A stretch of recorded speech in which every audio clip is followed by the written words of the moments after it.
Chapter 371. After Ryan slowly piloted the Hippogriff down, he discovered the road leading to Stonehammer Fortress was filled with caravans and travelers. Evidently, the Empire had cleared out the underground lava monsters in the tunnels since his last visit. Otherwise, there wouldn't be so many caravans.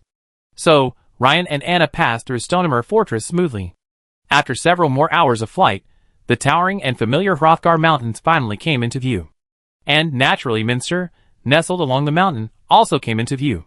A few minutes later, at Ryan's mansion. Brother's back. Mint, playing with her greyhound war dog Cookie in the front yard, was the first to see the Hippogriff land. But Mint's first hug went to Anna. "Sister Anna, I missed you so much," Mint said coquettishly, nuzzling Anna's chest. "Mint, I missed you too."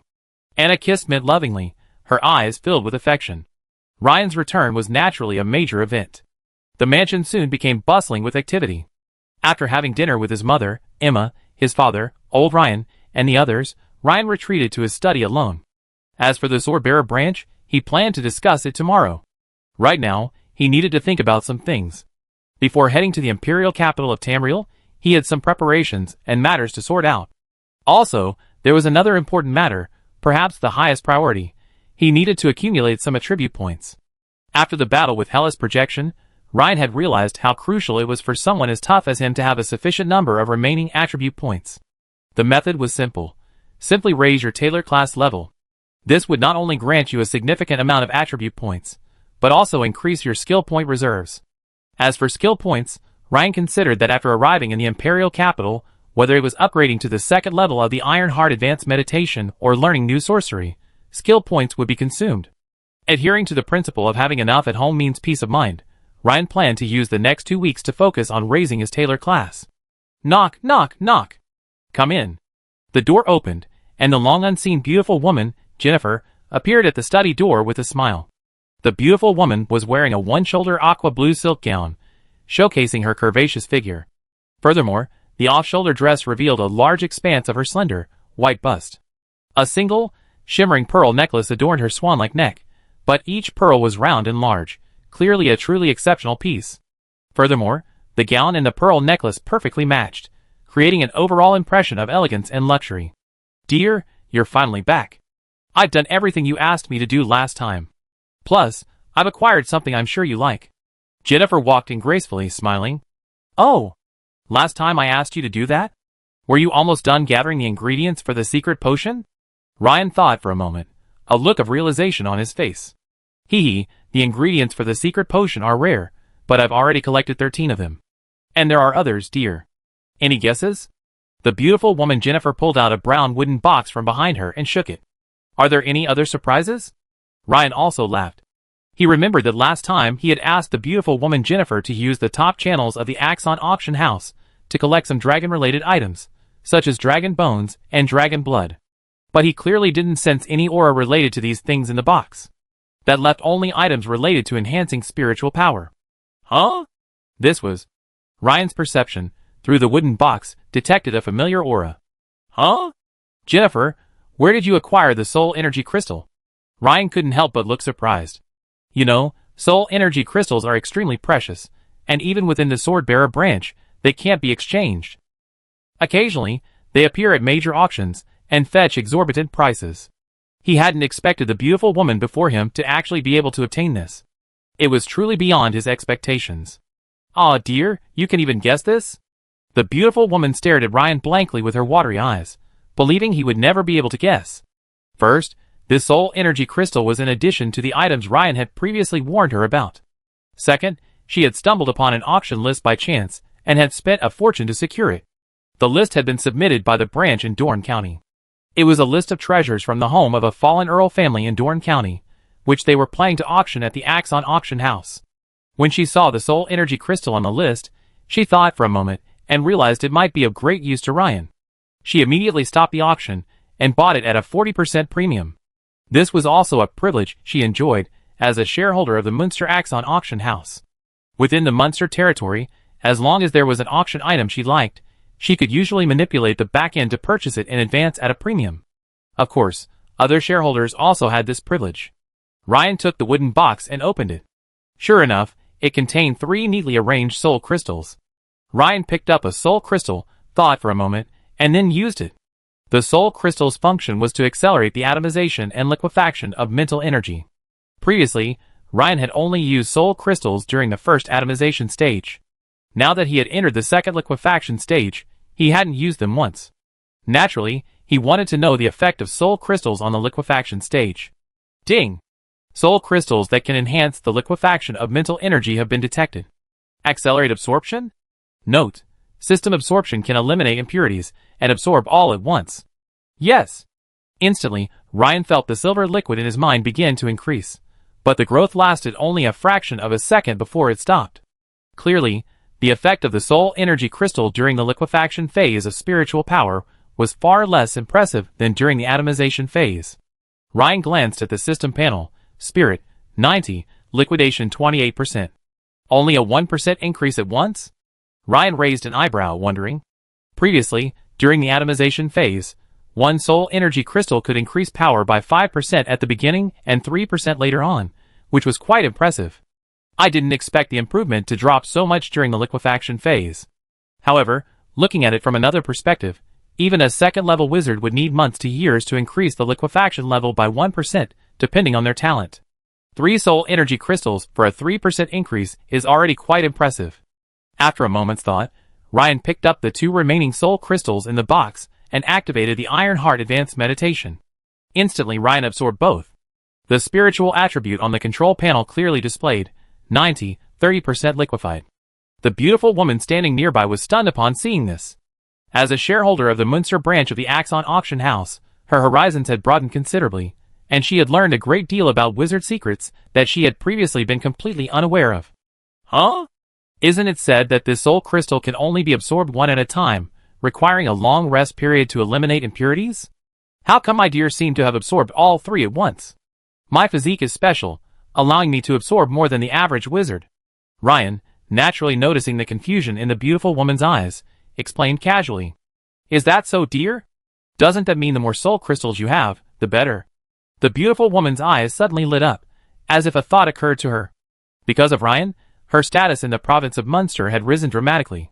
Before, as a baroness, she had been nothing more than a beautiful, well-to-do widow. But ever since she clung to Ryan's thigh, she discovered how breathtaking the view from above could be. However, Jennifer was absolutely certain of one thing. She knew that everything she had was tied to Ryan. Prosperity is shared by all, and loss is shared by all. Thus, anything that could enhance her man's strength was something she would pursue commercially. I have my people immediately focus on this soul energy crystal. If any of it comes to the auction, I do my best to secure it, the beautiful woman said seriously, her face settling. Well, but will this affect the Chamber of Commerce's liquidity? Ryan nodded, smiling and patting the beautiful woman's fair hand. He knew that even if he could acquire the property in advance at a premium, the cost would undoubtedly be considerable, and there would also be competition with other shareholders. This matter wasn't as simple as the beautiful woman made it out to be. Business is like a battlefield, that's what it means. Although he had promoted the beautiful woman to a shareholder of the Axon Auction House in Munster Province, in addition to allowing her to showcase her business talents, his other goal was to accumulate sufficient wealth to acquire rare resources and contribute to his wizardry. But Ryan hadn't intended to kill the goose that lays the golden eggs. He hadn't expected to receive such a positive response so quickly. It was a pleasant surprise. Don't worry, dear. I take care of all the business matters, the beautiful woman said. By the way, a mercenary group called the Ice Claw Bears might arrive in Munster soon. Remember to make proper arrangements with them. They're quite powerful and well known in the north. I think they'd be a great asset to you. Ryan suddenly thought of the Ice Claw Bears and said to the beautiful woman, That's fantastic. The beautiful woman exclaimed delightedly. Because both the Crowley family and Ryan's side had relatively shallow foundations, cultivating a knight or wizard apprentice from a young age to a transcendent level wasn't something that could be accomplished overnight. Thus, without military support, many of Jennifer's business ideas had to be abandoned for the time being. If a powerful mercenary group could join the Warhammer and Rose Merchant Guild this time, she could do so much: open up new trade routes, negotiate the transportation of valuable resources, and so on. The beautiful woman's delicate red lips pressed against Ryan's cheek. Simultaneously, Jennifer's large, round hips, wrapped in a light blue dress, sat on him. Dear, I need a little reward. The beautiful woman's large, watery eyes glared at him, and Ryan couldn't help but understand what she meant. 10,000 words omitted here. After the fierce battle in the study, the limp, beautiful woman leaned against Ryan's arms, panting. "By the way, that master tailor you met last time was called Julius, right? Ask her to close her shop for a few days, and come to the mansion to teach me some formal tailoring techniques," Ryan said, refreshed. Okay, dear." The beautiful woman was clearly confused. Shouldn't her beloved be practicing extraordinary combat skills or witchcraft? Why was she suddenly learning tailoring again? Last time, she made stretch underwear as a necessary item for transformation. What about this time? Could it be that Ryan has fallen in love with this Julius? After all, she's also a beautiful and gentle woman. The beautiful woman suddenly thought of many things. Never mind. Tailoring probably requires a lot of things, maybe dyeing or something. Tell that Julius to close her shop for a week starting tomorrow. I go to her shop and learn the tailoring skills. Ryan thought about it and decided to go in person. Because unlike an apprenticeship, formal tailoring requires a lot of tools and materials. As for shutting down the other party, that was a trivial matter for Ryan. After all, these tailor shops were owned by the Chamber of Commerce. Compared to his increasing strength, the closure of a tailor shop was a trivial matter. As for the profits, that was practically negligible. Yes, dear. The beautiful woman naturally had no objection. However, thinking that Ryan might have taken a fancy to the gentle Julius, the beautiful woman summoned her remaining strength and took the initiative to move her slender waist. This surprised Ryan. Huh? Isn't that satisfying? What followed was another fierce battle. The battle only ended when the beautiful woman was visibly exhausted. The next morning, inside Julius's tailor shop, accompanied by the beautiful woman Jennifer, Ryan visited the shop of the master tailor Julius. The tailor shop was located on a busy street in the Münster Trade District, bustling with people. Coupled with Julius's exceptional craftsmanship, business was brisk every day. However, today was an exception. A sign indicating closed was hung outside the shop, a rare exception. When the tall, imposing, and handsome young Ryan entered the shop, all the female employees and several seamstresses were surprised. It was also their first time seeing Viscount Ryan, the head of the Chamber of Commerce, and they hadn't expected him to be such a young and handsome aristocrat. "Your Excellency, Viscount Ryan, good day." Julius, having met Ryan before, recognized him immediately and said with a respectful lady's bow, "Good day, Viscount." The female employees and seamstresses, recovering their composure, followed Julius's lead in greeting. Ryan smiled and nodded, saying, "Greetings, Julius. I'm afraid I interrupt your normal business." "Your Excellency, it's an honor for our tailor shop to have you here." Julius bowed again respectfully. Why Ryan wanted to learn tailoring wasn't her business. Ryan looked around. The tailor shop wasn't large, about 70 or 80 square meters, divided into several areas for garment production and fitting rooms. Entering the production area, Ryan saw several long tables covered with a dazzling array of raw materials: common linen, linen rolls, silk rolls, and various thick and thin threads. Tools like scissors and cutters were also everywhere. "Julius, I want to improve my tailoring skills as quickly as possible. What parts would you recommend for me to practice making?" Ryan asked directly without further ado. "Well, Your Excellency, you already tried making simple clothing last time, such as underwear." Julius blushed slightly at the mention of underwear. "My suggestion is that this time you should start with simple but slightly more complex pieces, such as a linen coat," Julius suggested. "Once you're familiar with it, you can learn to make linen shirts. Since shirts have collars and need buttons, they're a bit more complicated, but they come in a variety of colors and styles, making them perfect for improving your tailoring skills. Also, if you're interested, you could learn how to dye fabric." Julius spoke of tailoring with a familiarity and eloquence. "Okay, then, as you suggest, we start with the linen coat." Ryan nodded in agreement. With Julius's guidance and Ryan's exceptional learning ability, a few minutes later, a system notification sounded. "You have crafted a linen coat, and your understanding of the relevant skills has improved. You have mastered a new skill: crafting a linen coat. Your skill in crafting a linen coat has improved, adding 3 experience points. You focus on crafting a linen coat for 10 minutes, adding 1 experience point to your tailoring profession." Imperial capital Tamriel. In the lush, low-density inner ring, there stands a luxurious single-family mansion with a manticore carved into its gate. Because the population density of the imperial capital far exceeds that of ordinary cities, the entire city is divided into multiple ring structures: the inner ring, first ring, the second ring, the third ring, and the fourth ring. Beyond the fourth ring are trade and civilian areas. For ordinary people, owning a home in the fourth ring of the imperial capital is the highest recognition of a lifetime of hard work. The third ring, however, has restrictions on purchasing status, primarily targeting nobles, church members, and wealthy businessmen. As for the second ring, apart from the middle and upper echelons of the church, the minimum starting position is at least an earl. The inner ring was even more impressive. Basically, if you weren't a duke, it was impossible to even get a seat. The Dragon Empire's royal family had been passed down for millennia, with numerous descendants and a vast territory. The ruling dukes of each province needed a residence in the imperial capital, not to mention the church's high-ranking officials and the major guardian families. Even iconic landmarks like the imperial city's Koan Cathedral were located there.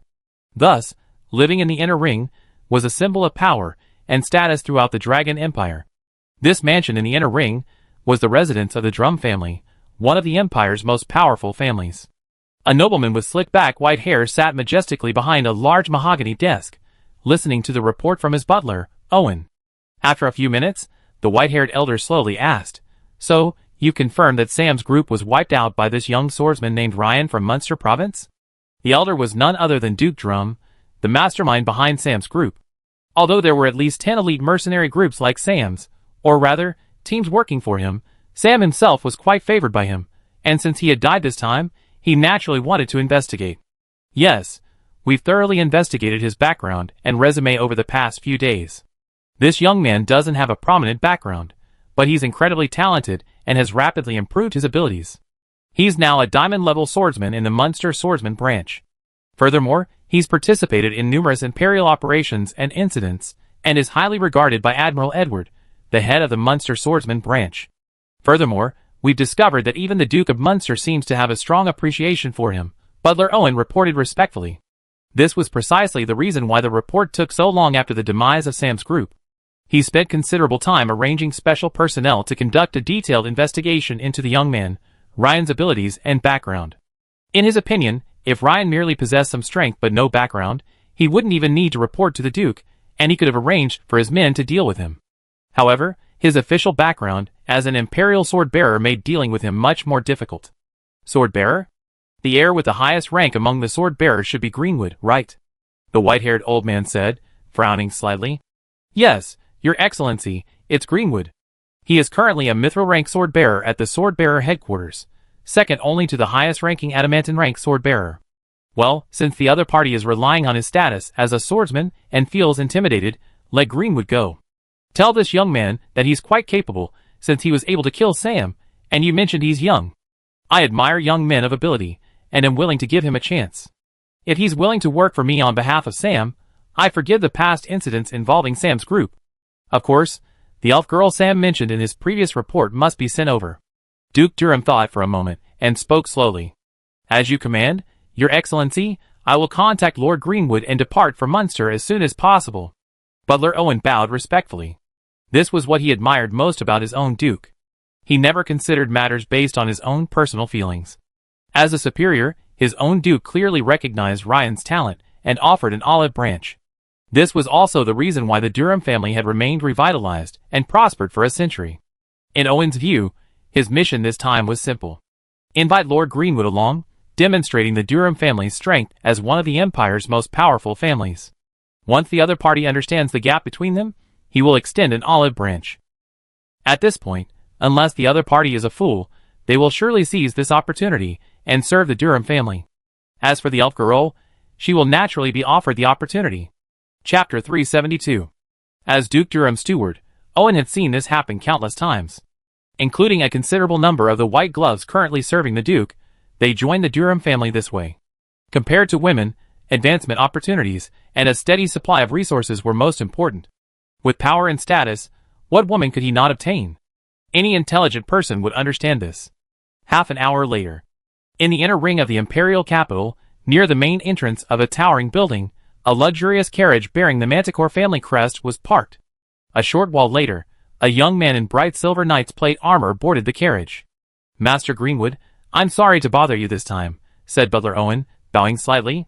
Greenwood was Duke Durham's nephew, but he possessed exceptional talent for knighthood, and therefore, he had been intensively trained by the Durham family since childhood. After expending considerable financial resources, acquiring various rare potions, and employing numerous renowned teachers for guidance, he finally, in his early 30s, grasped a glimmer of the radiant will, taking a step toward becoming a titled knight. At the end of last year, he even ascended to the rank of Mithril rank swordbearer. Across the entire Dragon Empire, Greenwood was among the very best of his peers. Butler Owen, you're welcome. If the family needs me, I'm naturally obliged. However, I've recently mastered the profound secrets of a supreme sword technique. Therefore, it's best if we can return quickly. The handsome Greenwood smiled politely. He had known his uncle's butler, Owen, since childhood, and knew he was his uncle's trusted confidant. Many matters within the Durham family were handled by this butler, Owen. Otherwise, if anyone else were to interrupt his swordsmanship, he wouldn't be in a good mood. Of course, I've already arranged for the fastest Imperial airship to reach Munster. Also, Master Greenwood, your visit this time is primarily to intimidate. You'll be back in the Imperial capital in 2 or 3 days at most. Well, that's good, Greenwood nodded with satisfaction. Due to the turbulent situation in the Empire this year, the Swordbearer headquarters has more missions than in previous years, and of course, the level of danger is far greater than before. However, with the full support of the Durham family, he has already accumulated enough mission evaluation medals and merit points to advance to the adamantine rank of Swordbearer. This proves the saying that opportunities and risks coexist. The only thing holding him back is his strength. As long as he can fully comprehend the radiance of will, he can reach the legendary level, and thus ascend to the adamantine rank. After joining the sword-bearers for so long, advancing to the adamantine rank is arguably the goal of every sword-bearer. And Greenwood, he is only one step away from achieving that goal. Master Greenwood, here's the target's profile. Butler Owen handed Greenwood a thick sheaf of information. It contained Ryan's journey from Maester County to Munster, his outstanding achievements, and more, all in remarkable detail. Even Ryan himself would likely exclaim in admiration upon seeing this report. Except for Ryan's whereabouts in the Frostwind Tundra, over 90% of the details had been thoroughly investigated. The fact that the investigators dispatched by Butler Owen didn't go to the Frostwind Tundra wasn't due to laziness. Rather, according to normal investigative logic, even though the target had been away for a few days, they had visited the Frostwind Tundra. But since the target's entire trajectory of growth has been within the province of Munster, the investigation naturally focuses on Munster. It's impossible to travel thousands of miles to the north to investigate his activities over the past 2 days. This doesn't align with the logic of the investigation, and would also take an extremely long time. Oh! So he's a diamond-level sword-bearer. No wonder Uncle asked me to go there in person. Greenwood glanced at the first page and nodded. He then quickly flipped through the information. After a few minutes, Greenwood closed the information and said, he's under 20 years old, and with such talent and strength, it's quite impressive for a commoner to have such abilities. I talked to him later. If he's willing to follow me, I can arrange for him to be transferred to the Swordbearer headquarters. Haha, of course. It's rare for young Master Greenwood to have someone he likes. I'm sure the Duke will agree, said Butler Owen with a smile. Well, Sir Owen, let's set off now. Of course, we head to the airship platform. At the same time, inside Julius's tailor shop in the Munster Trade District. With Julius's guidance, Ryan advanced his tailoring class from level 1 to level 2, 17/300, in just over an hour, gaining a few attribute points and a few skill points. The 40 or 50 linen coats stacked nearby were the fruits of Ryan's labor. However, Ryan discovered a problem. Apparently, because the linen coats were relatively easy to craft, even though he had mastered them to perfection, the experience reward for crafting a single coat was low. In other words, if he wanted to quickly advance his tailoring class, he needed to choose more difficult components. After a moment's thought, Ryan said, Julius, please teach me shirt making now. Oh yes, Your Excellency, of course, Julius said respectfully. In her opinion, Ryan was a natural tailor, having mastered the art of making linen coats right off the bat. A few pieces would suffice. There was no need for him to constantly practice making linen coats. Besides, linen coats were a material and style suitable only for commoners. No nobles would ever choose to wear them. Therefore, even if Your Excellency mastered them, it would be meaningless. Your Excellency, I suggest you start with silk. Perhaps you could make a shirt for yourself, Julius suggested with a smile. That's fine, Ryan nodded. Although silk was much more expensive than linen, Ryan didn't consider the loss of the material. Furthermore, a successful craft using a higher quality material might bring more experience points. 10 minutes later, under Julius's dedicated instruction, Ryan noticed a system notification. You've crafted a silk shirt, and your understanding has improved. You've mastered a new skill. Silk shirt crafting. Your silk shirt crafting skill has improved, adding 7 experience points. You've focused on silk shirt crafting for 10 minutes, adding 4 tailoring experience points. As expected, Ryan's eyes lit up. Compared to linen outerwear, silk shirts, with their more complex production and more expensive materials, offer several times the experience points. Ryan then tried several more linen shirts for comparison.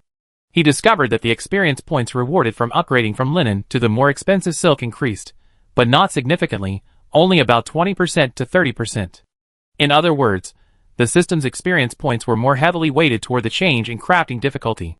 Shirts require collars, cuffs, and buttons, and this seems to be the key to the significantly increased experience points awarded for shirts compared to linen outerwear.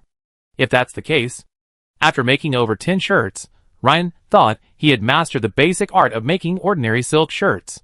He turned to Julius and said, "Julius, can you make these shirts a little more challenging, or perhaps a little more elaborate?"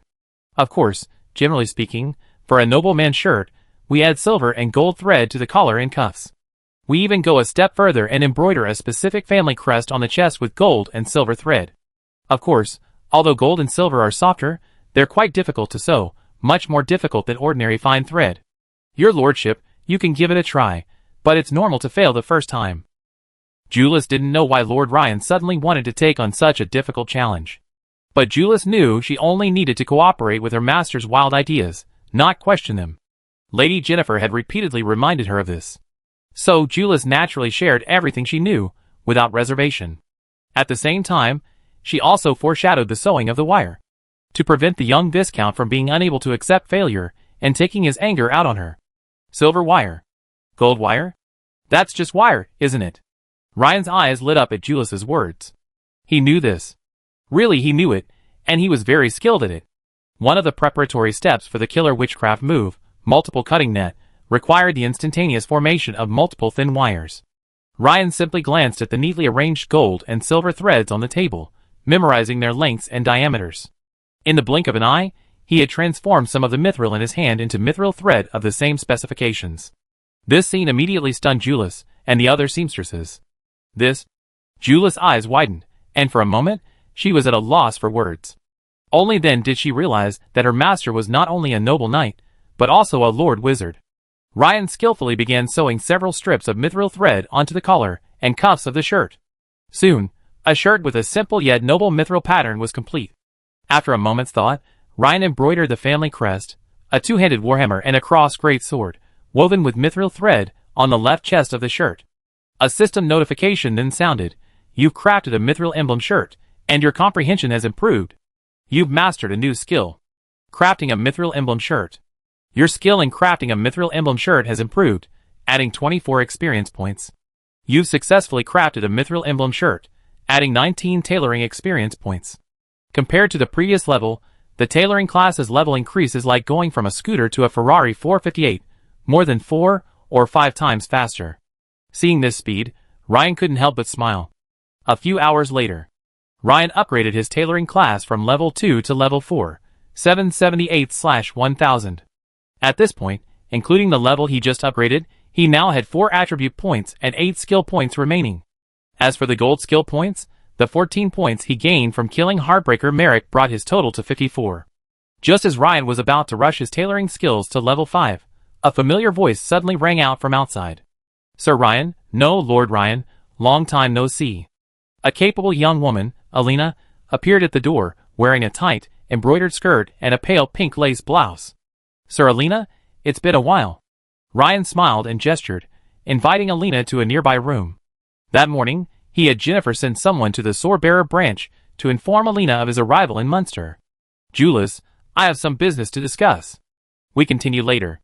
"Of course, Your Excellency, please." Julius bowed and escorted the curious seamstresses and shop assistants away. In Julius's workshop, Ryan and Alina sat down. Although Alina was curious why Ryan had come to the tailor's shop immediately after returning to Munster, she didn't ask why. Instead, she talked about something more important.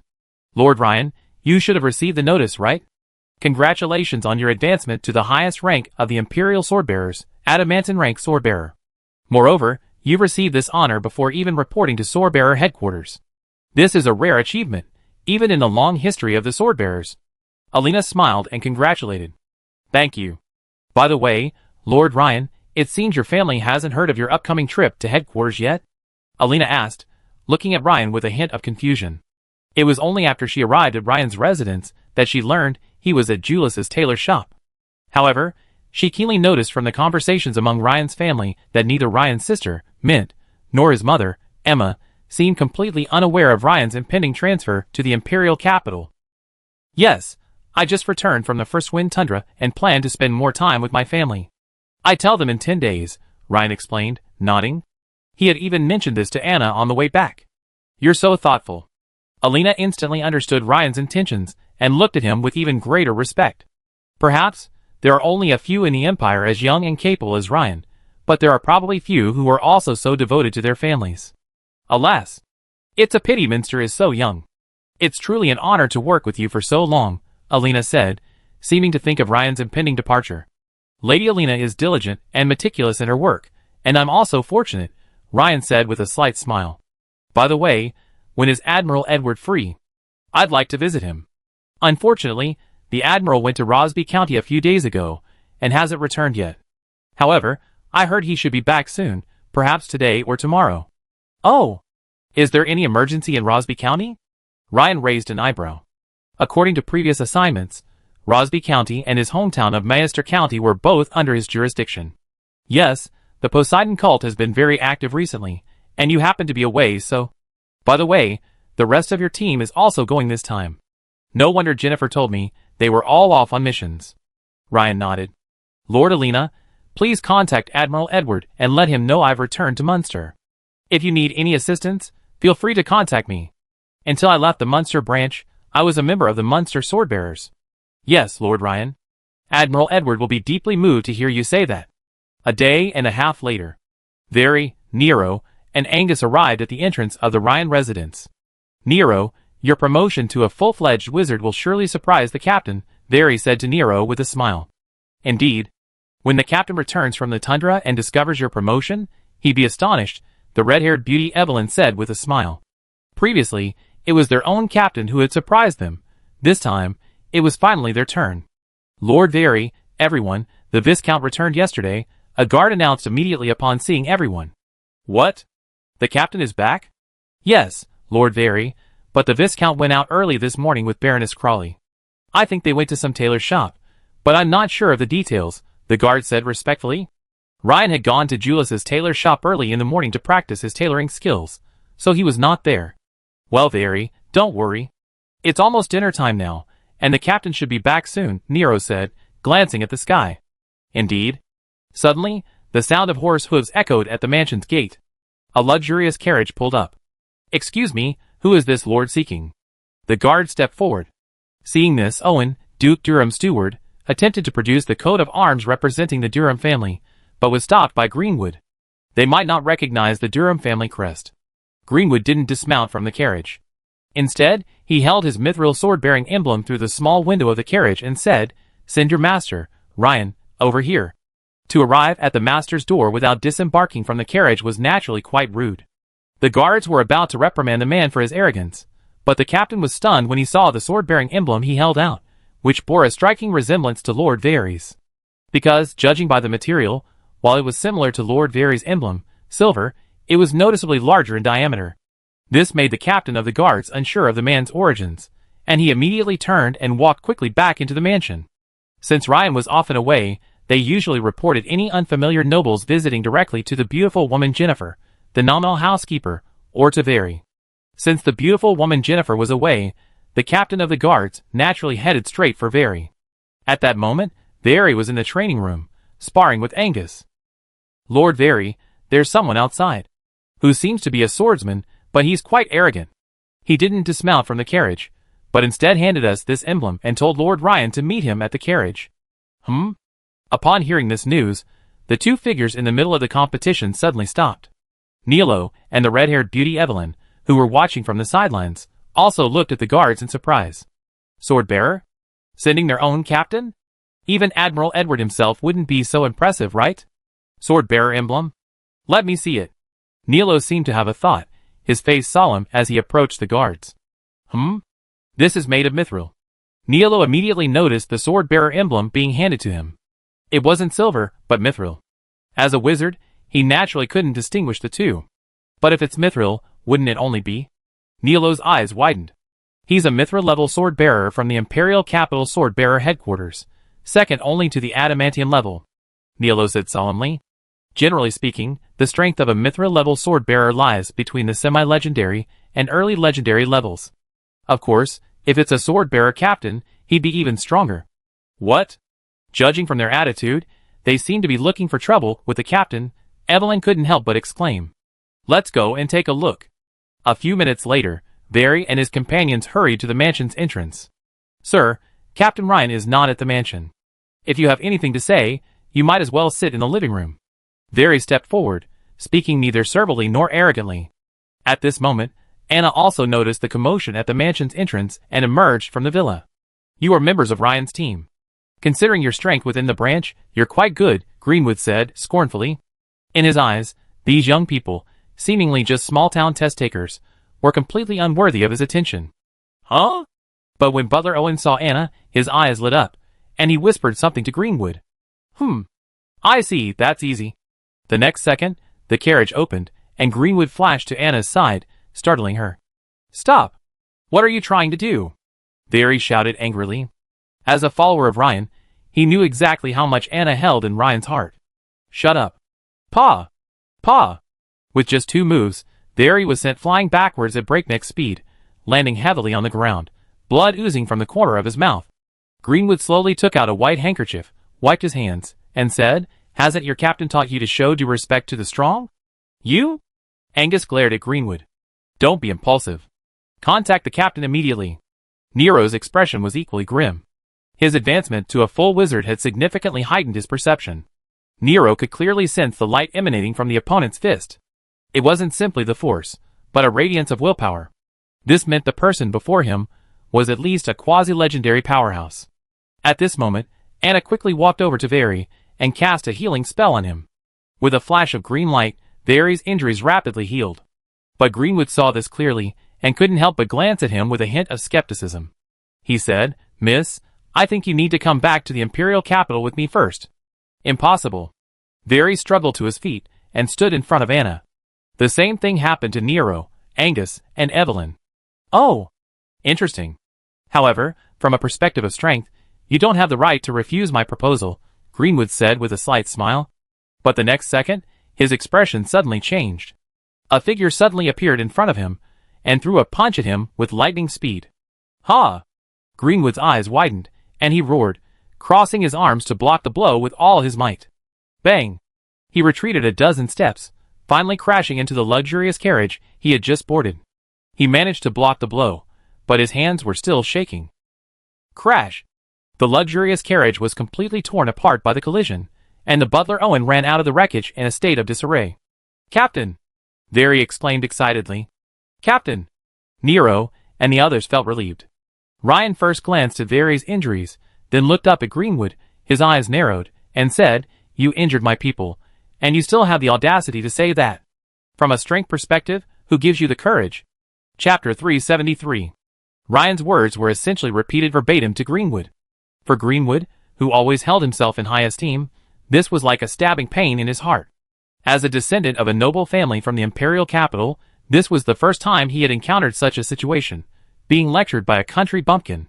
You have to understand that in the eyes of the people of Tamriel, the other provinces are all just the countryside.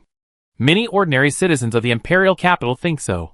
So imagine the feelings of those descendants of noble families who grew up in the Imperial Capital.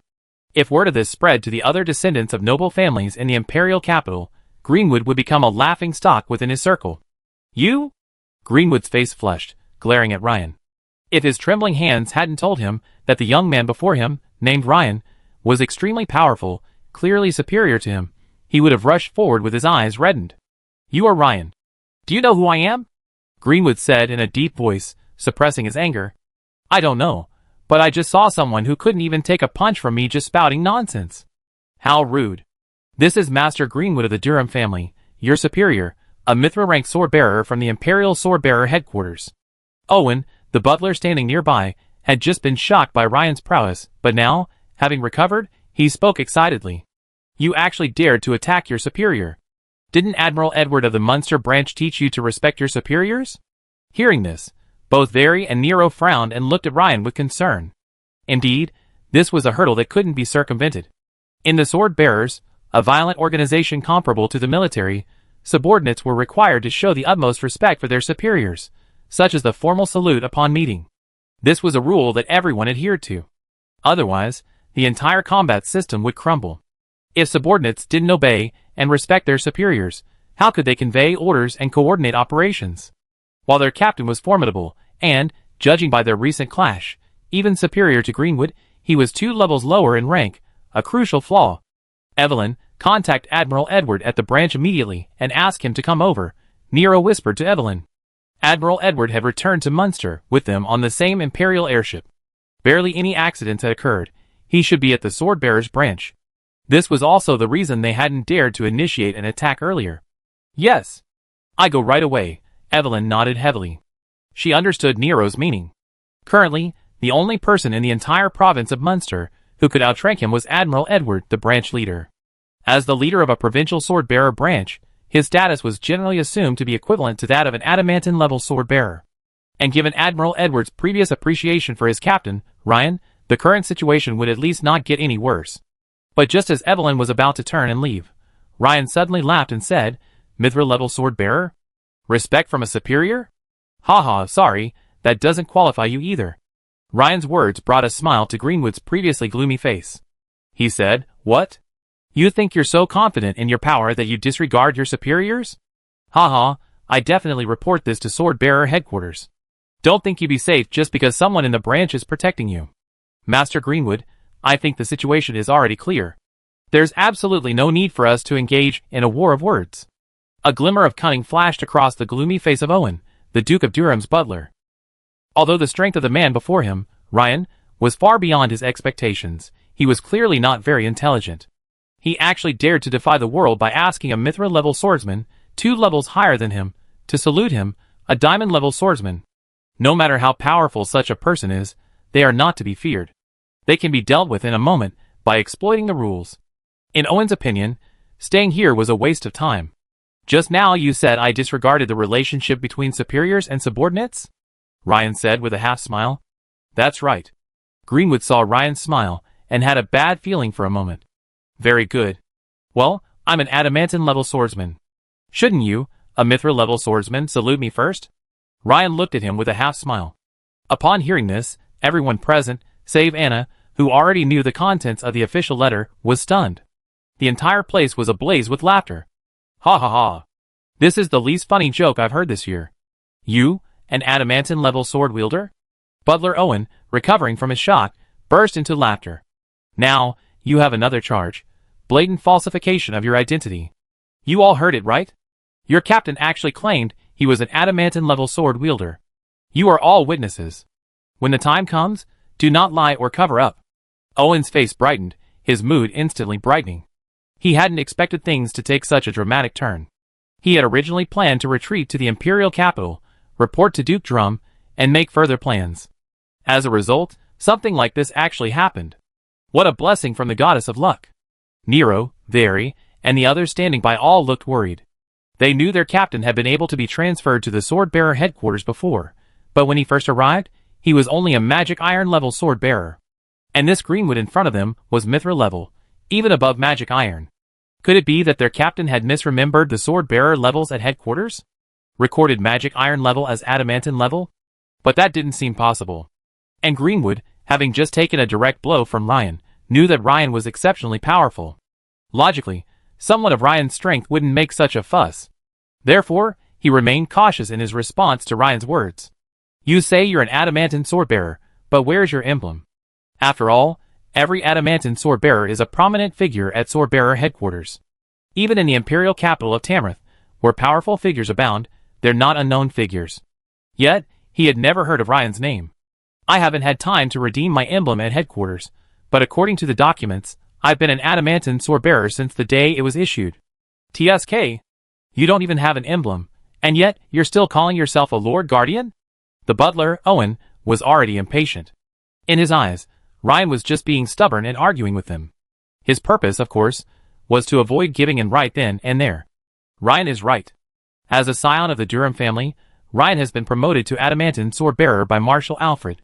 At this moment, Admiral Edwards' voice rang out from the mansion's main gate. I have the original official letter here.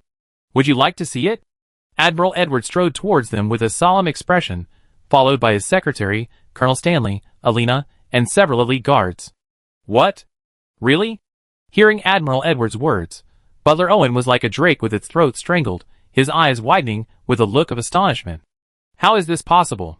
So young and already an adamantine swordsman? Greenwood, meanwhile, stared intently at Ryan. He diligently trained daily, and the Durham family provided him with various rare resources and guidance from several renowned teachers. But even so, he was still a step away from achieving the adamantine swordsmanship. Unlike other ranks, if one lacked sufficient strength, even if one had sufficient mission evaluation medals and merit points, promotion to adamantine swordsmanship would not be possible. After all, an adamantine sword-bearer is the highest rank in the sword-bearer hierarchy, representing the reputation of the sword-bearer organization and even the empire. Naturally, no unqualified individuals would be tolerated. And this country bumpkin before him actually already holds this title? In an instant, Greenwood felt his pride, his self-esteem, his entire worldview crumble. As for Nero and the others, they were initially stunned. Their captain had jumped 3 ranks and directly ascended to the adamantine sword-bearer rank? But the next moment, everyone was overjoyed. Clearly, what had been a weakness had become an advantage. Now, it was this guy's turn to have a headache. Admiral, Ryan said, smiling slightly at Admiral Edward and bowing. Then he turned to Greenwood. Now, tell me, what should I do about someone who broke into my residence and injured my men? This. For a moment, even the most eloquent Butler Owen was speechless. After all, Greenwood had been the first to injure the man, and everyone had seen it.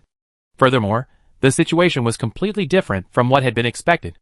If Ryan's identity wasn't so problematic, such a minor incident as assault would have been easy to handle. It's like a marquis going to a viscount's mansion and assaulting a servant, a trivial matter. But now it was different. It was like a marquis rushing into a duke's mansion and assaulting the duke's servants. What duke would let this go? If he let it go like this, where would the duke's dignity be? Greenwood not only hated Ryan, but he was also quite upset with Butler Owen. What kind of investigation was this guy doing?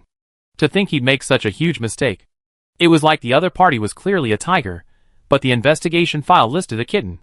You have to understand, this is an adamantine-level swordsman. This isn't just any random person. Even a duke must be treated with respect. I'm sorry, Lord Ryan. After a brief hesitation, Greenwood blushed and quickly bowed, turning to leave. Wait, an apology is one thing, but you injured my people, and you're just going to leave like that? Either pay me back, or if you can take my blow, we let this go. Ryan knew that since Admiral Edward had arrived, he couldn't kill Greenwood on the spot. In fact, because of his status as a mithril-level swordsman, it would be inappropriate to seriously injure Greenwood in front of Admiral Edward. After all, Admiral Edward had always admired him, and he didn't want to embarrass him over this matter. Greenwood felt he had never been insulted like this before. Not only had the injuries of Ryan's subordinate been healed by the elf girl, but their status was far inferior to his own. And yet, they were demanding compensation. Sir Ryan, how much compensation do you want? Asked Owen, the butler, sternly. I heard the Durham family is a major shareholder in the Munster branch of the Axon auction house. So why don't you transfer 10% of your shares? What? 10%. Even 10% of the Munster branch was no small sum. The annual dividends were a staggering 100,000 gold. Owen's eyes widened as he stared at Ryan. Oh no, I remember now. You're probably here for the Sam's Group. It just so happens that the Sam's Group attempted to kidnap Anna last time. If you take that into account, I think the Durham family's entire stake in the Munster branch would have to be used as compensation to barely cover it, Ryan said with a smile. Hearing this, Owen was powerless to refute anything. He was completely speechless by Ryan's outburst. At this point, both Butler Owen and Greenwood saw Ryan as completely insincere and clearly trying to embarrass them. However, at this point, Greenwood, a near-legendary master, calmed down. He carefully sensed Ryan's strength and realized he didn't seem to have reached the legendary level. He lacked the commanding presence of a titled knight, nor the imposing aura of a level 3 crystallized wizard. This gave Greenwood a fleeting thought. This suggests that the opponent's previous attack most likely involved some kind of boxing technique. In addition, considering that the opponent had just been promoted to the level of a platinum-level swordsman, his strength was most likely just reaching the legendary level. In other words, the difference in strength between him and this Ryan in front of him shouldn't be that great. Realizing this, Greenwood suppressed his anger and looked at Ryan, saying, "Sir Ryan, you just said I couldn't even withstand a single blow. I'd like to give it a try." "Oh, so it seems you've chosen to withstand my blow?" "Indeed." Clang. Greenwood drew the knight's long sword from his waist. Young Master Greenwood has practiced swordsmanship with Sword St. Leon for many years. Wielding a sword is a completely different beast than being barehanded. Butler Owen, upon seeing Greenwood draw his knight's long sword, felt a surge of confidence. Although Ryan's previous punch had been impressive, Owen believed that no matter how strong Ryan was, he wouldn't be much stronger than Greenwood. Despite the impossibility of defeating him with a single strike was nearly impossible. Sword St. Leon? Admiral Edward couldn't help but frown at the name. As an Imperial Admiral, he was well aware that there were only 7 Sword Saints in the Empire, all of whom were powerful guardians of the Empire. Sword St. Leon, also known as the title Sword Saint, had achieved the status of Sword Saint through sea-based swordplay. Even among the 7 Sword Saints, his strength was ranked 3rd. He had many disciples, and was a formidable figure. As for Barry and the others, their expressions changed when they heard the word Sword Saint. While they didn't know as much as Admiral Edward, they knew what it meant to be called a Sword Saint. "Now that I'm ready, I take action." Ryan smiled faintly, his attitude showing no change at all, when Butler Owen mentioned the Sword Master. The next second, his lips parted slightly. Metal transfiguration. Cutting net. Sharpening. 3 tightly packed metal nets suddenly appeared before him, and in an instant, they glowed with a silver light. Witchcraft killer move, multiple cutting nets. With a powerful swing of Ryan's right hand, 3 massive metal nets, gleaming with a rich silver light, launched towards Greenwood. The intense magical aura left Greenwood stunned. He had never imagined that Ryan, who had just unleashed some top-tier boxing technique to repel him, was actually a rare metal wizard. And what had he just said? A witchcraft killer move. Fuck. Rare metal wizardry actually had a witchcraft killer move. Even at the sword wielder headquarters, he had never heard of it. Butler Owen's eyes widened as he exclaimed, "You're not a knight, you're actually a wizard." Admiral Edward was also slightly stunned by this scene. After all, this was quite different from Ryan's previous fighting style. Previously, Ryan relied on metal transfiguration, rapidly transforming various weapons, and then unleashing a variety of extraordinary combat techniques at his fingertips to defeat his enemies. While he employed sorcery, he still relied on various profound techniques to fight. But this time was different. The sorcerous killing moves Ryan unleashed were truly legendary in power. It could be said that this was the fighting style of a true wizard. The same thought flashed through the minds of Nero and the others nearby. They were confused as to why their captain's fighting style had suddenly changed so drastically. In reality, they had underestimated Ryan. Ryan's Dragonman transformation, which began after he slew the corrupted dragon Agnes, led to his second form during his first battle with Courageous in the tundra. Thus, everyone present, except Anna, was unaware that Ryan possessed an even more powerful trump card, the Dragonman general form. In the blink of an eye, 3 massive silver nets had already reached Greenwood.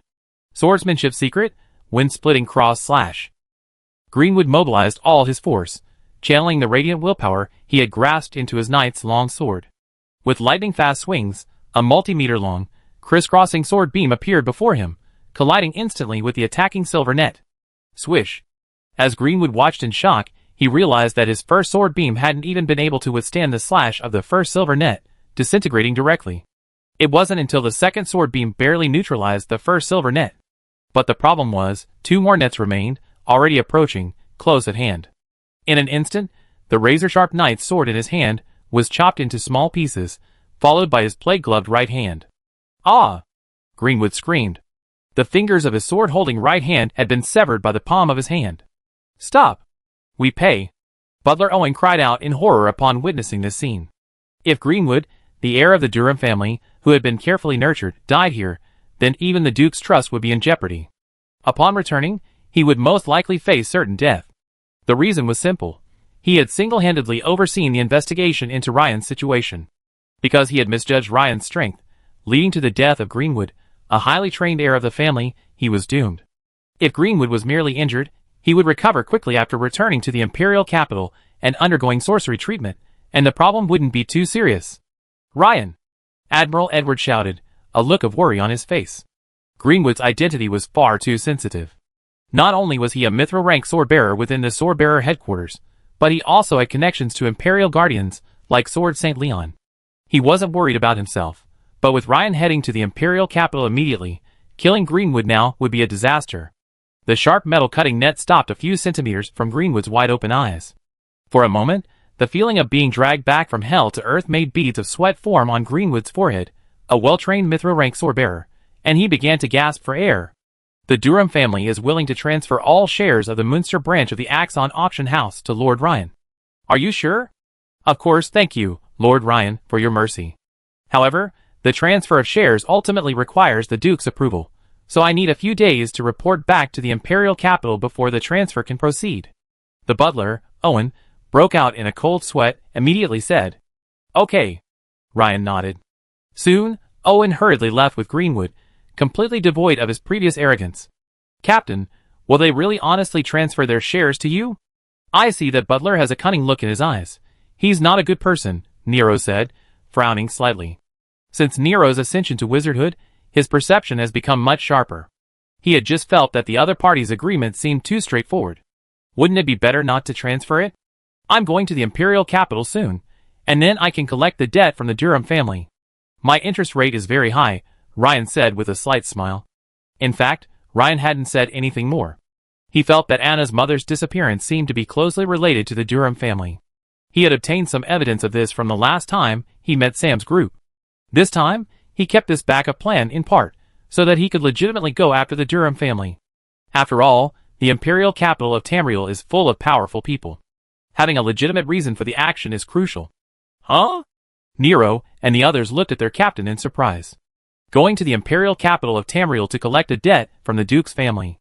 In the entire province of Munster, if anyone else said this, they would definitely call that person crazy. But facing their own captain, Ryan, a man who had performed so many miracles, they couldn't bring themselves to question him. After all, past experience had taught them that no matter how powerful the enemy, they were nothing but paper tigers before their captain. At this moment, Admiral Edward stepped forward side and said, Alas! Ryan, the Durham family is a powerful family even in the Imperial capital, with extensive influence. You this time. Admiral Edward paused. Forget that, but Ryan, I didn't expect you to cause such a stir in the Frostwind Tundra in just 2 weeks. Admiral Edward said with a smile. Hearing this, Evelyn and the others looked at Ryan curiously, wanting to know what earth-shattering deeds Ryan had done in the Frostwind Tundra. Why, after not seeing them for just 2 weeks, their captain seemed like a completely different person. Not only had his level risen 3 times in a row, but his fighting style had also undergone a drastic change. Chapter 374. Ryan briefly recounted his situation in the Howling Tundra to everyone.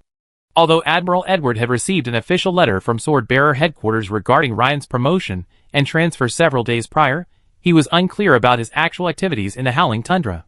The letter merely briefly mentioned it.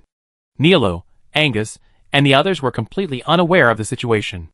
So, when Ryan recounted how he had first slain the mutated proto-dragon Courageous in the Howling Tundra, then swept through the Poseidon stronghold in Howling Fjord, killing 3 of the giants, they were stunned.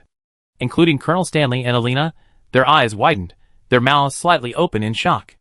And when Ryan explained that on his return, he had battled a projection of Hela, the goddess of the underworld worshipped by the Poseidon cult, and repelled it, even the knowledgeable Admiral Edward's eyes widened, his head buzzing. The others exchanged glances, all with expressions of disbelief. But they knew Ryan had no business lying. After all, his single-handed victory in wiping out the Sea God cult stronghold in Howling Fjord was already significant enough to earn Ryan his promotion to the rank of Adamantine Sword-Bearer. What was the point in him bragging further? So what Ryan said was most likely true. Ryan, tell me in detail about the battle with that person.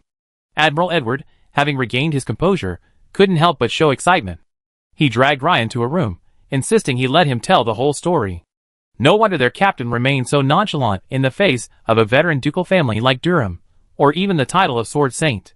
Evelyn's beautiful eyes flickered over Ryan, and she pondered this to herself.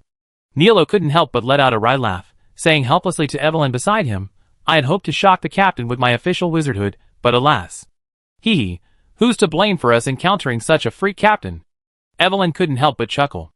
Elsewhere, Greenwood, clutching his injured hand, and Butler Owen quickly arrived at the airship docking station in Munster and boarded the next airship back to the Imperial capital. Inside the airship cabin, Greenwood's hand was treated and bandaged briefly. Specific treatment would have to wait until we return to the Imperial capital, Tamriel. Master Greenwood, I'm deeply sorry for not investigating the situation thoroughly and causing you such serious injury. Butler Owen bowed deeply to Greenwood. But the fact that he's become an adamantine sword-bearer at such a young age is truly beyond my expectations. Owen frowned. It's not entirely your fault. I never imagined he'd be promoted to adamantine sword-bearer without even visiting headquarters. You might not even see such a thing in 10 years. Greenwood nodded grimly, grudgingly accepting Butler Owen's apology. After all, Owen was a close confidant of his uncle, and, as Owen had said, this incident was truly beyond his expectations.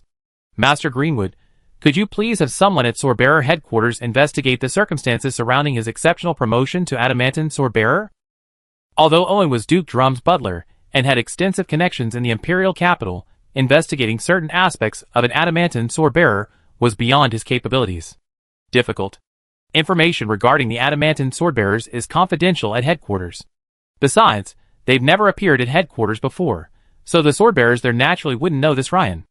Otherwise, I might have some information. Greenwood shook his head. It seems that only the Duke can personally contact the relevant personnel at the Imperial Capital Swordbearer headquarters. Owen nodded, agreeing with Greenwood's analysis. However, although I'm no match for this Ryan, I have a basic understanding of his strength. This Ryan, relying on his incredible talent, is pursuing both the ways of knighthood and wizardry simultaneously. How foolish. I'm certain he's never had any mentors, which is why he's in this situation. By the way, Sir Owen, are you really going to persuade my uncle to give up his shares in the Munster branch? Ha ha, how could that be possible? That's just a stopgap measure to get us out of this situation as quickly as possible. Owen couldn't help but laugh out loud. What if he comes to the Imperial capital and demands it? Wouldn't that bring shame upon the Durham family? Greenwood hesitated. He still valued his family's honor. Ha ha, I'm just worried he won't come. If he does, he knows what it means to be a wealthy Imperial family. Even an adamantine-level sword-bearer will find it difficult to navigate. As if a thought occurred to him, Greenwood's eyes lit up slightly. What does Lord Owen mean? As soon as this Ryan reports to the sword-bearer headquarters in the Imperial capital, I know immediately. Then, I believe the Duke will mobilize his connections to have Ryan complete some sufficiently challenging missions. That's right. Even adamantine-level swordsmen have assigned missions. Furthermore, the situation in the Empire has been particularly turbulent over the past 6 months, and many missions are extremely dangerous. Even among adamantine-level swordsmen, casualties have already exceeded double digits. Greenwood's eyes lit up, a smile on his face as he nodded in agreement. In Greenwood's view, this was the foundation of the Durham family, a powerful family in the Empire. Although the other party was incredibly talented, his background as a small-town test-taker would never understand what it meant to be a wealthy family. He didn't even need to confront Ryan head-on. Over hundreds of years, the Durham family had woven a dense network of connections that would gradually lead him to his demise, leaving him unaware of the culprit. That's right. By then, after his sacrifice, our Lord Ryan will likely be honored by His Majesty the Emperor. There's a saying that a dead hero is the best hero, said Butler Owen with a sly smile. For the rest of the day, Ryan continued to leave early and return late, immersing himself in Julius's tailor shop. Of course, he tried to be with his family for all 3 meals a day. During this time, the Duke of Munster, Bishop Theon, and the Punishment Knight Branduer all invited Ryan to dinner and enjoyed a small gathering. Day 8. Ryan had already upgraded his tailoring to level 9, 22/10,000. Logically, following his experience with blacksmithing, after reaching level 5, he should have received clues or hints for the subsequent career advancement panels. But Ryan had already upgraded his tailoring to level 9, yet he hadn't received any relevant hints. This was clearly unreasonable. This made Ryan frown slightly, and he pondered. After reaching level 9 in tailoring, the long experience bar progressed more slowly. A preliminary estimate suggested that reaching level 10 would take at least 2 weeks. This didn't align with Ryan's plan. He intended to accumulate at least 15 skill points before heading to the Imperial capital. 12 of these points would be used to upgrade a level 2 spell he might acquire at headquarters, and quickly build up his combat prowess. The remaining 3 points would be used to upgrade the second level of the Iron Heart Advanced Meditation. After a moment's reflection, Ryan felt the problem might lie in his limited knowledge of tailoring clothing styles. So far, He had been raising his tailoring class level by crafting mithril emblazoned shirts. Julius, could you please teach me how to make other clothing, such as trousers, gloves, and so on? Ryan turned and spoke to the gentle and beautiful woman beside him. Of course. Julius had previously asked Ryan if he wanted to learn to make other clothing items, but Ryan had found the experience level for the mithril emblem shirt high enough, and since he was incredibly fast once he mastered it, he naturally didn't waste time learning to make other items. However, things were different now. A few hours later, as Ryan mastered several new tailoring skills, the system notification for his subsequent job change finally arrived. You've made linen shoes, and your comprehension has increased. You've mastered a new skill. Make linen shoes. Your skill in making linen shoes has increased, adding 5 experience points. You've successfully made a pair of linen shoes, adding 2 tailoring experience points. You've made a white woolen robe, and your comprehension has increased. You've mastered a new skill. White woolen robe. Your skill in crafting white woolen robes has been improved, adding 7 experience points. You've successfully crafted a white woolen robe, adding 3 tailoring experience points. Ding! Mastery of 5 different clothing tailoring skills detected, triggering a job change. Master Tailor. Prerequisites for a tailor to advance to Master Tailor are 1. Tailoring level 5 or higher. 2. Strength 7 or higher, Constitution 7 or higher, and Spirit 9 or higher. 3. Mastery of 10 different clothing tailoring skills.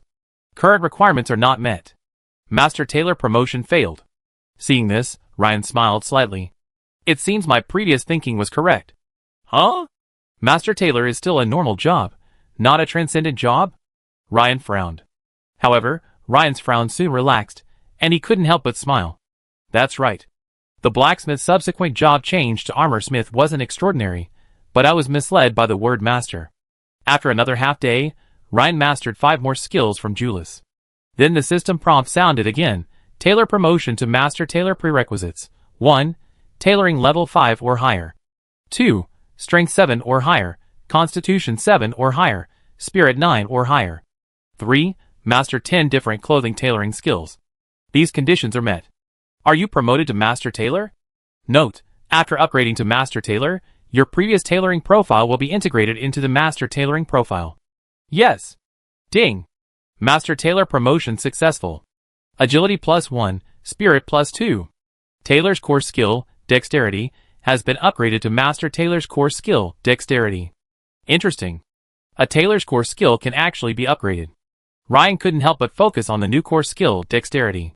Its description read, Core skill, Dexterity, active, effect. After activating this skill, concentration increases and hand speed increases. Note, this skill's duration is proportional to the host's physical fitness and mental strength. Curious about the new core skill, Ryan activated Dexterity with a flick of his wrist. Suddenly, the whispers of the shop assistants in the next room, and the clamor of the nearby street, which had previously been in Ryan's ears due to his extremely keen perception, gradually faded from his ears.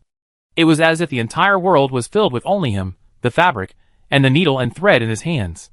At the same time, he could feel the noticeable improvement in the dexterity of his hands. Ryan's inherent agility already made his hand speed extremely fast, and now, after activating dexterity, it reached a level that was completely indistinguishable. Moreover, this speed wasn't chaotic, but methodical. In seconds, a mithril emblazoned shirt was complete. Julius, standing by, instinctively picked up the shirt Ryan had crafted in just a few seconds. With just one glance, her beautiful eyes widened, her mouth dropped open, and she was completely stunned. After a few seconds, she uttered, dazed, "My Lord Viscount, I believe your tailoring skills have completely surpassed mine." The spacing between each needle hole in the mithril thread on the shirt was as precise as if it were machine-sewn. Furthermore, the 2 mithril lines on the chest, like parallel lines, were perfectly aligned throughout. Even a lifetime of diligent training wouldn't guarantee such mastery. Even Julius, the gifted master tailor, could only manage 1 or 2 pieces of this quality at peak performance. But she'd been learning tailoring since she was 8, and was now 42. "No, Julius, I'm still a novice tailor, and need to learn some new styles," Ryan said with a slight smile. He had just seen a system notification that the experience points earned from the mithril embroidered shirt had significantly decreased since his promotion to master tailor. He needed a more complex and expensive garment to quickly advance his master tailor rank. But after some casual conversation, Ryan discovered that the more complex styles Julius mastered were women's dresses, requiring mastery of various lace and embroidery techniques. This made Ryan frown slightly. After all, a male noble learning tailoring was already outrageous enough, but spending every day in a tailor shop crafting women's dresses was a bit perverse. After some thought, Ryan decided to continue crafting the Mithril blazoned shirt. Although it was a bit slower, he was already proficient, and with the added bonus of his new core skills, it wouldn't be much slower. Of course, the main reason was that the time to reach the imperial capital of Tamriel was drawing near. Over the next 2 days, he successfully upgraded his Master Tailor class to level 4, 3/1000, gaining 3 skill points and 3 attribute points. At this point, including the bonuses he received from leveling up while tailoring, he now had 12 attribute points remaining, 16 skill points remaining, and 54 gold skill points remaining. The planned goal had been successfully achieved. At this moment, Ryan was pondering 2 things. The first was whether to take Anna with him to the imperial capital.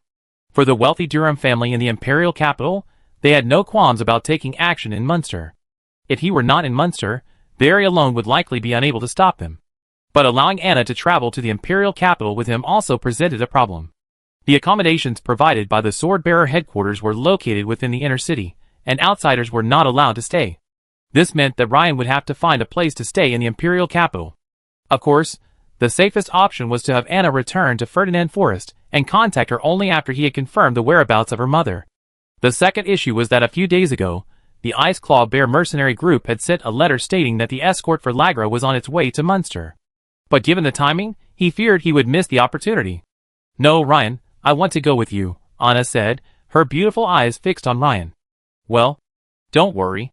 If things really don't work out, there's a residence in Tamriel owned by our elven ambassador. I can wait for your news there." "An ambassador's residence?" "Yes." Anna nodded heavily. "All right then." Ryan nodded. "That wouldn't be a problem. After all, the safety of the ambassador's residence represents the reputation of the Empire, and is arguably one of the safest places in the entire imperial capital." The next morning, after bidding a heartfelt farewell to their families, Ryan and Anna boarded the airship bound for the imperial capital of Tamriel. On the airship platform, Admiral Edward personally came to see them off, and Alina, Barry, and other people Ryan knew well also stood by to bid them farewell. A day and a half later, the airship drew closer to the imperial capital of Tamriel. By this time, many people, like Ryan and Anna, had already emerged from the cabins and stood by the side, gazing into the distance. "Ryan, look!" Anna suddenly exclaimed, pointing to a vast, lush forest in the distance. Ryan followed Anna's slender finger and saw, within the distant forest, a network of crisscrossing roads and towering buildings. Although at a great distance, he could still vaguely make out the towering structures, each one a diverse array of styles. As the airship drew closer, the others also caught sight of the increasingly clear outlines of the imperial capital, and suddenly, they all cried out in surprise. Passengers in the cabins began to emerge one after another, and within a few minutes, the ship's side was bustling with people. Because the imperial airship tickets were expensive, and those on this level were either wealthy merchants or nobles, they had largely seen the world. Even so, upon seeing the massive city before them, everyone couldn't help but gasp in admiration. "Mother, is this Tamriel, the capital of our dragon empire? It's truly magnificent." A little girl in her early teens, not much older than Ryan's sister, dressed in a long white lace dress, exclaimed in amazement. "Yes, this is Tamriel, the heart of our entire empire," said a noblewoman nearby, also gazing at Tamriel in the distance. "Every time I come here, looking down at Tamriel from the air, I have a different feeling about this magnificent city," exclaimed a nearby, mustachioed old man. This wasn't his first time in the imperial capital, but each time he did, he was astonished by the grandeur of its civilization and the might of its empire. Yes, the imperial city is truly magnificent. A middle-aged man in aristocratic hunting attire couldn't help but agree as he took in the sight. Ryan noticed that Anna, beside him, was amazed, but her expression was a little strange. "Anna, what's wrong with you?" Ryan, do you know what Tamriel means in Elvish?" "Oh, could it be that the imperial city of Tamriel was once an elven city?" Ryan asked in surprise, a sudden thought coming to his mind. Because the pronunciation of Tamriel was quite different from the common language. Furthermore, with his exceptional vision, he had already spotted some buildings with distinctly different architectural styles, cylindrical towers, round arches, spires. Ryan could even make out the ancient and intricate patterns on the exterior walls. These all seemed to be the writing and architectural styles of the elven people. Indeed, Tamriel means eternally beautiful in Elvish. It was once the imperial capital of the elven race. But later, following the war, the elves gradually retreated deep into the forest, and this place became the capital of the human empire. Anna seemed a little downcast as she spoke of this. I see. Ryan nodded. No wonder the imperial capital of Tamriel is located in the heart of a vast forest. As the airship drew closer, the roads below became increasingly crowded, each one teeming with caravans and travelers. Even the sky seemed crowded. Wow, so many airships. Are they all flying from different provinces to the imperial capital? The little girl asked in surprise, pointing at the dozens of airships scattered across the sky. The airships varied in size, all heading toward or departing Tamriel. You know, in Munster, seeing 3 airships in the sky at once was pretty much the limit, and those were usually small. But now, most of the ones they saw were medium-sized, with 2 even being large. Look! What's that? How can there be so many huge holes? A male noble's voice trembled slightly, as if he had witnessed something terrifying. Ryan narrowed his eyes and looked down. Directly below them, near the edge of the city and the forest, a number of conspicuous large holes could be seen in the lush woodland. Just now, they had been focused on the airships in the sky, ignoring the ground. There are some over there too. Another person shouted. There are even more in the city. Immediately, Ryan looked towards the buildings in the heart of Tamriel. The massive, white, pointed roof buildings, surrounded by independent walls, were surprisingly still undergoing repairs. The ground beneath them was faintly visible, showing the signs of repairs from numerous potholes. As one approached the palace, unrepaired potholes and damaged buildings became apparent from time to time. Although many on the airship were unaware of what had transpired in the imperial capital a month prior, Ryan knew full well that these were the remnants of the great battle. Chapter 375. The airship soon began to slow down, and a massive cylindrical tower nearly 100 meters tall appeared directly ahead. This was clearly the airship's landing point. Surrounding the landing point were several small black dots fluttering up and down. They were Griffin Knights maintaining order. Compared to the number of Griffin Knights in Munster, Imperial Tamriel had far more, with a fleet of Griffin Knights occasionally darting across the sky.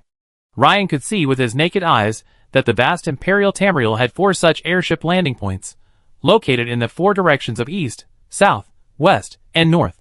Each towered like a towering tower. At the same time, 7 or 8 long piers extended from the towers in different directions, providing docking for various airships. As Ryan and Anna slowly disembarked from the airship with the crowd, he soon spotted the short man, Matteo, who had been waiting at the exit. Beside him stood an elderly man dressed in a tuxedo, dressed as a butler. Lord Ryan, Miss Anna, we've finally arrived. Everything has been arranged, Matteo said, stepping forward and bowing. Thank you for your hard work, Matteo, Ryan said with a slight smile. This was the suggestion of the beautiful woman Jennifer, who had sent the diminutive Matteo to the imperial capital to prepare the grounds. Originally, the beautiful woman had planned to help Ryan purchase a house to settle down in. But Ryan's title was still only that of a viscount, and his fiefdom belonged to the province of Munster. Even with sufficient funds, purchasing a house in the land-scarce imperial capital would be limited to the Third Ring Road or beyond. And even within the Third Ring Road, only fiefdom nobles in the imperial capital and surrounding areas could purchase directly, or at a premium several times over, as wealthy merchants invested. After some thought, Ryan politely declined the beautiful woman's offer to purchase the house. However, he did accept Matteo's suggestion to serve as a vanguard. Before arriving, during a meeting with Duke Munster, he had offered to let Ryan stay temporarily at the Bavarian family's residence in the imperial capital. Considering Anna's safety, Ryan accepted the Duke Munster's offer. The Bavarian family's residence in the imperial capital is located within the inner ring, undoubtedly offering far greater security than areas within the Third Ring and beyond. Furthermore, it's very close to the swordbearer headquarters, making it convenient for Ryan's daily commute. Of course I did. I never thought I'd have the opportunity to visit the imperial capital of Tamriel. Thank you, Lord Munster, for this opportunity, Matteo said with a hint of excitement. Although he had been in the imperial capital for almost 10 days, originally from Goldhire, he was still overwhelmed by the variety of new things he saw every day. By the way, Lord Ryan, I forgot to introduce you. This is Monsieur Orlito, the butler of the Bavarian family mansion, Matteo said, patting his head. Good morning, Monsieur Ryan, and good morning to the beautiful Miss Anna. Orlito smiled and bowed respectfully. Hello, Butler Orlito. The Duke wrote long ago, and I've already arranged accommodations for you and Miss Anna. Yes, thank you. By the way, Lord Ryan, where are your pet tags? I help you register them. The Imperial capital has strict regulations regarding war pets. Okay, thank you. Ryan brought his blood-feather hippogriff with him again on this trip to the Imperial capital. As for the Greyhound war dog Cookie, since he was very close to his sister Mint, Ryan left him in Munster along with the trotting wildebeest, Blackie. Soon, Ryan and Anna boarded the Bavarian family's luxurious carriage and headed for the inner ring. Inside the carriage, Butler Orlito recounted some of the situation in the Imperial capital. There are far more than 4 airship docking stations in the Imperial capital, not counting those designated for the Imperial family, the military, and organizations like the Sword Bearers. Oh! The Sword Bearers headquarters also has a dedicated airship docking station? Ryan raised an eyebrow. Yes, Lord Ryan. By the way, whenever you visit the Sword Bearers headquarters, if you need a carriage, just let the servant know. Yes, thank you, but not for now. I'm planning to walk around first. On the way, Ryan had already decided to go to the Bichio Constructor School and see Instructor Magro. The second volume of the Iron Heart Advanced Meditation Method was crucial to his spiritual power liquefaction process. After all, divine power crystals were something you couldn't find easily. To accelerate the liquefaction process as quickly as possible, relying on advanced meditation was the most reliable method. Very well, Lord Ryan, there are so many fun places to visit in the Imperial capital. You can take Miss Anna for a walk and see, said Orlito, the receptionist, respectfully. This respect was naturally justified. The Duke of Munster had made it clear in his letter that all requests from the young Viscount Ryan would be met to the best of his ability. If there were any difficulties, they must be overcome. If there were any unsolvable problems, contact Master Harlowin immediately for assistance. Orlito, the receptionist, had never witnessed his Lord Duke treat a Viscount so favorably, almost more so than his own son, Harlowin, known as the Lance of Bavaria. The Duke did not elaborate on the specific circumstances surrounding Viscount Ryan. Orlito only knew that Ryan was a swordsman, but even for a magic iron-level swordsman, the Duke seemed to place too much importance on him. However, despite his misunderstanding, he would meticulously complete the tasks assigned by the Duke. The next day, the dawn broke. In a luxurious bedroom in the Bavarian mansion, Ryan slightly loosened his grip on the girl's fair, smooth skin and began to rise. He planned to head to the Bichio Constructor School that day, following the address recorded on the memory crystal. Ryan? Anna said, her beautiful, sleepy eyes opening. Anna, rest a while. Help me take care of Bloodfeather later while I go to the school. Yes. Come back soon. Since Anna already knew Ryan was going to the school, she naturally had no objections.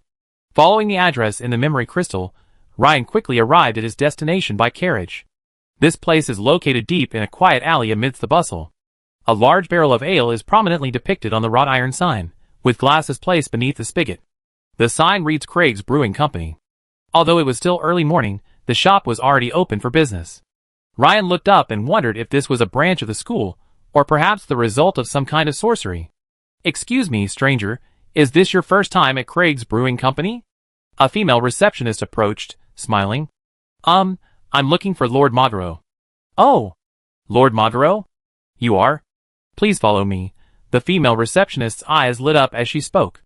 Ryan soon followed the female receptionist to the wine cellar on the basement level. She rang a bell, and the wooden door swung open.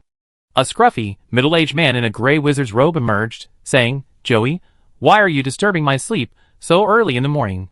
But when he saw Ryan and sensed him, he immediately rubbed his eyes widening as he stared at him with an expression of disbelief. This, sir, are you? Although he didn't know Ryan's specific circumstances, judging by the subtle yet powerful aura emanating from him, even a fool could tell he wasn't just a third-level wizard apprentice, but at least a full-fledged wizard. I'm here to see Master Magro. Master Magro? Master, if you wish to join the academy, you need to show me your emblem. The scruffy man glanced at Ryan in confusion. He was certain he had never seen Ryan before. But the man addressed Magro as Master, suggesting he was a member of the academy. Please check. My name is Ryan. Professor Magro should have already informed the academy. Please wait a moment. I check. The other person hurried back inside. Less than a minute later, he reappeared and said respectfully, Master Ryan, it's confirmed. Master Magro reported to the academy over a month ago. I take you to the academy right away. Yes, thank you. As Ryan stepped into the cellar, the next second, a complex pattern of light flashed across the ground. Ryan seemed to have entered a bubble. After a ripple, he disappeared at the cellar entrance. As his vision blurred, Ryan realized he had arrived in a subterranean hall. Huh, is this a teleportation array? Yes, it's a short-distance teleportation array. The specific technology has been lost. It was brought from ancient ruins by a master of the school long ago, the slovenly man said proudly.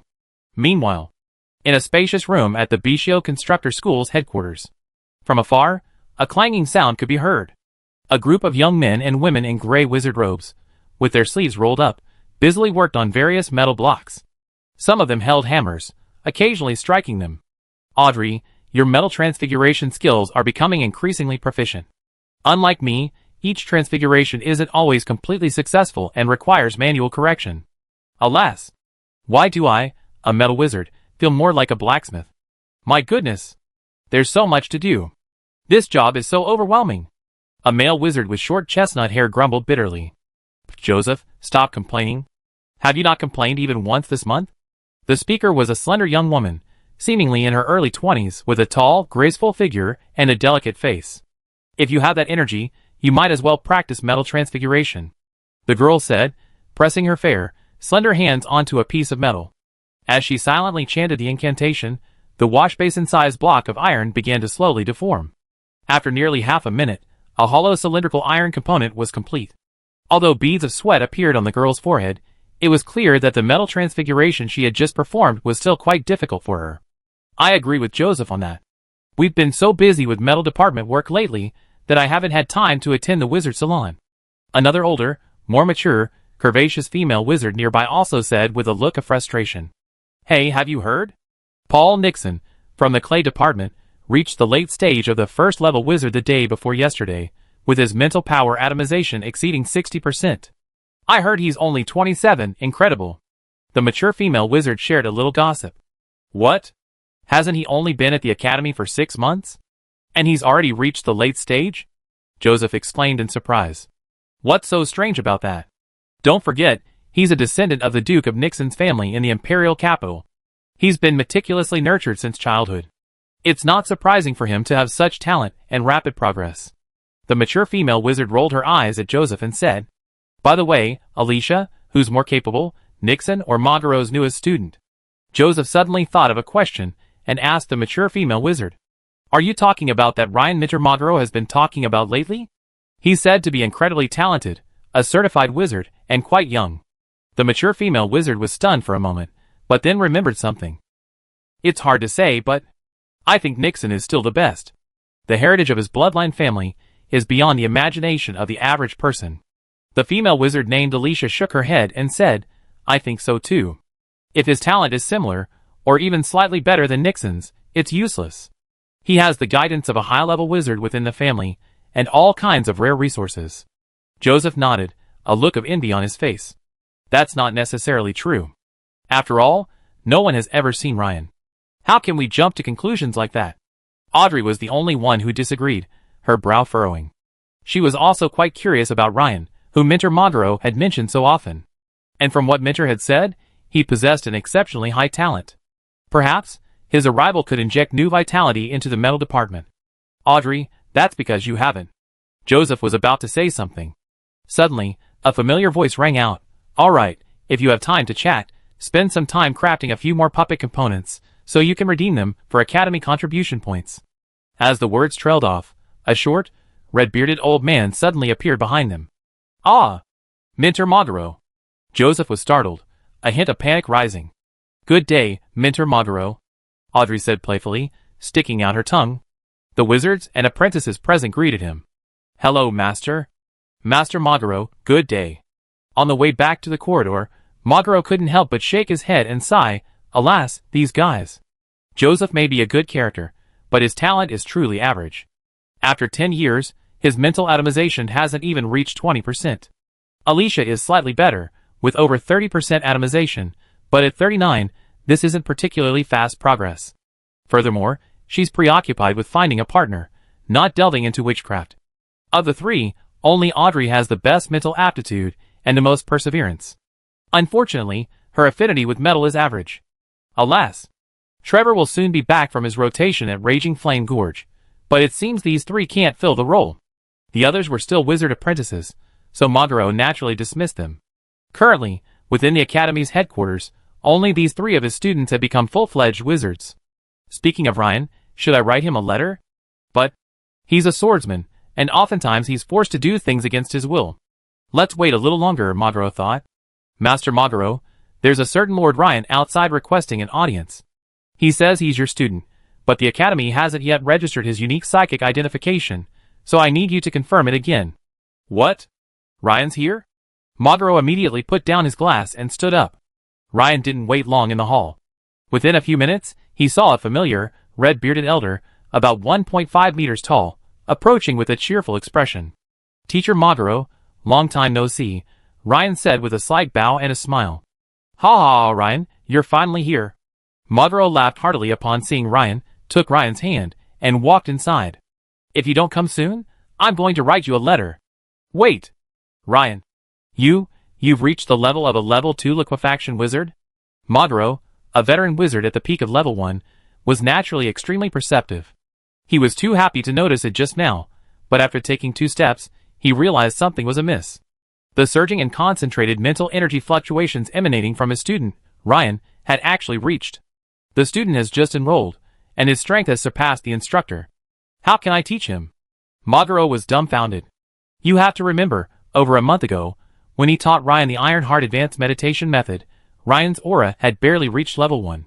And now, he's already a level 2 liquefaction wizard, surpassing him? This? In Madro's office. Ryan and Madro sat across from each other, and Madro excitedly said, So, Ryan, you've already completed the first level of the Iron Heart Advanced Meditation. Now you need the second level, right? Yes, Master.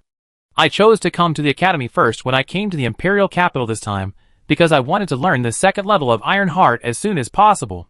I'll be reporting to the Imperial Capital Swordbearer headquarters in a few days. You've been transferred to the Swordbearer headquarters? You've become a magic iron level swordbearer at such a young age? Madro looked at Ryan with even greater admiration. As a veteran wizard, he naturally understood the Imperial Swordbearers, and knew that advancement for a swordbearer was a matter of hard work and dedication. Similar to military merit, promotion requires multiple battles, and the completion of various challenging missions. If you lack strength, promotion isn't necessarily a good thing, as the difficulty of the missions you face will increase dramatically. This is also why the swordbearer's gold content is so high. Other factors, such as background, have little impact. Master, I'm not a magic iron level swordbearer, Ryan said after a moment's hesitation. Huh? Is this a temporary position for training?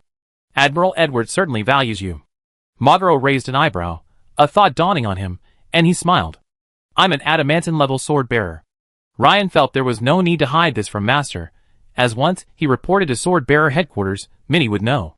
Keeping it secret would only lead to Madro's misunderstanding, leading to a loss of trust, a loss that would outweigh the gain. What? Madro's eyes widened, his hand trembling, and the aged Bordeaux he had just picked up spilled directly onto his wizard robes. But he paid no attention to the wine. Instead, he immediately asked, Adamantium level swordbearer? How is that possible? You? The next second, as if struck by a thought, Madro calmed himself down and waved his hand, saying, You swordbearers have confidentiality regulations, so there's no need to tell me. I believe what you say. By the way, Ryan, if you're here to redeem the second level of Iron Heart, there's a small problem. You don't have enough contribution points. Oh! Contribution points? Do you need to contribute to the school to earn them? Well, it's a pity that contribution points can't be transferred.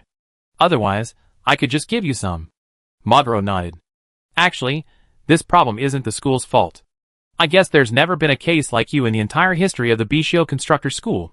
You just arrived and already need the second level of meditation. Madro couldn't help but smile wryly. Teacher, how can I quickly earn contribution points? Ryan understood the school's approach. Generally speaking, completing school missions earns contribution points. Since our school isn't known for combat, we have a lot of crafting tasks besides combat. However, these aren't something you can learn overnight. They require a certain level of inscription knowledge. Oh! Crafting? Inscription? Ryan's eyes lit up. If it came to metal crafting, Ryan hadn't found anyone faster than him, who had solidified metal transfiguration into a natural sorcery. As for inscription, while he couldn't be considered an expert, he was at the level of a beginner inscriber. Is it about metal puppets? Ryan confirmed. Yes, Our metal department recently received a large order from the military to produce 100 Wrath Hammer combat puppets. Actually, with your status as a sword bearer, completing the Academy's combat, garrison, or patrol missions should be relatively easy. Madro's thoughts were the exact opposite of Ryan's. In his opinion, it was a waste for a student with extensive combat experience and formidable skills to craft puppet parts to earn contribution points. However, you'll be reporting to Sword Bearer headquarters soon. Time constraints mean you might not have enough time to complete combat missions now. It's not too late to return to the Academy after you've completed your registration. I have someone show you around for the next 2 days. In Madro's eyes, Ryan's progress was astonishing. He wasn't in a rush to complete missions and earn contribution points. Instead, he could leisurely wander around. Master, I'd like to ask, how many contribution points are required to redeem the second level of Iron Heart? It's not much. As a meditation technique, the second level of Iron Heart redeems significantly fewer contribution points than a sorcery of the same level. If I remember correctly, it should be 500. Then how many contribution points are awarded for crafting the components of the Hammer of Fury Battle Golem you just mentioned? Well, are you really interested? Madro glanced at Ryan in confusion. Yes. Ryan nodded. Different components have different contribution points. I'd be responsible for the final assembly and debugging, while the others will be responsible for the component production, engraving of the inscriptions, and so on. Ryan, if you're interested, someone can take you through the details. Okay. Master, I go take a look. Ryan nodded and started to stand. Ryan, are you in such a hurry? Seeing Ryan leaving right away, Madro shook his head helplessly. Alright, I still have to debug these Rage Hammer combat puppets. I have Audrey walk you through the production process. Audrey? Instructor, you called me? A young girl with bright eyes walked into the room. Chapter 376. This is your junior, Ryan, Madro introduced succinctly. During their previous conversation, they had agreed to keep Ryan's identity as a sword bearer secret for the time being. Thus, Madro didn't reveal Ryan's identity as a sword bearer. After all, the status of an adamantine-level sword bearer was too rare and sensitive. You're Ryan? The girl exclaimed, covering her mouth. Her already large, beautiful eyes were now almost wide. Audrey, stop yelling. First, you help Ryan familiarize himself with the production process of the Wrath Hammer battle puppet. If Ryan has any questions, please help answer them. By the way, Audrey, you help Ryan with some of the school's trivial matters. I increase your contribution points in a few days, Madro instructed. Oh. Okay, Audrey nodded quickly. But she muttered to herself, isn't he a junior? Why do I feel like a babysitter? At the same time, her bright eyes occasionally glanced at Ryan, filled with curiosity. Is this Ryan, the genius wizard in Munster province that the mentor had talked about so many times? Aside from being taller and stronger, there doesn't seem to be anything special about him. Huh? No. Your strength. Audrey's speech suddenly stuttered after sensing Ryan's presence. Indeed, Ryan's strength has reached the level of a level 2 liquefaction wizard. Madro nodded, confirming Audrey's suspicions. Teacher, he my junior? Audrey turned to look at her mentor in shock, pointing a slender, fair finger at Ryan and her. She now had a new, second-level liquefaction wizard. Apprentice? No, isn't this even higher than the teacher's level? Oh my god! Audrey felt her head buzzing. Seeing Audrey's shocked expression, Madro slapped his forehead, brow furrowed. He turned to Ryan and said, Ryan, if word of your power as a second-level liquefaction wizard gets out, it will have a huge impact within the school. We still need to conceal it. Witchcraft? Or witchcraft props? Madro turned around and looked around, muttering softly. Madro's face lit up immediately. He pulled a grayish-white wizard robe from a nearby wardrobe and handed it to Ryan, saying, This is a high-level wizard item, the robe of concealment. Once you put it on, your apparent strength will be significantly reduced to that of an early-stage first-level wizard, making it less conspicuous. Okay, thank you, Master. Ryan gladly accepted it, bowing slightly in gratitude. By the way, Audrey, remember to keep this a secret. If it gets out, I'd be the first to contact you, Madro instructed Audrey, his prized student. Don't worry, Master, Audrey nodded quickly. Well, Ryan, after you put on the robe of concealment, follow Audrey to familiarize yourself with the surroundings. Okay, Master Madro, Ryan said with a slight bow. Ryan quickly donned the robe of concealment and discovered that the advanced sorcery item had a simple stretching function. He felt no longer cramped after donning it. This delighted him greatly. Ryan carefully examined the intricate inscriptions on the inside of the robe, realizing they held the secret.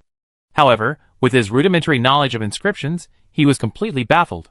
Guess I have to find an opportunity to properly learn inscriptions sometime, Ryan mused. While thinking, Ryan followed the lively Audrey out of Monroe's room and into the hallway. These are everyone's offices. All full-fledged wizards have their own offices and labs. Apprentices share offices. Audrey pointed to each office in the hallway and explained them meticulously. Her attitude was as if she were treating a significant figure, not her own junior. She couldn't help but be stunned by Ryan's prowess as a level 2 liquefaction wizard. What Paul Nixon? What late-stage first-level wizard? In front of this Master Ryan. No, this junior, they're nothing. Audrey finally understood why her mentor kept harping on about Ryan. If she had a student like him, she wouldn't be able to stop harping on him. She'd have to be there every day to watch over him. Well, Audrey, besides studying puppetry, what else do you usually do at the academy? Ryan asked, slightly curious. Besides the assigned tasks and responsibilities, we also study and practice witchcraft, teach new metalworkers, and so on. Of course, Master Monroe just said these little things, Ryan. Your Excellency, leave them all to me. Audrey glanced at Ryan with her bright eyes and said. Just now, she hadn't dared to call Ryan Jr., cautiously using the more versatile term Your Excellency, and even carefully observing his expression. Seeing that there was no displeasure on Ryan's face, he breathed a sigh of relief. By the way, although our Bicio Construct School is a research-oriented wizarding school, combat is ultimately unavoidable. This past year, especially, combat missions have been far more numerous than usual, and casualties have been even greater than the previous 10 years combined. Audrey's face darkened as she added, as if reflecting on something. Ryan nodded and continued, what about advancement within the school?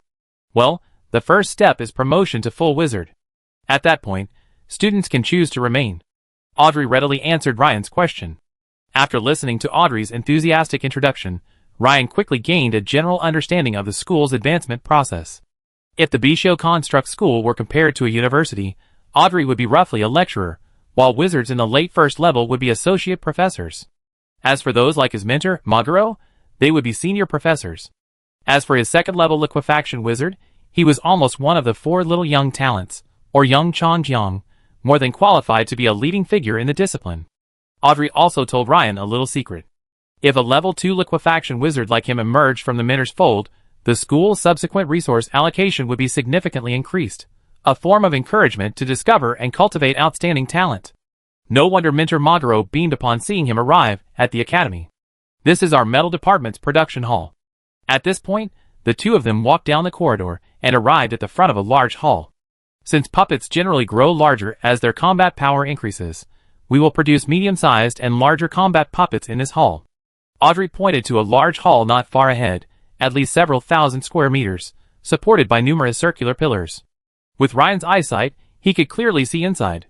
In the spacious workshop, a large number of iron blocks and various finished and semi-finished puppet parts were laid out, and many people in wizard robes were busy at work. Why does my own metal puppet department look like a large assembly plant from my past life? Ryan couldn't help but wonder. It was quite different from his impression of a wizarding school. At this moment, a female voice rang out from the metal department's workshop. Alas, I marry anyone who can do all this work for me, Alicia said angrily, stretching her voluptuous body after she finished engraving the inscription on a puppet component. Joseph swallowed as he looked at Alicia's beautiful and delicate curves, his lips trembling as he tried to say something. Meanwhile, several male level 3 wizard apprentices, who knew inscriptions, gazed at their own metal-type roses with shining eyes, swallowing their saliva. Joseph, you're no match for me, Bean Sprout. Alicia seemed to notice Joseph was about to say something, and immediately rolled her eyes at him. Ahem. Alicia's words made Joseph's face flush red, and he almost choked on his saliva. At this moment, Audrey brought Ryan to the entrance of the production hall, immediately attracting everyone's attention. This is the newcomer, Ryan. Sir, welcome everyone. You're Ryan? Joseph looked Ryan up and down. Under the effects of the cloak of concealment, Ryan's aura was right at the early stages of a level 1 wizard. Compared to his youthful appearance, it was still quite impressive, but not to the point of being world-shattering. A first-level wizard, about the same strength as himself, but this physique instantly makes him look down on me. Joseph thought to himself. Wow, so tall and handsome. We finally have someone we can show off in the metal department. Come to me. If anything happens in the school, I protect you. Alicia's eyes lit up at the sight of the towering Ryan. She smiled happily and waved at him. Audrey, seeing Alicia's expression, couldn't help but cover her forehead and mutter, "Alicia, you idiot." Ryan, however, was completely unfazed. He smiled and said, "Thank you. I hope we all have a good time." "Sir Ryan, these are the parts for the Hammer of Fury battle puppet we're currently working on," Audrey said, gesturing to the numerous parts displayed in the hall. "Can you show me?" Ryan was slightly puzzled. After a closer look, he saw that most of the parts were not difficult to make. For him, it took only a second to form, and the next step was to engrave the inscription. "Okay, Lord Ryan." Audrey stepped forward, placed her hands on an iron ingot, and began to slowly deform it. After about 30 seconds, a hollow cylindrical component was complete. Audrey wiped the sweat from her forehead, quite satisfied with the result. It was formed in one go, requiring no further processing. "Lord Ryan, if you have mastered the art of metal transfiguration, you can try directly transforming it, just like I did. Of course, since you're not familiar with it, you can go a little slower at first," Audrey said with a hint of pride. "Sir? Anyone who arrives later than us is a junior, isn't that right, Junior Ryan?" Alicia approached with a smile. "That's right," Ryan said with a faint smile. "Junior Ryan, it's almost lunchtime now. How about I treat you to a nice meal?" "Thank you, I treat you next time. I'd like to learn how to make the parts for the Wrath Hammer Battle Golem." Ryan declined with a smile. "Hee Junior, are you so serious? If you learn, help me share the burden." "Of course, all the contribution points will go to you," Alicia said, giving Ryan a wink. "Of course." Ryan nodded, not refusing. This didn't conflict with his goal of earning contribution points for the school. "By the way, do these need to be made?" "Yes, this part is mine, and that part is Alicia's. They're for the left and right legs of the Wrath Hammer Battle Golem," Audrey nodded. "Well, I take these two standard components and study them. By the way, Audrey, go to lunch first, and bring me a copy later." Lord Ryan, this?" "Just as I say." Yes, Lord Ryan." Audrey nodded hurriedly, thinking of Ryan's strength. A few minutes later, in Ryan's room. After examining the standard components again, he placed his hand on an iron ingot. The next second, a cylindrical component identical to the puppet component Audrey had demonstrated earlier, the one that hammered the combat puppet's thigh, transformed. But it was so fast, it was practically instantaneous. A few tenths of a second, a minute and a half. Compared to that, Ryan's transformation speed was that of a Ferrari 458, while Audrey's metal transfiguration was barely noticeable at the crawl of a tortoise. This is why Ryan sent Audrey away. One component costs 10 contribution points. 500 points means 50 components, which only takes a minute. Even if you consider the inscriptions, the primary defense inscriptions are perfectly within my control. 2 minutes per component, so I can finish them in 101 minutes. Ryan's eyes lit up after a quick calculation. The actual production process was even faster than Ryan expected. It took Ryan about an hour to complete the components worth 500 contribution points. As he became more proficient at the primary defense inscriptions, the time went from the expected 2 minutes per component to just over a minute. After finishing, Ryan didn't rush out, but instead rested in his room. Knock, knock. "Come in." Audrey and Alicia entered, each carrying a meal and a cup of coffee for Ryan. Suddenly, the two seemed struck by lightning. The room before them was filled with components. Bang! "Oh my God! Ryan, you!" Both Audrey and the mature and beautiful Alicia stared at the scene with wide eyes, as if they had seen something strange. What had they seen? Ryan completed nearly half a month's worth of work in just over an hour. Metal transfiguration is my strongest spell, so I'm a bit faster. Also, I happen to know the basic defensive inscriptions, Ryan said with a faint smile. Alicia, always appreciating beauty, now completely ignored the coffee splatter on her. She excitedly ran over to the large piece of equipment and examined it carefully. "Oh my God! Ryan, you actually finished it all!" Alicia exclaimed in amazement after checking it out, discovering that every component was almost identical to the standard one. Audrey, however, found it easier to accept the scene when she thought of Ryan's strength as a level 2 liquefaction wizard, but she was also quite shocked. Is the gap between a level 2 wizard and a level 1 wizard so huge? That shouldn't be the case. Audrey muttered to herself. That afternoon, Ryan obtained the long-awaited second level of the Iron Heart Advanced Meditation Method. Ryan checked the wall clock. It was already 5 o'clock. After a moment's thought, he said goodbye to Maduro. Anna was still at the Bavarian family mansion. Since he had already obtained the second level of the Iron Heart Advanced Meditation method as planned, he planned to return early and study it thoroughly that night. "Teacher, I be leaving now. I plan to study meditation first, so I might not be able to come to the academy for the next couple of days." "Ryan, manage your own time," Magro said, looking at Ryan with a look of great satisfaction. He couldn't be more pleased with his student. The Bavarian family's carriage was still waiting at the entrance of Craig Winery. Ryan boarded, and the carriage sped away, returning to the Bavarian mansion. After dinner with Anna, Ryan went to the study and took out the memory crystal containing the second level of the Iron Heart Advanced Meditation. Soon, a unique memory emerged in his mind, and Ryan began to carefully comprehend it. The second level of the Iron Heart Advanced Meditation is quite difficult to practice. But after successful practice, in addition to further concentrating and liquefying your mental power, it will also increase the power of metal-based sorcery by approximately 40%. Seeing this, Ryan's eyes lit up. 40%? That's incredible. Originally, at the first level, it was only 20%, which was already quite effective, but now it's 40%. You have to remember that even if a first-level wizard's mental power is atomized over 90%, the increased power of their sorcery is only around 50%. And the special effect of the Iron Heart Advanced Meditation technique reaches 40%, which is quite impressive. Of course, this only applies to metal-based sorcery. But for Ryan, this effect is truly astonishing. Don't forget, Ryan's affinity for metal is exceptional. Let's take the first-level metal spell, Metal Barrier, as an example. Originally, when I first became a first-level wizard, my defense was around 40. But now, a rough calculation, multiplying it by the 1.5x increase in mental power, and the 1.4x increase from the Iron Heart special effect, it's a whopping 84. You should know that the power of a typical second-level spell is roughly between 60 and 100. If I successfully master the second-level Iron Heart, I can practically use a first-level spell as a second-level spell. Although the power of a second-level liquefied wizard's first-level spells is naturally significantly increased compared to a first-level wizard, it's generally only around 50 to 60, barely reaching the lower limit of second-level spell power. But Ryan is different. Once he masters the second-level Iron Heart, the power of his first-level metal spells will reach the mainstream level of second-level spells. This is the result of a superior affinity for metal elements, combined with a practically tailor-made advanced meditation method, resulting in an explosive effect greater than the sum of its parts. It's comparable to some top-level advanced meditation methods that grant special sorcery upon successful practice. As Master Magro said, this advanced meditation method is particularly suitable for those with a high affinity for metal elements. It truly suits me perfectly. Ryan was overjoyed. After calming down, Ryan immediately focused his mind and began diligently practicing according to the requirements of the second level. Unlike the first level's three-dimensional pattern, which consisted of only 36 wool runes, the second level's three-dimensional pattern was more complex and naturally more challenging. If one lacked mental strength, simply looking at this three-dimensional pattern would make one dizzy.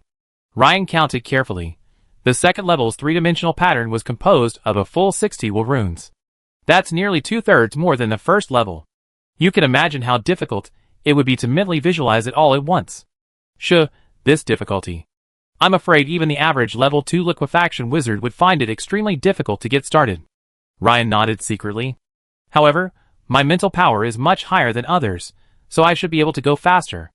Ryan glanced at his attribute panel. The 90 mental attribute on it was the source of his confidence. Of course, if I want to go even faster, I have to rely on the attribute points I've saved up. Immediately, Ryan began visualizing the three-dimensional structure of this second layer in his mind. An hour later. After trying over 20 times, Ryan's 90 mental attribute was no joke. He was currently able to successfully visualize a pattern composed of 55 wool runes, with only 5 remaining unfinished. However, after so many attempts, Ryan finally felt a slight swelling in his temples. This was clearly due to the excessive mental effort required to practice the second level of the advanced meditation technique. His current progress had reached its limit. Luckily, Ryan had previously diligently practiced tailoring in Munster, saving a full 12 attribute points for use in crucial moments like breakthroughs or battles. With almost no hesitation, Ryan added 1 point to his will. Instantly, his willpower increased from 90 to 91. Simultaneously, Ryan felt a surge of clarity in his mind, as if a spring of pure water had suddenly appeared in his spiritual sea, washing away the intense mental fatigue. Immediately, Ryan, restored to peak condition, began to mentally sketch the complex three-dimensional pattern of the second level of the Iron Heart Advanced Meditation technique. Another hour passed. The first will rune. The 30th. The 58th will rune. Great. Just one more, only 2 left. Although Ryan felt a wave of dizziness creeping into his head again, he was now only 1 step away from success, so there was no reason to give up halfway. So, Ryan added another point. Half an hour later, Ryan's face was filled with joy, and he pumped his fist vigorously. In his sea of consciousness, he saw that the thin, circular base at the bottom of the crystal had now nearly doubled in thickness. A system notification followed. You have completed the second level of the Iron Heart Advanced Meditation, and your understanding has improved. Your Iron Heart Advanced Meditation skill has been upgraded, and your experience points have increased by 3. Chapter 377. Ryan quickly found the Iron Heart skill icon on the Warhammer Wizard Legend class panel and checked the change in the description. The new description read, Iron Heart Advanced Meditation Level 4, 1/1000, with the special effect Metal Mastery Level 2. Metal Mastery Level 2, passive, effect, your ability to manipulate metallic energy particles is slightly improved. Does the first level correspond to levels 1 to 3? In that case, the second level should correspond to levels 4 to 6.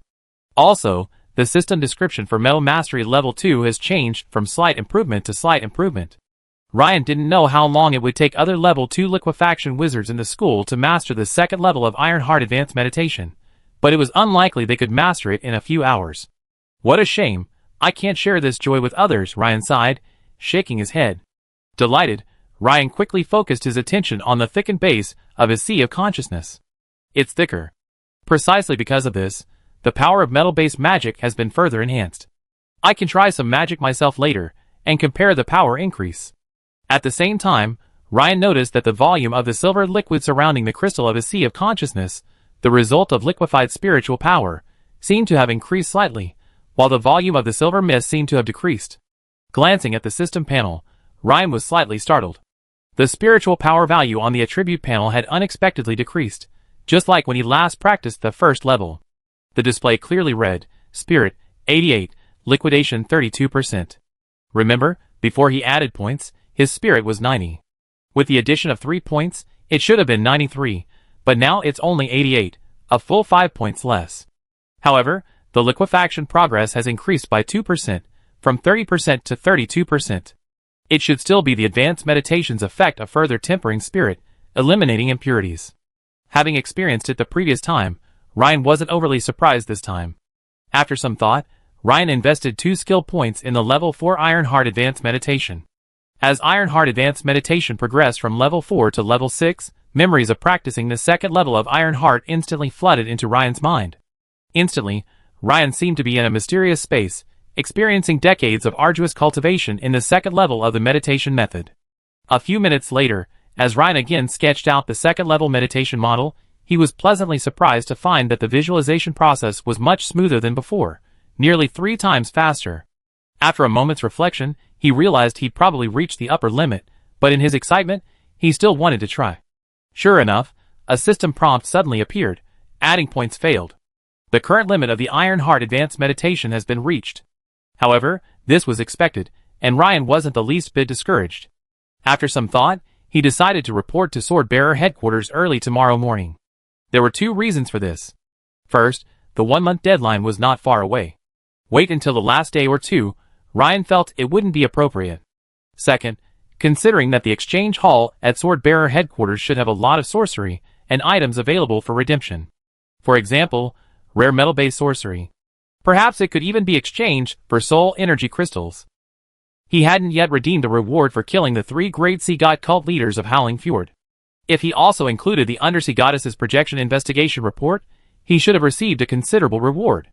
In other words, his mission evaluation medals and merit points should be enough to redeem 1, or even several, metal-based sorcery spells. In contrast, if he wanted to redeem sorcery spells at the Academy, he would have to accumulate a considerable amount of contribution points. This wasn't something he could accomplish quickly. Unlike the Iron Heart Advanced Meditation method, the exchange price for sorcery spells, especially second-level sorcery spells, at the Academy started at several thousand contribution points. To earn enough contribution points simply by crafting puppet parts, even if Ryan took on all the metal-based work alone, it wouldn't be enough. It was likely that he would have to go on an overseas combat or garrison mission to have a chance to accumulate enough contribution points. The next morning, Ryan arrived at the sword-bearer headquarters in a luxurious carriage belonging to the Bavarian family.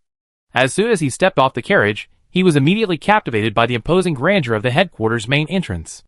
In the center of the main entrance stood an oval fountain, and a towering bronze statue of a man, over 10 meters tall, stood, his hands resting on a sword. His face was resolute, and he gazed into the distance, a lifelike sight. Behind it was an extremely spacious gate, where 8 guards, wielding swords and shields and clad in full-plate armor, stood. Ryan's perception clearly indicated that these guards possessed the strength of third-level knight squires. All they needed to reach the transcendental stage was an opportunity, a chance to obtain a potion. There was no doorplate, no description. Interesting. Ryan nodded slightly and walked towards the gate. "Sir, this is the Imperial Sword-Bearer headquarters." A guard stepped forward and said politely, as he could see Ryan had disembarked from a luxurious carriage. Although he wasn't familiar with the Bavarian family crest of the shield of the entangled python, it seemed to be the family emblem of a certain duke. "Well, this is my official letter. I'm reporting in." Ryan simply presented the transfer letter. At first, the captain of the guards didn't take it too seriously. After all, every day or two, a demonic iron-level sword-bearer from a provincial branch would report to sword-bearer headquarters. But this time was different. With a quick glance, he saw the words adamantine-level sword-bearer written in large letters, which made the captain's heart tremble. The captain's expression suddenly changed, and he stood at attention and saluted Ryan. "Lord Ryan." Ryan waved his hand and asked, "Where do we report?" "Gavin. Accompany Lord Ryan to the reception desk of the administrative building immediately." The captain of the guard shouted, and soon, a capable guard came running over. "As ordered, Captain." "Lord Ryan, this way." "Thank you."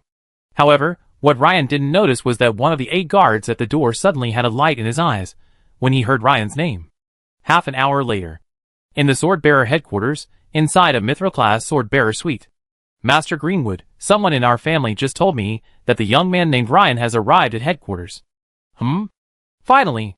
Greenwood's face lit up. He'd been waiting for Ryan for days. "Have Mia, Nathan, and Chandler come over right away." A quarter of an hour later, a woman, about 26 or 27, dressed in a slim-fitting aristocratic hunting outfit, with a sculpted figure and bright red lipstick, entered the room, chatting with 2 elegant-looking aristocratic men. During non-missions at headquarters, most sword-bearers dressed casually. The 3 men were all members of Greenwood's circle.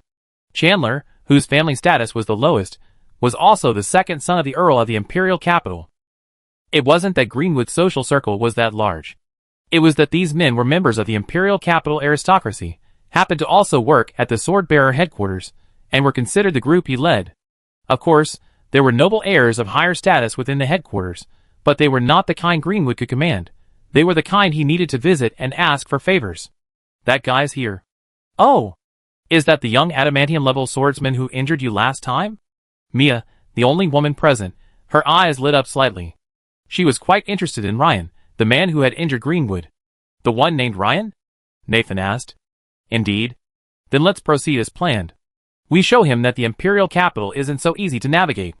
Chandler, looking gentlemanly, shook the red Bordeaux liquid in his hand and said with a smile, "Mia, you and Chandler, take the initiative and try to approach him. If you can gain his trust, that would be great," Greenwood said. No problem. He's at the reception desk in the administration building, right?" "Chandler, let's go meet this Lord Ryan." Mia giggled. Administration building reception desk. Due to Ryan's status as an Adeptus-level swordsman, the reception was handled personally by Director Anthony, a middle-aged man with slick-back hair. "Lord Ryan, for your outstanding performance in Marne Province, clearing out the Poseidon stronghold in Howling Fjord and killing 3 legendary and quasi-legendary cult masters, you have been awarded 3 mithril medals and 16,500 merit points." And more?" Anthony, the reception director, said, his narrowed eyes suddenly widening. The wisdom slate before him prominently displayed the word "top secret." A long section of the content was invisible, except for the final reward amount. "And for providing top secret intelligence, you'll be rewarded with an adamantium medal and 10,000 merit points. So, Your Excellency Ryan, you receive a total of 1 adamantium medal and 3 mithril medals, plus 26,500 merit points. Do you have any objections?" Anthony, the reception director, said with a smile. Ryan's eyebrows raised, delighted. He had thought that the information regarding Hela, the goddess of the underworld, would be important, but he hadn't expected it to be so valuable. It even exceeded the reward he received for annihilating the 3 leaders of the Poseidon cult. As expected, when it comes to matters concerning the gods, no matter how trivial, matters are of little importance. Of course not. Thank you, Your Excellency Anthony. Ryan bowed slightly in gratitude. At this moment, a female staff member trotted over. She was holding a tray, and on it lay a golden, round emblem, half the size of a palm. Ryan took the adamantine emblem from the tray and handed the diamond star emblem to the female staff member. The heavy adamantine emblem bore a lifelike image of a knight standing with a sword. With Ryan's knowledge of metals, he knew it was indeed made of precious adamantine. But compared to the honor and authority the emblem represented, the adamantine itself was nothing. Do you need someone to accompany Sir Ryan to familiarize yourself with the area? Anthony, the receptionist, said with a smile. No, I can walk around on my own. Ryan smiled and declined. Well, Sir Ryan, feel free to contact me at headquarters with any questions you may have. Thank you. Goodbye, Sir Anthony. A few minutes later, Ryan left the reception desk. He had a feeling that the smile of Anthony, the reception director, was incredibly hypocritical, giving him a bad impression. Perhaps this was a common trait among imperial bureaucrats. Ryan shook his head slightly, unconcerned. Soon following the signs, he arrived at the headquarters exchange hall. After all, Ryan was quite excited about the higher-level sorcery and the possibility of exchanging soul crystals. After several turns along a long corridor, Ryan arrived at the headquarters special item exchange hall, a 3-story building clad in white marble. The building style resembled the Baroque architecture of Ryan's previous life. It had round columns, prominently convex and concave walls, and numerous decorative patterns and reliefs, giving it a grand and exquisite appearance. When Ryan entered the exchange hall, he found it boasting a vaulted ceiling and high ceilings, appearing extremely spacious. The number of people moving about inside was more than 4 or 5 times greater than that of the Munster branch. At that moment, there were long lines at each counter in the hall. Furthermore, the black wisdom slabs in front of the counters were even larger, giving it a more upscale appearance compared to the branch. It wasn't long before Ryan's turn came. A young staff member stood up and smiled. Greetings, sir. How may I help you? I'd like to inquire about all the metal magic spells at headquarters, Ryan said, handing the other person his freshly forged adamantium emblem. Yes, sir. Ah, an adamantium emblem. The young staff member exclaimed, clearly surprised. After a moment's pause, she quickly and respectfully accepted it with both hands and placed it into its specially designed recess. Sir, as you possess supreme authority, you can view all redeemable items at headquarters. Currently, I have found 4 items related to metal-related sorcery. Sir, please see the wisdom slate, the young staff member said. As the girl finished speaking, a dense array of small white characters appeared on the black slate in front of Ryan. Sharpening, a level 0 sorcery. Consumes a certain amount of mental energy. Using a specific sorcery model, it draws surrounding metal energy particles, increasing the sharpness of the designated metal weapon for approximately 1 minute. Exchange price. Metal barrier, a level 1 sorcery. Consumes a certain amount of mental energy.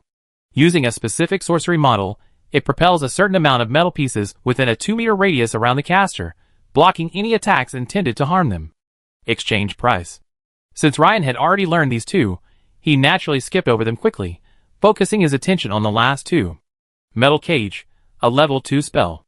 Consumes a certain amount of mental energy. Using a specific spell pattern, it draws surrounding metal energy particles, rapidly forming a metal cage around a single target. Exchange price. 2 mithril metals plus 15,000 merit points. Source, Harsh Ruins. Thorny Iron Ball, a level 3 spell. Consumes a certain amount of mental energy.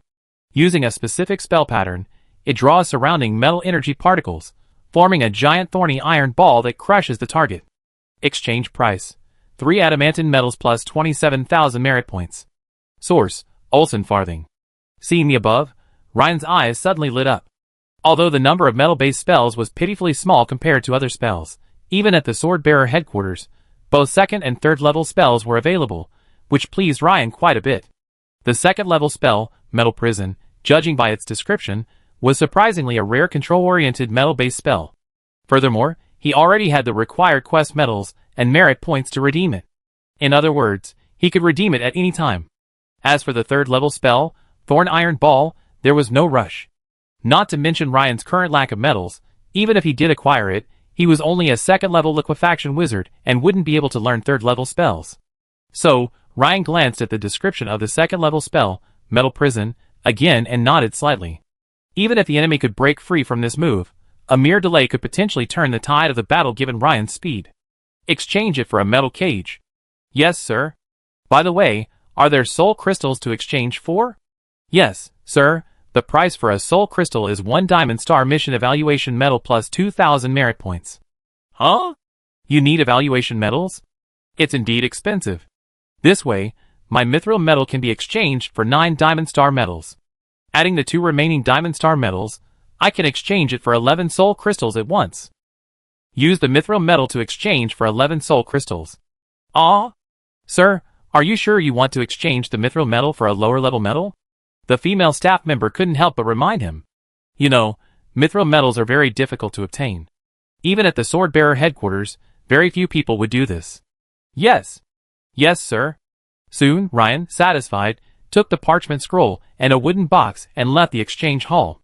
5 minutes later, Mia and Chandler hurried to the exchange hall. Chandler went up and chatted animatedly with several female staff members. Then he returned, saying, "They said a tall, unfamiliar young man just left." So fast? Mia was speechless. She and Chandler had just rushed from the reception desk in the administration building. She hadn't expected Ryan to be so efficient. He'd already left in less than 10 minutes. Let's go, let's look for him again. Mia stormed out of the hall. Half an hour later. I'm so pissed. Ryan left the reception desk and went straight to the exchange hall. After exchanging something, he left. I later asked the guard, and he said he left headquarters, Mia said angrily. She even applied elaborate makeup and sprayed on the expensive Royal No. 5 perfume. This was a premium fragrance, a blend of rosemary, rose, and jasmine, a fragrance Mia normally wouldn't bother using.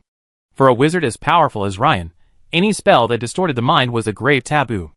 If it failed, the consequences were unimaginable. That's perfectly normal. A country boy like him coming to the imperial capital, especially knowing there were so many good things at the headquarters, how could he resist exchanging them? Nathan said with a smile. Although he came from a well-off family, the second son of a marquis of the imperial capital, he had been salivating over the special items available for redemption since joining the Sword-Bearer headquarters.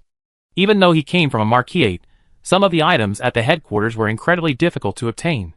By the way, Chandler, he just arrived and probably didn't have many merit points. Do you know what he exchanged? Nathan asked curiously. Chandler was handsome and elegant, and he was usually quite familiar with many of the female staff at headquarters. I'm not sure exactly, but what he's holding seems to be a parchment scroll. It's probably either a supernatural combat technique or sorcery, Chandler said after a brief recollection. Chandler's answer surprised Nathan. Huh? Those 2 items aren't cheap. Could it be that he's accumulated a lot of mission evaluation medals and merit points at his old branch? Nathan looked puzzled. But that doesn't make sense. Don't speculate. He single-handedly wiped out the Poseidon stronghold in Howling Fjord last time. Of course, he has plenty of medals and merit points, Greenwood said gravely. When he heard that Ryan was exchanging sorcery or combat skills, he immediately had a bad feeling. No! We couldn't let the other party continue to grow in strength. It seemed we had to expedite our plan. A stronghold? But even if we killed a powerful legendary cultist, the reward wouldn't be that much, right? Chandler was stunned. His Mithril-class team had also worked together to kill a legendary cultist during the previous mission. There are 3 Poseidon cult legends in this stronghold. Speaking of this, Greenwood's expression grew even more grim. Not long after he returned to the Imperial City, he heard the news from Butler Owen. His first reaction was disbelief. It was impossible. How could the other party be so strong? Although he had lost his last battle with Ryan, he believed the gap wasn't that big. But killing 3 legendary cultists in a single battle, what kind of a concept? But Butler Owen explained that this was something the Duke had personally told him during dinner with a high-ranking official at Sword-Bearer headquarters. The information was absolutely reliable. What? So strong? Several people turned around, their faces filled with shock, and they suddenly understood why Greenwood valued him so highly. This is a difficult question. Do you know what his strengths are? He excels in metal magic and possesses a wide array of extraordinary combat techniques. He has no obvious weaknesses. However, his sorcery skills should be stronger than his close combat skills. Greenwood touched his recently healed finger and said. He didn't know if it was an illusion, but even though his finger had healed, he still felt a dull ache, which only made him hate Ryan even more. A metal wizard? That's quite rare, Mia said, raising an eyebrow. But don't worry about that. Just establish contact with this Ryan and gain a certain level of his trust. Greenwood waved his hand. By the way, they haven't recruited yet. I think Ryan will soon. Spread the word that Ryan only achieved his adamantine swordsmanship through sheer luck. Good idea. No one at headquarters would risk their lives to join a team whose captain isn't strong enough, Nathan said, smiling and nodding. Then you can take the initiative to join their team. Got it. When they're out on a mission, deliberately leak their whereabouts or information to get them killed, Chandler said, his eyes lighting up. No, sacrifice your life for your country. Greenwood said, laughing. I have the clan arrange the specific assignments. I choose the most difficult one among the platinum level. Of course, don't worry, I have a powerful clan member stand by. After this Ryan is dead, we can continue with the mission. Hee, what a well thought out strategy. Mia's beautiful eyes narrowed at this. Hee, I told you, I show him what a wealthy family is. Small town youths like him, who think they have some talent but don't know their place, should just go back to the countryside. Greenwood said bitterly, flexing his still clumsy fingers. He had read Ryan's profile, and naturally knew he emerged from a place called Shining Gold Town. Some time ago, he had even sent someone to investigate that place, hoping to understand how this Ryan had come to be. As it turned out, Shining Gold Town had been attacked by the Black Flame cult last year, leaving nearly all the original residents dead or injured, and the investigation came to nothing. Wait, there's another question. According to regulations, adamantium-level sword-bearers are assigned missions only once every 3 months. If they complete a mission of the same level, their assignment can be extended. So, can he delay completing his mission for up to 3 months? Chandler suddenly frowned. No, he's already gotten into our rhythm, since he reported today. Soon, he'd be out completing his assigned mission, Greenwood said with a confident smile. Chapter 378. On the return trip in the luxurious carriage, Ryan immediately opened the wooden box containing 11 soul energy crystals and grabbed all of them. Ding! Detecting soul energy crystals that can enhance the liquefaction of spiritual power. Accelerate absorption? Note: system absorption removes impurities and allows for complete absorption all at once. Yes! Instantly, Ryan felt a portion of the silver mist in his mind begin to surge and rapidly transform into silver liquid. The silver liquid immediately began to increase, continuing for several seconds before the growth began to cease. Because these were double-digit soul energy crystals, Ryan felt a more significant improvement compared to the 3 crystals he had received from the beautiful woman Jennifer last time. Ryan glanced at the system panel. Spirit, 88, 42% liquefaction, but 11 crystals only means a 10% improvement, Ryan thought to himself, raising an eyebrow. No wonder. Given its high price and minimal improvement, the average noble's heir probably can't afford it. Unless they're from the imperial capital's top families, but for them, the biggest problem is the after effects. They can't use it continuously like I do. After using each soul crystal, they have to stop for a while. Soon after, Ryan returned to the Bavarian family mansion. Unable to resist the temptation of the new second-level sorcery, he greeted Anna and went to the study to open the parchment scroll. 1 hour later. In the training room. After a few seconds, Ryan silently chanted the spell and pointed at an ironwood dummy not far ahead. A dark silver light flashed around the ironwood dummy, and a square metal cage, resembling a prisoner's, suddenly appeared, trapping the dummy inside. Amazing! Is this the effect of mobilizing the surrounding metal elemental particles? Anna exclaimed from the side. And it's so thick!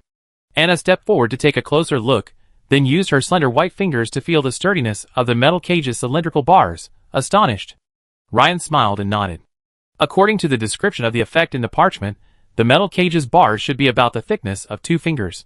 But the effect Ryan exerted was already as thick as an adult man's wrist.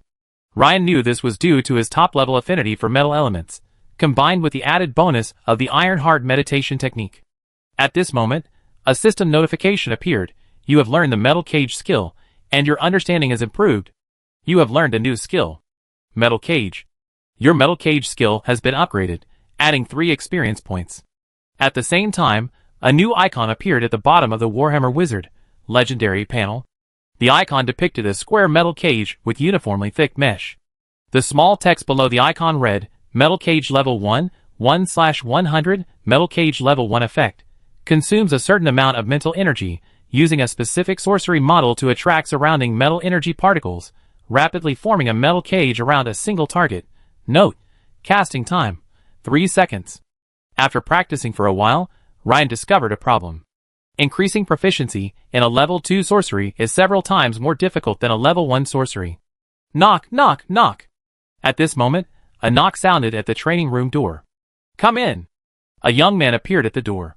He was wearing a knight's armor with silver and gold patterns, and his features bore a strong resemblance to the Duke of Munster. This made Ryan immediately guess his identity. Hello, Sir Ryan. I'm Harlowin. The young man's smile was bright and sincere. Hello, Sir Harlowin. This must be Miss Anna, right? Harlowin nodded slightly. Hello, Sir Harlowin, Anna said with a ladylike greeting. Huh? Is this the second-level metal magic metal cage? After greeting him, Harlowin's eyes stumbled upon the metal cage Ryan had cast on the ironwood dummy. Instantly, his eyes could no longer move. This kind of power. A few seconds later, when Harlowin looked back at Ryan, his attitude was completely different. Harlowin, nicknamed the Lance of Bavaria, was even more powerful than his father, surpassing even the Duke of Munster. Naturally, he possessed legendary strength. A few days ago, he received a message from his father stating that a young man named Ryan had been transferred to the Sword Bearers' headquarters in the imperial capital, and would be temporarily staying at his residence. To be honest, at the time, Harlowin felt a little bit like his father was being too polite. Although his father had clearly stated in the letter that the young man had been of great assistance to the Munster province and the Bavarian family during his time at the Munster Sword Bearers branch, and that he was also exceptionally talented. But there's no need to be so polite, right? But now it seems this young man's talent isn't just extraordinary, it's top tier across the entire empire. You know, improving a wizard's strength is even more challenging than the path of a knight. At his age, he's already a level 2 liquefaction wizard, and a rare metal-type wizard at that. What does that mean? After some pleasantries, Harlowin looked at Ryan with shining eyes and said, Sir Ryan, do you mind if we just call it a day and have a duel? Ryan was stunned. He looked at Harlowin's clear, fiery gaze, and couldn't help but laugh. Interesting. I didn't expect the eldest son of the Duke of Munster, first in line to the Bavarian throne, to be such a battle fanatic. Rightly, otherwise, at just over 30 years old, he wouldn't have been able to achieve full legend status and earn the title of Lance of Bavaria. Of course. Ryan, impressed by the Duke of Munster's eldest son, whom he had just met, nodded his approval. However, before that, Ryan planned to improve his skills. Metal Cage's 3-second casting time is ultimately too slow, completely unsuitable for actual combat. Perfect opportunity to incorporate this new sorcery into my combat system, Ryan thought to himself. After all, opportunities like these, sparring with a legendary level expert, are rare. Ryan glanced at the remaining skill points on his attribute panel. After spending 2 on Ironheart meditation, he still had 14 of his 16 skill points left, more than enough to upgrade the second-level sorcery, Metal Cage. This was also the purpose of his diligent tailoring training in Munster. Be prepared? Without hesitation, Ryan instantly invested 11 skill points, plus 8 gold skill points, into the level 2 sorcery, Metal Prison. As level 2 sorcery, Metal Prison suddenly advanced from level 1 to level 20. Instantly, a flood of memories related to the sorcery, Metal Prison, flooded into Ryan's mind. For a moment, Ryan seemed to have entered a mysterious realm, constantly practicing level 2 sorcery, Metal Prison, for over 100 years. The syllable compression and hand gesture coordination became almost instinctive. A few seconds later, when Ryan had absorbed the memories and regained consciousness, he smiled at Harlowin. Harlowin sensed that Ryan's smile suddenly emanated an unfathomable and profound aura, which made him shudder, and he immediately raised his regard for Ryan to a higher level. Sir Harlowin, let's begin then. Of course, Sir Ryan, I'm about to attack. Please advise. Harlowin said, his face serious as he grabbed a nearly 3-meter-long lance from a nearby weapon rack. Swish. Harlowin took a quick step, lance raised, and charged at Ryan. As a titled knight, he naturally needed to close the distance. Especially, in Harlowin's opinion, Ryan was also a wizard of exceptional strength. But the next second, he froze. He was also blocked. Because he was now trapped in a square metal cage. This is a second-level sorcery? Just now, it was instantaneous. Your second-level innate sorcery is actually a metal cage? Harlowin, trapped in the cage, widened his eyes, a look of astonishment. 0.04 seconds ago. Ryan's lips pursed, and he pointed at Harlowin. A second-level metal cage appeared in response. Dang! Harlowan's body radiated with the radiance of his will. With a powerful punch from his right hand, even the metal bars, as thick as a bowl, were instantly deformed. With just 2 blows, he burst free from the metal cage. As a second-level sorcery, even with Ryan's enhancements, it was unrealistic to trap a legendary warrior in close combat for too long. But Harlowan's expression was extremely solemn. Others might not understand, but he knew it best. Just now, he had used nearly 80% of his strength to break the cage. The strength of this binding was almost as strong as a third-level sorcery cast by a crystallized wizard. By this time, Ryan had already completed his second-level sorcery, Slicing Net. A vast net radiating silver light swept over Harlowan's head, leaving him no room for escape. Meanwhile, Ryan leisurely distanced himself from Harlowan again and cast his next spell. After a fierce clash with the sharp metal net, Harlowan was once again struck by Ryan's nearly instantaneous metal cage. Since this was a competition, Ryan naturally wouldn't use his killer spells, and likewise, Harlowan wouldn't use his ultimate. Under these circumstances, Ryan, with his 2 second-level metal spells, completely neutralized Harlowan. No way. For Ryan, the purpose of this competition was to master the control effects of the second-level metal cage spell, so he repeatedly tested new spells. After several minutes, the two, each holding back, paused, with no clear winner. Harlowan panted heavily, staring blankly at Ryan. Damn, this wizard's talent was even more exaggerated than what his father had described in his letter. For several days in a row, the two of them would exchange ideas. Sharing a love of battle and hailing from the same province of Munster, they naturally became familiar with each other quickly. Especially when they talked about Ryan's recent trip to the province of Marne. Huh? Sir Ryan, you also know Sir Luther? Harlowan's eyes lit up as he asked. Yes, he's a good friend, and he should be arriving in the Imperial capital soon. Ryan smiled and nodded. Are you taking the Dragon Knight Reserve exam? He told me about it last year. I never expected he'd be competing with me for this batch. Harlowan laughed. Sir Ryan, by the way, are you planning to join this batch as well? Harlowan suddenly remembered the newly appeared Bloodfeather hippogriff in the family mansion's enclosure. Yes, Lord Ryan before him was also a flying knight, meeting the selection requirements for the Dragon Knight Reserve. Compared to Luther, Harlowan considered the two of them equally matched, the difference in combat power not significant. But for some reason, Harlowan felt a certain intimidation towards Ryan, and naturally didn't want to encounter him during the selection. Suddenly, the adamantine emblem in Ryan's pocket vibrated slightly. One of the special functions of the adamantine emblem was its ability to transmit simple, specific messages within the Imperial capital. This vibration signaled that something was happening at headquarters, and Ryan needed to go. Lord Harlowan, I have to go to headquarters. See you tonight? Of course, Sir Ryan, please feel free. Half an hour later. In Anthony's office in the mission hall of Swordbearer headquarters. Sir Ryan, I'm sorry to interrupt your rest. Your assignment has arrived. The person speaking to Ryan was an old acquaintance, Anthony, the head of the reception office. Only then did Ryan realize that he also held the position of deputy director of the mission hall. Huh? An assignment? So soon? I just reported in 3 days ago, and I've already received one today. Isn't it once every 3 months according to regulations? Ryan raised an eyebrow, looking at Anthony with a slightly unfriendly look. Well, this is an order from above. It does say that the assignment must be completed within 3 months, but it doesn't specify a specific date within those 3 months. Anthony explained with an awkward laugh, pointing upwards. The room fell silent for a moment. Ryan clearly understood that he was being targeted. As for who was behind this? There were several possibilities, but the most likely suspect was naturally the Durham family. What are the specifics of the mission? Ryan asked after a long pause, observing the man's slightly flickering eyes. Sir Ryan, here are the specific mission details, hee. Anthony chuckled as he quickly handed Ryan a stack of information. Ryan flipped open the information, and the first thing that caught his eye was a ferocious black dragon on the front page. It looked remarkably similar to a giant dragon, but judging by the dimensions marked on the side, it was much smaller, only 12 meters long. Directly below, a lengthy section of detailed information was displayed. Venom Dragon. Estimated legendary strength in Nam Province. Legendary peak? Sir Anthony, do you also think this assignment is suitable for a newcomer like me who just arrived at headquarters? Ryan glanced at Anthony with a half smile. That's probably because the higher-ups know that Lord Ryan is young and talented, Anthony said, wiping the sweat from his forehead with a handkerchief, while racking his brains for words of praise. He knew there was something wrong. This mission to kill the Venom Dragon was arguably the most difficult of the missions currently assigned to the Sword Bearers' headquarters. After all, if it were even a little more difficult, it would be epic. That was the task for the Imperial Guardian to handle, not the Sword Bearer. What if I refuse? Ryan said with a smile. Lord Ryan, you're joking.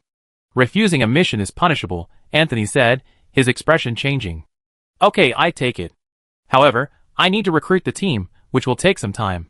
Ryan nodded, agreeing with a look of reluctance. In reality, he had been laughing internally, since he saw the target was a dragon.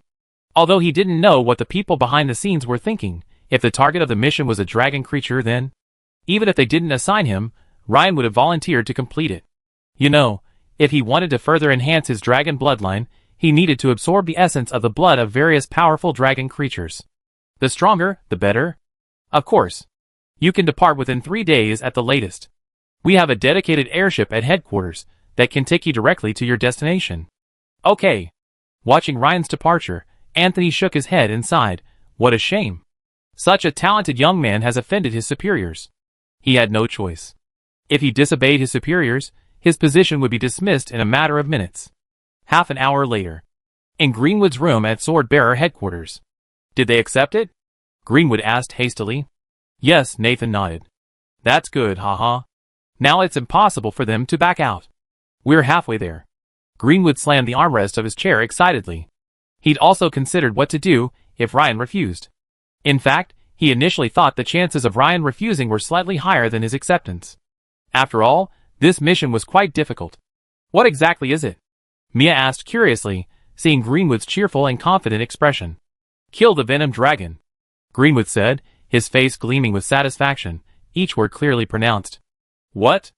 Isn't this one of the most difficult missions at headquarters? Chandler, standing nearby, was also shocked. He hadn't expected Greenwood to actually assign this mission to Ryan through the higher-ups at headquarters. This was simply too much of a bully. He couldn't help but mourn for Ryan inwardly. If a small-town youth wants to make it big, they have to be obedient. Otherwise, they're courting death. What else do Chandler and I need to do? Mia asked, ruffling her hair. In her mind, there was no longer anything for her and Chandler to do. Has the rumor about Ryan's lack of ability and his promotion to the top been spread? It's been spread through people at headquarters. Well, I need you two to help. When the time comes, take the initiative to join the opposing team. During the battle Greenwood said solemnly. Well, can't you wait until he and Venom Dragon are both defeated or seriously injured before sending someone in to attack? Mia felt Greenwood's plan was a bit too shameless. They've killed 3 legends, so their strength shouldn't be underestimated. I need to ensure nothing goes wrong. Don't worry, I'll be back with the clan's powerful members to ensure your safety. Also, the reward for killing the Venom Dragon will be yours. Okay, I agree, Chandler shrugged. Meanwhile, at a counter in the mission hall at Sword Bearer headquarters. I'd like to recruit a few team members, Ryan said, handing the adamantium badge to the female clerk in front of him. Okay, Lord Ryan, what are your requirements? Mithra level, with 1 skill only. Wizards preferred. 5 is fine, Ryan said. When facing flying creatures like dragons, ordinary knights are of little use unless they're flying knights. Wizards are naturally superior. Also, the rules at headquarters are similar to those at the branch offices. The maximum number of team members is generally 6. Okay, Lord Ryan, I've filled it out. Thank you. Dinner that day, at the Bavarian mansion. Oh! Lord Ryan received the assignment so quickly? Upon hearing this news, Harlowin frowned slightly. Although he hadn't joined the Sword Bearers, as the legitimate son of the Duke of Munster and a Griffin Knight, he was well versed in the workings of most of the Empire's institutions. He knew something was amiss the moment he heard it. Someone must be behind this. Probably. Ryan nodded. By the way, Lord Harlowin, do you know anything about the Durham family? Ryan asked after a moment's thought. Naturally, Ryan hadn't dared to ask this question before.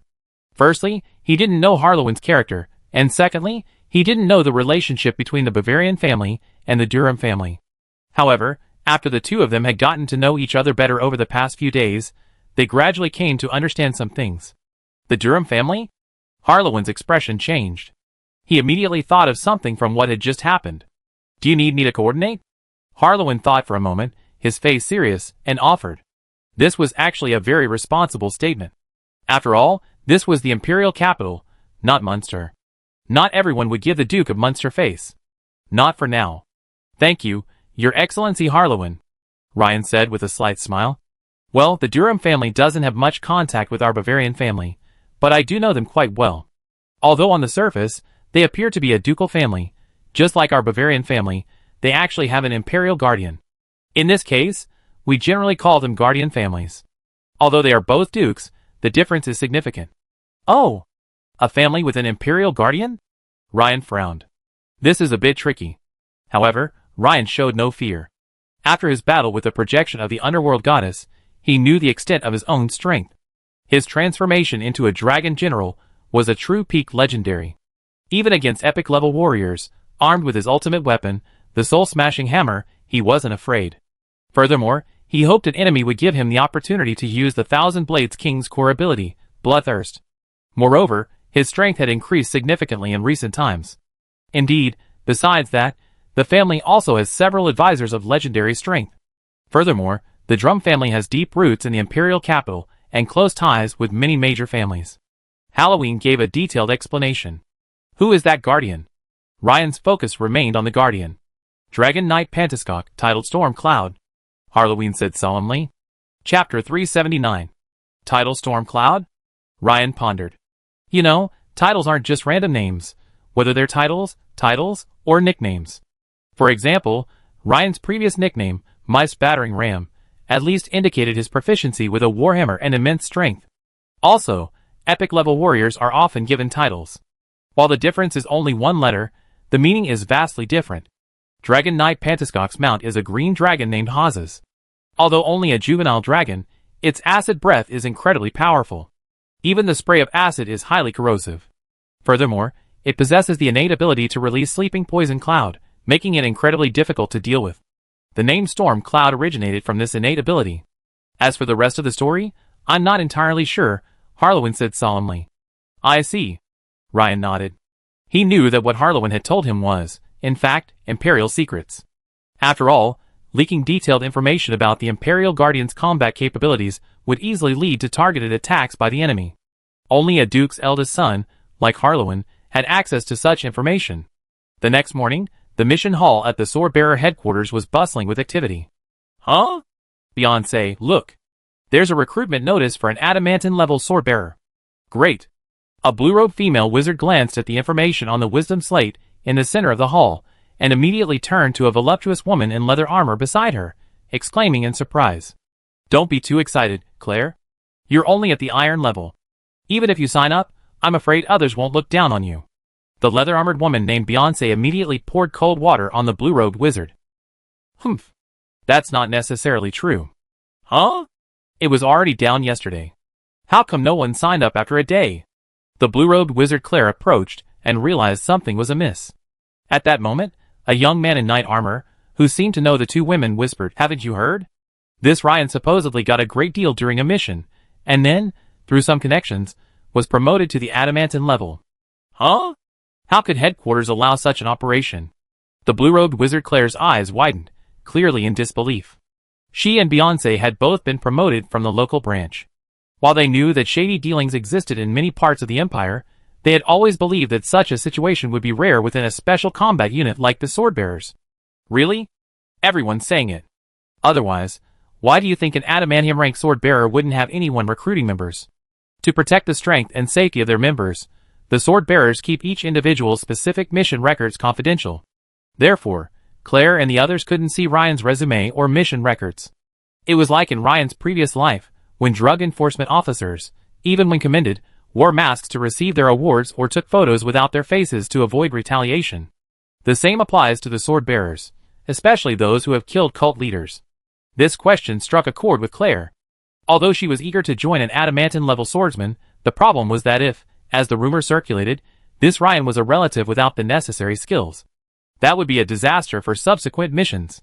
After all, their former captain, who was so powerful. But if it's a powerful adamantine-level swordsman like that, once they recruit, a magic iron level, would have virtually no chance. Besides, there are only two of us. Beyoncé, let's give it a try, Claire said to Beyoncé, a glint of determination in her beautiful eyes. Time flew by, and it was already the third day. When Ryan arrived at a reserved room in the mission hall to meet with the swordsman interested in joining his team, he was stunned upon entering. The number of people was so small, not even the 5 spots had been filled. Huh? Just 4 people? Ryan glanced around, his brow furrowed slightly.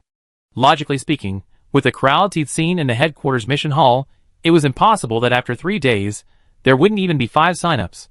Especially, he'd heard that the sword-bearer captains at all levels at headquarters had suffered significant losses recently. In other words, there were fewer captains and more team members. The situation on his side was completely abnormal. But the 3 women and 1 man before him were all handsome. Ryan had an inexplicable déjà vu. A sense of déjà vu from a bar in his past life recruiting for a flavor crew. Hey, Beyoncé, this Captain Ryan looks pretty handsome, Claire whispered to Beyoncé beside her. What's the point of being handsome? If you're not strong, you're worse off than someone ugly but strong, Beyoncé said speechlessly. Mia and Chandler had originally considered sending Beyoncé and the other girl away, but on second thought, they decided to let them stay. If only the 2 of them were present for the recruitment, the flaw would be too obvious.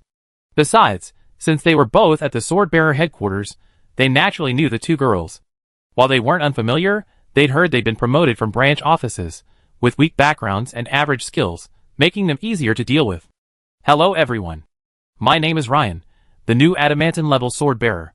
Ryan nodded slightly, then said, tell me about yourselves first. Claire, magic iron level, peak level 1 wizard, specializing in fire, Claire said first. Beyoncé, mithril class, ranger, skilled with bows and daggers. Mia, mithril class, early level 2 wizard, skilled with charm and negative energy. Mia winked at Ryan with a sweet smile. Chandler, iron class, peak level 1 wizard, skilled with earth. Huh? You 2 are iron class? I remember my recruitment requirement said mithril class, right? Captain Ryan, I'm actually quite strong, on par with the average mithril class swordsman. If you don't believe me, you can test my combat prowess. If it really doesn't work out, can I withdraw? Claire said, a little excitedly standing up. Ryan glanced at Claire, then at the others, and said, forget it. You're all hired. Beyoncé and Claire exchanged glances. So casual? No need for a test. This made them even more convinced that the rumors about Ryan might be true. Captain Ryan, isn't it time for you to demonstrate your skills? Mia said with a smile. Although she knew a little about Ryan, she had never seen him in action, so she naturally wanted to see him for a better assessment. Beyoncé nodded and said, yes, Captain Ryan, the training ground is right next to us. We're looking forward to seeing you demonstrate your skills. Haha, there's no need to go to the training ground. I'm in a hurry. As for demonstrating your skills, let's do it here. The next second, Ryan's figure stood still in front of them, but suddenly, 4 more figures of Ryan appeared in the room, standing beside them, each with a different posture. Even Beyoncé, the fastest ranger, was horrified at this moment, her dagger only half drawn. But then, all 4 figures vanished. Only Ryan's true form remained in the arena. What Ryan had just performed was the ultimate shadow step, though of course, he hadn't used it at full strength. Instant clone? Chandler exclaimed. A wizard who could perform this type of clone technique possessed exceptionally strong survival skills, making it extremely difficult to kill. It's not clone, but some kind of step-based technique, Mia said gravely. But this also meant it was difficult to counter. The opponent's movement speed had to be limited. Mia's eyes flickered, already considering countermeasures. At this point, the 4 of them no longer objected. In reality, only Beyoncé and Claire had previously expressed dissent. As for Mia and Chandler, regardless of Ryan's strength, they would both join. By the way, do you know why so few people have signed up to join my team? Ryan asked at the right moment. At the same time, his keen perception lingered briefly on the 4 people. Well, there's a rumor out there that Captain Ryan isn't very strong, but rather just as good luck. The blue-robed wizard Claire hesitated and said tactfully. Haha, I see. Ryan had just noticed that Mia and Chandler's auras had just briefly become slightly turbulent. Disorder is different from fluctuation. But we still need to test it further. A few minutes later, the 4 signed the team joining agreement.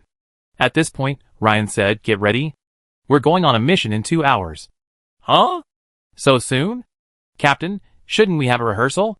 Claire was surprised and puzzled. This isn't the usual routine for a new team. Shouldn't they practice coordinating for a while before heading out on a mission? Captain Ryan, what's the specific mission? So we can prepare for battle, Beyoncé asked. Kill the Venom Dragon. What? The two women were stunned.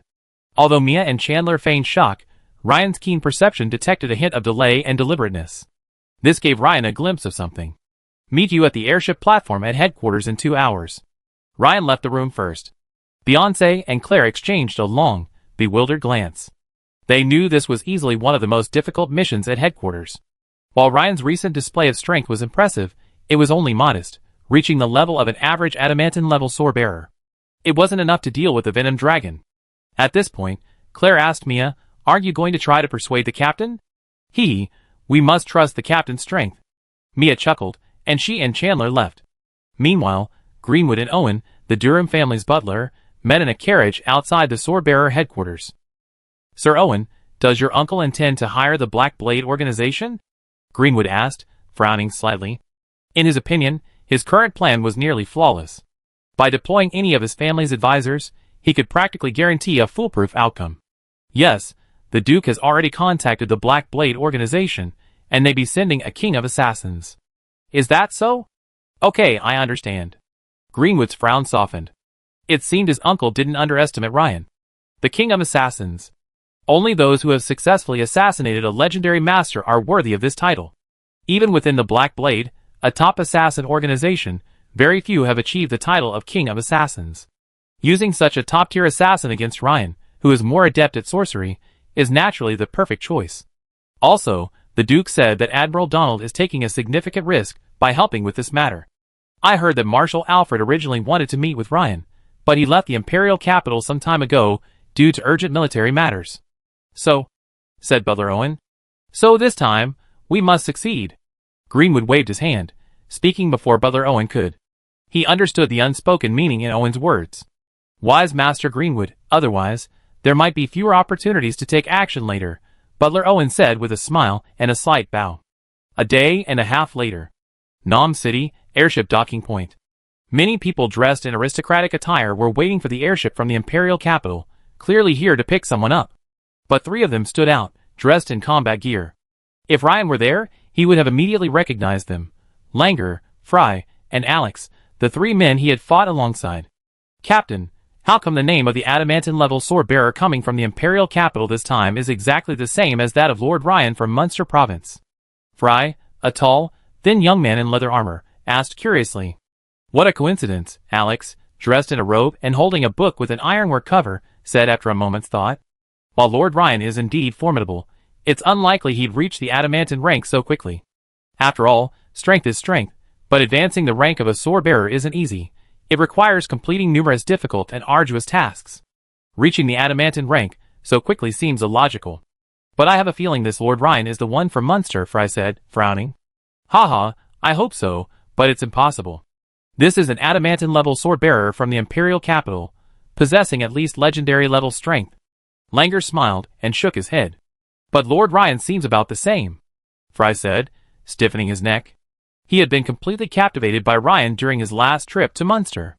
After returning, he had often spoken of him, his words filled with admiration. For a moment, Langer and Alex were at a loss for words. Because that Ryan in the Lin province was truly a demon. But there's no need to speculate. "The airship from the Imperial capital is already here," Alex said, smiling and pointing to the sky. A quarter of an hour later. "Is it really Lord Ryan?" The 3 exclaimed at Ryan, stunned. Captain Langer, Alex, Fry, long time no see. Ryan, who had just stepped off the airship, greeted them with a smile. Ren had a good impression of these 3. During the battle in Meister, the cult was powerful, but the 3 men faced the cult without flinching, a fact that Ryan admired greatly. Meanwhile, Mia and Chandler, standing behind Ryan, exchanged glances and whispered, "I didn't realize Ryan was quite famous." I didn't expect even the sword-bearers in Gnome's province would recognize him so highly. This team would be quite strong in the branch, but it's a shame they're about to be eliminated," Mia said, glancing at Langer and the other 2. "Well, Captain Langer is quite strong, approaching the magic iron level," Chandler agreed, nodding slightly. The 2 knew Ryan was from the nearby Munster province, but they hadn't expected his fame to reach even Gnome's province. That was quite remarkable. After some pleasantries, Langer asked, "Lord Ryan, according to headquarters instructions, the branch has assigned us to accompany you. Should we depart now, or stay in Nam City for the night?" Langer had already changed the address from Lord Ryan to Lord Ryan. Yes, Lord Ryan, how about we stay in Nam City for the night? Fry said with a smile. Go straight ahead. We get together when you come back, Ryan said with a smile. Come back? Can you come back? Chandler's lips curled slightly at the sight. All right. Lord Ryan, the Griffin is ready. Let's go, Langer said, leading the way. Soon, the group, each riding a single griffin, swiftly advanced towards their destination. The Black Mud Swamp. Venom dragons naturally favor swampy environments, and the Black Mud Swamp, hundreds of miles from Nam City, provides an ideal lair. It's convenient for raiding the densely populated human settlements and preying on humans and livestock, while also allowing for quick return to their lair. Lord Ryan, we plan to slaughter several of the previously prepared ferocious dragons in the swamp town outside the Black Mud Swamp to lure them out. Ever since receiving this mission, Langer has devised several contingency plans and made extensive preparations. Okay. Ryan agreed after a moment's thought. Going directly into the miasma-filled swamp is naturally less convenient than waiting for an opportunity. Half an hour later, a small airship bearing the family crest also arrived at the Nam City airship docking station. Leading the group was none other than Greenwood, accompanied by an exceptionally large and powerful warrior. The man stood nearly 3 meters tall, with a rugged face. If Harlowin had been there, he would have recognized him as a Breton from the Cyrodiil Plateau, a legendary giant. Did that Ryan leave upon arrival? Yes. Has Fompung made arrangements? Yes, Master Greenwood. Sir Greg, let's go then. In the town of Meyer. Captain Langer, you don't need to participate in this battle. Just guard the perimeter. Well, let Alex help. He's a wizard, so he should be able to help. Langer pondered for a moment. He and Fry were both adept at close combat, but fighting a legendary creature like the Venom Wyvern, brimming with poison and capable of flight, was like a mortal's wishful thinking. Alright. You guys, just focus on your sorcery and archery attacks from a distance. I draw their attention, Ryan said to the 4 new members. Okay, Captain. Mia couldn't help but laugh. Such a good thing actually exists. Wouldn't this make it easier for the 2 of them to attack? Captain, are you sure you can hold it off? Claire asked with a hint of worry. After reading the information on the Venom Dragon, she was still apprehensive about its strength and difficulty. Don't worry, don't forget, I'm an adamantine-level swordsman, Ryan said with a smile. Half an hour later, Ryan squinted at the sky and saw a black dragon, over 10 feet long, rapidly flying from the direction of the Black Mud Swamp towards Mud Swamp Town. It seemed to be scattering dots of black fluorescent debris around it. According to intelligence, these debris were highly toxic. Upon seeing the corpse of the ferocious species on the ground, the Venom Dragon began flapping its wings, preparing to spiral down. But in an instant, a massive silver metal net blasted down from a building directly towards the Venom Dragon. Ryan's doubly enhanced second-level spell, Slicing Net, instantly slashed the Venom Dragon's body, followed by another slicing net. Ah! Though the injuries appeared severe, they were actually only minor injuries to the Venom Dragon, which infuriated it immensely. The Venom Dragon soared rapidly, then spun towards Ryan, swooping down. Its mouth gaped, its bladder visibly contracting, ready to unleash a torrent of foul-smelling, pitch-black venom. This was the breath-breathing ability that dragons are known for. Rotor Dive. Venom Spray. Great opportunity. Mia and Chandler exchanged glances. Neither had expected to have their chance so early in the fight, but they nodded quickly without hesitation. Imprisonment. Mia narrowed her eyes, licked her rosy lips, and cast a first-level negative energy spell, Imprisonment, on her captain, Ryan. This first-level spell, Imprisonment, is not easy to master. It requires the prerequisites of the zero-level spell Slow and Weaken, as well as the knowledge of the negative energy principle, to be successfully executed. Furthermore, Mia's swift execution clearly indicated her exceptional talent. Stone and Earth Grip. Chandler, surprisingly, also cast an earth-based spell immobilizing Ryan. It seemed his abilities weren't sufficient for this spell, so he resorted to a scroll shimmering with an earthy yellow magical aura. With a swift tear, a beam of rich yellow light shot straight into the mud beneath Ryan's feet. Boom! 2 giant earthen hands, the size of wheels, erupted from the ground and gripped Ryan's legs tightly. Instantly, the 2 team members who should have been supporting Ryan, helping him deal with the Venom Dragon's ultimate attack, suddenly became stabbers in the back. You? Langer exclaimed in horror at this change. Alex, standing nearby, wanted to help Ryan, but the spell took time, and with the Venom Dragon already swooping down, it was too late for him to do anything. The same was true for Claire. Although she possessed the Dispel spell, facing this long-planned attack, even if she wanted to help Ryan, she was powerless. It's over. Her beautiful eyes gazed at the scene, horrified. Beyoncé quickly unleashed a targeted shot, seemingly trying to distract the Venom Dragon, but the Venom Dragon, already filled with hatred for Ryan, chose to take her blow head-on and continue attacking him. "Hey, Greenwood asked us to say hello to Lord Ryan," Chandler said, seeing the scene before him.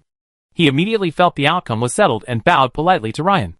In his opinion, even if Captain Ryan had a hidden weapon, he would be seriously injured if he managed to survive. Mia hadn't expected this to go so smoothly. Ryan trusted her and Chandler so much, leading the charge alone. This made it incredibly easy for them to stab him in the back. So easy that it even made him feel a little reluctant. "Finally, you've made your move." A calm voice rang out through the Venom Dragon's roar. "Huh? What?" Mia and Chandler were stunned. Had Ryan known all along that something was wrong with them? But before they could think, Ryan said again, "The one in the bushes on the left. What are you waiting for?" "Huh? Someone else?" Mia, Chandler, Claire, Beyoncé, and the others all looked in surprise at the location Ryan mentioned. There were 3 wizards here alone. How could the other party evade their perception and lurk nearby? Buzz. A buzzing sound like a bee echoed through the air, then grew louder. Swish. A dark figure, wielding a twisted scimitar, emerged from the distant bushes, hurtling towards Ryan. Its speed, leaving a trail of black ink, exceeded the speed of sound. A wave of white air formed around him, radiating outward like ripples. Chapter 380. Ryan's 2 sentences came out almost instantly. At this moment, the Venom Dragon swooping down from above Ryan's head had already spewed out a large amount of black, smelly venom. Swish. The venom suddenly rained down like a torrential rain, covering an area of dozens of square meters centered on Ryan. "Be careful," Claire shouted, her face pale. Because she had a vague idea. If their new captain, Ryan, died here, it was very likely that she and Beyoncé would also be silenced. Langer and Fry, who were on guard in the distance, quickly rushed towards the Black Blade organization's king of assassins, trying to stop him. After all, although Ryan was powerful in their eyes, it was unlikely that he could withstand the attack of the Venom Dragon and the assassins from both sides. But the gap between their strength and the king of assassins was too great, and they couldn't even catch up. Mia and Chandler, watching the Venom Dragon's gushing black waterfall, smiled. The Venom spit was just the appetizer. Next came the Venom Dragon's melee attack. A rotor dive. Even if Ryan could barely block or dodge the Venom Dragon's attack, the 2 men believed it possible. But with his precarious position, there was no way he could avoid the Black Blade organization's assassin king. By this point, they had already guessed the man's origins from his appearance and the weapon he held. The Black Blade organization's assassin king. Therefore, they were completely confident in this siege. Instantly. Metal transfiguration. Cutting net. Sharpness. Witchcraft killer move. Multiple slicing nets. Swish. 3 massive, bright silver nets suddenly emerged from directly below the Venom Dragon's swooping angle. Upon contact with the incoming venom, a hissing, corrosive sound emanated. Although the venom's corrosive power was immense, there were still 3 of them. After one net was instantly corroded, the remaining 2 nets and the Venom Dragon's claws emitted a sharp, metallic clashing sound. Even though Ryan's witchcraft killer move, multiple slicing nets, had been enhanced by the advanced meditation technique, Heart of Steel, greatly increasing its power, it was still no match for the Venom Dragon, which had reached peak legendary strength. Puff! Despite the damage to its claws, the Venom Dragon abruptly tore through the sudden onslaught of nets. But the next second, its pupils constricted. A dark knight's lance suddenly struck its head, with lightning speed. It was Ryan, seizing the opportunity, unleashing his ultimate skill, armor-breaking attack. Ong! The Venom Dragon quickly ducked its head, flapping its wings violently, trying to halt its dive. But the inertia of a charged dive was immense, making it impossible to stop quickly. Therefore, to avoid being struck by the sharp lance, it had to raise its head and back as far as possible. Although it could raise its head, the base of its neck near its chest could not. The lance strangely transformed into a hook, snaking directly into its slender neck, and then, with a sudden downward yank, it yanked down. Bang! The Venom Dragon was dragged to the ground at an even faster speed, and a cloud of dust suddenly rose. At this moment, the Black Blade organization's assassin king arrived beside Ryan. He understood that this was the time when Ryan's old strength had been exhausted and his new strength had yet to be reborn. As for Yanchen, he was completely unaffected, He had already memorized Ryan's position. At this moment, Yanshin provided the perfect cover for his attack. The curved long sword in his hand shone brightly and began to vibrate violently. For a moment, a humming sound filled the air. The speed of this strike was as swift as thunder.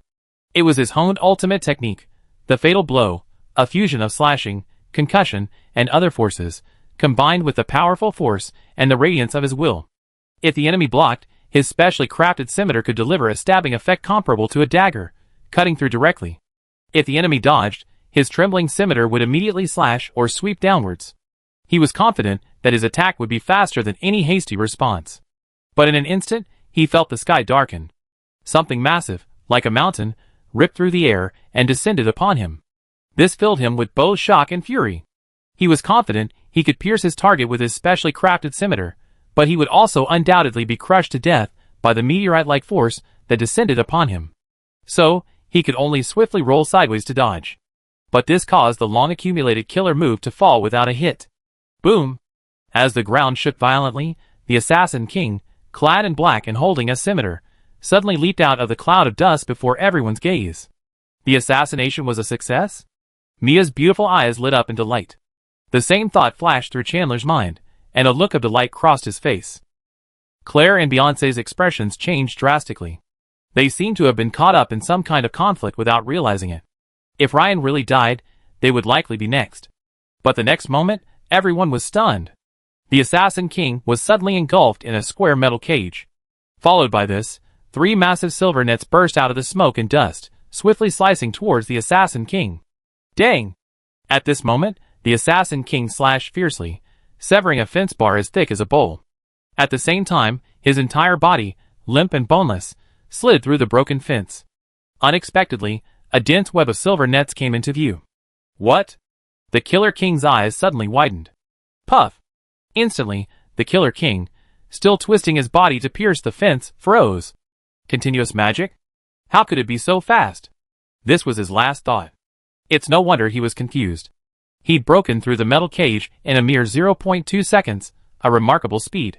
But in that brief moment, Ryan's subsequent magical killing move, multiple cuts, followed. Swish! A web of bloodstains suddenly appeared on the Killer King's cold, stunned face.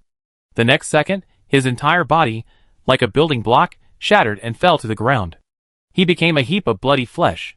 Even the metal cage behind him, with its thick grids, was chopped into chunks almost the same size as the flesh by Ryan's magical killing move. This scene made Mia and Chandler's eyelids twitch. Chandler had no idea what level of sorcery Ryan was casting. And Mia, the Mithra-level swordsman, paled immediately because she understood. She muttered, "How could it be so fast? How could it be so fast?" That was definitely some kind of metal-based killing spell. It was incredibly powerful. But how could a second-level spell like Metal Cage be cast so quickly? Ah! At that moment, the roar of the Venom Dragon emanated from the smoke and dust. Amidst this, the faint sounds of violent air-piercing and physical combat could be heard. Yes! There's also the Venom Dragon. Its venom can kill him too. Chandler, as if realizing something, exclaimed excitedly, his face flushed red like a drowning man grasping at a straw. But Mia wasn't so optimistic, because she could sense that the Venom Dragon's roar had not only anger, but also a hint of fear. Her beautiful eyes were fixed on the center of the gradually quieting smoke. But in a trance, she seemed to see a vague, giant-like figure flash through the smoke. As the dust, once swirling in the air, gradually settled to the ground, the next second, Mia's beautiful eyes suddenly widened. It was the Venom Dragon, lying helplessly in a pool of blood. Its fatal wound was the severed neck. Though its body still twitched occasionally, anyone could tell that with such a fatal decapitation, it was beyond saving. Ryan also looked rather disheveled, wearing only a pair of cowhide shorts, soaked in blood, his original wizard robes already ripped to shreds. Of course, Ryan wasn't wearing a concealing robe, just an ordinary white wizard robe. After all, there was no need to conceal his strength after killing the Venom Dragon. At this moment, Ryan's face was filled with uncontrollable joy. Just now, a system notification flashed across the screen. Ding! Detecting the host's baptism of the Venom Dragon's dragon blood, some absorbable dragon gene fragments have been found. Yes or no? Note: absorbing this dragon gene fragment will increase the host's dragon bloodline concentration. Without a doubt, Ryan immediately chose yes. Congratulations. With the power of your bloodline, you have unlocked the third form of the Mutant Dragon Man, Dragon King form. The third form of the Mutant Dragon Man, Dragon King form upon activation, the body will increase in size beyond the second form, grow flesh wings, become immune to intermediate level poisons and diseases, and be immune to sorcery damage below 80 degrees Celsius. Note: duration is positively correlated with blood concentration and physical fitness. Ryan noticed that while his blood concentration had increased somewhat, it wasn't enough to advance to the next level, remaining unchanged at Rich. However, he had unlocked a new form. As the name suggests, the Dragon King form is naturally more powerful than the Dragon General form. The system's description further confirmed this. Venom Wyvern's power had reached the peak of legendary power. In order to quickly defeat the opponent, Ryan had just transformed into his second form, Dragon General form, amidst the smoke and dust. At the same time, utilizing his second stage form's first-level sorcery immunity and superior poison resistance, he quickly dispatched the opponent. As for the legendary assassin, after dodging a claw attack, he was taken out by his metal cage combined with his sorcery-killing move, Multiple Slicing Net. At this point, Ryan focused his attention on Mia and the trembling Chandler. It was obvious that, despite being a man, Chandler was not only slightly weaker in strength, but his mentality was also completely incomparable to Mia's. How could you possibly be so powerful? The Venom Dragon's poison has no effect on you. Chandler's handsome face was now contorted, his eyes bulging. He pointed a trembling finger at Ryan, demanding frantically, as if he couldn't accept the outcome before him. But the next second, something seemed to occur to him. Immediately, he turned and fled. If I were you, I'd stay put. Ryan's words echoed from behind him, like a biting cold wind blowing through him. This caused Chandler's fleeing steps to stumble for a moment. However, he ran even faster, frantically pulling out a scroll gleaming with sorcery from his pocket and making a move to tear it open. But the next second, he slammed into something hard. Chandler realized he was trapped in a metal cage, just like the Assassin King. Was he, too, being chopped to pieces by that terrifying metal net? He suddenly felt a crushing pain in his heart. Don't kill me! I'm Marquis Ulrich's second son. Please spare me, Ryan. It was Greenwood. It was all Greenwood's idea. I was forced into it. Chandler burst into tears and knelt on the ground, begging for mercy. Beside him, Mia, though her pretty face was pale, didn't run. However, the fear revealed by her trembling body was unconcealable. Your name is Mia, right? Why didn't you run? Ryan asked curiously, thinking about the new member's name. Would running away be useful? I don't think I'm faster than the Black Blade Organization's Assassin King. Black Blade Organization? Assassin King? Ryan heard two unfamiliar words. But that wasn't the point at the moment. I'm thinking about something that might impress Sir Ryan and spare my life, Mia said seriously. Have you thought of it? Ryan raised an eyebrow, an expression of interest appearing on his face. No. Because I've discovered that even though I have many leverages at Lord Ryan's level of strength, none of them will impress him. Do you want to survive? Of course. Then identify Greenwood. Is that a problem? Ryan smiled. Okay. Mia nodded, a bitter look on her face, agreeing. Mia had considered many things, including Greenwood's revenge and the reaction of the Durham family behind him. But the problem was, she was certain she would die on the spot if she said no. Damn bitch. Greenwood appeared from a distance, a gloomy expression on his face. Accompanied by an unusually tall and burly man, none other than Greg, a legendary figure among the Bretons. Sir Greg, I leave this man to you. Seeing Ryan covered in blood, and glancing at the corpse of the Venom Dragon lying beside him, Greenwood was certain he was seriously injured. However, he hadn't expected Ryan to actually be able to kill the Venom Dragon. Thankfully, he had already prepared a backup plan for just such an emergency. He summoned Lord Greg, one of the family's advisors. Leave it to me. With that, Greg, a burly figure wearing only simple leather armor, and a legendary figure said to have the blood of a giant, strode towards Ryan. He quickly grasped the massive spiked mace he carried on his back. Greenwood, save me. I didn't betray you. Chandler, standing nearby, saw Greenwood's arrival, his tearful expression suddenly changing, and he exclaimed in surprise. Standing nearby, Claire and the other two were still astonished by their new captain, Ryan's immense strength, and lamented their survival. They hadn't anticipated the sudden turn of events. The mastermind had actually appeared in person. A Brightonian. Greg, such a familiar name, I know. This is the legendary Greg, nicknamed Corpse Ripper. Beyoncé's eyes widened, her expression grave. Is he very powerful? Claire asked. Well, it's said that he awakened the bloodline of a rock giant. Once he unleashes his innate abilities, his strength multiplies and his defense increases dramatically.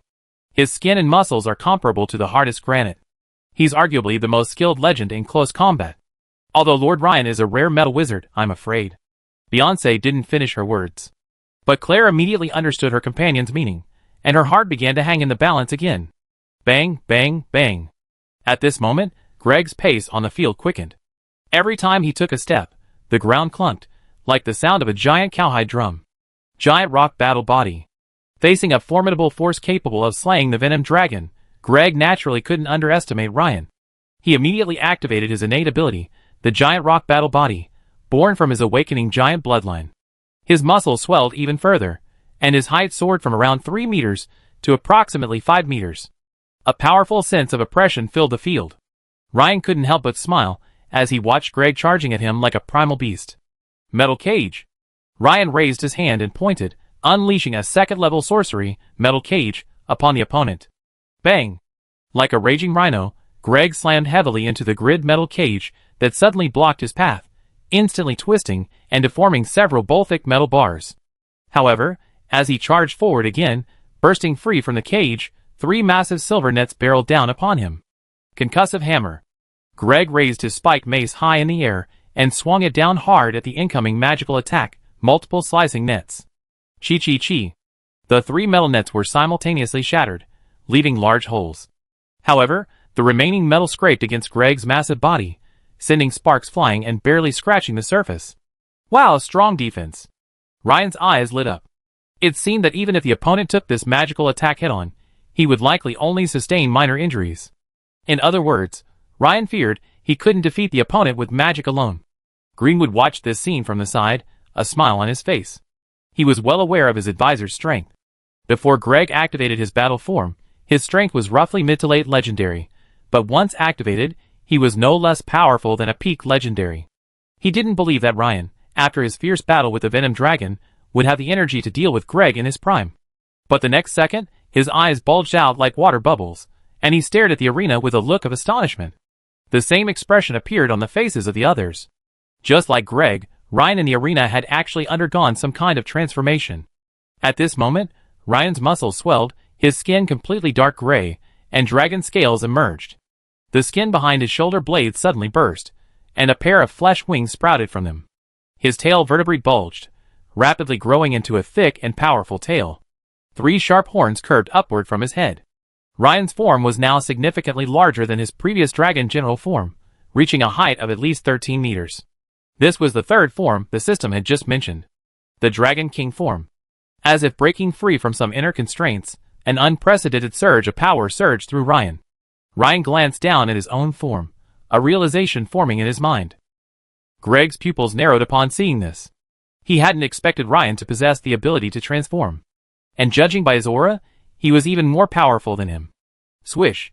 Suddenly, Ryan flapped his wings, and his enormous form suddenly appeared before Greg. At this moment, Greg, originally 5 meters tall, his muscles chiseled from rock, looked as ridiculous as a child trying to knock down a grown man with a small mallet next to Ryan, who stood 13 or 14 meters tall. Bang! A millstone-sized dragon claw caught the sharp blow of the spiked mace. The next second, Ryan ripped the mace off like a matchstick and flung it away.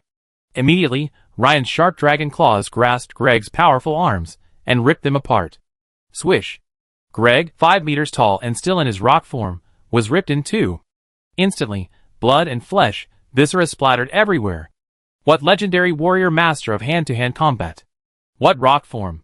What supreme defense?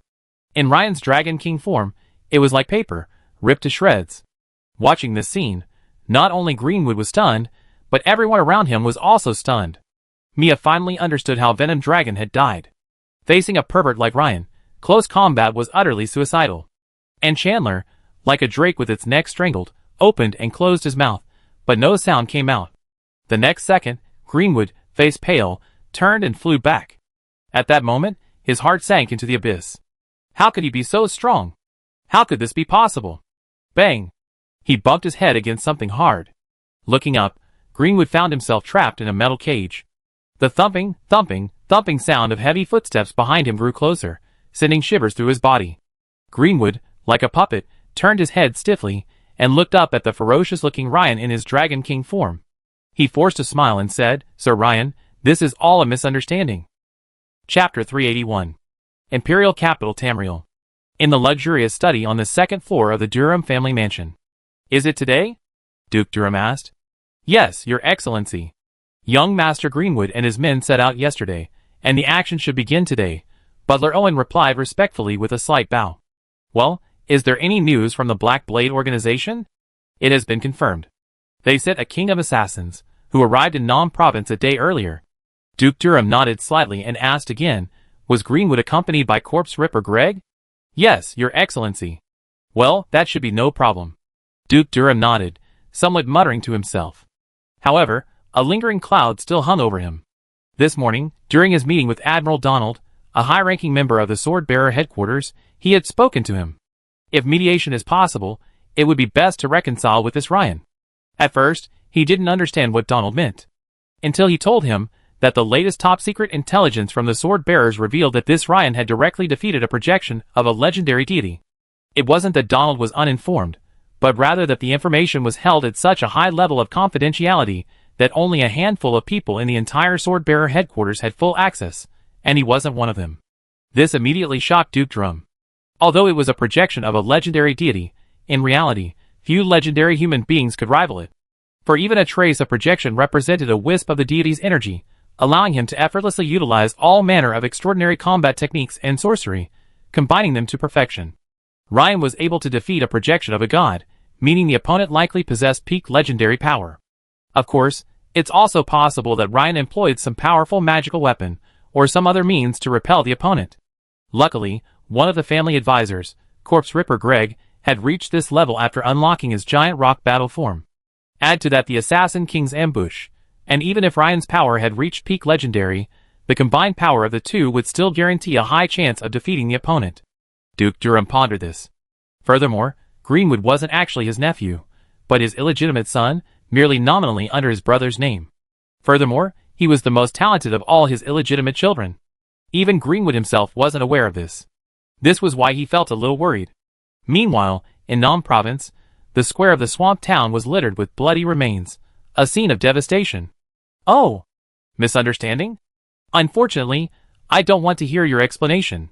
Ryan, in his Dragon King form, glanced at Greenwood in front of him with cold, vertical pupils, then dropped his massive claws from the sky.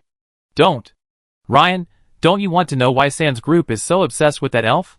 Greenwood, near death, suddenly realized something and shouted excitedly. Judging from the ruthlessness of Ryan's attack just now, his opponent had no regard for his Duke family background. Using that as a threat would only lead to his demise. Only by focusing on the people they cared about could he possibly survive. Whoosh! A fierce gust of wind blew across Greenwood's face, twisting and deforming it. Just as Greenwood was utterly horrified, the ferocious claws stopped. Ryan said, "Why?" "For some unknown reason, the second prince has a special fondness for elven women. Aside from the elven ambassadors, who dare not touch Tamriel, people from all over the Empire are helping him collect elven women." "Oh! Really? Really? I swear! I swear!" Greenwood shouted at the top of his lungs, seemingly seeing a glimmer of hope. 2 years ago, in Munster province, Sam's group captured another elven woman, who was also sent to the second prince. As if to bolster his credibility, Greenwood revealed another secret. "Who else knows this? Can anyone verify what you say?" Ryan's eyes flickered. In a flash, he realized something. Yes. Owen, our Durham family's butler, knows." Hearing Ryan's question, Greenwood's face lit up with joy, and he quickly replied. In his opinion, his life was saved.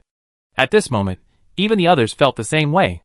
"Well then, goodbye," Ryan said calmly. "Goodbye? What did goodbye mean?"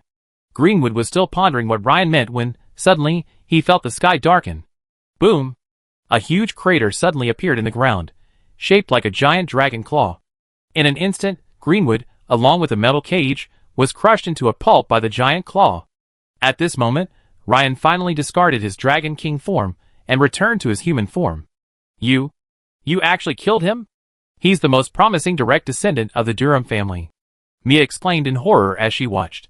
"Do you know that the Durham family is a guardian family? So what? Ryan glanced at Mia and said. Chandler sank to the ground, terrified.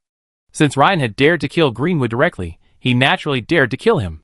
Sir Ryan, don't kill me, don't kill me. I tell you everything. Greenwood's Durham family has close ties to Admiral Donald, one of the Swordbearers' high command. They're behind your assigned mission this time. Oh. Anything else? Ryan looked at Chandler calmly. Yes, let me think. Forget it. I don't want to hear any more from this treacherous villain, Ryan said, shaking his head. He raised his right hand, his lips slightly moving. Multiple cutting nets. Suddenly, 3 massive nets radiating silver light appeared in front of him, rapidly flying towards Chandler's position. No, ah! With a shrill scream, Chandler's terrified expression froze in place. He and the metal cage were instantly chopped into tofu-sized pieces by the giant metal nets.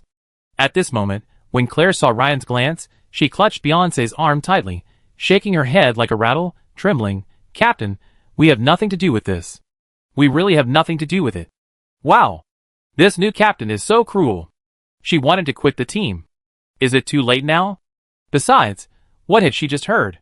It was either the prince or the admiral's secret. Oh my god! I hope she won't be silenced.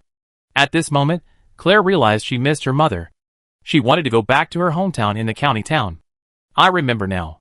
This aura and form. You are a royal heir. At this moment, Mia seemed to have a sudden realization, her eyes widening as she looked at Ryan in fear. But how could this be possible? The information the Durham family had compiled on Ryan clearly stated that he was just a small-town youth. How could he suddenly become a royal heir?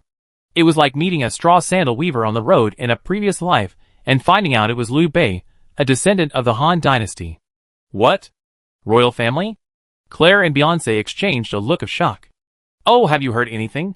Ryan raised an eyebrow and looked at Mia. What the other person said intrigued him. This was the first time he'd heard of a similar Dragon Man transformation.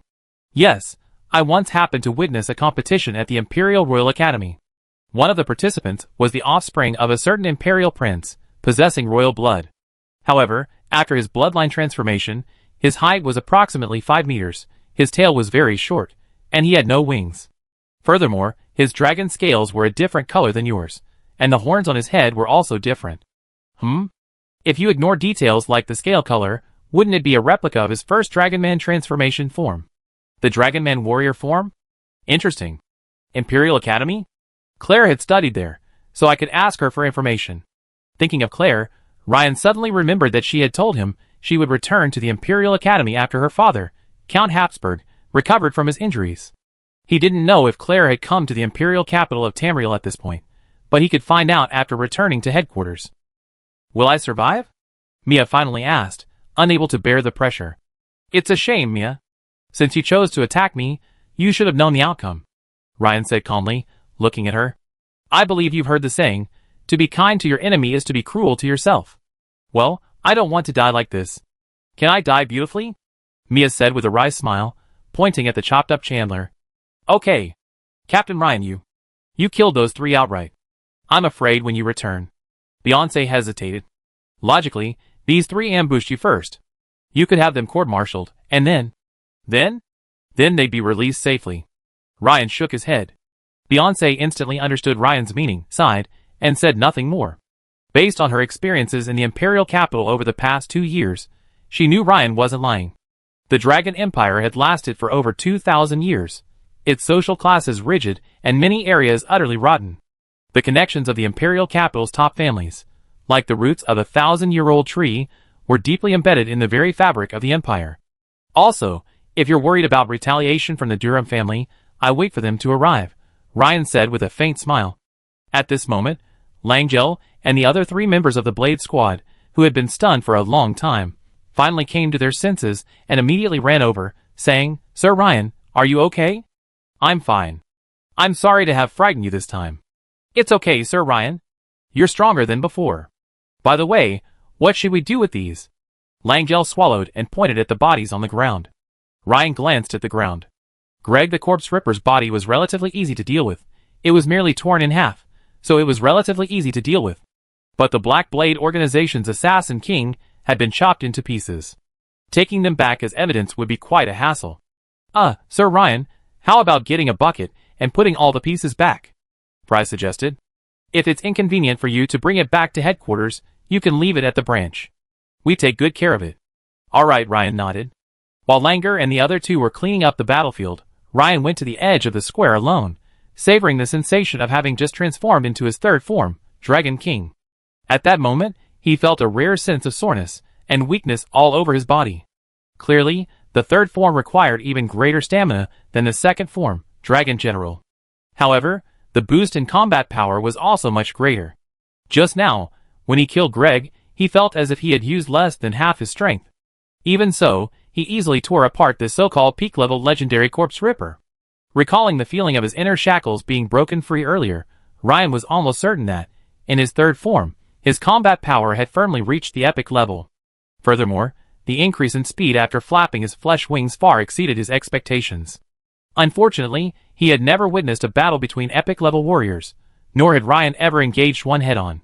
The only thing he could use as a guide was the battle between the Dragon Knight Menia, known as the Red Queen, and the three-headed sea dragon with a demonic tail. But he was over 100 miles away at the time, and judging by the energy fluctuations, even in his third form, he seemed to still be some distance away from them. But the problem was, Her Majesty, the Red Queen Menia, was no mere inferior among the epic-level warriors. Shaking his head slightly, Ryan decided to put all that aside for now, and instead check the previous battle prompts. Congratulations, you've defeated a powerful enemy and earned 31 gold skill points. Congratulations, your willpower, hidden, attribute has been increased. Congratulations, your Thousand Blades King, epic, class level has been increased. With his consecutive kills of the Venom Wyvern, the Slayer King, and Corpse Ripper Greg, the Thousand Blades King, epic, class successfully reached level 13, granting Ryan 1 attribute point and 1 skill point. Now, his total remaining attribute points were 13, and his remaining skill points were 6. As for gold skill points, after spending 8 last time, he still had 46 remaining. With another 31 gained this time, his total now reached 77, a new all-time high.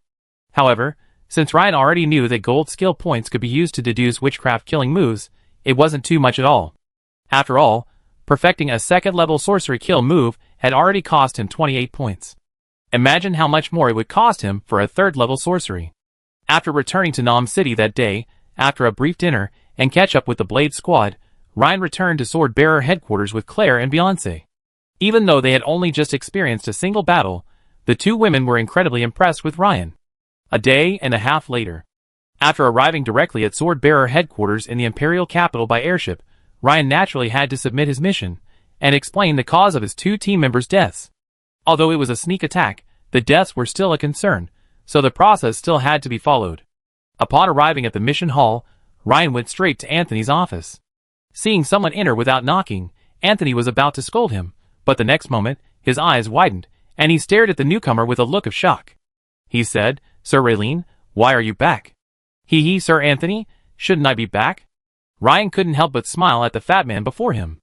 No, I mean, your mission is complete." "You mean killing the Venom Dragon?" "Of course, by the way, I also killed a few people who were trying to murder me." "Murder? Someone actually dared to murder you?" Anthony's face paled, and he said with a hint of panic, "Well, I'm also curious why my mission location and target were so clearly known. It seems someone at the Swordbearer headquarters must have leaked my mission details," Ryan said, staring at Anthony. Anthony's face turned pale at the sight, and he quickly took out a handkerchief and wiped the sweat from his forehead. "This shouldn't be the case, it shouldn't be the case. By the way, I also killed 2 of the men who ambushed me. Chandler, a magic iron-class swordsman, and Mia, a mithril-class swordsman." "What? Lord Ryan, you just killed 2 of your own team?" Anthony, upon hearing this news, suddenly slumped from his chair. He was clearly terrified. The look he gave Ryan had changed. This young man, who looked harmless with his smile, was actually a ruthless wretch. He actually killed them outright. You have to understand that Chandler is no ordinary little cat or dog. He's the second son of a powerful marquis in the Imperial capital. Well, as the Swordbearer captain, I think I have that right, don't I? But even so, you shouldn't have just killed them. The 2 of them attacked you, and headquarters will definitely investigate. Sir Ryan, you're too reckless. Besides, normally, you're stronger than them. You could easily have imprisoned them, and let headquarters and the military court try them. I haven't finished yet. There were other people besieging me at the time, So, I accidentally killed them all in a moment of carelessness, Ryan said with a smile. And others? Anthony said with a look of horror. Sir Anthony, please report this matter. This matter is no longer something you can handle. Ryan waved his hand. He realized that there was no point in causing trouble for Anthony at this level. My authority is indeed limited. Please wait, I reported right away. With that, the spherical Anthony sprinted out of the office. Ryan naturally considered giving Greenwood, Mia, Chandler, and the others a more respectable explanation, perhaps claiming they died in battle with the Venom Dragon. That way, he could have saved some face. But after some thought, Ryan rejected the idea. After all, this world was populated by mystical professions, like fortune tellers and astrologers. If he told a white lie just to save face for them, he'd likely backfire. Rather than that, he'd finally tear off this last veil. Half an hour later, Ryan was ushered into a meeting room. This time, there were more people present, and as for Anthony, he wasn't even eligible to attend. The leader, an elderly man with a commanding presence, had a pair of golden branches and 4 suns on his epaulets, signifying his status as a general of the Dragon Empire, a rank higher than that of admiral. If Ryan remembered correctly, the man was General Augustus, who oversaw the daily operations of Sword-Bearer headquarters, second only to Marshal Alfred in rank. Even within the entire empire, he was a top figure. Beside him were 2 imperial admirals, and 2 major generals, each holding a notebook, seemingly reduced to the role of clerk. Clearly, Ryan's actions had completely alarmed the highest echelons of Sword-Bearer headquarters. Sir Ryan, this is General Augustus, this is Admiral Donald, and this? Now you can recount the events of that incident, said the capable female major general sitting at the far side. Okay. Ryan nodded, and then he began to recount the entire incident. A few minutes later, a male major general sitting at the edge suddenly interrupted Ryan and said in a deep voice, Wait, Your Excellency Ryan, you just said that Mithril-level Swordbearer Mia and Magic Iron-level Swordbearer Chandler suddenly cast a spell on you while you were fighting the Venom Dragon? Excuse me, is there any evidence to prove this? Yes, the other 2 members of my team can confirm this, as can the Blade Squad of the Gnomish Swordbearer branch. Ryan glanced at the other party and said, Please continue, Your Excellency Ryan.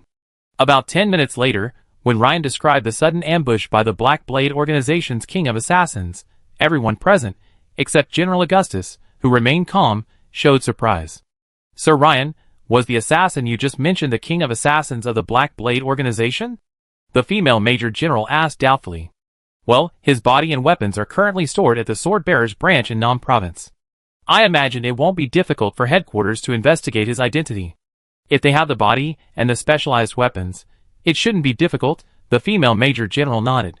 When Ryan recounted how Greenwood had ordered Greg to attack him, only to be killed in return, the admiral named Donald could no longer contain himself and spoke up. You just said you first killed Venom Dragon, then the Black Blade's King of Assassins, and finally this corpse ripper Greg. You have to remember that 2 of these 3 were at the peak of legendary power. As for the King of Assassins, dealing with his attacks wouldn't have been much easier than facing a peak legendary. Your ability to defeat all 3 in a row doesn't make sense. Furthermore, if you were truly able to kill all 3, then Greenwood's strength would be vastly different from yours. It wouldn't make sense for you to hold back. I think you need a more detailed and reasonable explanation, Donald said gravely. Haha, it can't be helped. The first mission assigned to me, the new swordsman, was to kill Venom Dragon. I was so excited at the time that I accidentally used too much force and killed Greenwood. Ryan shrugged and smiled. Ryan naturally had no favorable impression of Admiral Donald, who was likely behind the scenes manipulating his assigned mission. It was clear that Admiral Donald was extremely dissatisfied with Ryan's attitude. In particular, Ryan's words were suggestive, which gave Donald a bad feeling. Could it be that this rebellious young man before him knew something? Chapter 382. All right, Donald. General Augustus tapped his fingers lightly on the table and made the final decision. Ryan, at this point, your actions are all considered self-defense. Of course, headquarters still needs to investigate the specific circumstances. Therefore, you cannot leave the imperial capital of Tamriel for the next 2 weeks. Is that a problem? Of course, I will cooperate with headquarters investigation, Ryan said with a smile. Very good. By the way, Ryan, you just arrived at headquarters and already completed the mission to kill the Venom Wyvern. That's a good performance. Pending the results of your investigation, your mission reward will be settled normally and will not be affected.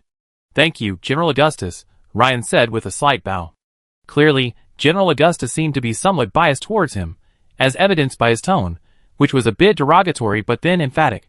Although Ryan didn't know the specific reason, it was perfectly fine as long as it didn't affect mission reward settlement and special item redemption. 10 minutes later, Ryan left the meeting room. He first visited the quest hall and completed the Venom Dragon mission. Then, he headed for the single-family accommodations reserved for adamantite-level sword wielders. It wasn't really a villa, as there was barely a yard. In fact, in the imperial capital of Tamriel, where every inch of land is valuable, it was quite a feat for the sword wielders' headquarters to allocate a section of the area for single-family accommodations for adamantite-level sword wielders. Furthermore, these conditions far surpassed those offered to diamond-level sword wielders at the Munster branch, so Ryan naturally had no complaints. The first floor housed a training room, the second a living room and dining room, and the third a study and bedroom. The training room was placed on the first floor, taking into account the physical strength of some adamantine-level swordsmen who followed the path of knighthood.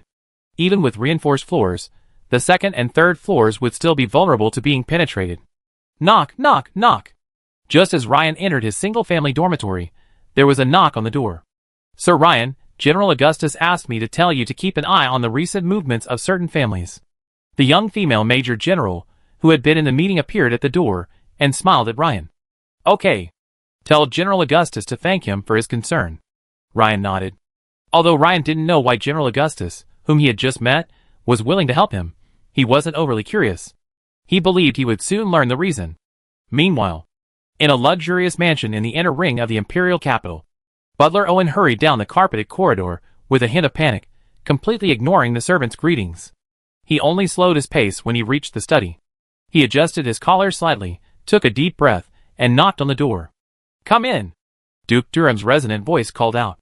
As Butler Owen entered the study, he saw Duke Durham reviewing documents at his large mahogany desk. He whispered, Your Excellency, the mission has failed. Did the Black Blade Organization's King of Assassins fail to arrive in time? Or was there something wrong with the Venom Dragon mission? Duke Durham hadn't expected Ryan to be able to defeat 3 enemies at once, so he instinctively assumed there was a problem with the coordination. Nothing. The Black Blade Organization's King of Assassins arrived on time, but including the Venom Dragon, they were all killed by that Ryan. Hearing his butler's words, Duke Durham paused with his quill. He was momentarily stunned, but then realized that the mission failure his butler had described was not the same as what he had imagined. Duke Durham asked anxiously, What about Greenwood? Well, Master Greenwood also died at the hands of Ryan. What? Duke Durham abruptly stood up, a look of shock on his face. What about Greg the Corpse Ripper? As a family advisor, did he escape back alone? Duke Durham angrily asked. Advisor Greg was also killed on the spot. As he spoke, a hint of horror lingered in Butler Owen's eyes. When he received this news, his shock was even greater than Duke Durham's. For a moment, the entire study fell into a long silence. After a long moment, Duke Durham finally sat back in his large chair, seemingly hunched over. He slowly asked, Tell me the whole story in detail. As you wish, Your Excellency. Immediately, Butler Owen recounted the intelligence he had gathered to Duke Durham, word for word.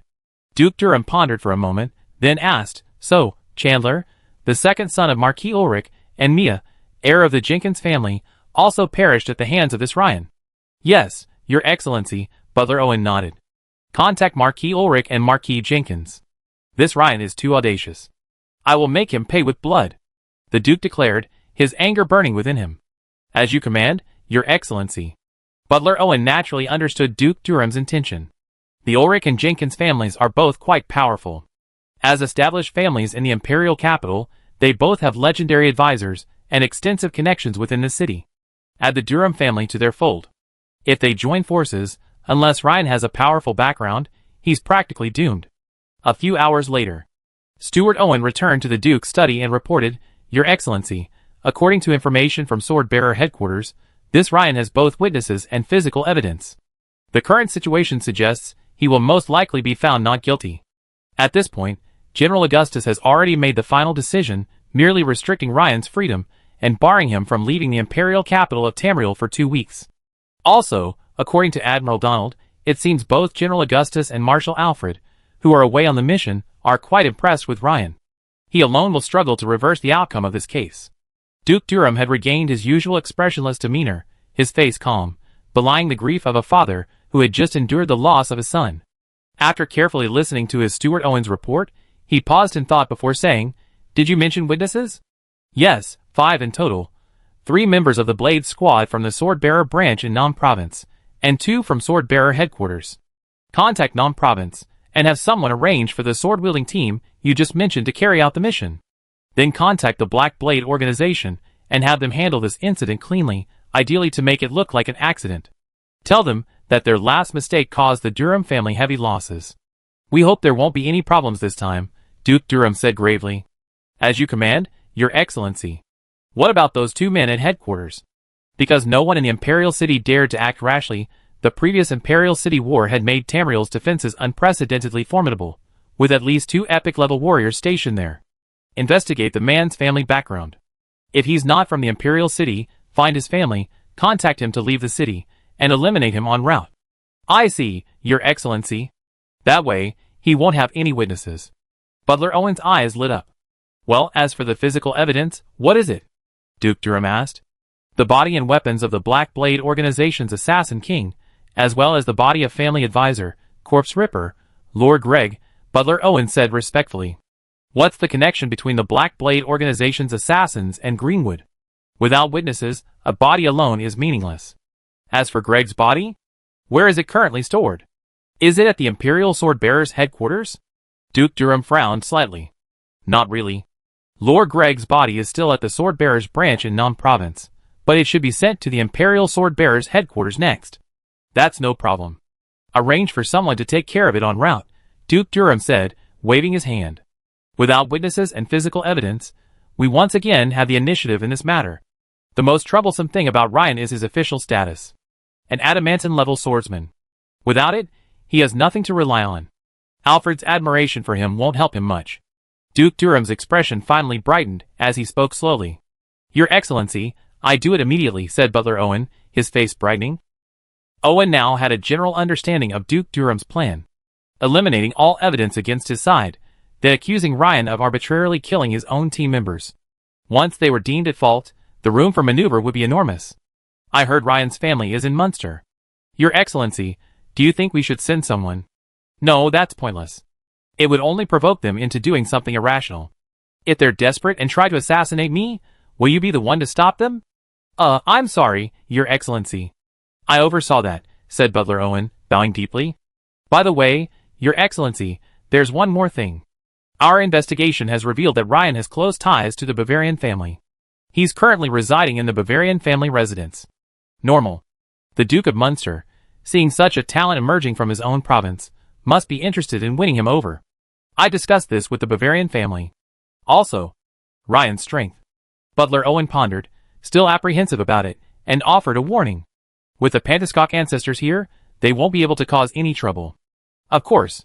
Butler Owen's body trembled at the name. "That's the Guardian of the Empire. A powerful being of epic proportions. It's precisely because of him that the Drum family can be called a powerful family in the Empire. I didn't expect this to alarm this lord. Well, this Ryan truly deserves death. He's ruthless and unscrupulous. Such people should be completely eliminated." Sword-Bearer headquarters. Inside the training building. Ryan approached the information desk and asked, "Excuse me, is there a room for testing the power of witchcraft? By the way, I'd like a private room." "Yes, sir, but it will cost extra." "Yes," Ryan nodded, handing over his adamantine badge. The young staff member opened her mouth slightly in surprise at the sight. She immediately took it respectfully, saying, "Sir, please follow me." Ryan soon followed the young staff member to the 3rd floor, where she said, "Sir, this row of rooms are all 2nd-level witchcraft testing rooms, and the last 2 are 3rd-level witchcraft testing rooms. Let's go to the 3rd-level witchcraft testing rooms." "Yes, sir." The young staff member knew that Ryan was an adamantine-level swordsman, so she naturally saw nothing wrong with him going to the 3rd-level witchcraft testing rooms. As the young staff member opened the door, Ryan saw that the room was at least 400 or 500 square meters in size. There were several devices that looked vaguely familiar to him, but they seemed more sophisticated. For example, there were 4 devices resembling Gatling guns with multiple tubes. Ryan knew they were used to test defensive witchcraft.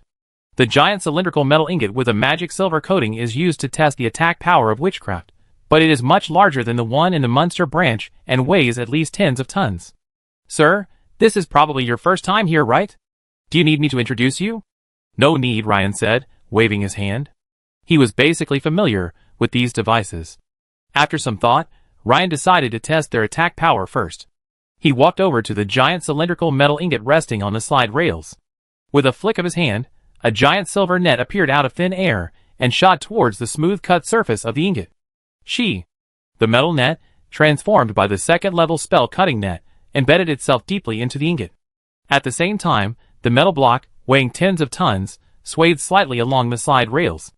This wasn't because Ryan's spells were weak, but rather because the nature of cutting net determined its power. It was extremely concentrated and not radiated. If it were a spell like Fireball, which had a strong radiating effect, it would naturally cause the metal block to move violently. At this moment, a large number appeared on the black wisdom slate beside him. 118. Thanks to his exceptional affinity for metal elements and the Iron Heart Advanced Meditation, Ryan's mere second-level sorcery had already reached the lower end of third-level damage. The power of a typical third-level sorcery is generally between 120 and 200 damage. And that wasn't even the ultimate sorcery move Ryan had mastered, multiple cutting nets. Immediately, Ryan began testing the damage of his killer moves. Metal Transfiguration. Cutting Net. Sharpness. Witchcraft Killer Move, multiple cutting nets. As Ryan's lips moved slightly, 3 tightly packed metal nets suddenly appeared before him, and in an instant, they rapidly attacked the test metal block.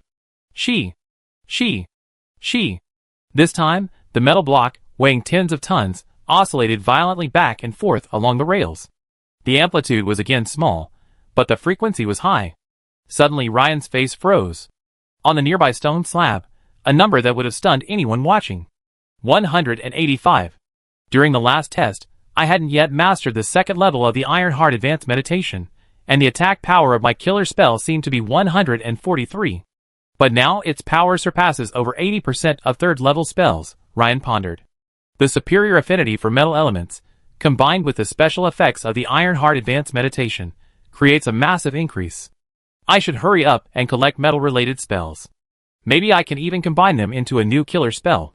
Headquarters only has one third-level spell left, Thorn Iron Ball. It seems I have to focus on the school from now on. 10 minutes later. The Swordbearer Headquarters Exchange Hall. Greetings, sir. How may I help you? A beautiful young staff member saw Ryan approaching, stood up, bowed, and smiled sweetly. I'd like to exchange a spell, Ryan said, handing the other person his adamantine badge. Yes, sir. Please wait a moment. The staff member looked surprised at the adamantine badge, then respectfully took it with both hands and placed it into the card slot. Exchange me for the third-level spell, Thorn Iron Ball. Hearing it was a third-level spell, the girl was even more shocked.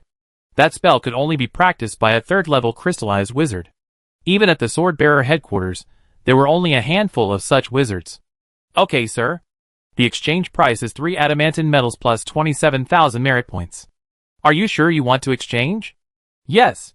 After completing the mission to kill the Venom Dragon, Ryan earned 2 adamantine metals and a large number of merit points.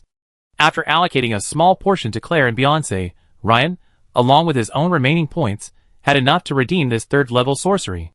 After leaving the testing room, Ryan thought for a moment and decided to secure the prize.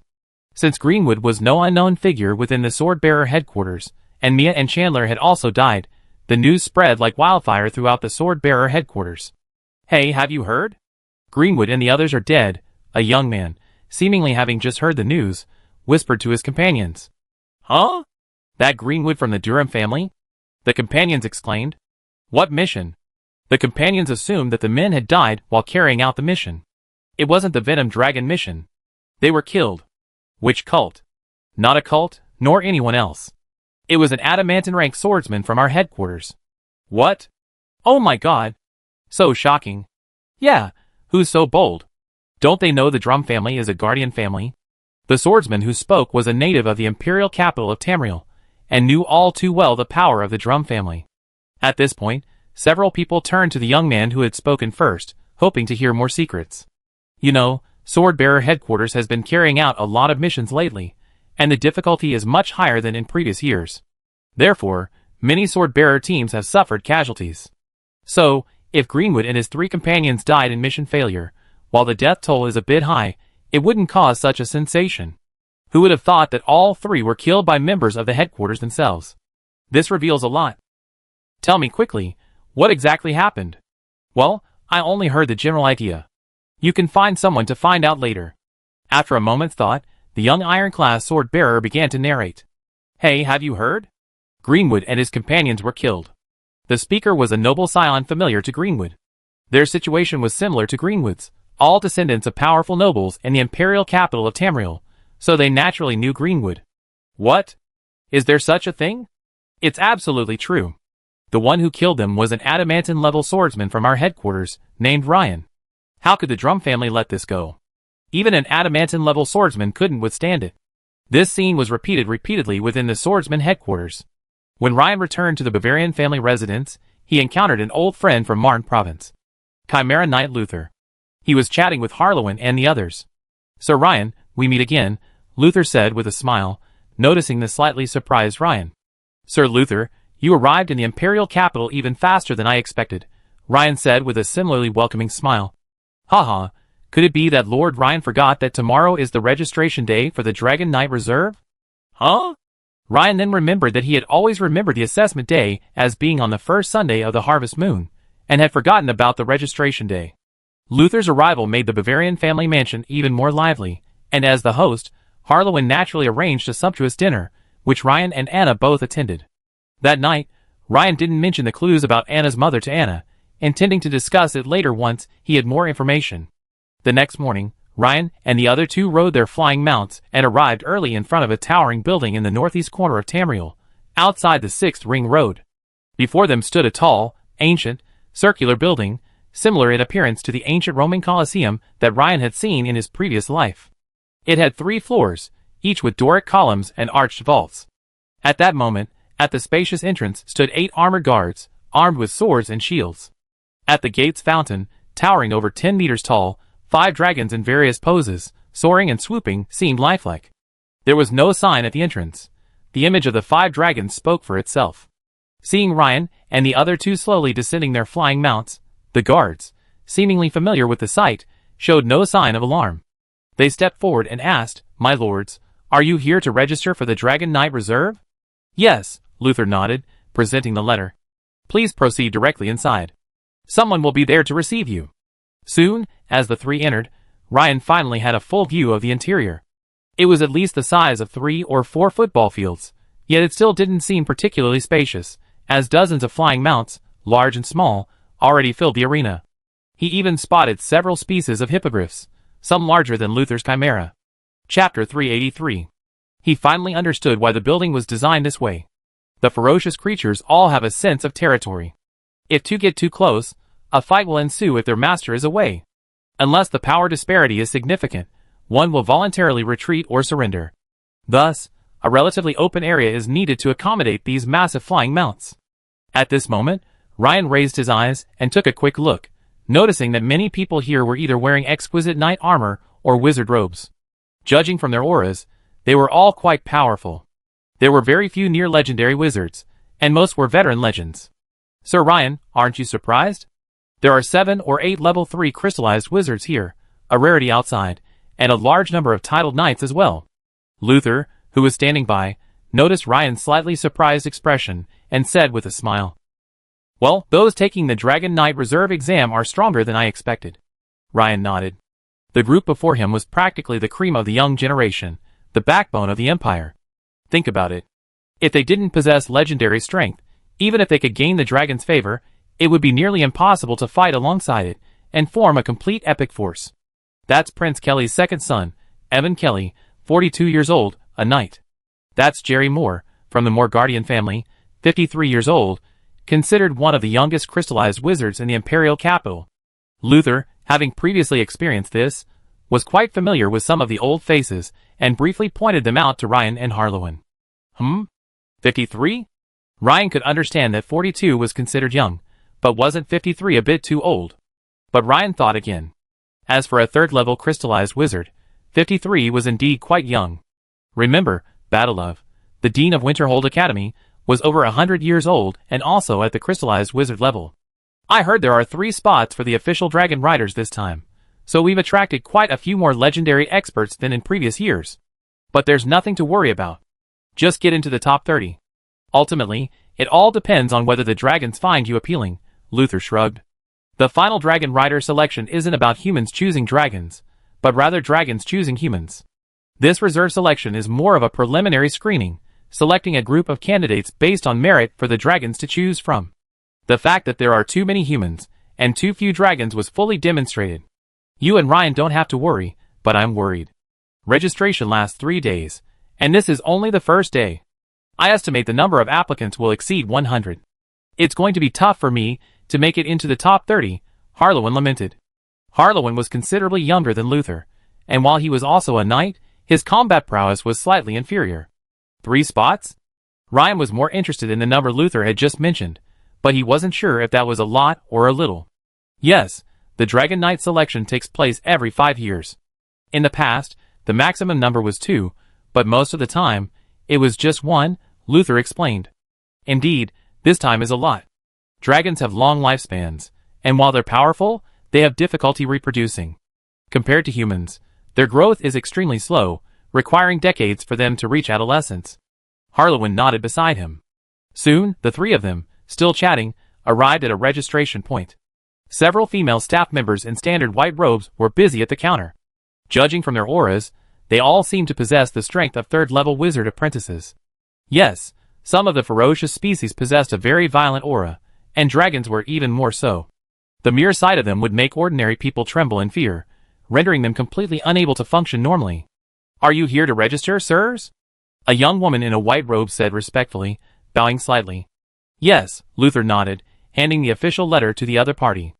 Okay, sirs, please wait a moment while I register. After the other party respectfully accepted it, he quickly began to register. All right, that's all. My sirs, this is your certificate for the Dragon Knight Reserve Camp. Please keep it safe, the white-robed woman said, handing Ryan and the other 2 a palm-sized, grayish-white scale. My 3 lords, the training after registration this time is not closed door.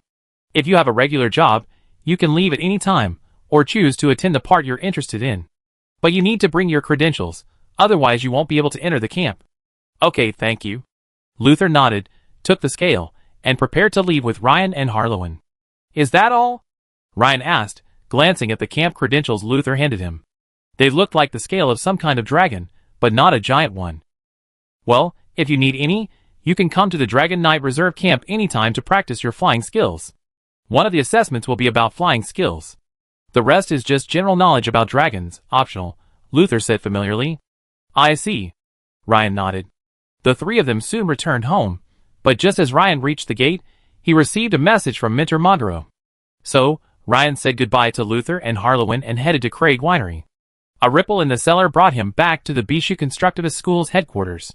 In Magro's office. Knock, knock, knock. Mentor. Ryan saw Mentor Magro upon entering, staring at the remains of a metal arm on the table, speechless. Ryan, I've carefully studied the metal arm you gave me a while ago. The level of puppetry in the Federation is even higher than in the Empire, Magro, a master who has immersed himself in puppetry for most of his life, sighed. After hearing Magro's words, and glancing at the metal arm fragment on the table, Ryan immediately understood what he was referring to. The fragment on the table was the metal arm of Tai Nan of the Blood Scalp mercenary group. Ryan had given it to his mentor Magro some time ago, hoping he could help him study it. According to intelligence, the metal arm fragment was derived from the skills of a top puppet master of the Eagle Federation. Although Ryan had joined the Bishu School of Construction, his knowledge of puppetry was limited to a single book, Principles of Puppetry. After studying the metal arm fragment, he still had many questions, so he took it to his mentor Magro. Teacher, what are the details? Ryan asked. Although its construction principle is not complex, 2 key points are crucial. First, the extremely high precision of its construction, with each joint and gear fitting together in a near-perfect manner. Even if I were to create similar parts using metal transfiguration alone, I'm afraid the precision wouldn't be enough. Ryan took a look and nodded. This metal arm had intricate components, many of which were the same size as those in Swiss watches from his past life. If the iron battle puppet's manufacturing precision was on the millimeter level, then this metal arm's precision was at least dozens of times higher, reaching 0.01 millimeters. However, he didn't quite agree with the second half of Mentor Magro's statement.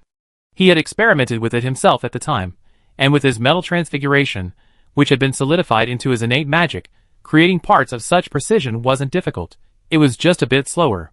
This was likely due to his exceptional affinity for metal elements and his unprecedented solidification of metal transfiguration into an innate magic.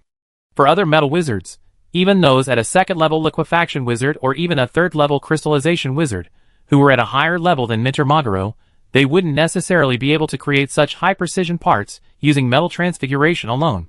Secondly, they've used some flesh puppetry techniques to connect human nerves to this metal arm. I'm not very proficient in this aspect of the technology. Ryan, this is why I called you here. I wanted to ask if you'd be willing to submit this to the Academy. Because after submitting it to the Academy, the Flesh Puppet Department can also study your device. If there are any research results you, the submitter, can share the data for free. Of course, if you submit it to the school, you also receive a substantial contribution point reward, Maguro said. Flesh puppetry techniques? No wonder Instructor Maguro asked him to come over. Indeed, when it comes to flesh puppet making, the scope of this skill is beyond his purview. To put it more simply, the research on the metal arm fragment requires cross-departmental collaboration. After thinking for a moment, Ryan nodded and said, of course. Researching such matters, Ryan felt that collective wisdom and effort were still needed, especially at this time when his research capabilities were relatively weak. In addition, he also wanted to visit the school's item exchange office to see if there were any sorcery techniques suitable for him. Naturally, this exchange would require a considerable amount of contribution points. 3,700 contribution points? That's quite a bit more than I expected, Ryan thought to himself, holding a crystal card specifically for recording contribution points. He had just handed over the remains of Tainan's metal arm, a member of the Blood Scalp mercenary group, to the Academy. This was due to the severe damage at the joints. Otherwise, the exchange price would have been much higher. Just as Ryan was about to head to the Academy's exchange office, his adamantium-grade emblem vibrated. After some thought, Ryan decided to return to headquarters immediately. As Ryan arrived at the Swordbearer's headquarters gate, he suddenly heard the sound of horse hooves behind him. Ryan turned and saw two luxurious carriages slowly appearing behind him. A familiar figure hopped out of the first carriage, Alina from the Munster Swordbearer's branch. She was dressed smartly in a blazer and a black pleated skirt. Ryan raised his eyebrows and stepped forward quickly. Lord Alina, what brings you to the Imperial capital? Lord Ryan, long time no see, the capable young woman said with a smile. It's not that I don't want to catch up with you, but there are two other gentlemen waiting for you back there. The capable young woman, Alina, leaned slightly closer to Ryan's ear and whispered softly. Okay. Ryan had a vague suspicion. Sure enough, when he boarded the second carriage. Inside the carriage were Admiral Edward of the Munster Swordbearers Division, and the female Major General from the headquarters, whom Ryan had met twice before. Admiral Edward, what brings you here? Ryan's eyes lit up in surprise. Ryan, I didn't expect you to do such a big thing just after arriving in the Imperial capital. I'm quite surprised.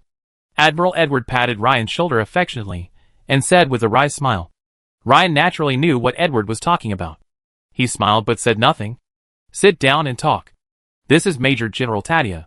You should have met her before. Admiral Edward pointed to the female Major General beside him, and said, Hello, Your Excellency Ryan.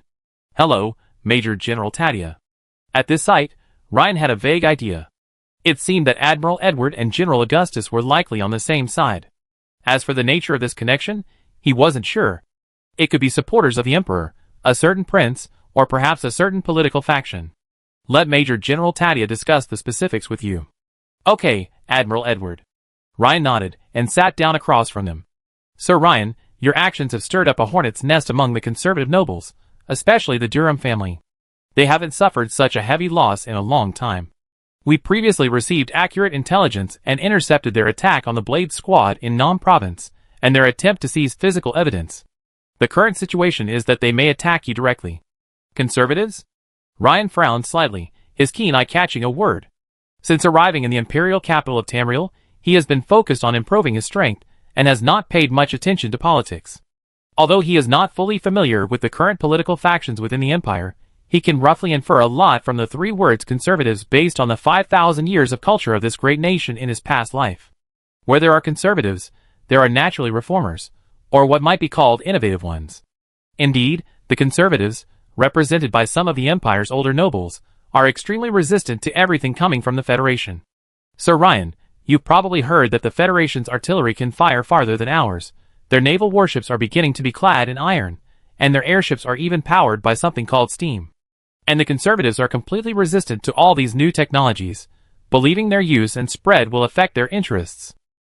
But within the Empire, especially in the military, many generals are concerned about this situation. The strength of the Empire's regular troops is already significantly behind that of the Federation. Especially in the past 2 years, the situation has become increasingly volatile. If a god were to resurrect and target a human nation, would it choose the weak Empire or the powerful Federation? In fact, by this point, Ryan had a basic understanding of what was going on. The Dragon Empire had been passed down for over 2,000 years. Although class stratification and corruption were rampant, with various interest groups vying for power, it was still home to many insightful individuals, especially in the combat sectors. Ryan glanced at Admiral Edward standing beside him. It was obvious that he was most likely a reformist. Of course, in the eyes of the conservatives, he was also a reformist. But to be honest, having seen so many battles between reformers and conservatives in history textbooks in his previous life, Ryan wasn't particularly interested in this, nor did he want to be used as a pawn. But since the so-called conservatives were going to attack him, he had no choice but to side with the reformists for now. But Ryan knew very well that this was a transcendental world, and the Dragon Empire was an imperial system. Any reform would be far more difficult than the 100 Days Reform.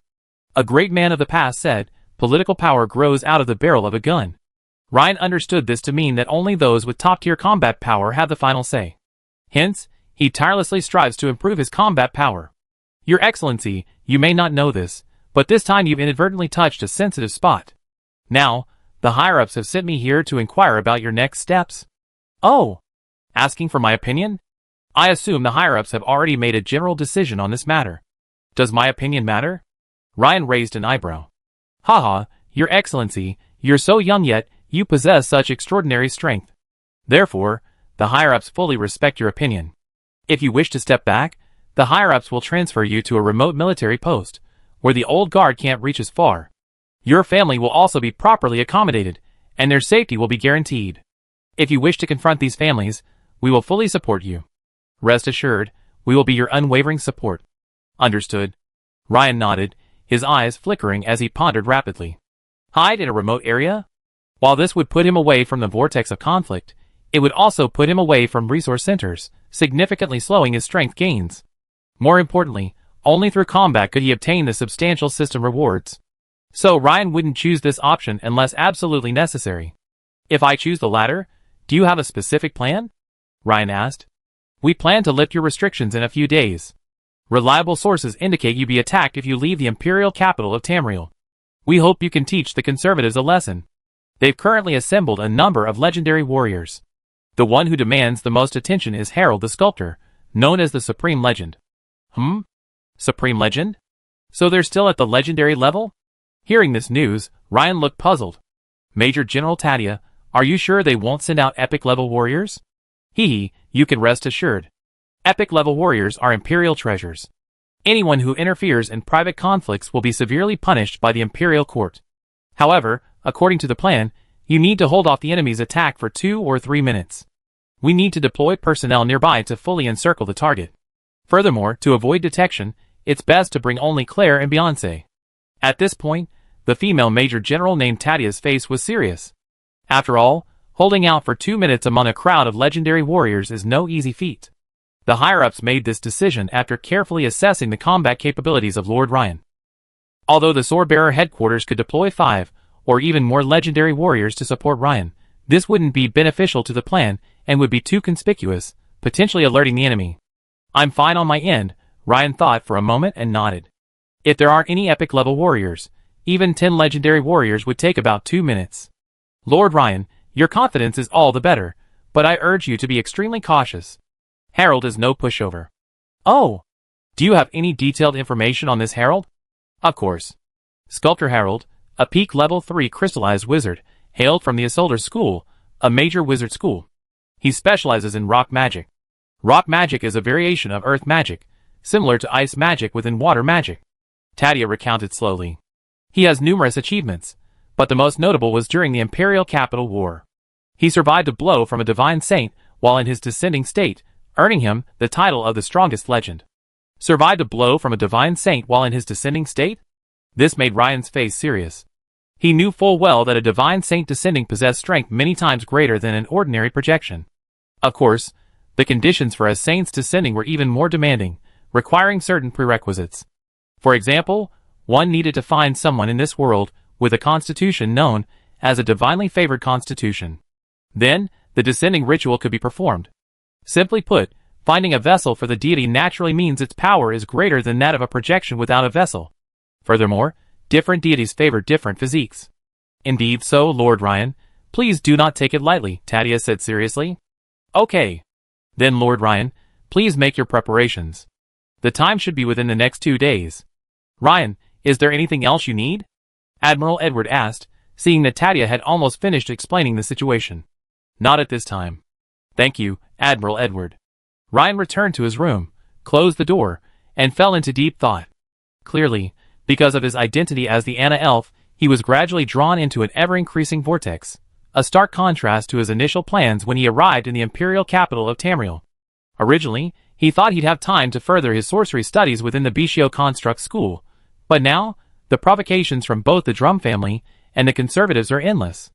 It seems I have to teach them a lesson this time. Ryan's face darkened.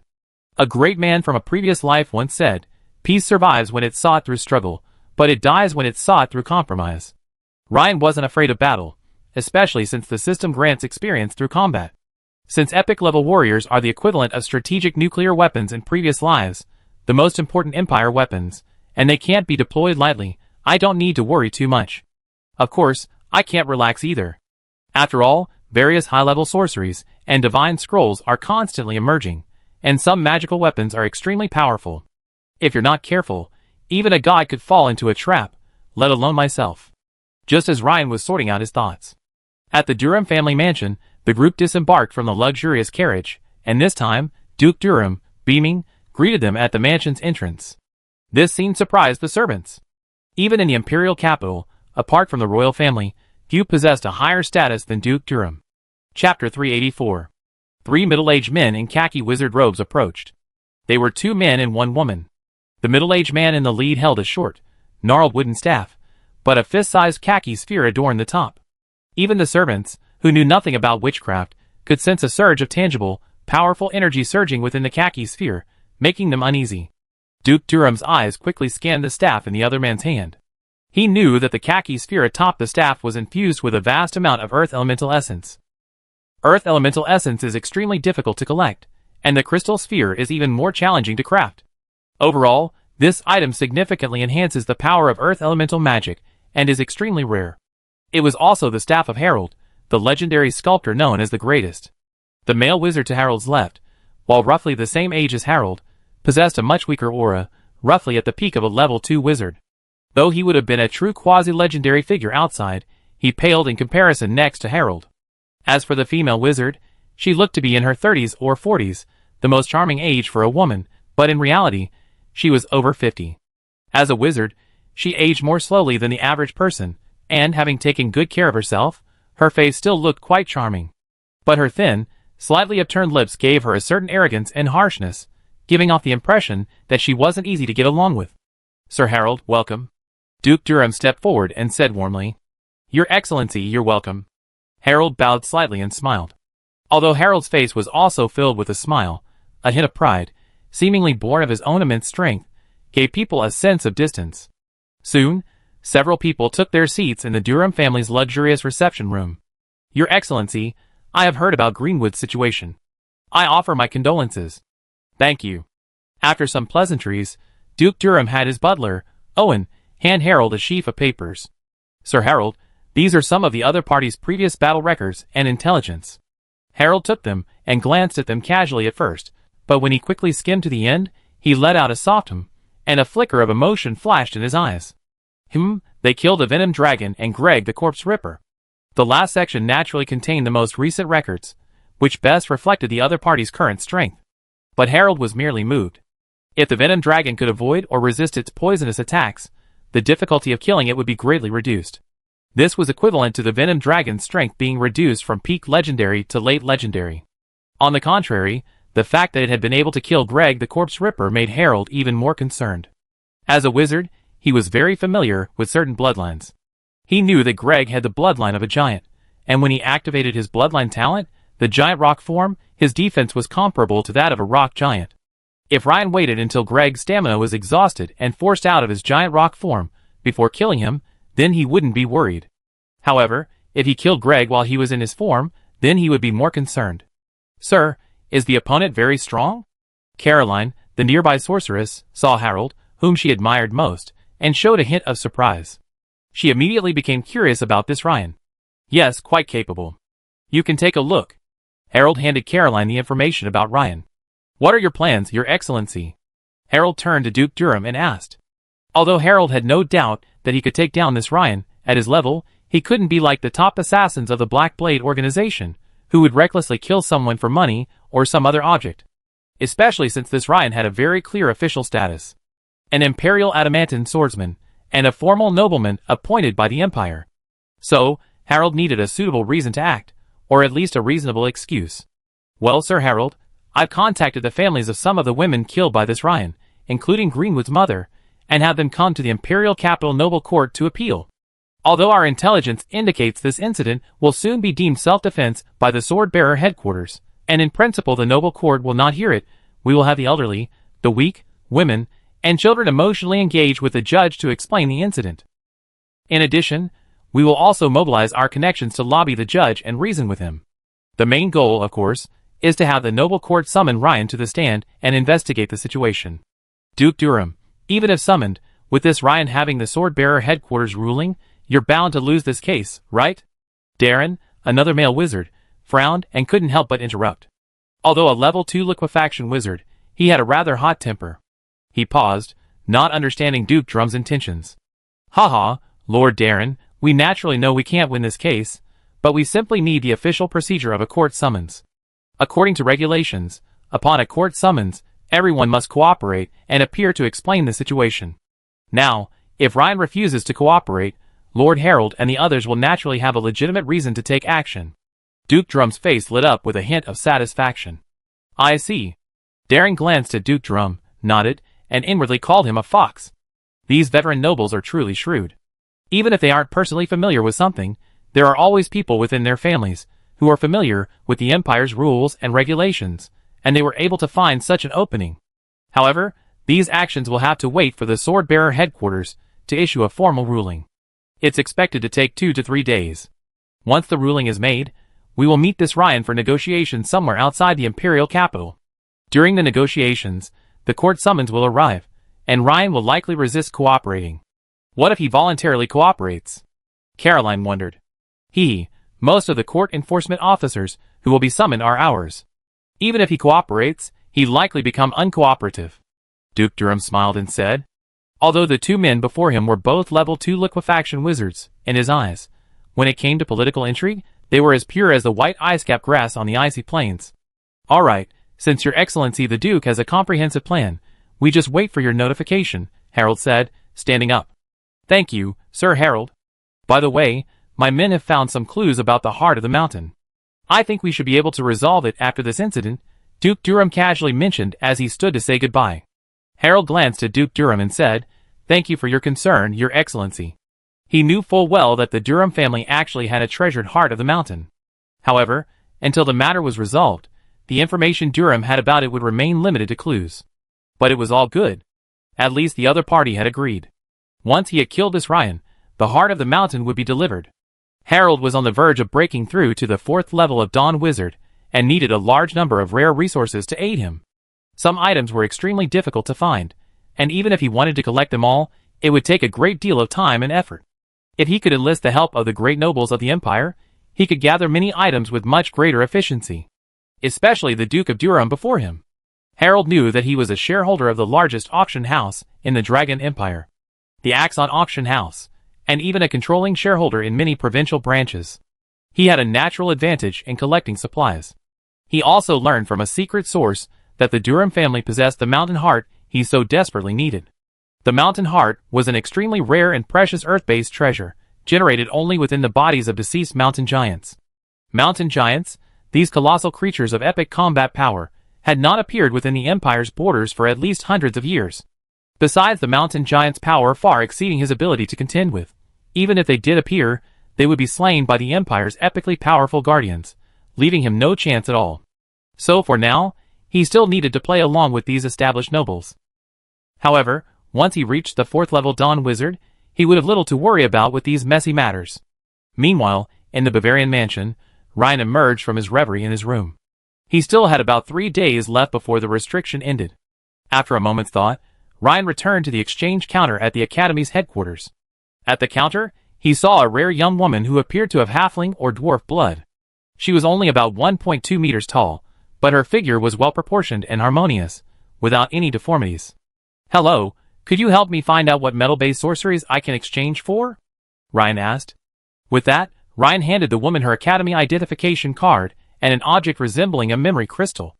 "Okay, Master Ryan, according to your authority, you can view and redeem all 2nd level spells and below within the school."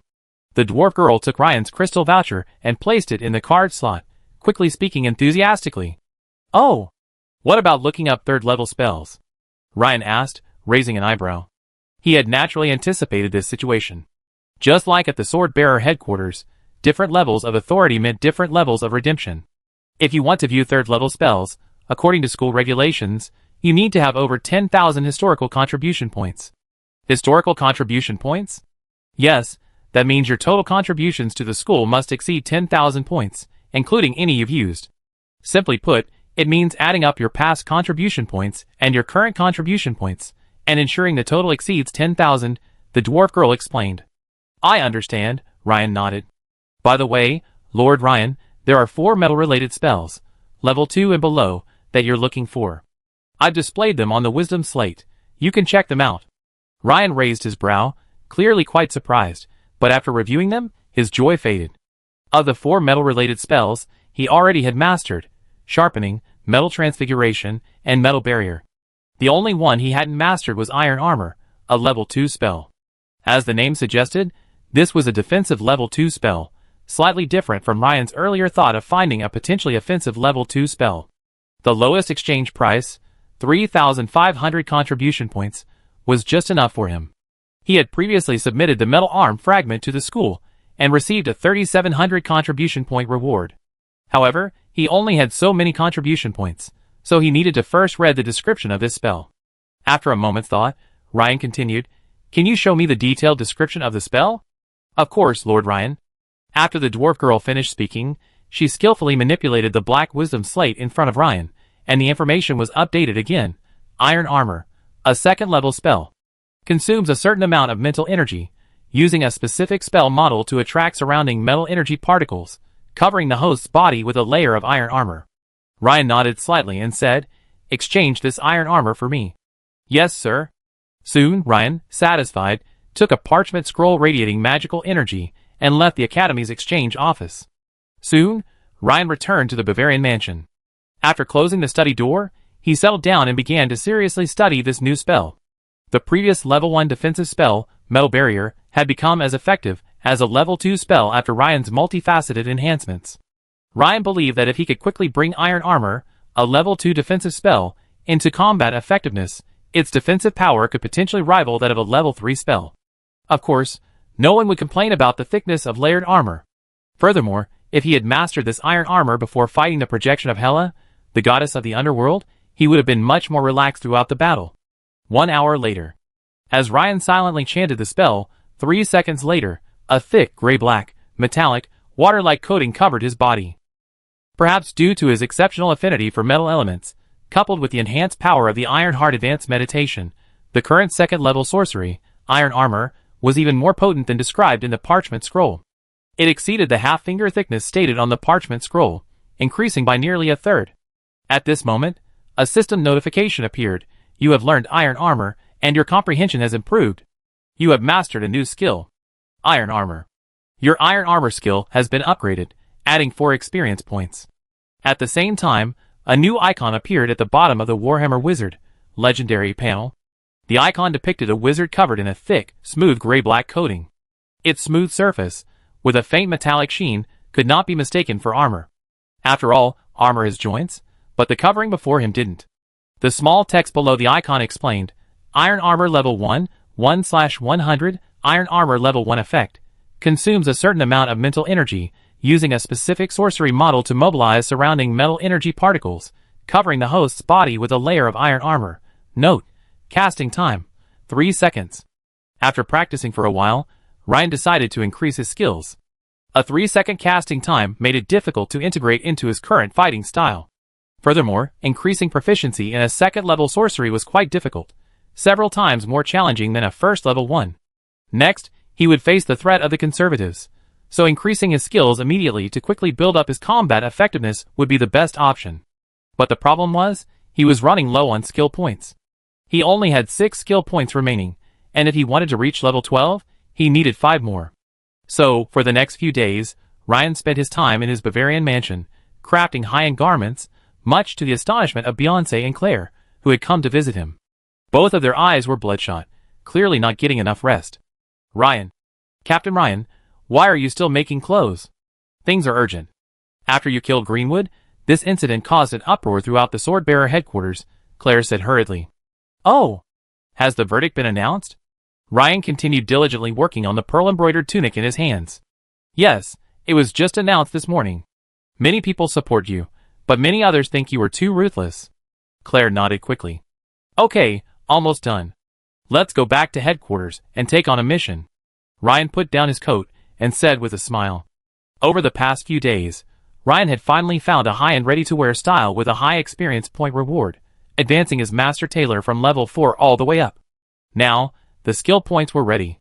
Without hesitation, Ryan invested 11 skill points and 8 gold skill points into the level 2 magic iron armor. As the level 2 magic iron armor suddenly advanced from level 1 to level 20. Instantly, a torrent of memories related to the level 2 metal magic iron armor flooded into Ryan's mind. Ryan seemed to have entered a mysterious realm, constantly practicing the level 2 magic iron armor for over 100 years. Various insights into improving his casting speed surfaced in his mind, like a revolving lantern. Accept the mission? Claire and Beyoncé exchanged bewilderment once again, realizing they were somewhat unable to keep up with their captain's train of thought. Captain! There's a commotion going on outside. These veteran nobles are clearly planning to attack you. Are you still going out on a mission? In fact, Ryan knew yesterday that headquarters would announce the ruling today. Major General Tadia paid him another secret visit yesterday. Tadia also conveyed the message, urging Ryan to act quickly, because if he left the Imperial City, the other side would definitely not miss this golden opportunity. This, in a sense, meant seizing the initiative, allowing them to choose the venue and time. At the same time, the entrance to the noble court in the Imperial City of Tamriel suddenly became bustling. Several luxurious carriages bearing noble crests arrived, and soon after, a number of richly dressed elderly, infirm, women, and children disembarked. The guards at the court entrance were naturally wary of these elderly, weak, women, and children, who were either from ducal or marquis families.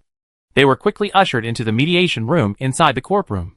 Your Honor, my son Greenwood was a filial son from childhood, but he was brutally murdered by his fellow swordbearer, Ryan. Yes, Your Honor, my son Chandler. Each spoke with such deep emotion, tears streaming down their faces, that the young male judge, who knew nothing of the truth, felt a surge of indignation. Didn't the Imperial Swordbearer headquarters make a ruling on this matter?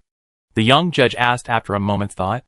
At the same time, he instructed his subordinates to contact Swordbearer headquarters immediately to investigate the situation.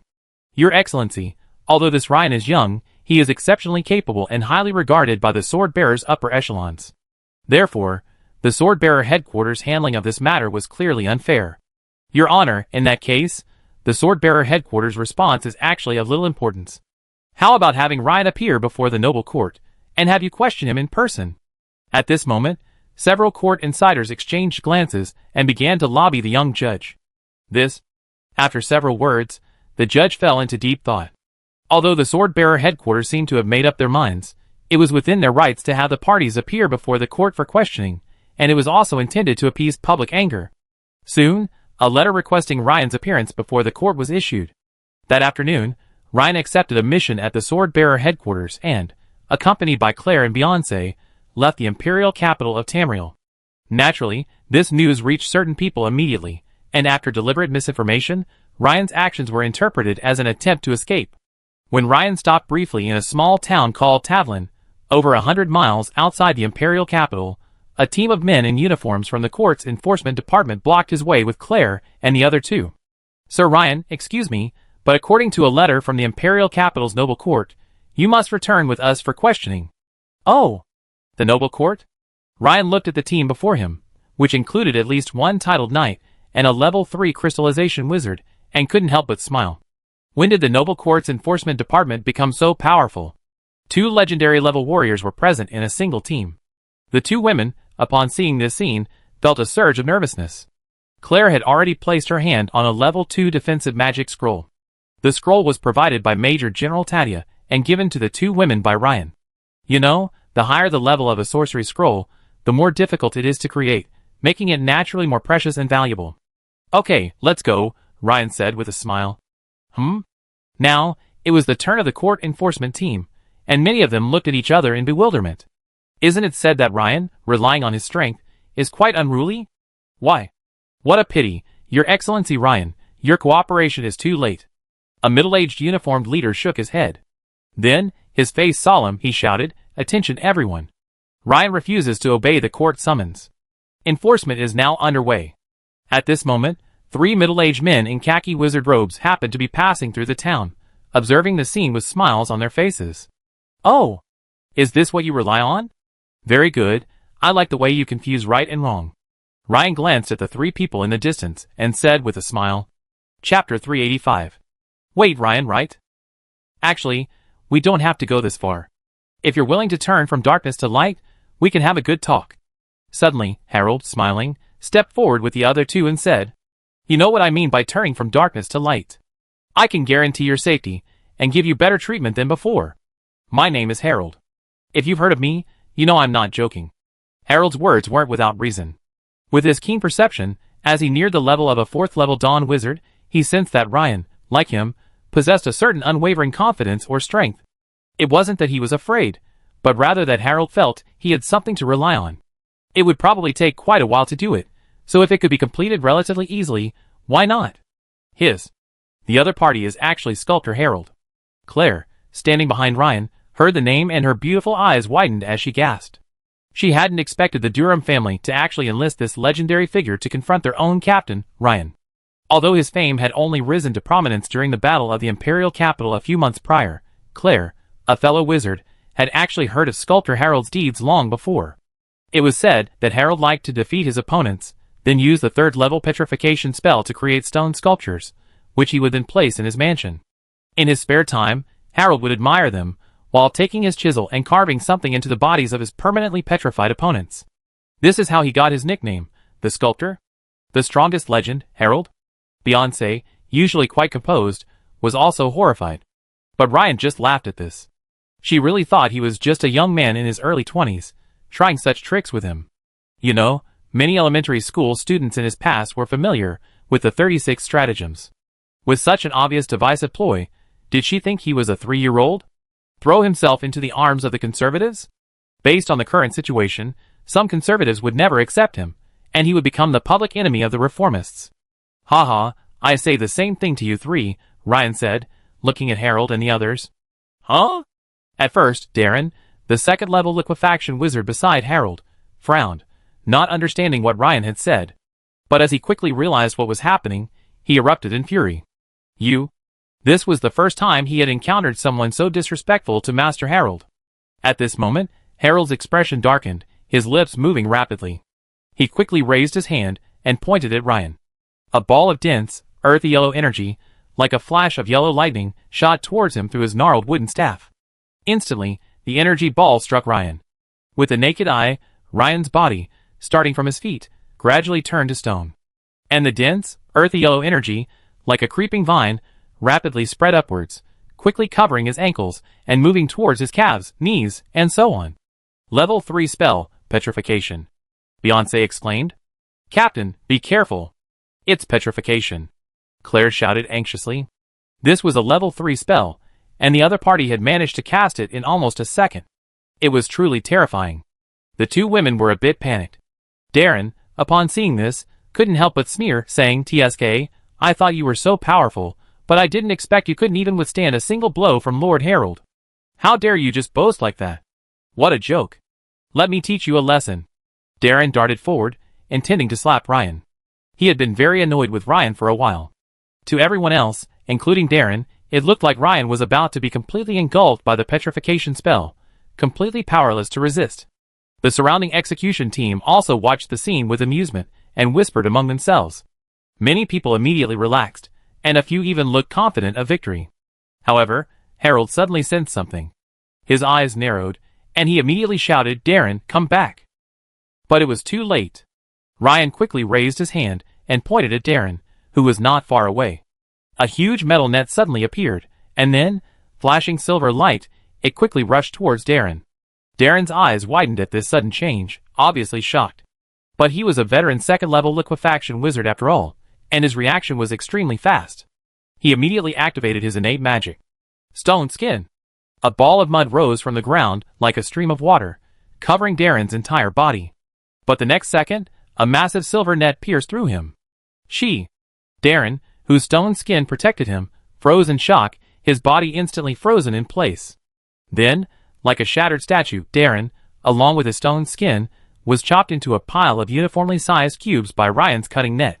A rich gray-black halo also appeared around Ryan. This halo quickly suppressed the ochre energy, rapidly advancing from top to bottom. Soon, Ryan's calves, ankles, and feet were quickly restored to their original state. This scene stunned everyone present. The members of the court execution team were particularly pale, as most of them had just been thinking the same thing as Darren, wondering whether to step forward and do something to Ryan, which was a kind of capital. But this tragic scene reminded them that this young man was no simple character, but a formidable figure who had killed Greenwood and others. "Darren!" Caroline, standing beside Harold, exclaimed in disbelief as she watched the horrific scene unfold before her. Then, shaking with rage, she glared at Ryan and shouted, "You're dead. You actually killed Darren." Darren and she were both from the Isolde Ray school, and because they had both followed Harold, they had a close relationship. To think Darren would die so suddenly was beyond belief. Harold now began to look Ryan in the eye, once again sizing the young man up and down, his eyes flickering. The spell he had just cast had been incredibly fast and powerful. Judging from his initial impression of his strength, he didn't seem to be more than a level 3 crystallized wizard. But how could this explain the rare metal magic the opponent had just unleashed, its power almost reaching the level of a 3rd-level spell? Could it be that the opponent possessed some special magical device that could amplify the power of metal magic? But Harold couldn't afford to dwell on this. Darren's death had focused everyone's attention on him. Harold quickly produced a packet of white powder and sprinkled it, rapidly chanting an incantation. The next second, he pointed his gnarled wooden staff at the ground. Suddenly, the ground shook, rapidly heaving and bulging, as if something enormous was about to break free. Summon the giant sandworm. A centipede, 2 or 3 stories tall and resembling 100 times larger, burst forth from the ground, stirring up a cloud of dust as it charged menacingly towards Ryan. But this wasn't the end yet. Immediately afterwards, 2 more giant sandworms burst out of the ground, one on each side. Their ferocious jaws clashed rapidly, each focusing its attention on Ryan. "This is too powerful." A legendary giant sandworm, summoning 3 at once. Claire had already followed Ryan's instructions, and tore open a level 2 defensive sorcery scroll. She and Beyoncé were now protected by an inverted, transparent giant bowl. Face to face this scene, Ryan's expression remained unchanged. However, his lips moved rapidly, and a deep voice uttered, "Metal transfiguration. Cutting net. Sharpness. Witchcraft killer move, multiple cutting nets." 3 giant, bright silver nets suddenly appeared before Ryan. Swish. He stretched out his hand, and swung it vigorously. 3 giant silver nets flew rapidly towards the attacking giant sandworm.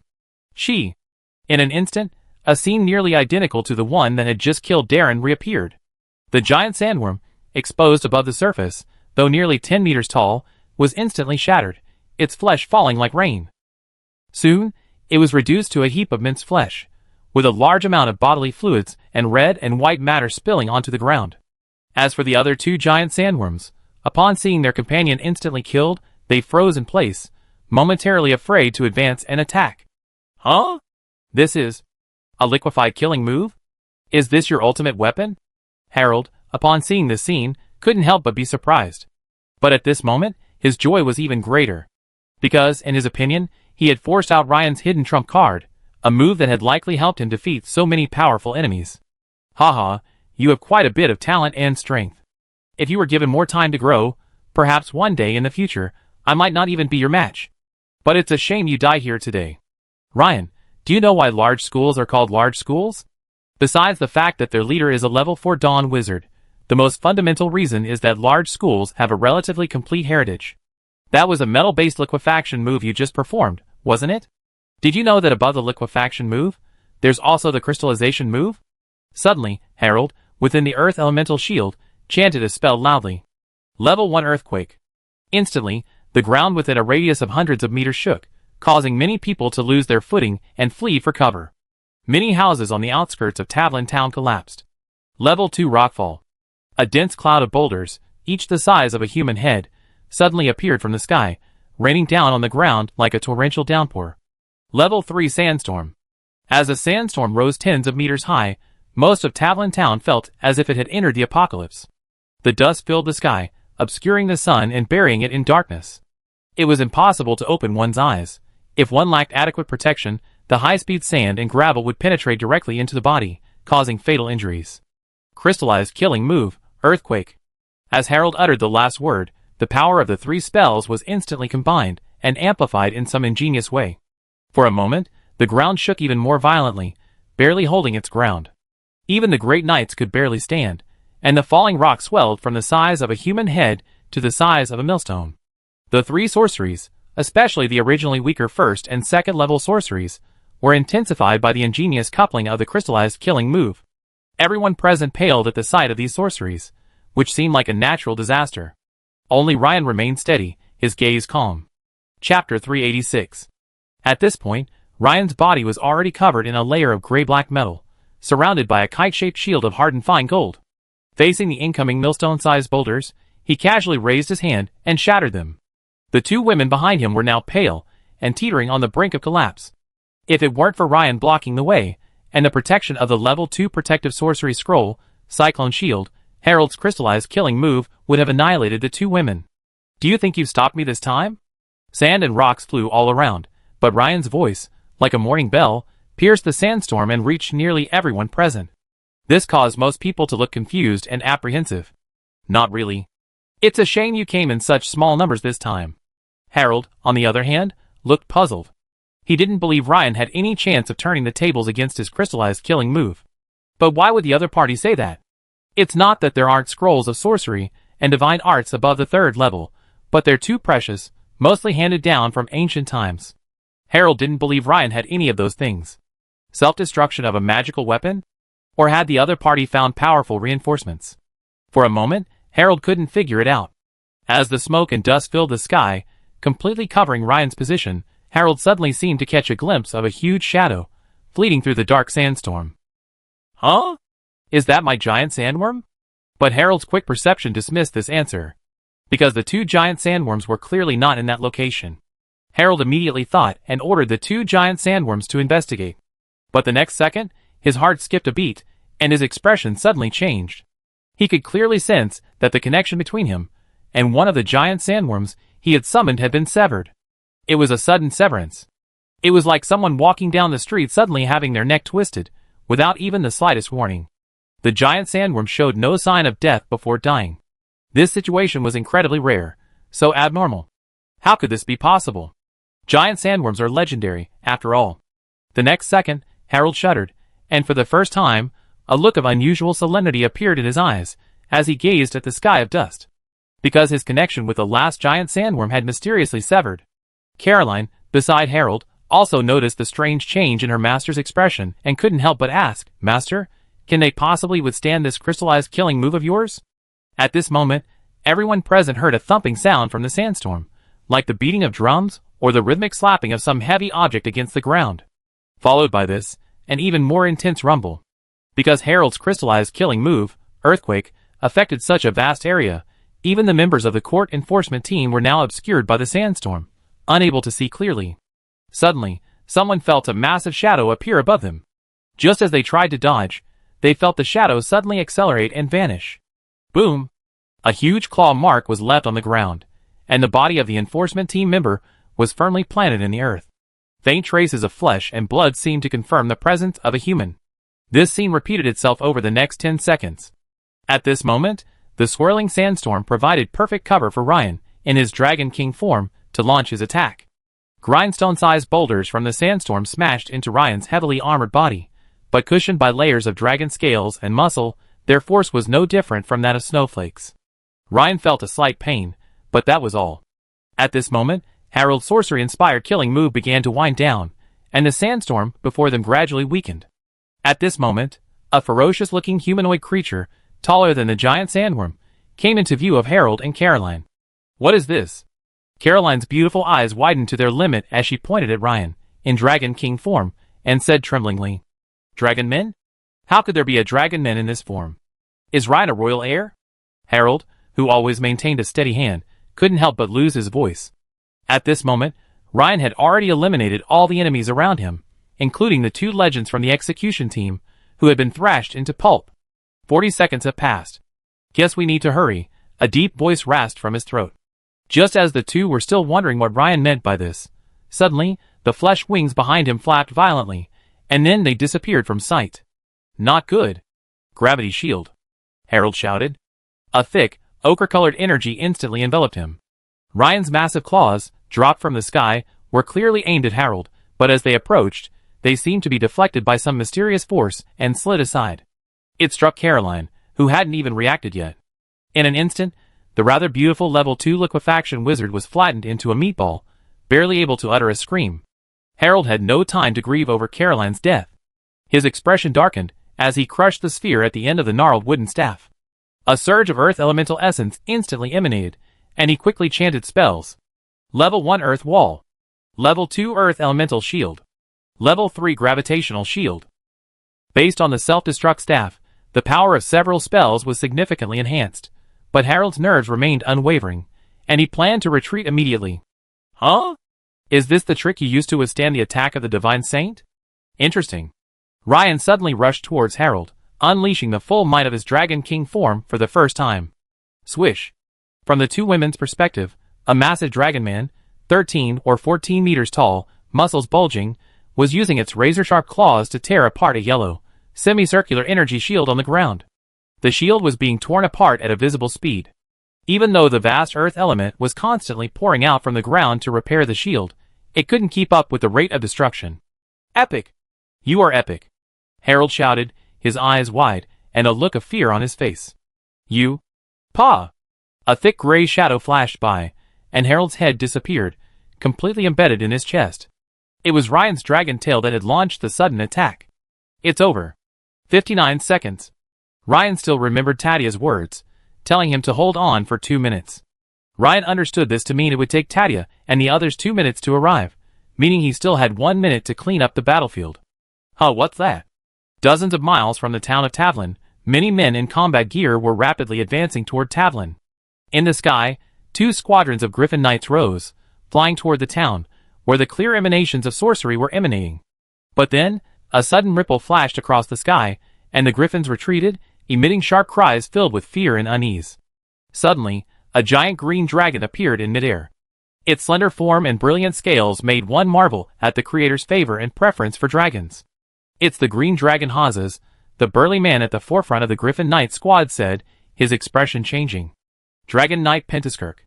Major General Tadia's face paled. She hadn't expected the conservatives to take such a risk, even asking an Imperial Guardian to intervene. However, it seemed the other side was also wary, not proactively attacking Ryan, but instead coming here to block their actions. But the effect was the same. Although Tadia greatly admired Ryan's strength, Ryan was now facing Harold, the legendary sculptor. Every second of delay would increase the risk for Ryan. "Lord Pentiskerk." The Griffin Knights and the elite combatants on the ground all bowed and saluted. The Imperial Guardians, represented by the Dragon Knights, are the cornerstone of the Dragon Empire's power. "Wait 2 minutes, then you can proceed." A clear and resonant voice emanated from the back of the green dragon Hazes. The voice was, naturally, the Dragon Knight Pentiskerk, followed by the green dragon's pale green breath.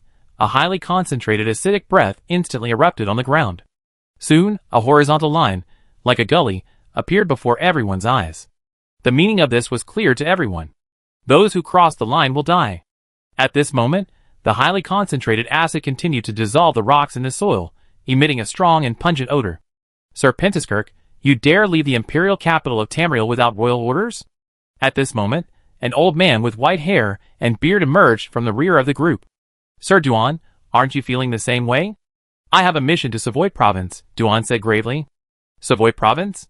Pantaskirk instantly understood the other party's impunity. Because the route to Savoy Province would indeed pass through this area in this direction. From another perspective, this suggests that the other party had chosen this location for the conflict, having premeditated their plan. "I was patrolling near the Imperial capital when I sensed the surge of sorceress energy emanating from here, so I came to investigate," Pantaskirk said, his tone softening.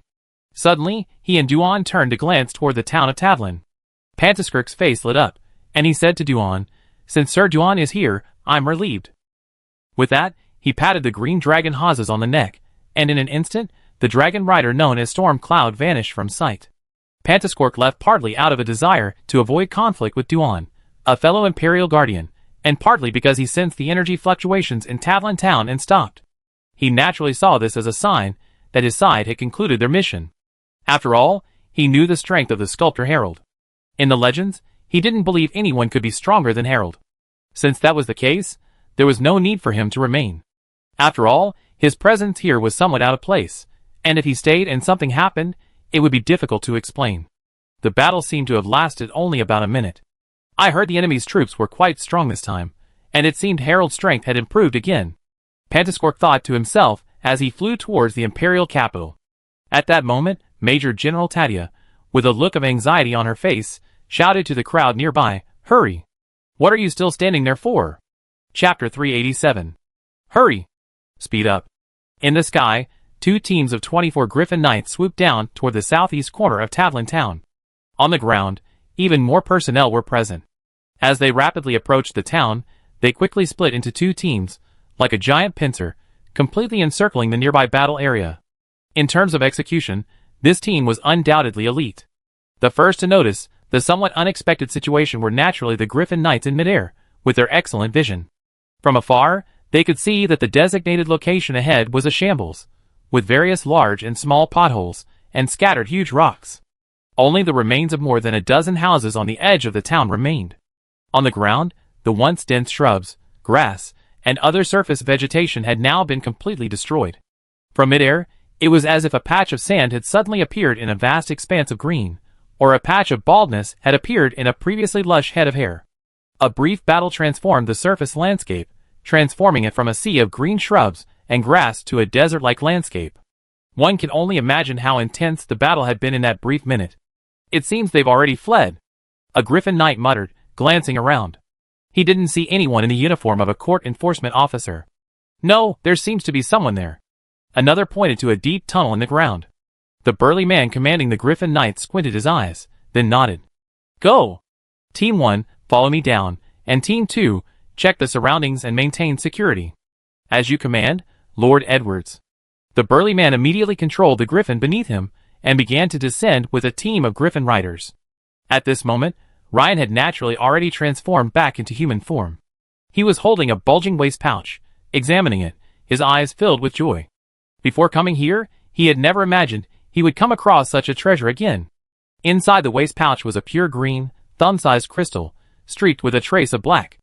Judging from the aura, Ryan felt a sense of familiarity, as if he had encountered it somewhere before. After a moment's reflection, Ryan's face lit up with realization. He remembered that this aura was strikingly similar to the aura of the pale golden sapling he had obtained after slaying the flesh and blood tree spirit. Could this be the divine crystal of a deity worshipped by the ancient Mother Tree cult? But how could Harold have this? Immediately, Ryan thought of the rumor and wondered if Harold had stumbled upon it during the Imperial Capital War. In fact, Ryan's guess was quite close to the truth. Harold intended to keep this divine crystal and absorb it after he reached the 4th level of Dawn Wizard. Normally, if one's strength hadn't reached the epic level, it would be impossible to resist the trace of the deity's imprint lingering within the divine crystal during the absorption process. If one forced the absorption, they would only be affected by the deity's aura. If they tried to resist, they would likely become idiots. If they were weak-willed, they would most likely be transformed into a subordinate, leaving only a very low chance of safety. However, because Ryan had the system to help him eliminate the trace of the deity's imprint, he was able to absorb the divine crystal during the second liquefaction stage. Absorbing the divine power crystal at this stage naturally had an incredibly impressive effect. Considering that Major General Tadia's suggestion of support might be imminent, Ryan reached out and grasped the green crystal, deciding to absorb it before the arrival of the reinforcements. At this moment, a system prompt sounded. Ding! Detected divine power crystals that can enhance the liquefaction of spiritual power. Do you want to accelerate absorption?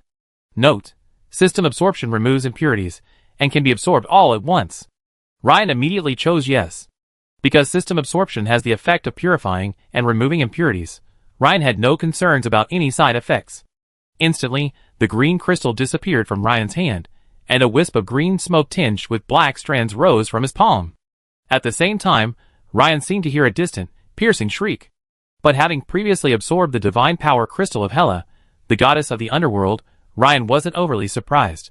Just like last time, within a very short time, Ryan sensed the pale silver mist in his spiritual sea rapidly diminishing, while the silver liquid rapidly increased. By the time the transformation was complete, the pale silver mist in his spiritual sea had become increasingly scarce, while the silver liquid had surpassed it, and now occupied the majority. Ryan glanced at the system panel. Spirit, 88, 72% liquefaction.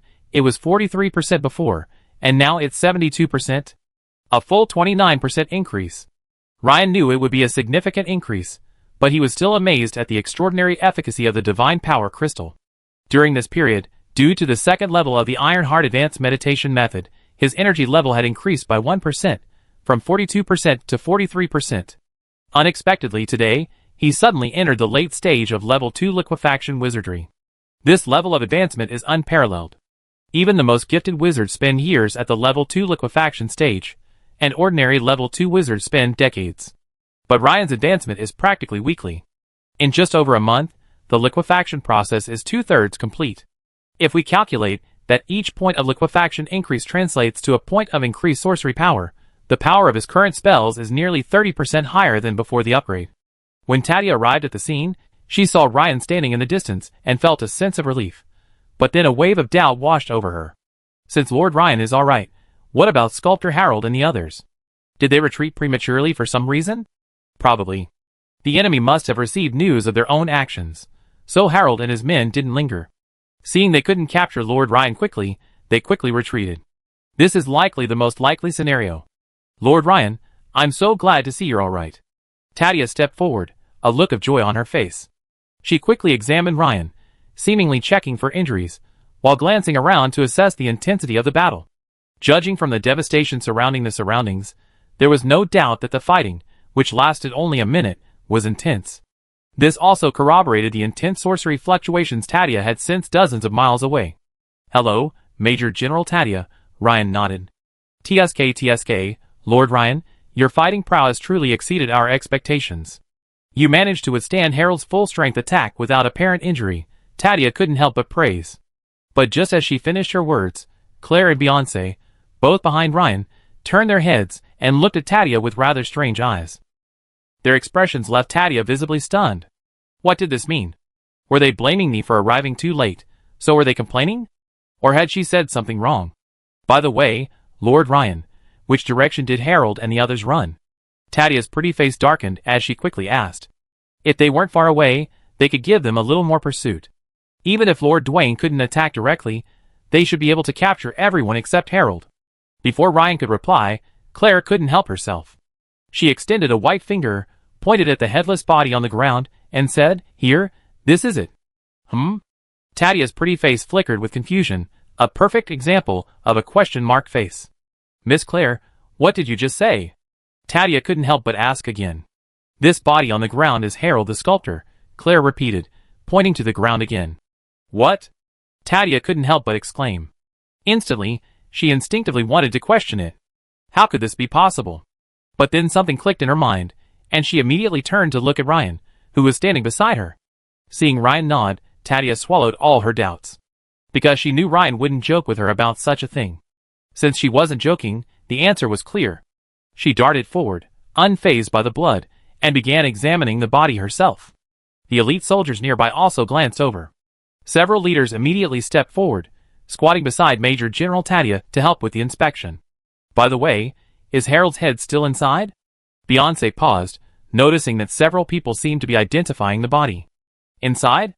Major General Tadia suddenly realized she had a certain dislike for the two members of Lord Ryan's team. What was their speech like? It was so hard to understand. Can't they just speak properly? What did they mean by the head is still inside? But Tadia soon understood what it meant to be inside the body. One soldier, seemingly understanding Beyonce's implication, pulled the head out of the corpse's abdomen with force. Damn, his brain was smashed into his chest. Tadia was stunned. How on earth had Lord Ryan managed to beat Harold, the legendary sculptor, into this state? Not only Tadia, but also the Griffin Knight Captain Edwards, who had landed, and the elite combatants nearby, were shocked and completely baffled. What about those noble court executors? Tadia asked again, a sudden sense of foreboding. It seemed as if the whole situation had completely exceeded her expectations. There should be one or two in almost every pit, right? Claire thought for a moment, a little uncertain. After all, in the dusty sky, she couldn't see everything clearly at the time. She only saw a few unlucky uniformed men being smacked into the ground by their captain's claws. At this moment, Ryan suddenly sensed something and quickly turned to look behind him. An elderly man with white hair and beard, dressed in a plain gray wizard robe, approached him with a smile. Seeing the old man approach, Major General Tadia quickly stood up, walked over to Ryan, and solemnly introduced him. Sir Ryan, I forgot to introduce you. This is Lord Duan, the Imperial Guardian, the Amber Seal. Lord Duan was traveling to Savoy Province on important business, and happened to pass by here and encountered us, Tadia added, glancing around. Tadia's somewhat superfluous words nearly made Ryan laugh. Greetings, Lord Duan, Ryan said with a slight bow. He quickly examined the man. His aura was as vast and profound as the ocean. Judging from his title, the Amber Seal, he must be a rare 4th-level Dawn Wizard. So this was the backup plan our side had arranged. Indeed, facing Harold, the legendary sculptor, only an epic-level warrior was truly capable of absolute domination. In fact, if Ryan hadn't reached epic power after his transformation, he wouldn't have been able to kill the sculptor. You are Ryan, young man. Your strength is surprising. Duan looked at Ryan with a slightly surprised look, then glanced at Harold's body lying on the ground and smiled. Ryan, if I'm not mistaken, you're a rare metal wizard, right? Duan asked. Yes, Master Duan. Ryan nodded. Are you interested in coming to the tattoo school? Duan asked with interest. Sir Ryan, this is Master Duan, the Amber Seal, the head of the large wizarding school, the tattoo school. Major General Tadia quietly introduced him. From Tadia's attitude, Ryan could easily tell that Master Duan was among the most powerful of the epic-level masters, perhaps even quite strong. Furthermore, such attempts to recruit or offer an olive branch were likely rare. However, Ryan had his own considerations. He had the system, and no matter which school he joined, he was confident that it would ultimately be proud of him, even if it was a large one. Furthermore, after his transformation, he had already reached epic-level combat power. Furthermore, his mentor, Maguro, at the School of Construction in Bichio, had always treated him well, despite the vast difference in strength between Maguro and Duan. But when Ryan sought a mentor, strength was secondary, and kindness was primary. Master Duan, thank you for your kindness, but I'm already a student at the Bishu Constructivist School. The other party meant well, so Ryan bowed and thanked him. That's a pity. Bishu Constructivist School? That would suit you well. Their metal-based teachings are unique, and they specialize in crafting large combat puppets. Duan nodded with a hint of regret. Yes, Master Duan, your profound knowledge is admirable. Suddenly, a complex pattern flickered faintly on the right breast of Duan's wizard robe. Then, as if listening to something, Duan turned his head to Ryan and said, Young man, I must be leaving. But I believe we meet again soon. Lord Duan, it's an honor to meet you, Ryan said, bowing. Duan nodded with a smile. Then, as if a thought occurred to him, he said to Tadia, By the way, Tadia, you might be in for a bit of trouble. Harold's death is no small matter. Oh no! Tadia exclaimed, her face paling. Oh no! I need to report the situation here immediately to my superiors. With that, Tadia hurried off to the side. Before leaving, she said to Ryan, although we had prepared multiple contingency plans, we never expected something like this to happen. Harold and his men were completely wiped out by you, Lord Ryan. Ryan nodded, a hint of realization on his face. Based on what he had learned so far, he could roughly guess what his side had planned. After painstakingly resisting the enemy's attack, his own team, led by Lord Duan, would arrive quickly and apprehend these individuals, using them as bargaining chips in negotiations with the conservatives. While Ryan didn't know the specifics of the negotiations, the general plan seemed to be this. However, his complete and utter slaughter of the enemy now completely caught the organization by surprise. After a while, Major General Tadia, with a look of joy mixed with fatigue, hurried over and said, "Sir Ryan, this time? Well, we need to speak with one voice." Harold, known as the greatest legend, was not only renowned throughout the imperial capital of Tamriel, but also held high regard among the higher-ups. After all, he was an epic reserve, and had a high potential to become a guardian of the Empire. The death of such a crucial figure, if handled carelessly, would be extremely troublesome. Lord Ryan, who had killed the enemy, was the one they were currently protecting.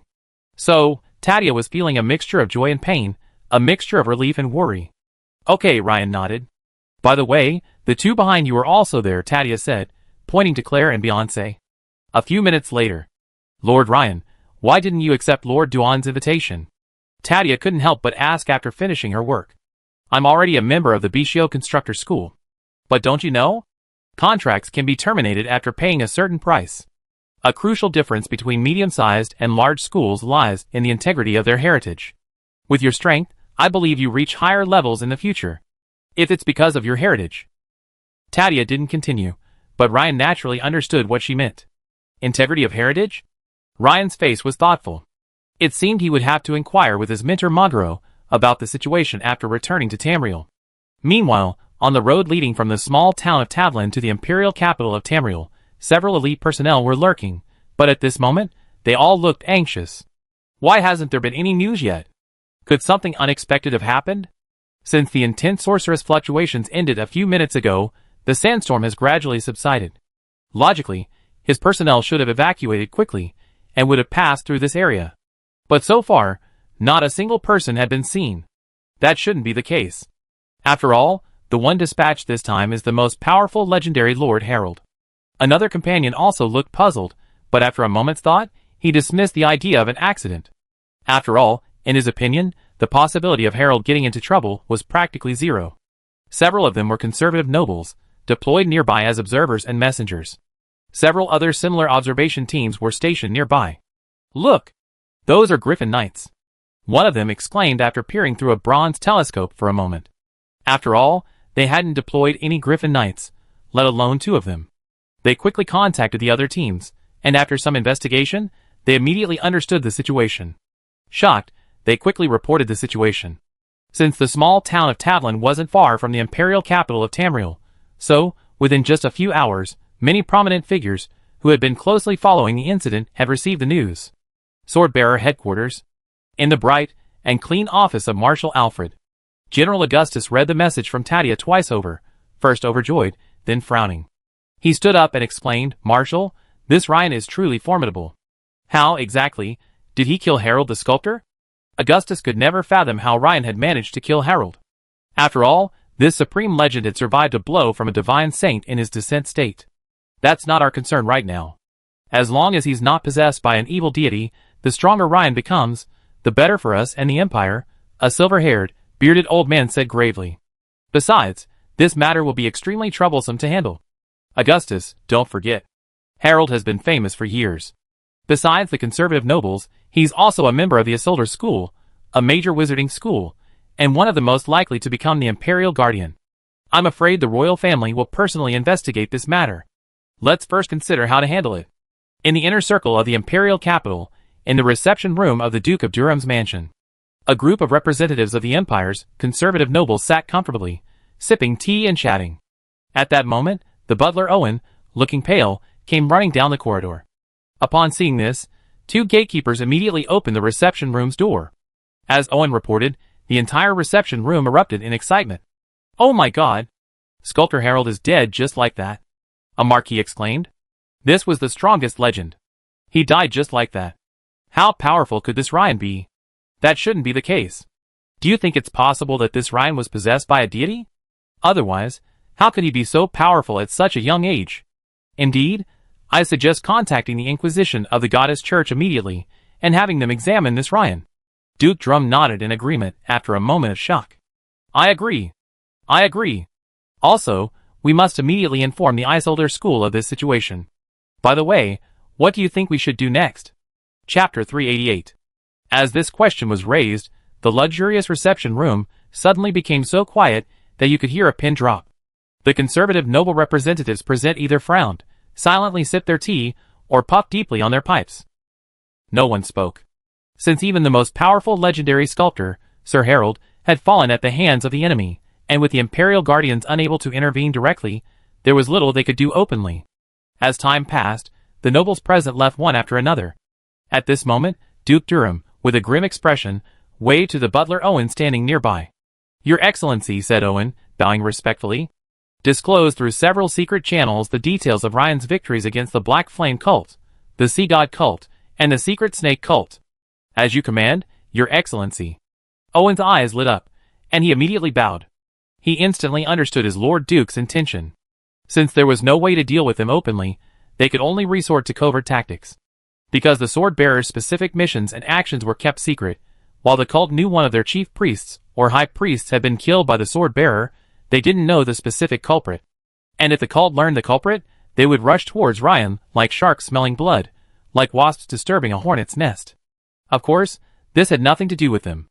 Meanwhile, on the way back, Major General Tadia and Ryan chatted intermittently. "This time, the conservatives dared to attack you. A major reason is that, despite your formidable strength, you've only been in the Imperial capital for a short time, and your fame is primarily limited to the sword-bearer headquarters. Considering the potential consequences, Lord Ryan, I suggest that all your family members in Munster be brought to the Imperial capital immediately. What do you think?" "Thank you. I have no objection. It's just the residence." "Is it the residence?" "Headquarters will take care of that, don't worry," Tadia said with a slight smile. "Thank you very much," Ryan smiled. "By the way, Lord Ryan, I suggest that you refrain from accepting any more missions or leaving the Imperial capital of Tamriel for the time being. We make arrangements after the situation has subsided. Is that okay with you?" "Okay," Ryan nodded. Upon Ryan's return to the Bavarian family residence, he found Harlowin and Luther waiting in the hall with serious expressions. Clearly, they had heard something. Luther's expression relaxed slightly upon seeing Ryan. He stepped forward and asked, "Lord Ryan, is that news true?" "Yes," Ryan nodded, but after thinking, he didn't elaborate. Luther and Harlowin exchanged a glance, each seeing shock in the other's eyes. "Sir Ryan, I just received a letter from my father.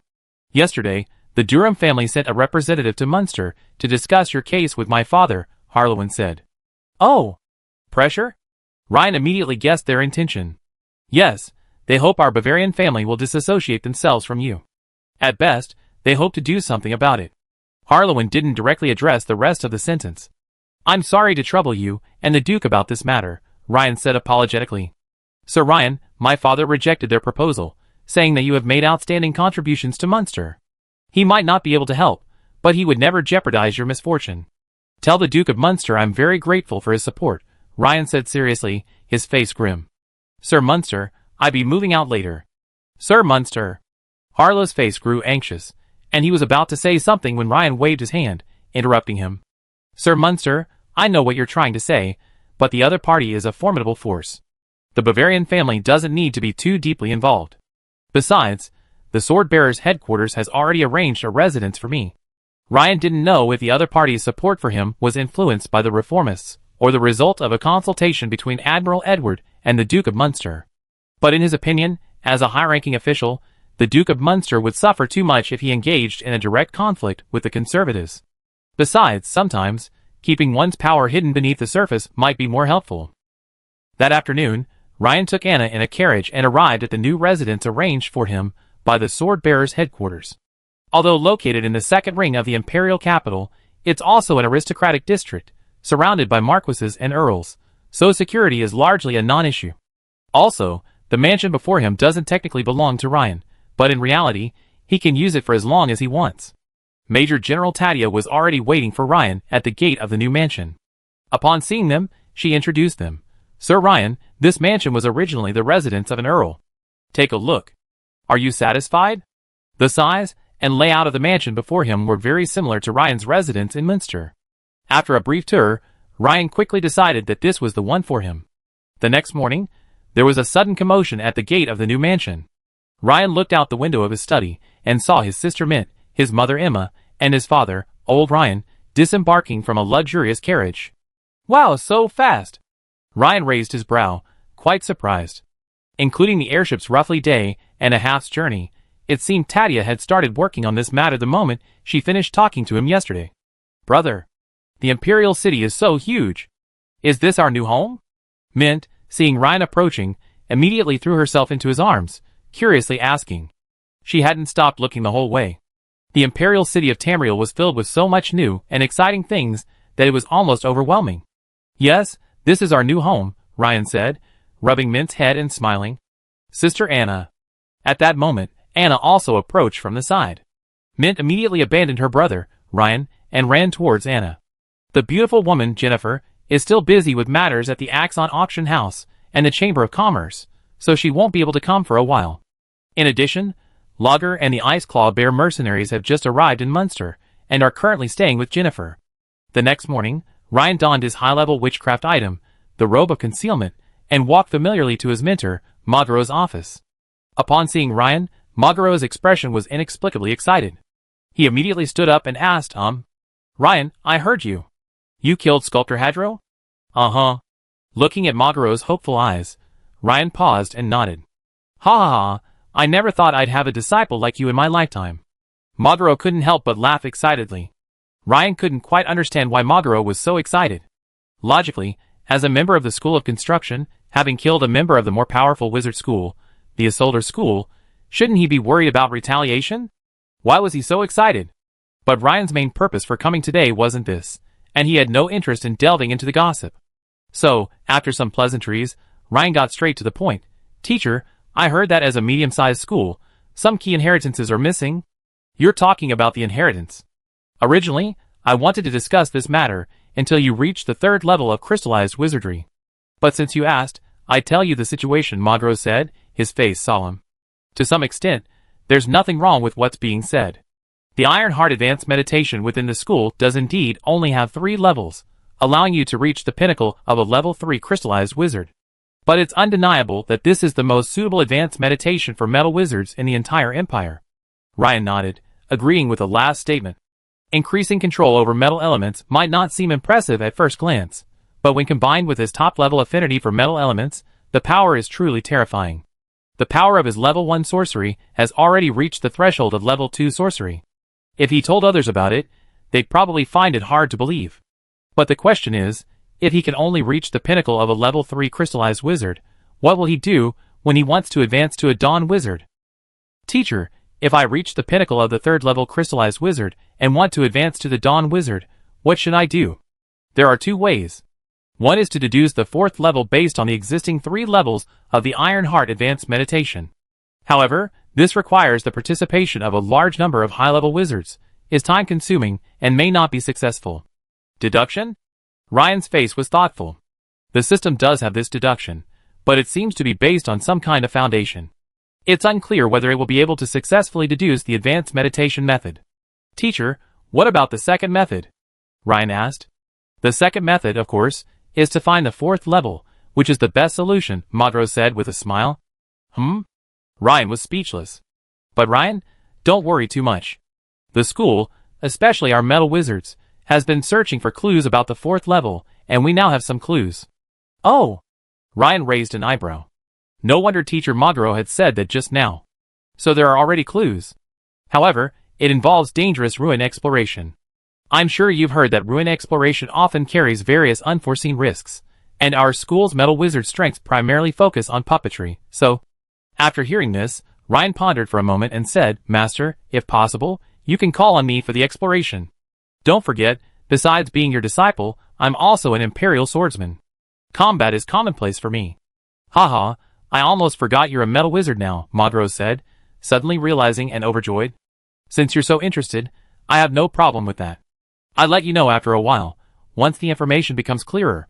You can then decide whether to participate, Magaro said with a broad smile. Okay, Master. Ryan nodded with a smile. If there's a chance to find the original 4th level of the Ironheart Advanced Meditation, that would be fantastic. For several days, Ryan had been living a rare, routine life. Before, he'd been busy with various sword-bearer missions, traveling a lot, but recently, he'd been spending more time in the school library. He'd been cramming a lot of basic wizard knowledge. At the same time, he'd been slowly integrating himself into the small group of Audrey and the others. In the Metalworks Hall at the Bishio Constructor School's headquarters, Ryan, Audrey, and the others were crafting a new batch of greatsword battle puppets. Of course, Ryan had significantly slowed down his metal transfiguration spell, but even so, it was still several times faster than Audrey and the others. "Hey, have you heard? Something big happened in the Imperial capital recently," the mature and beautiful Alicia whispered to Ryan, Joseph, and Audrey. What happened?"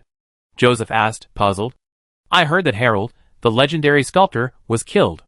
"What? The one from the Isolder school? Harold, a peak-level crystallized wizard?" Joseph's eyes widened, and he lost his voice. He had certainly heard of the other person's name, and besides, this was a top-tier expert, comparable to the head of his own school. In fact, in terms of fame alone, he even surpassed his own sect leader. Yes, the powerful warrior who killed the enemy was also said to be named Ryan. Alicia glanced at Ryan with her beautiful eyes and said, "But I heard that the enemy seemed to be a powerful warrior from the Imperial Sword-Bearer's side." Hearing this, Audrey's beautiful eyes suddenly widened, her face paled, and her hand, performing the metal transfiguration, began to tremble. Clang! The puppet part in her hand fell to the ground. "Ouch! Audrey, how could you be so careless? You almost hit me." Alicia couldn't help but startle. Sorry. Audrey hurriedly concealed her panic. Seeing Audrey's pale face, the mature and charming Alicia naturally stopped dwelling on the matter. Instead, she flirted with Ryan and continued, "Junior Ryan, we have the same name. When you become this powerful, I tell you your name, and no one will dare to bully me." Hee. Alicia couldn't help but chuckle. The pair of plump, white breasts on her chest suddenly trembled seductively, causing Joseph to stare blankly. Alicia still had a good impression of Ryan, the new junior. That afternoon, he single-handedly completed dozens of parts for the Fury Hammer Battle Golem, shocking the entire metal department. Later, she learned from her instructor, Maguro, that her junior, Ryan, had an extremely high affinity for metal and specialized in metal transfiguration, which was why he exhibited such abnormal behavior. "It's a pity that my junior fellow student Ryan has such a good talent, but he didn't use it to specialize in other offensive metal magic, but instead specialized in manufacturing metal deformation magic." But Alicia thought about it, and found it quite normal. After all, metal wizards are few in number, and relatively complete traditions are even rarer. Offensive metal magic is extremely rare outside. Even within the school, offensive metal magic is rare. Hee. Ryan smiled, neither denying nor admitting. "Brother Ryan, I still have some parts, and it might be too late. Can you help me?" Alicia approached Ryan and asked. Although Alicia's ideal partner was a wizard with strong combat power, preferably from a wealthy family in the Empire, she was no fool. For a young man with astonishing talent as Ryan, even if he couldn't become her partner, he was someone worth befriending. At the very least, if Ryan was willing to lend a hand, the school's production tasks could be easily completed in minutes. Seeing this, Audrey looked at Alicia speechless. "Alicia, do you know what you're doing? You're actually asking Lord Ryan, the top expert who killed Sculptor Harold, to help you create puppet parts. Oh my! When you find out the truth one day, you probably want to die." "Alicia, it's just a piece of cake." Ryan smiled and nodded, agreeing. "That's great, Ryan. I treat you to lunch," Alicia said, seemingly carelessly brushing Ryan's arm with her towering breasts, coquettishly. It wasn't that Ryan was playing the pig to eat the tiger, but he couldn't leave the Imperial capital for the time being. Besides, he still needed the contribution points for the school. First, the third level of the Ironheart Advanced Meditation, which he had already inquired about, required 2,000 contribution points. Also, if he wanted to query and redeem a third-level sorcery, the dwarf girl at the exchange booth had clearly explained that he needed 10,000 historical contribution points. So, with no time for missions, crafting puppet parts to earn contribution points while familiarizing himself with various puppet-making techniques seemed like a good option. Furthermore, in his spare time, he could learn some basic wizardry and gain an understanding of the various schools of wizardry within the Empire. Over the past few days, Ryan had learned two important things. One was about metal puppets. Advanced combat puppets, in addition to the activation spell required to activate them, required another, even more crucial item, a control core. The first sight of the rudimentary control core reminded Ryan of the circuit boards of his past life, similar to the cartridges used in the Super game consoles of the 1990s. However, this technology is quite difficult to produce and requires extremely high precision. Currently, the Bishio Constructor School represents the highest level of skill in this area within the Empire, but it can only produce basic control cores. Intermediate and advanced control cores, as recorded in ancient texts, are still in the exploratory stages.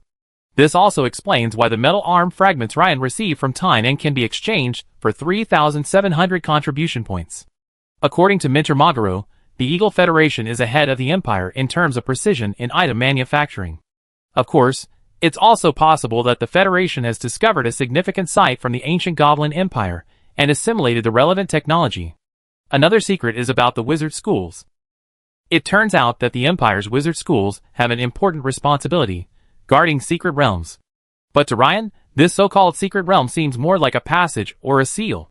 For example, the Bishio Constructor School, along with another medium-sized wizard school, the Sander School, is responsible for the secret realm known as the Raging Flame Gorge. Have you heard?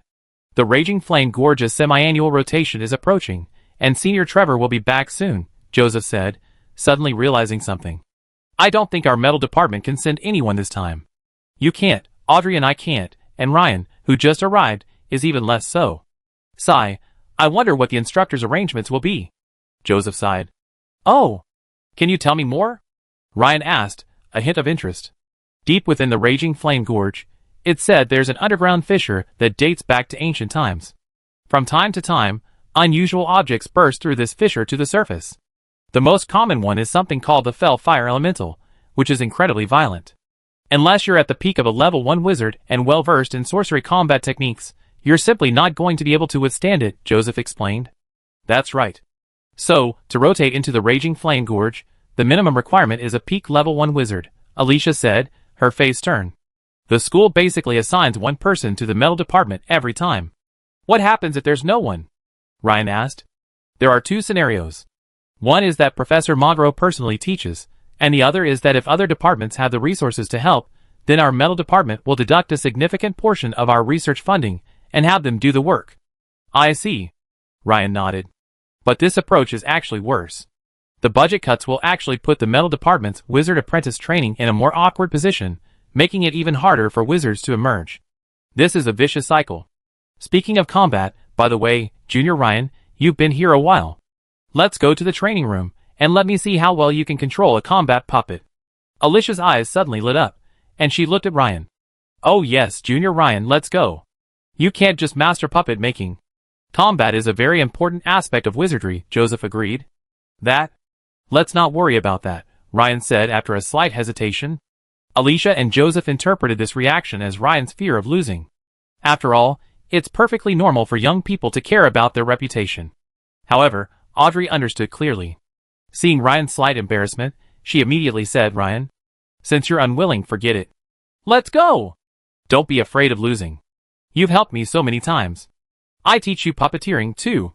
Hee hee, Alicia said, patting her plump chest and giggling. Chapter 389. By the way, Junior Ryan, you don't have an intermediate combat puppet yet, do you? Alicia's beautiful eyes suddenly blinked, as if a thought occurred to her. Well, it seems I only have the iron combat puppet right now. Ryan thought for a moment and nodded.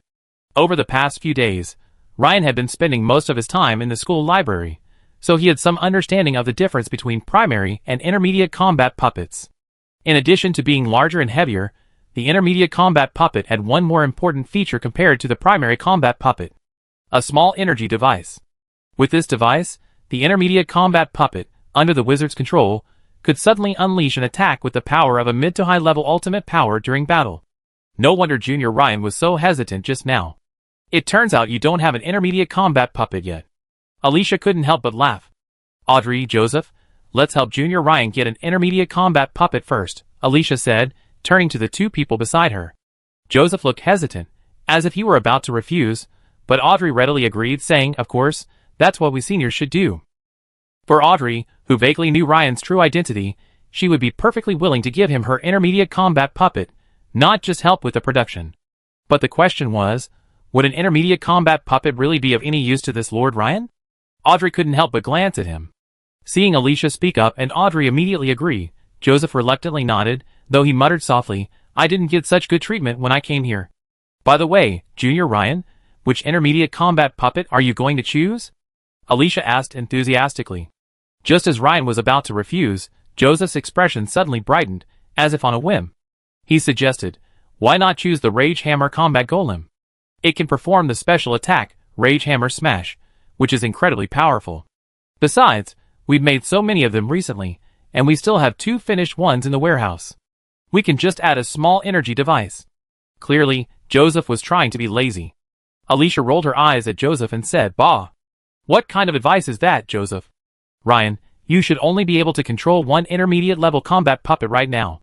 The Wrathhammer combat puppet has decent attack power, but its defense is much weaker. It's simply not suitable for a newcomer like you. Ryan, listen to me. Wait until you can control 2 intermediate-level combat puppets before considering the Wrathhammer combat puppet. Otherwise, choose the Sword and Shield Guardian. Its offensive and defensive capabilities are more balanced, and it doesn't have any weaknesses." Joseph, haunted by Alicia's rebuke, didn't dare to object. He muttered, "Judging from Ryan's physique, he must be a knight. He should be fast at moving and dodging. Controlling the Wrathhammer combat puppet directly might lead to a surprise victory." "Let's go with the Wrathhammer combat puppet," Ryan said after a moment's thought. Since it's already available, that's naturally the best option. For him, choosing an intermediate-level combat puppet doesn't really matter. He had also been working on this Raging Hammer battle puppet for the past few days, and was quite familiar with it. The 4 of them soon arrived at the metal department's warehouse. They saw a number of half-finished battle puppets scattered about, and of course, even more parts. Since the Raging Hammer battle puppet had just been completed a few days ago, it was placed not far from the warehouse entrance. The Raging Hammer battle golem, about 3 meters tall, was only a meter taller than the Iron battle golem, which stood just over 2 meters tall. But the sense of oppression was completely different. You have to remember that in his previous life, although Xiaoxi was short, the height difference between him and Dayo was less than a meter. But playing basketball, facing Xiaoxi and facing Dayo created completely different feelings of oppression. "Brother Ryan, I happen to have a spare small energy device here. Use it." Audrey produced a rectangular object, about the size of a brick, but much thinner, and handed it to Ryan. "Just insert it into the slot on the back of the golem." The energy device primarily contained a crystal, cultivated in the elemental energy pool within the Academy's headquarters. Of course, there's another, higher quality source of crystals, elemental creatures that develop these crystals once they reach transcendental strength. Moreover, the stronger the elemental creature, the more powerful the energy contained in the crystal. Furthermore, elemental creatures of different attributes produce crystals with different properties.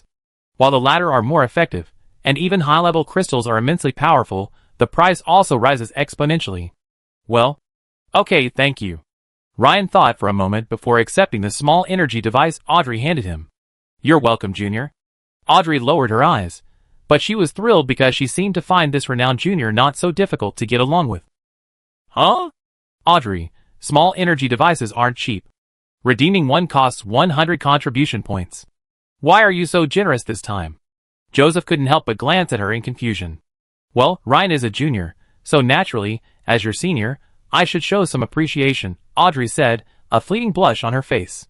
Audrey's expression, caught by Alicia's eye, held a special meaning. Alicia's beautiful eyes flickered between the two of them, thinking, it seems this young, beautiful junior is quite fond of the new junior, Ryan. "But I might not let you, right?" After Ryan inserted the small energy device into the horizontal slot on the puppet's back, he began to cast the activation spell. Activation. Ryan deliberately controlled the speed of the level 4 activation spell. With a soft incantation and a flick of his finger, the towering Fury Hammer battle puppet shifted slightly, but since Ryan hadn't given a specific command, the puppet remained stationary. However, what surprised Ryan slightly was that, while the previous animation spell on the metal mannequin consumed 1 unit of mental energy, this intermediate-level combat puppet's consumption had skyrocketed to around 10 units. After all, the previous primary combat puppet, the ironclad combat puppet, the animation spell consumed only about 3 units of mental energy. No wonder the animation spell notes say, "The casting time and mental energy consumption depend on the complexity and size of the object." It seems that even a wizard at the first level of atomization, even at a later stage, can't control too many intermediate-level combat puppets simultaneously. 3 or 4 is probably the limit Ryan used. Furthermore, Ryan discovered that the connection between his own mental sea and the Wrathhammer combat puppet was more complex than that of the primary puppet. It was like a game controller had appeared in his mind. Before, there was only one button, but now, in addition to the large button for the Wrathhammer battle golem, Ryan could sense a smaller button next to it. Ryan knew that this small button must be connected to the small energy device on the golem, allowing him to unleash attack skills. At this moment, a system notification suddenly sounded, you have completed the complete crafting of the Wrath Hammer Battle Golem, and your understanding of the relevant skills has improved. You have mastered a new skill. The Wrath Hammer Battle Golem. Your skills in the Wrath Hammer Battle Golem have been improved, and your experience points have increased by 3. Ryan was stunned at first, but then he understood. For the past few days, he had been working on the Wrath Hammer Battle Golem. Today, he had essentially put the final piece of the puzzle together, naturally mastering the relevant skills. Brother Ryan, you are very proficient in the animation technique. Now that everything is done, let's go to the training room, Alicia praised Ryan. As they passed through the corridor, Audrey, Alicia, and the other 3 returned to their offices and moved their intermediate-level combat puppets out. Alicia was the strongest, controlling 2 intermediate-level combat puppets, a sword and shield guardian and a heavy sword combat puppet. The heavy sword combat puppet, like the hammer combat puppet, was an offensive-oriented combat puppet, while the sword and shield guardian, as its name suggests, was a defensive puppet. Audrey and Joseph were similar, each possessing a sword and shield guardian and an iron combat puppet with a shield attached. Of course, Ryan could easily do the same as Audrey, and even control more puppets. But currently, wearing the robe of concealment, his apparent strength was that of an early-stage first-level wizard, and controlling a single intermediate-level combat puppet was practically his upper limit. Dong dong dong. Several combat puppets, controlled by the crowd, arrived at the empty training hall.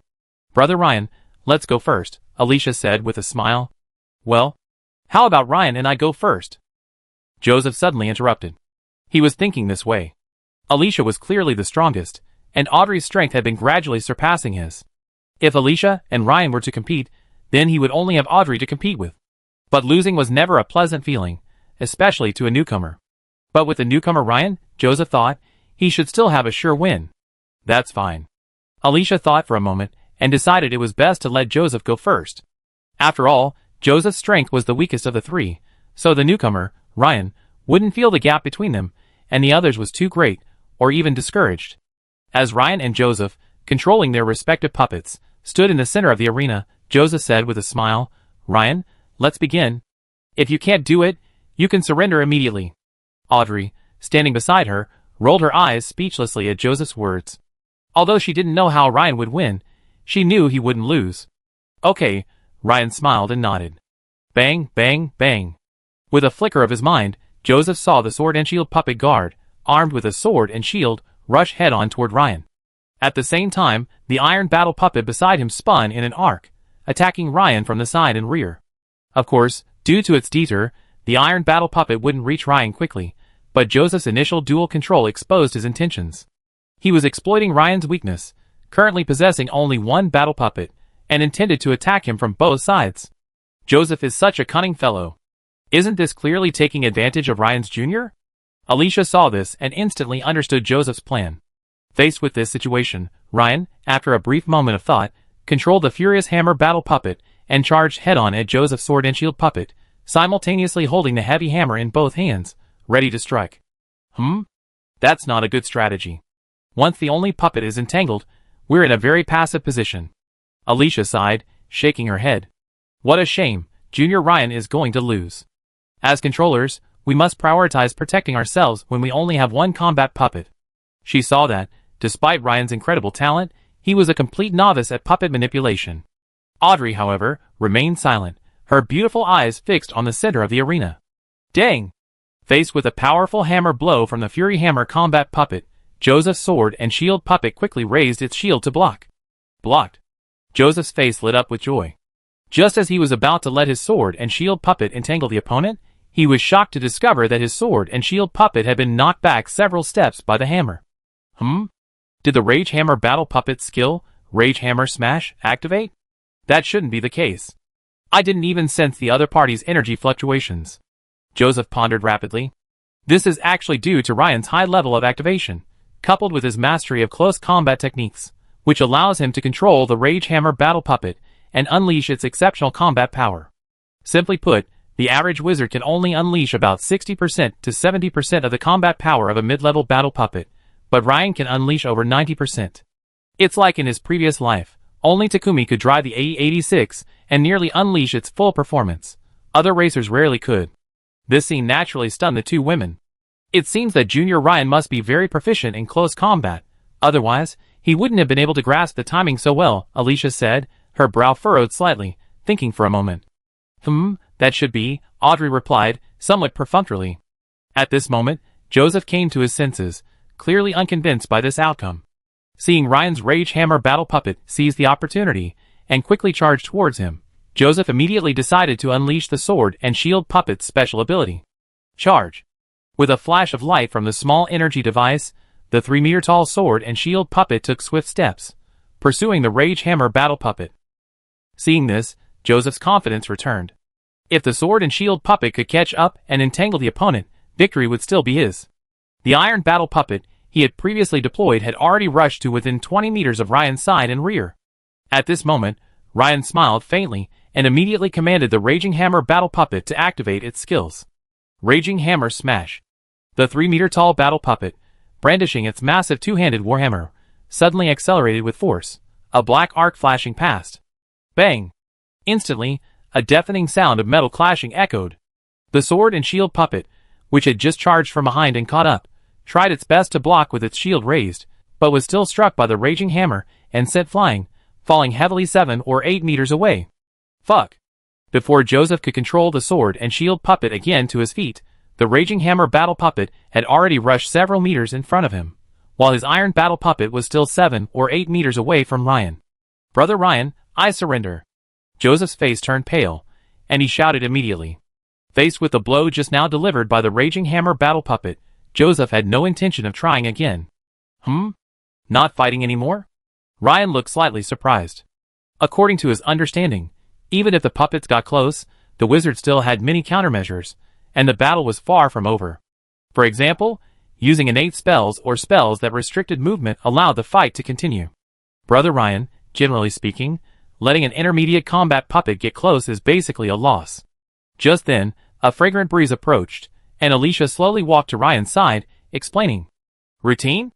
This isn't practical enough. TSK, Brother Ryan, I didn't expect your puppet control skills to be so strong. Come, let me test you this time, Alicia said with a charming smile. After a fierce battle. To avoid being too conspicuous, Ryan reluctantly surrendered, but the intense battle still left Alicia stunned. She hadn't expected that even with two puppets fighting one, they'd barely be able to win. Junior Ryan, if you reach the mid-level of a first-level wizard, I'd definitely be no match for you. By the way, Audrey, won't you challenge Junior Ryan? Me? Forget it, Audrey said, shaking her head.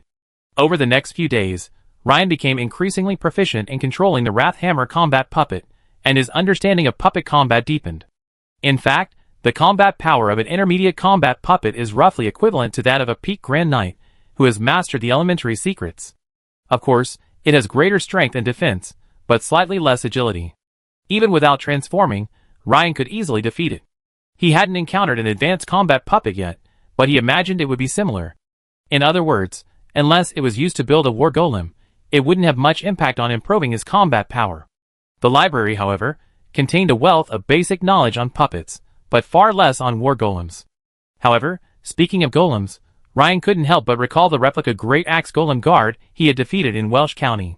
Alina had given him a copy of the related production drawings, which had been discovered after the capture. Ryan also remembered that his mentor, Modro, as well as the clay and rock puppet masters of the school, had come to Munster to study the construction of the Great Axe Golem Guard. In Modro's office, Ryan asked his mentor, Modro, about the Great Axe Golem. Oh, you mean the replica Great Axe Golem Guard? Modro was certainly familiar with this. After a moment's reflection, he said, well, although they copied the Great Axe Golem according to blueprints, we've evaluated it and consulted ancient texts. The combat effectiveness of this replica Great Axe Golem is probably only about 60% of the original. 60%? Ryan asked, puzzled. Well, to put it simply, the replica's power core, no, more accurately, its energy device, is vastly different from the original. Power core? Yes, they use a large energy device instead of the Hellfire crystal to power it, but this renders the Axe Golem sorcery attacks ineffective. Also, the difference in power forced the cult's creators to reduce the size of its outer shell. Otherwise, according to ancient records, the Axe Golem guarding the ancient Black Flame Temple stood 8 meters tall, far from the 5-meter-tall replica. I see. Ryan nodded. Just as Ryan was about to leave, Modro suddenly stopped him and said, by the way, Ryan, But Madro waved his hand, hesitantly saying, I'm getting old, and my memory isn't very good. Ryan glanced at Madro, vaguely suspecting something, and said, Teacher, if you have any difficulties, you can tell me directly. Yes, I will. Thank you. That evening, at Ryan's new residence, Major General Tadia paid another secret visit. Sir Ryan, you are now free to arrange your itinerary, including leaving the Imperial capital. However, headquarters is currently purging some traitors, so you are advised not to accept any missions within headquarters, as doing so could risk exposure. Of course, this process won't take long. The purge should be completed in about 2 weeks to 20 days, Tadia said. Oh! Was it because of the last incident that exposed you? Ryan raised an eyebrow, several figures flashing through his mind. Tadia nodded and smiled. Yes, some, even though there's no direct evidence to bring to the military court, will still be reassigned. In that regard, I'd like to thank you for bringing many of them to justice this time. The next evening, in the metal training room of the Bichio Construction School, Ryan, Audrey, and the other 4 exchanged their experiences with puppet control. However, your tactics just now were a bit too aggressive. When we're controlling puppets in combat, the most important thing is to keep the enemy away. If you only have one combat puppet, it's best to choose a sword and shield puppet as a guard. It not only protects your safety, but also has considerable offensive power. Seeing Alicia's serious expression, Ryan smiled slightly and said, Thank you. Although Ryan disagreed, he didn't refute her, because he could sense that Alicia was speaking from her perspective, sincerely wanting his best. Oh no! At this moment, a male apprentice wizard of the metal element suddenly ran in panic, saying, Lady Alicia, everyone, oh no! We just received word that Lord Trevor, stationed in Raging Flame Gorge, is in trouble. Chapter 390. What exactly happened? Audrey, the first to calm down, asked. Senior Trevor and the other wizards stationed in our school were mostly killed or wounded this time, with only a few escaping. The reason was the sudden appearance of multiple Hellfire Rock Giants in Raging Flame Gorge. The third-level wizard apprentice calmed down and slowly recounted the story. Hellfire Rock Giants? Aren't there usually just a few sporadic evil fire elementals that appear? How could there suddenly be Hellfire Rock Giants, and so many of them? Alicia's face was horrified, her charm gone. Lady Alicia, I don't know the specific reason. The school should send an investigation team immediately, the wizard apprentice said, shaking his head. Followed by this, Alicia and Joseph each asked a few more questions. Since Ryan wasn't familiar with the situation, he listened quietly from the sidelines, not saying anything or asking any questions. However, upon hearing about the Hellfire Rock Giants, Ryan's eyes lit up slightly.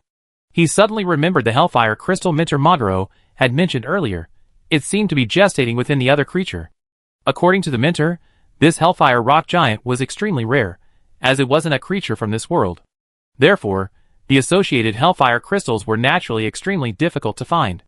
This was also why the Black Flame cult had to use large energy devices to replace the Hellfire crystals when replicating the Great Axe Golem guards, significantly reducing the replica's power and rendering it incapable of any magical attacks. Where's the Minter? Has Minter Madro heard about this? Audrey asked. Teacher has just learned about this, but he should have been summoned to a meeting by Lord Bradley 1 day ago. Inside Raging Flame Canyon, the once flat ground was covered with traces of battle, with long and short gullies, and numerous pits of varying sizes. Wisps of black smoke still rose from many of the pits. A closer look revealed fist-sized rocks, resembling red-hot coals, emitting intense heat and black smoke. However, unlike the coal, these rocks were a strange pale green. Following the winding canyon towards the entrance, I saw 5 or 6 piles of the same green rocks, but they were much larger than those in the pits, some as large as millstones, some as large as water tanks. Next to each pile of scattered rocks lay the bodies of several figures clad in wizard robes. Judging by the color of their robes, they appeared to be wizards from the School of Construction. Meanwhile, scattered around the corpses were more puppet parts and broken torsos, as if testifying to the intensity of the battle.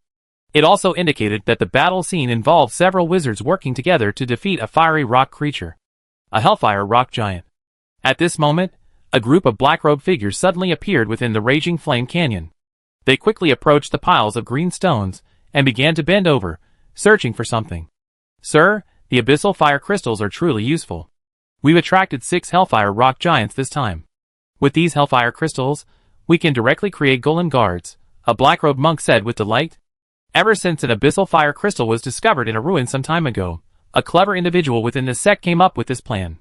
Use a higher level abyssal fire crystal to lure the Hellfire rock giants, thereby obtaining a more stable supply of Hellfire crystals for crafting golems.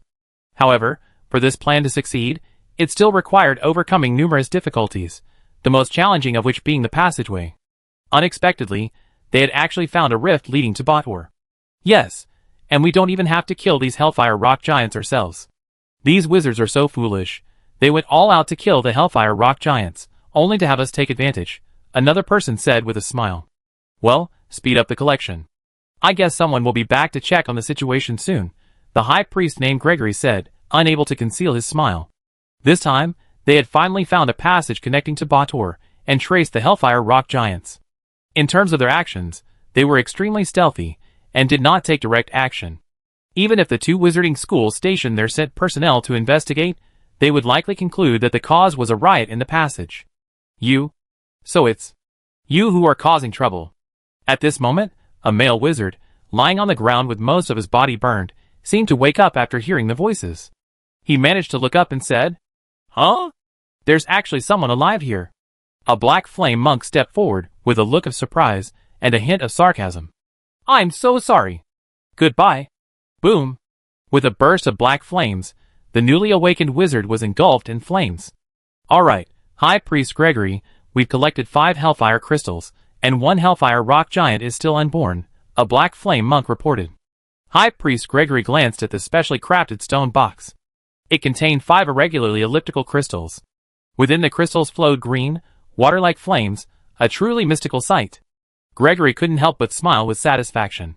He nodded and said, "Not bad. We can try again later, once this matter is settled." As Gregory turned to leave, a thought struck him, and he paused to add a word. "By the way, check the bodies. If there are any who are still alive, remember to replenish them." "As you command, High Priest Gregory." The Bishio Constructor School's headquarters. After the meeting, Magro returned to his office. A few minutes later, Ryan also entered his office.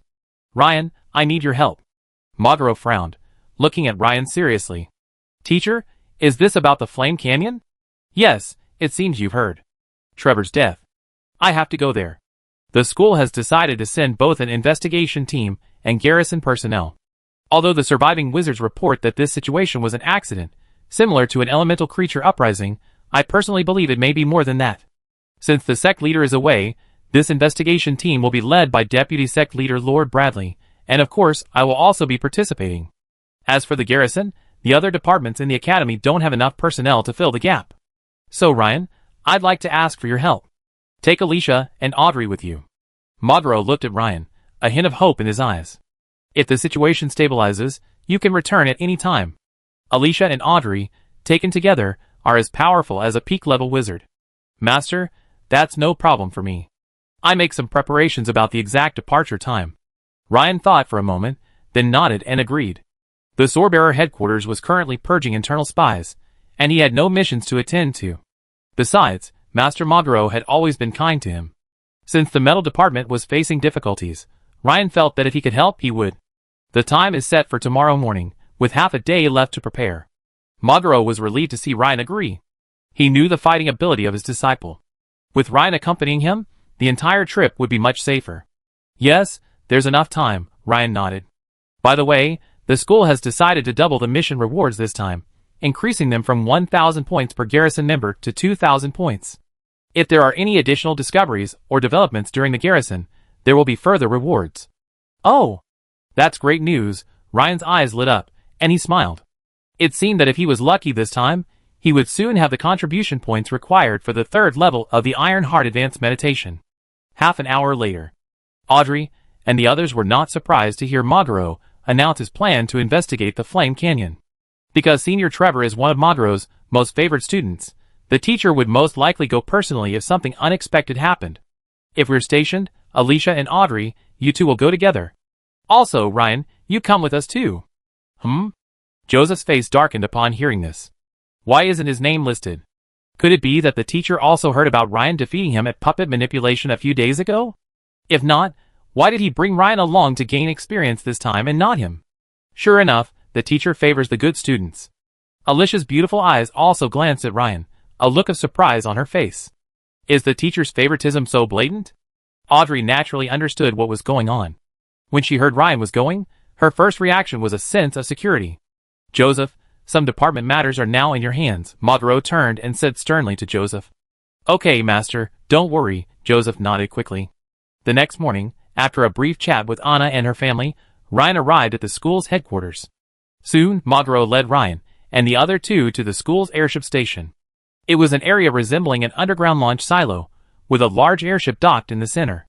Wow! What a spectacle! Alicia couldn't help but exclaim. Although she had been at the Bichio Construct School for 5 or 6 years, this was her first time visiting the secret realm. She had previously accompanied Master Monroe and seen some of the world, but never with as many people as this time. Furthermore, due to the unique nature of the Bichio Construct School, each wizard now carried one or more puppets, including both special rock puppets and metal puppets, many of which were quite large. So, it looked quite impressive. The normally spacious airship deck was now completely packed. Isn't it impressive? There are some clay puppets, and even larger golems at the bottom of the cargo hold, Alicia interjected, noticing Ryan surveying his surroundings with interest. Yeah, it's truly a rare sight, Ryan said, smiling and nodding.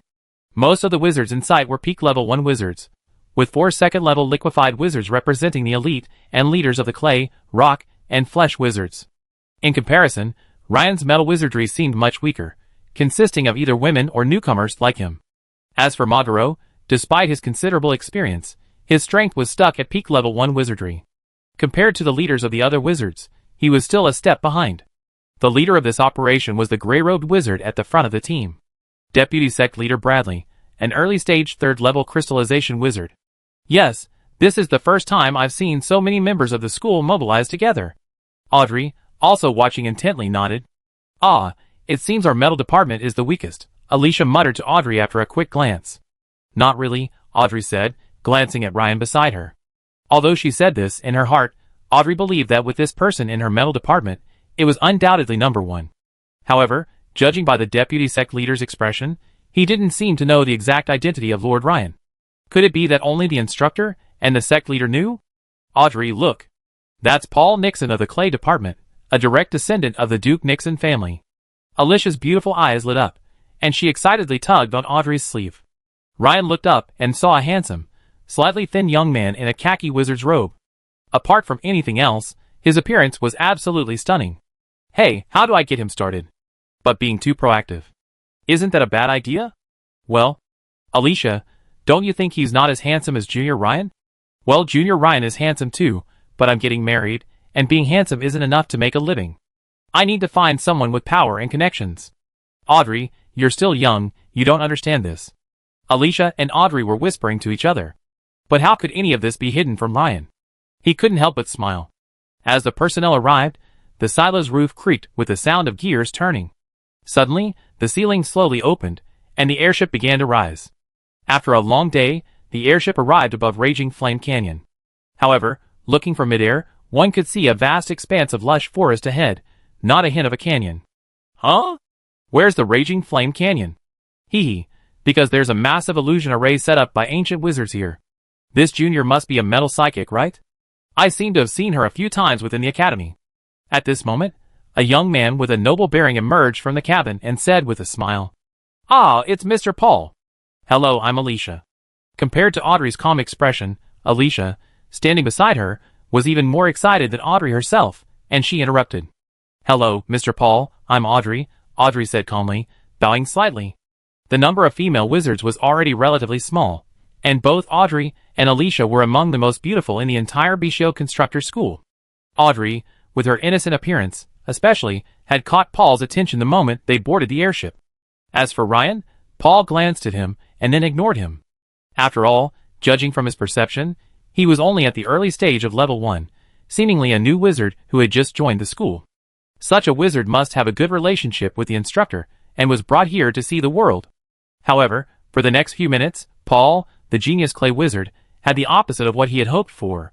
He didn't get to chat with Audrey, but was constantly interrupted by Alicia.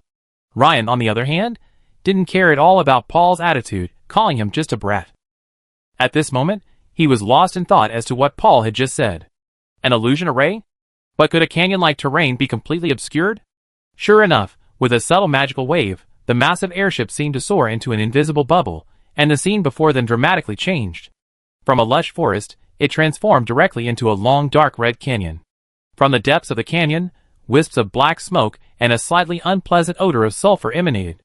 Ryan estimated that while the canyon was approximately 10 kilometers long, concealing it entirely with a magical array would be a massive undertaking even a 4th-level Dawn wizard might not be able to accomplish. As the airship slowly descended, traces of battle on the ground gradually came into view. Many young wizards exclaimed in shock. Clearly, the severity of the scene far exceeded their expectations. The conversation between Alicia and the others came to an abrupt halt. As soon as they disembarked from the airship, they felt a wave of heat wash over them. Deep within the flaming canyon, a blazing flame burned year-round. Even though this area was quite far from the true core, the temperature was already quite scorching. The defense of the canyon was handled by the Bishu Constructor School at the southern exit, while the northern exit was handled by the Sanders School. Ryan was quite intrigued by the remains of the Hellfire Rock Giant. As Mentor Magaro and other senior members of the school surveyed the scene, he too observed with interest. The fallen wizards of the school showed no other signs of sorcery. They either died from the burning of the hellfire, or from a severe blow to a vital part of their body. The battle marks indicate this as well.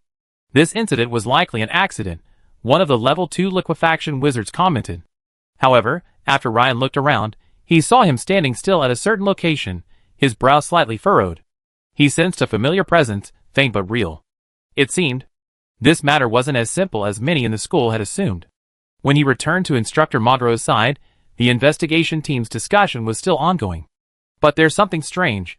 According to ancient texts, Hellfire Rock Giants normally develop Hellfire Crystal Cores, Magaro said. But the crystal cores in these Hellfire Rock Giants are gone. Although not every Hellfire Rock Giant develops crystal cores, there are at least 6 remains at the scene. If none of them were, this would be incredibly strange. Is it possible that the ancient texts contain errors? Another level 2 wizard said after a moment's thought. After all, even ancient wizards didn't necessarily fully understand the specifics of alien creatures like the Hellfire Rock Giants. Perhaps some of the information is just speculation. Is it possible that other Hellfire Rock Giants took the Hellfire Crystal Core with them on their return? Someone else said. This. Magaro had wanted to refute the first point, but when he heard the second, he hesitated. After all, he didn't know much about alien creatures like the Hellfire Rock Giants. What little he knew came from ancient texts, and he didn't know if other Hellfire Rock Giants would take the same crystal cores with them. Let's stay for 2 days, and observe the situation deep within the raging flame gorge. I discuss with the Sanders School, and send additional personnel. Everyone, stay alert. Deputy Master Bradley said with finality. The investigation team, and the replacement personnel immediately settled in. For 3 days, nothing happened. As usual, sporadically, 1 or 2 evil fire elementals would emerge from the depths of the canyon. For a being that could be dealt with by a peak-level wizard, it seemed a waste for so many of the school's leaders to waste time here. Soon, Mentor Magaro and the others began to return, though Deputy Sect Leader Bradley remained. Due to the unique environment and conditions of the Flame Canyon, a rich variety of herbs that favor high temperatures grew within the canyon, such as the rare flame mushroom and flame flower. Many of the stationed wizards would forage for herbs during their rest periods, either in groups or individually. Audrey, how about we go explore the area together? I heard the Flesh and Blood Department has found several flame mushrooms for 2 consecutive days. Lately, Paul of the Clay Department seems to have taken a liking to Audrey. He often invites Audrey to join him on projects. However, Audrey often declines, while Alicia is more proactive. Okay, Mr. Paul, Audrey, let's go take a look together, Alicia said, her eyes lighting up. These herbs are quite valuable, and even if submitted to the school, they can earn you a fair share of contribution points. At this moment, Audrey's beautiful eyes flickered towards Ryan, seemingly seeking his opinion. Ryan thought for a moment, and nodded slightly. Okay, then, let's go together, Ryan, you too, Audrey said. Although the number of people was far different than Paul had expected, he considered Audrey's agreement to join as a sign of progress. Soon, the 4 of them were heading deeper into Raging Flame Canyon. Although they didn't find any flame mushrooms along the way, they did find 2 flame flowers, which immediately delighted Alicia. Suddenly, as they turned a corner in the canyon, they felt a wave of heat. An elemental creature, about 2.5 meters tall, blazing with pale green flames, and shaped like a large green balloon, suddenly appeared dozens of meters away. It's an unholy fire elemental. Everyone be careful, Alicia exclaimed.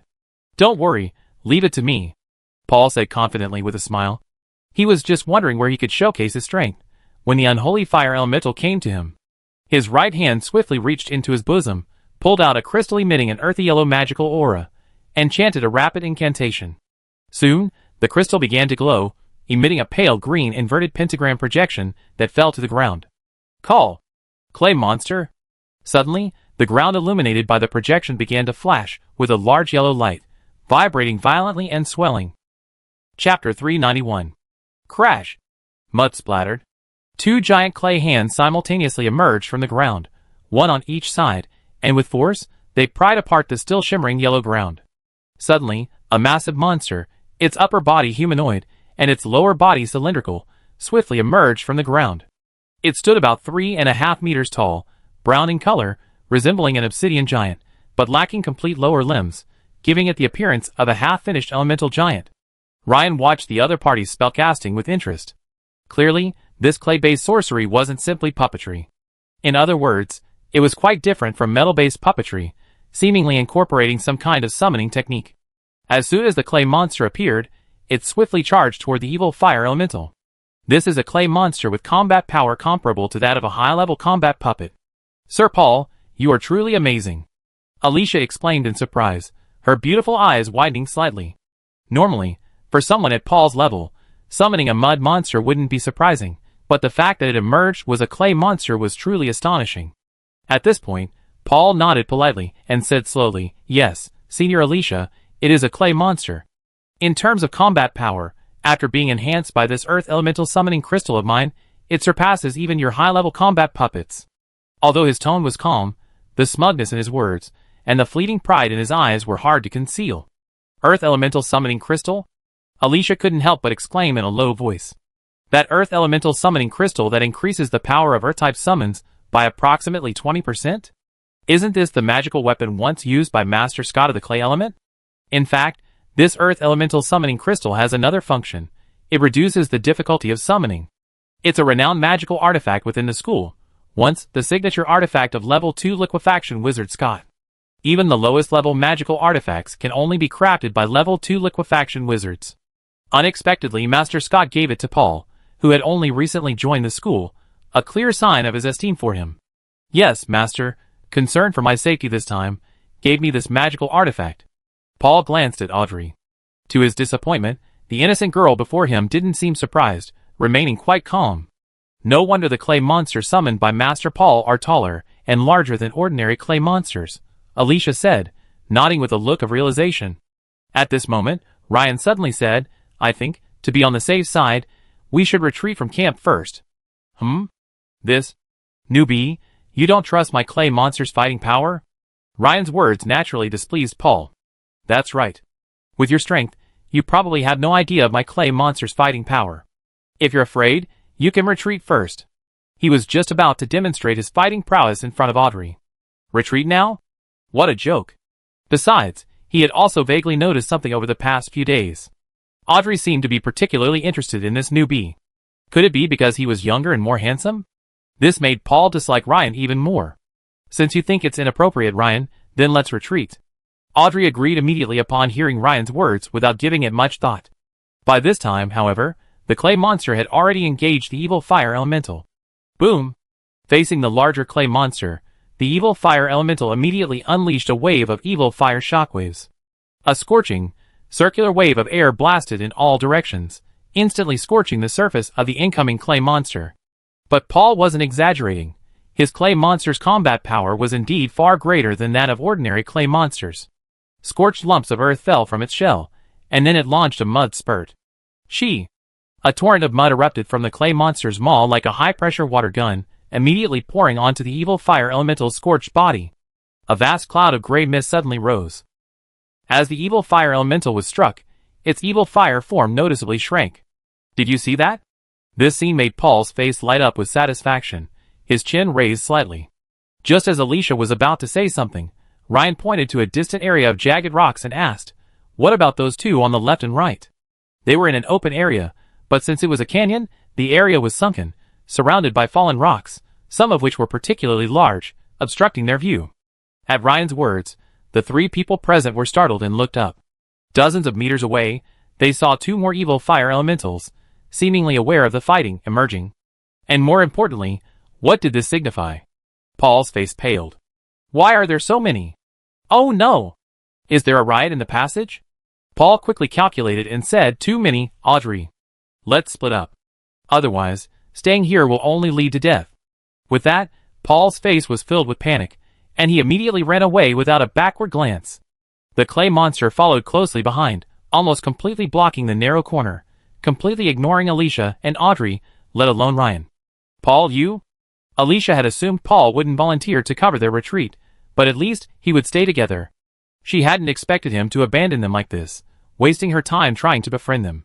You can't judge a person's heart by his appearance. Ryan, Audrey, let the battle puppets take the lead, and we return to camp from the left, Alicia said, gritting her teeth. Even though we couldn't stop them, we had no choice but to fight. No, leave it to me. Ryan casually removed his high-level sorcery item, the robe of concealment, and handed it to Audrey beside him. It wasn't that Ryan was worried about damaging the evil fire elementals in front of him, but rather that he could sense something behind him, a steady stream of things emerging. Seeing Ryan undress, Audrey respectfully accepted his clothes like a maid, a scene that naturally left Alicia bewildered. What's going on? Why aren't they running? Just as Alicia's anxiety was flaring, she froze. At the same time, a sudden change occurred within the camp. Oh no! Another riot in the tunnel. A wizard on the camp's lookout, instantly noticing something amiss deep within the flaming canyon, exclaimed. Another wizard, dozing nearby, suddenly awoke and immediately cast his eagle vision spell to observe. After a few seconds, his face paled as he exclaimed in horror, Oh my god! Even worse than last time. Over 100 evil fire elementals. Instantly, a rapid alarm rang out throughout the camp. Several wizards, who had been resting, rushed out, many of them quickly using eagle vision to scan the distance. So many evil fire elementals. Oh no! There are hellfire rock giants behind us. 5, 6, 7. Even Lord Bradley can't handle so many hellfire rock giants. Someone said, their voice trembling slightly. What's the panic? Deputy Sect Leader Bradley, dressed in a gray robe, emerged from the room with a solemn expression and scolded. After the previous incident, even if it was initially judged to be an accident, the sect was naturally unprepared for this. Everyone, collect the ice magic scrolls immediately. A wizard beside Bradley began distributing precious ice magic scrolls one by one. This was the sect's strategic reserve, and it would not be used unless absolutely necessary. Aside from a few crafted by the school's sole second-level ice wizard, most were acquired at considerable expense through exchange from other wizard schools. Although they were mostly first-level ice spell scrolls, such as Ice Blade and Ice Arrow, ice attacks were the most effective against fire-based elementals.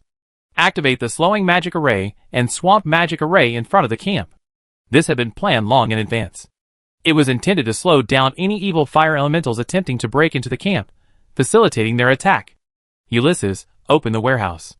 I activate the Obsidian War Golem. Deputy Sect Leader Bradley issued orders one after another.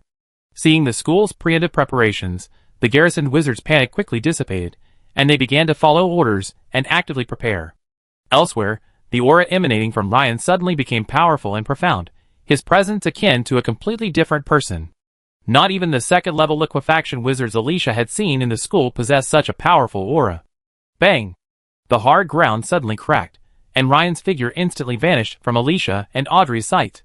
The next moment, the two women recovered and realized that Ryan had appeared before the initial evil fire elemental.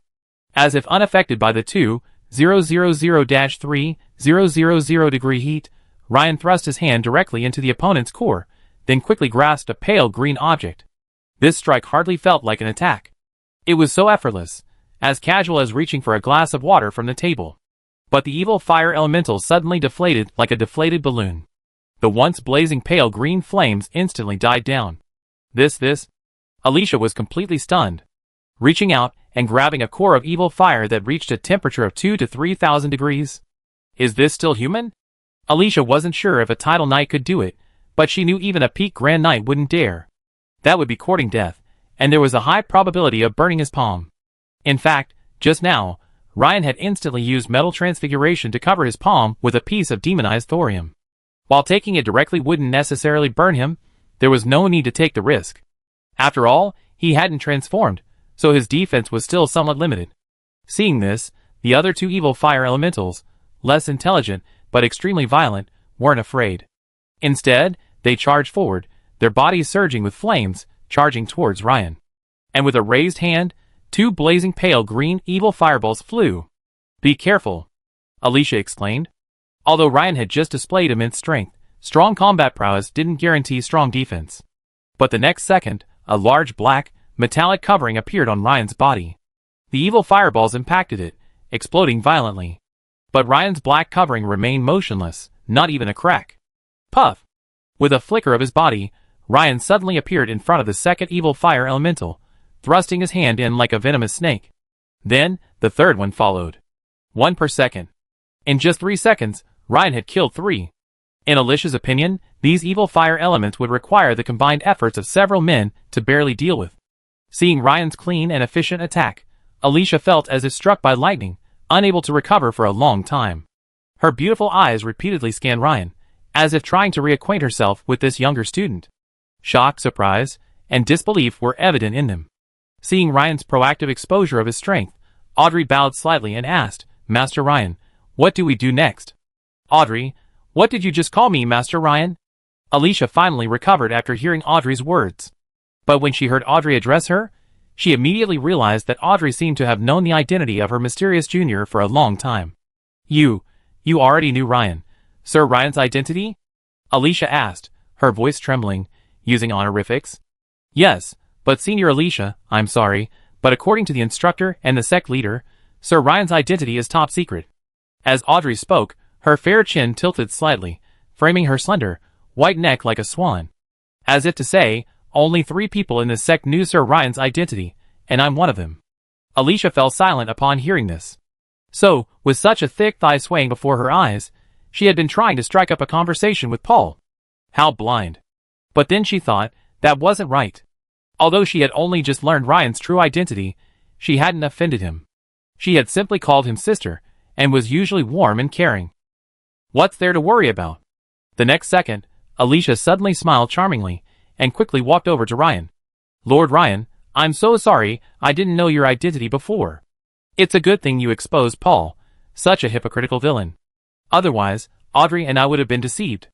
Alicia's words made Audrey stunned. "Who was deceived?" "It was obviously you, so why did you bring me along?" However, Audrey didn't dwell on this point. Instead, she asked Ryan, "By the way, Lord Ryan, aren't we going to rescue them now?" "Don't worry, wait a little longer. The school is not as unprepared as you think. And the mastermind behind this hasn't appeared yet. If we leave so early, we're afraid they'd be scared off from coming," Ryan said with a faint smile. Ryan's words made the 2 women beside him look at each other in surprise. Scare them off? That was a bit too domineering, wasn't it? What was the origin of this mysterious undergraduate? This made Alicia feel like a cat's claws gently scratching her heart. "Ah? You're saying that the tunnel explosion wasn't accidental, but that someone was behind it?" Audrey exclaimed. "Well, although I don't know the specific method, there's no doubt someone is behind it." Ryan nodded. "By the way, let's take shelter first." With that, Ryan led the way to the edge of the clearing. After skirting a pile of jagged boulders, he transformed the hardened adamantine in his hand into a great sword and quickly carved a hollow into the dark brown rock wall of the canyon for the 3 of them to take shelter. After the 3 entered, the adamantium transformed again, hardening into solid gold, blocking the entrance like a door. Accompanied by a gust of fragrant air, Alicia's voluptuous body inched unnoticeably toward Ryan's side. At that moment, through the breathing holes reserved in the solidified adamantium, the 3 heard the sound of heavy footsteps coming from outside. "This is..." Alicia whispered, startled. "It's the Hellfire rock giant." Audrey's face darkened, and she nodded. A 5-meter-tall rock giant, his body ablaze with pale green flames, strode forward towards the academy camp. With each step, his multi-ton body left a distinct, charred, circular footprint several inches deep on the ground. Following closely behind, 4 more emerged. And judging by the noises, several more were still arriving. Hiss. "So many! This is more than last time, isn't it?" Alicia exclaimed, her beautiful eyes widening. She had originally thought this tunnel riot would be similar to the last one, but judging by the current number of Hellfire rock giants, it had already surpassed that last time. And not just by a little, but by nearly half. "Lord Ryan, do you think the school camp can hold out?" Audrey asked, her brow furrowed. With Ryan by her side, Audrey wasn't worried about her own safety at all. As a member of the school, she didn't want to see too many casualties. It's not a big deal. The camp is prepared. We be there soon, Ryan reassured. A few minutes later, the noise of the Hellfire rock giants began to subside. Ryan collected the hardened adamantium in front of him, and quickly led the two women toward the camp. After turning several corners, the camp came into view. All around the camp, huge rocks roared, green flames mingled with various magical auras. Clearly, the school had been well prepared for the sudden riot in the passage, and a fierce battle was underway. The most striking sight was a massive black golem, locked in a fierce battle with three Hellfire rock giants. Obsidian War Golem. This must be Lord Bradley's golem. He's a wizard in the early stages of level 3 crystallization. He's probably the only one in the entire camp who can control this kind of golem, Alicia said. Ryan nodded slightly. The Obsidian War Golem before him was indeed incredibly powerful, standing over 7 meters tall, while the three Hellfire rock giants engaging it barely reached its shoulders. Furthermore, periodically, a magical aura would flash across the Obsidian War Golem, recovering it with a layer of stone skin for defense. This must be what Mentor Magro had said before.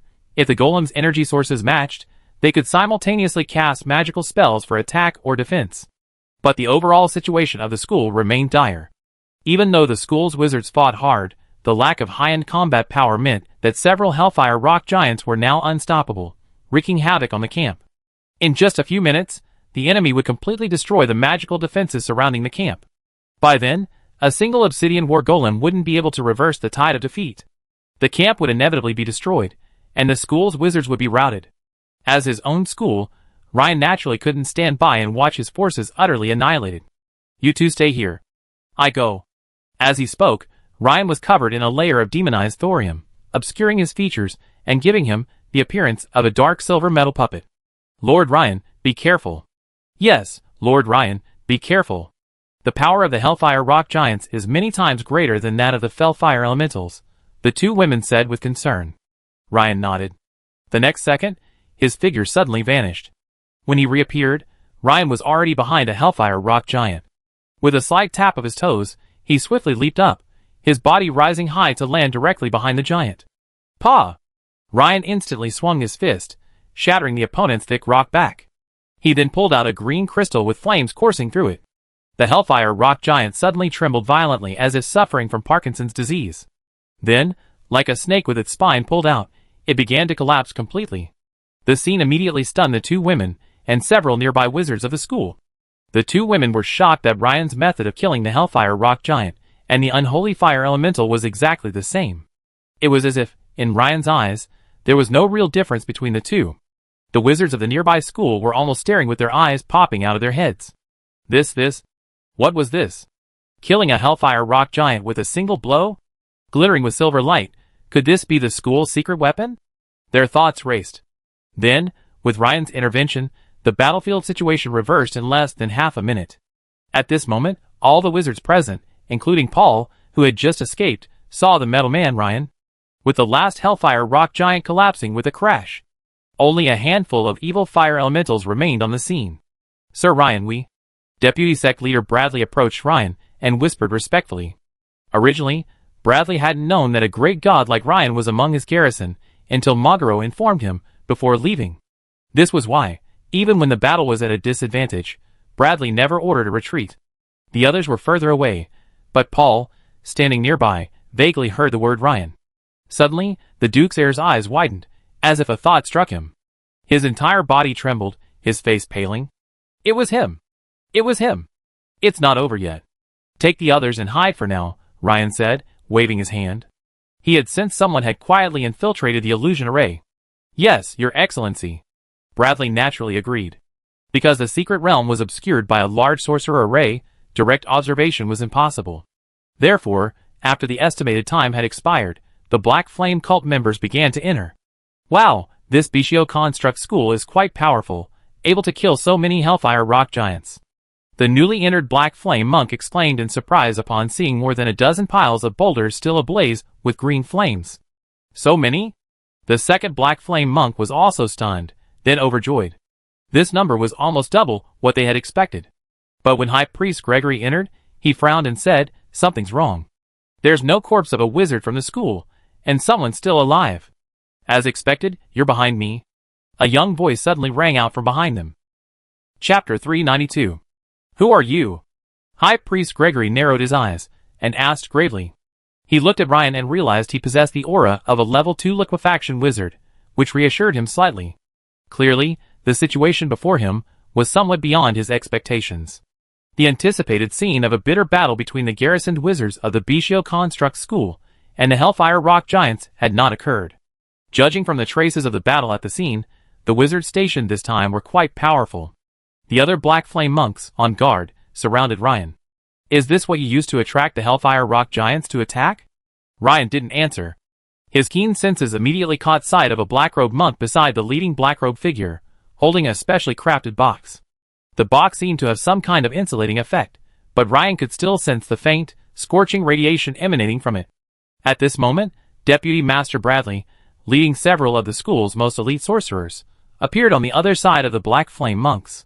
The movement of the massive obsidian war golem immediately drew Gregory's attention. Oh! A war golem, and an early-stage crystallization wizard.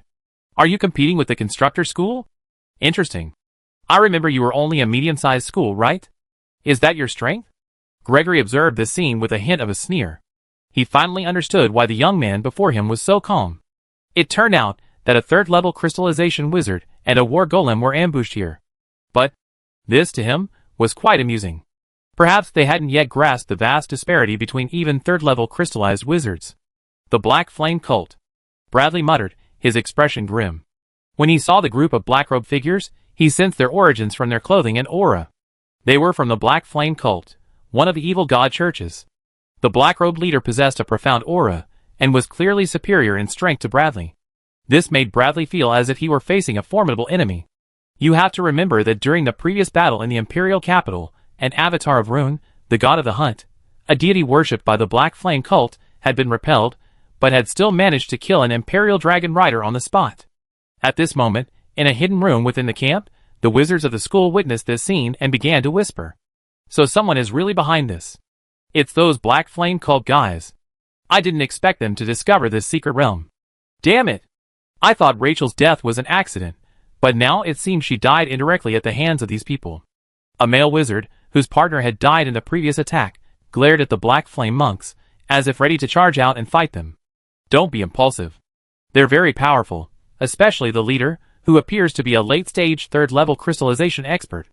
I don't think even Lord Bradley could be their match. Hearing this, Alicia and Audrey exchanged a glance and couldn't help but laugh. A late-stage third-level crystallization wizard? While he would be a top figure in any school or church, he's probably no match for Lord Ryan. However, they sensed that Ryan didn't seem to want to reveal his identity to everyone. So, the two women could only ponder this, unable to offer any words of comfort. Still, Paul couldn't help but mutter, with that person here, you can rest assured. I'm the only one in trouble. A nearby wizard, seemingly having heard Paul's mumbling, asked in surprise, Paul, do you know this mysterious gentleman? As the wizard asked, he thought, as if he were a direct descendant of the Imperial Capital Duke's family, he possesses a profound background. Just as Paul was about to speak, he suddenly looked up and caught the gazes of the two women. His face paled, and he said to the wizard, I don't know him, but he must be a prominent figure appointed by the school. He must be able to handle these Black Flame monks. Don't worry. Although the wizard couldn't understand why Paul could be so certain despite not knowing him, he nodded. After all, Paul wouldn't say such things carelessly. At this moment, Paul, like a student who had made a mistake, approached the two women, completely devoid of the arrogance of a school genius. He whispered to them, Senior Alicia, Audrey, please both of you speak to Lord Ryan. I truly didn't mean to do that. After all, with so many evil fire elements suddenly appearing, I instinctively thought I couldn't defeat them, and had to run. Seeing Paul's humble attitude, Audrey was fine, but Alicia felt relieved. In the center of the camp. If you voluntarily hand over the contents of that box and surrender, perhaps I consider sparing your life. Ryan waved his hand, interrupting Gregory's speech. This naturally caused the Black Flame monks to glare at Ryan. However, seeing Ryan's calm tone, Gregory somehow felt a nagging sense of foreboding. Who are you? Gregory narrowed his eyes, and asked again. You may not have heard of my name, but I'm an old friend of your Black Flame cult. Seeing the other party's persistent questioning, Ryan thought for a moment and smiled. Let me see. I was the one who sent High Priest Ixter of your Munster province, and High Priest Eriksson of your Marn province back to the embrace of your god of the hunt. What? I know you. You're Ryan. A black flame monk's eyes widened, and he looked at Ryan with a look of astonishment, trembling. Having recently been transferred from Marn province, he naturally knew how his superior had died. Gregory's heart was filled with a tsunami of wildebeests. What the hell? He had only come on a whim to lead a team on a small mission to collect Hellfire crystals, and yet he'd encountered this fellow, Ryan. As a high-ranking high priest within the cult, he was well aware of Ryan's battle record. Beyond his own cult, he'd heard that they'd been in a major conflict with the Sea God cult recently, and that they'd reportedly slain several renowned Sea God cult masters. Looking at Ryan before him, Gregory felt a momentary dilemma, a state of mind he'd never known before. Fight, and they'd most likely lose. Not fighting, and the team's morale would be shattered, also a loss. But Gregory, after all, was a high-ranking high priest of the Black Flame cult, a powerful crystallized wizard. After a brief hesitation, it only ignited his courage to fight. He roared, "Everyone, attack!" At Gregory's command, the surrounding Black Flame monks raised their hands and unleashed a barrage of Black Flame fireballs at Ryan. Instantly, a dense swarm of Black Flame fireballs pelted Ryan like a torrential downpour. Boom, boom, boom. Amidst the cascading explosions, a perfectly intact figure, gleaming with a metallic sheen, suddenly emerged from the swirling dust. It was Ryan, who had cast the second-level iron armor spell. In an instant, he was before a second-level sorcerer, who had just regained consciousness. With a lightning-fast punch, the opponent had no time to cast more powerful spells or other defensive measures, and could only instinctively unleash his innate spell, Shadow Shield. Just as a black shield appeared over him, Ryan's powerful punch landed. Talented magic, Shadow Shield, shattered. The opponent's black energy shield, like a bubble, was instantly shattered by Ryan. Immediately afterwards, his fist penetrated, slamming into the opponent's soft abdomen. Bang! Instantly, a bowl-sized bump appeared on the second-level sorcerer's back. His eyes bulged like a goldfish, nearly popping out of their sockets. He was like being hit by a wild bull, instantly flying 20 or 30 meters away. Bang! The opponent was directly embedded in the rock wall of the raging flame canyon. At this moment, a huge crack radiated from the opponent's body, a spiderweb-like crack appearing on the solid rock surface. Ugh! Ugh! The opponent vomited blood in large mouthfuls, unable to utter a word. His lips trembled twice before he died. The power of a single punch was terrifying. It instantly killed a second-level sorcerer. But this was only the beginning. Just as the other Black Flame monk's heart sank into an icy trough, Ryan's figure flashed back and forth across the field like a streak of silver lightning, drawing one silver line after another. Each flash of silver line marked the death of a Black Flame monk. Slow. Weaken. Imprisonment. A barrage of negative energy spells blasted towards Ryan. After all, everyone knew that if Ryan's speed wasn't restricted, they wouldn't be able to withstand it. Aside from innate spells and granted sorcery, other powerful spells required a certain amount of time to cast. But with the opponent's incredible speed, a spell lasting only 2 or 3 seconds could kill several people. Gravity Field. With Gregor's furious roar, a dark gray energy ball instantly radiated outward from him. Suddenly, gravity distorted dramatically within an area roughly 40 to 50 meters in diameter, affecting everyone, including Ryan, the Obsidian War Golem, and others. Ryan's speed also plummeted from swift as a rabbit to a crawling tortoise. This brought a sigh of relief to the 4 or 5 Black Flame monks who had managed to survive, secretly sighing that their high priest's signature spell, Gravity Field, was still incredibly powerful. Gravity Field, a third-level earth spell, was quite difficult to master, requiring considerable time and effort, and, crucially, innate talent. However, once mastered, its power was truly astonishing, capable of decisively determining the outcome of a small, localized battle. Attack now! Gregory roared. This instantly caught the attention of the surviving Black Flame monks, who hurriedly began chanting spells and casting spells. Oh! You think I'm restricted? Ryan pondered for a moment, deciding not to transform to overcome the current gravity field. In that case, let's use sorcery. At this, Ryan smiled faintly.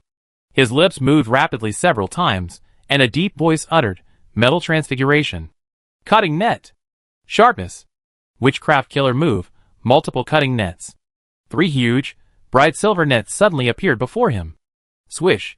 With a swipe of his hand, He launched 3 massive silver nets towards the 3 gathered Black Flame monks. Since the 3 Black Flame monks were in the middle of casting spells, if they stopped mid-cast, they would suffer severe backlash from the sorcery. Therefore, they froze for a moment at Ryan's nearly instantaneous attack. But in that brief pause, the 3 silver nets pierced through them. She. The 3 Black Flame monks, who had been standing and casting spells, still wore expressions of terror and disbelief. Then, a crisscross of blood streaked their pale features. Crash! Instantly, the 3 were reduced to 3 heaps of rotting flesh mingled with blood. Gregory's eyes twitched at the sight. Not only were they strong in close combat, but the speed and power of the sorcery attacks were also astonishing. Gregory, knowing the situation was hopeless, and his deputy, who was holding a wooden box, hurriedly said, "Quick, let's split up." But before his deputy could respond, a metal cage suddenly appeared and immediately enveloped him. Followed by 3 more massive silver nets, they vanished in a flash. His deputy and the metal cage were chopped into pieces. This sent a chill through Gregory's heart. He knew he was facing the greatest crisis of his life. If he mishandled it, he would suffer the fate of the 2 high priests of Munster and Marn. Looks like this is the only way. He darted forward, snatched up the wooden box his subordinate had dropped, and swiftly opened it, pulling out a crimson crystal the size of a baby's head. He clutched it tightly in his hand. The mere exposure of the crystal to the air immediately caused a burning sensation to permeate the entire room. Upon seeing the crimson crystal, Deputy Sect Leader Bradley's face paled. He exclaimed, "Is this the Abyssal Fire Crystal? You actually possess something like this? No wonder you've attracted so many Hellfire Rock Giants." But before Bradley could finish, Gregory's aura surged. He stretched out his hands, and a massive ball of black flame energy shot through his palms, and suddenly poured into the crimson crystal. Instantly, the crimson crystal, like a living being, began to levitate in midair. Then, as if the first atom had been triggered to undergo nuclear fission, several crimson fire snakes suddenly erupted from the crystal, rapidly growing in size. From the thickness of a bowl, the fire snakes instantly grew thicker than waists. They soared into the air, twisting like knots before returning to the crystal. After a few seconds, more and more fire snakes appeared, like pieces of red cloth, piecing together to form a flaming giant several meters high, which appeared in front of everyone. Who has awakened? The great Infernus. A rough, deep voice rang out. At the same time, an overwhelming pressure began to sweep across the entire arena. The wizards of the school, who hadn't yet reached the second-level liquefaction stage, trembled inwardly. Damn it! What on earth had they summoned? Oh no! They're resurrecting the Abyssal Fire and Rock Giant. Bradley, witnessing the scene, suddenly recalled a description from an ancient text and realized something. Quick! Stop him! Abyssal Fire and Rock Giant? Ryan's eyes flickered as he watched. The wizards of the school cast various spells at the newly emerged Abyssal Fire and Rock Giant, but most of them were vaporized by the unholy fire energy within 3 meters of the giant's body. Only the spells cast by Bradley, a crystallized wizard, barely managed to strike the surface of the giant, but they were like a tickle, failing to cause much substantial damage. Too late. Gregory, hunched over and withered, laughed triumphantly at the sight. Although he had just expended nearly all his energy, even some of his remaining vitality, to awaken the Abyssal Fire Crystal, the cost was clearly worth it. The Abyssal Fire Giant's combat power was even greater than he had imagined. At this moment, the Abyssal Fire Giant, who had just claimed to be Infernus, seemed to regain more consciousness. He looked down at himself, then around, and said in a deep voice, "My body is not complete." It stretched out its hand, and several pale green boulders, as if pulled by some strange gravitational force, flew rapidly towards it. The surrounding piles of pale green Hellfire Rock Giant debris also began to vibrate. Instantly, hundreds, even thousands, of pale green boulders converged on it like moths to a flame. A few seconds later, a massive rock giant, over 12 meters tall and ablaze with crimson flames, appeared before everyone. What kind of monster is this? This is the Abyssal Fire Rock Giant, the leader of the Hellfire Rock Giants. It's also an epic creature from Bator. However, since its body is pieced together from Hellfire debris, its strength should be greatly reduced, but it should at least possess the power of a peak legendary, Bradley said with a grim expression. Bradley also brought the Obsidian War Golem to its full potential. The crystal core within the golem began to operate at full capacity, and its dark surface began to be covered with a thick layer of stone skin that shimmered with yellow sorceress aura. Immediately, it strode towards the Abyssal Fire Rock Giant named Infernus. Bang, bang, bang. Each step was accompanied by a slight tremor in the ground. "Concussion!" Bradley shouted. Bang, bang, bang. The obsidian war golem, with its two massive fists like hammers, launched a dozen rapid, powerful punches at the other. For a moment, debris from the abyssal fire's body flew everywhere. But the next second, a massive stone fist slammed into the obsidian war golem, sending it flying. The size disparity between the two was enormous. Over 7 meters versus over 12 meters. It felt like a monkey versus Tyson. The obsidian war golem showed clear signs of cracking and charring where it had just been struck. This further indicated that it could not withstand the repeated onslaught of the abyssal fire. For a moment, the hopeful gazes of the wizards of the school, including Bradley, were fixed on Ryan. For the first time, the two women began to worry. After all, the giant before them was likely as powerful as the legendary sculptor Harold, and even more sturdy.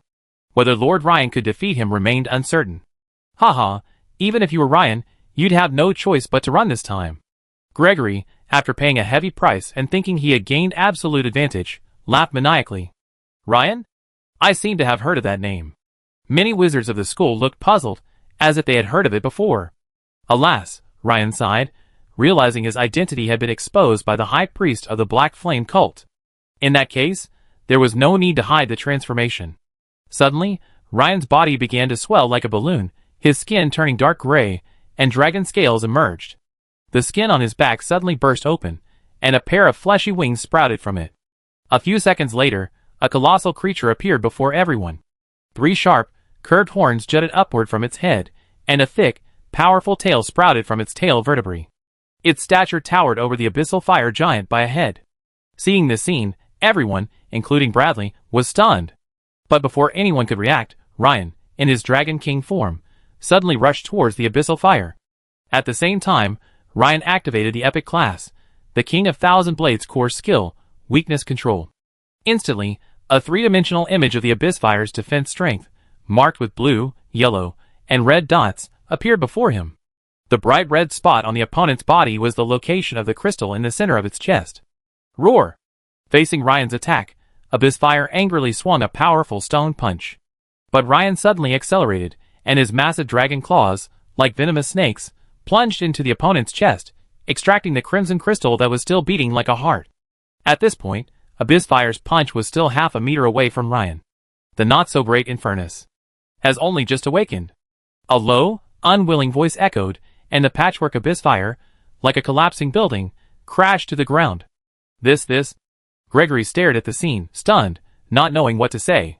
He had spent so much to summon this ultimate weapon, yet it stood so vulnerable before Ryan. The wizards of the school present, including Alicia, Audrey, and even Paul, who were hiding in the room, were all stunned by the scene before them. After all, hearing about it is far less effective than seeing it in person. Too strong. Too strong. Paul muttered to himself. With such strength, it's no wonder he was able to kill Harold, the legendary sculptor. Ryan, in the center of the field, had returned to human form. At this moment, he weighed the red crystal he had just obtained, the abyssal fire crystal, and his mood was extremely good. Originally, he had planned to come to the Flame Gorge to search for a few hellfire crystals, while helping his mentor Madro with a problem. To his surprise, not only did he find a far greater harvest of hellfire crystals than he had expected, but he also obtained an additional abyssal fire crystal. Judging from the momentum just unleashed, this was a crystal stone equivalent to the Dawn Wizard's Botwar Hell creature, an otherworldly creature of epic combat power. It was more than enough for him to study the golem, and more than enough. Chapter 393. Seeing the ruined camp, a slightly older wizard from the school beside Bradley couldn't help but sigh. Stop sighing. Lloyd, don't you think about it? We were able to completely annihilate the enemy despite the onslaught of over a dozen Hellfire rock giants, and the Black Flame cult surprise attack, and all we lost was a single camp. This couldn't be a better outcome, Deputy Sect Leader Bradley said solemnly. Hearing this, all the wizards present turned their gazes to the young man in the center of the field. It was because of them that we were able to win. Gregory, the Black Flame cult's high priest, had suffered severe damage to his body due to overloading his abyssal fire, leaving him on the verge of coma. But it was also because of this that Ryan was able to capture him alive, a rare feat. Gregory was immediately placed under close guard. At this moment, a young, fearful voice rang out beside Ryan. Master Ryan, please forgive my previous mistake. Paul, the school's genius, bowed deeply to Ryan, looking dejected. Audrey and Alicia also came to the side, watching the scene from afar. Oh! A mistake? Ryan glanced at him with a half-smile. At the moment, he was in a good mood, and he had no intention of pursuing Paul's actions. After all, Paul's current rank was too low compared to him. A first-level wizard, unknowingly, could show him respect, or not, without any effect on his mood. Yes, Master Ryan. Paul lowered his head even further, beads of sweat forming on his forehead. As a descendant of the Imperial Duke Nixon family, he was well aware of the strength of the man before him, compared to the other young wizards in the academy. Since you abandoned Audrey and Alicia this time, I will punish you. From now on, you will be there to protect them when they go on missions and ensure their safety. Is that okay? Of course. Paul was stunned at first, but then agreed without hesitation. Before coming here, he had thought of many ways Ryan would punish him, but he hadn't expected it to feel like a heavy whip, then a gentle one. Lord Ryan, rest assured me. I swear I will do this. Paul reassured, feeling a sense of relief. Yes. Ryan nodded slightly and waved his hand, signaling Paul to leave. Ryan raised this point primarily because he was concerned that he wouldn't be away from the academy regularly. As for the metal department, with the exception of Instructor Magaro, they still had considerable combat capability. The others were still a long way from being able to stand alone. Aside from being a bit of a coward, Paul possessed considerable talent and strength, and with the Duke Nixon family's background, his presence was generally sufficient for certain matters. The two women were momentarily taken aback by Ryan's words, but then they looked at him with even greater gratitude. They naturally knew that this mysterious junior student before them wouldn't stay at the academy for long. His actions had just been intended to provide them with security. As everyone began to clean up and clear the battlefield, Ryan checked the previous battle notification. Congratulations, you defeated a powerful enemy and earned 26 gold skill points. Congratulations, your willpower, hidden, attribute has been increased. Congratulations, your Warhammer Wizard, Legendary, class level has been upgraded. Although Ryan slew the Abyssal Fire and Rock Giant this time, the Thousand Blades Lord, Epic, class is already at level 13, requiring a significant amount of experience points to upgrade, so he wasn't able to level up again. However, thanks to Ryan's numerous sorcery kills in battle, the Warhammer Wizard, Legendary, which hadn't leveled up for a long time, has now advanced from level 10 to level 11, gaining a few attribute points and a few skill points. This situation also made Ryan think about the advancement of his other classes. I'm still some distance away from becoming a crystallized wizard. If I follow the steps, it'd probably take a while. In the next few days, I can start working on other class advancements. For example, there should be a way to progress to Master Tailor in the Imperial Capital. Also, the remaining Transcendental classes, Breaking Bad and Grand Armorsmith, haven't seen any advancement in a while. Especially the former. I should probably visit the Royal Apothecary Association. After all, the Imperial Capital is the headquarters of the Royal Apothecary Association. There's a good chance there'll be clues about Breaking Bad's subsequent class advancement. Also, Ryan currently has 14 attribute points remaining and 1 skill point remaining. This is because he used up all of them last time when upgrading his second level sorcery, Iron Armor. As for gold skill points, after using up 8 points last time, he still has 69 remaining, and this time he gained 26 more. So now he has 95 points, approaching triple digits. However, considering the lack of the 4th level of the Iron Heart Advanced Meditation method, Ryan did not mind having too many gold skill points available for deduction at this time, but only felt that they were too few. At this moment, Ryan suddenly had an idea. He found Bradley and said, "Sir Bradley, if we're stationed here, the school could purchase more ice magic scrolls. That would be quite effective." "Sir Ryan, that's true. However, ice magic scrolls are expensive, and given the school's financial resources, procuring them is a bit difficult." "Sir Bradley, hasn't the school considered purchasing from the wizard schools in the north?" "Well, I have some connections, but I'm not familiar with them." "I see. I contact Winterhold College in a few days. I think they offer a significant price advantage." "That's great. Winterhold College is mostly staffed by ice wizards. Their ice magic scrolls are high quality, but they're often in high demand and difficult to obtain. It would be fantastic if Sir Ryan could help make the connection." The next afternoon, the school's large airship arrived at Raging Flame Gorge again. This time, it brought not only some materials needed to repair the camp, but also several war golems. Also accompanying them were personnel from Swordbearer headquarters. Since traces of the cult had already appeared here, the actual defense difficulty exceeded the upper limit of what a medium-sized school could handle alone. Therefore, Ryan had sent a message to Sword-Bearer headquarters yesterday. As the captured Black Flame cult High Priest Gregory was escorted away by the Sword-Bearers, Ryan suddenly realized that this time, he might not only receive a contribution point reward from the school, but also a possible commendation from Sword-Bearer headquarters. Sir Ryan, the school's reinforcements have arrived.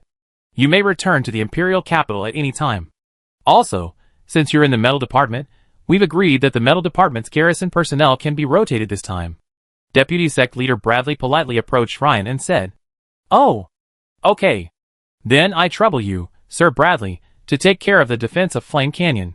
Don't worry, Sir Ryan. Although we don't know whether the cult still has abyssal fire crystals, according to ancient records, it's unlikely they possess multiple abyssal fire crystals. Also, with the support of a team of adamantine-level swordbearers, we have the power to resist even if they attack again." When Audrey and Alicia heard this news, they were stunned, but soon overjoyed. They hadn't expected this trip to Flame Canyon to end so quickly. This was a ride on Lord Ryan's coattails. That evening, the three of them boarded the airship and returned to the Academy's headquarters. Ryan first visited Minter Modero's office. "Ryan, as you said, there's someone behind this. However, I never imagined it was the Black Flame cult. If you hadn't been here, even if we'd noticed, we probably wouldn't have been able to resist." Modero stroked his long red goatee and smiled at Ryan. The more he looked at his disciple, the more satisfied he became. "Master, this is what I should do," Ryan said with a slight smile. "Well, for your remarkable efforts in turning the tide in the Flame Canyon, the school has just decided to reward you with 15,000 contribution points."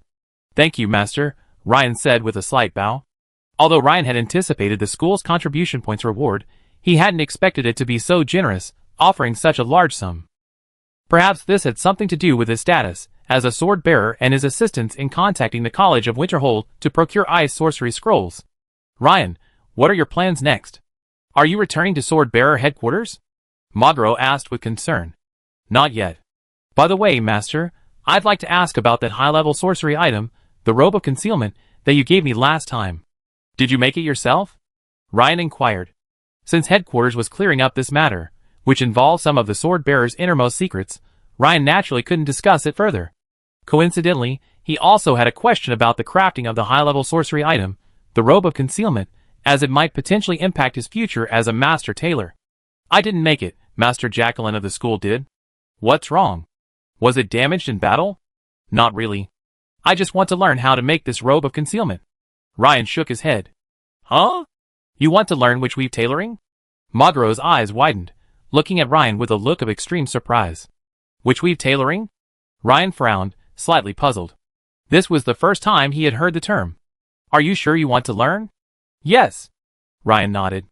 "Okay, I take you there.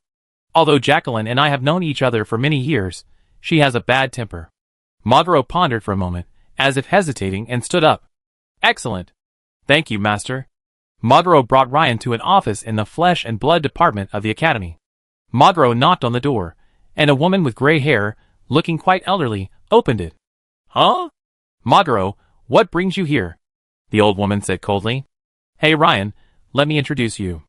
This is Master Jacqueline," Modero said with a hint of embarrassment. "Jacqueline, this is Ryan," Modero introduced. "Ryan? I think I've heard that name before. Are you the Ryan?"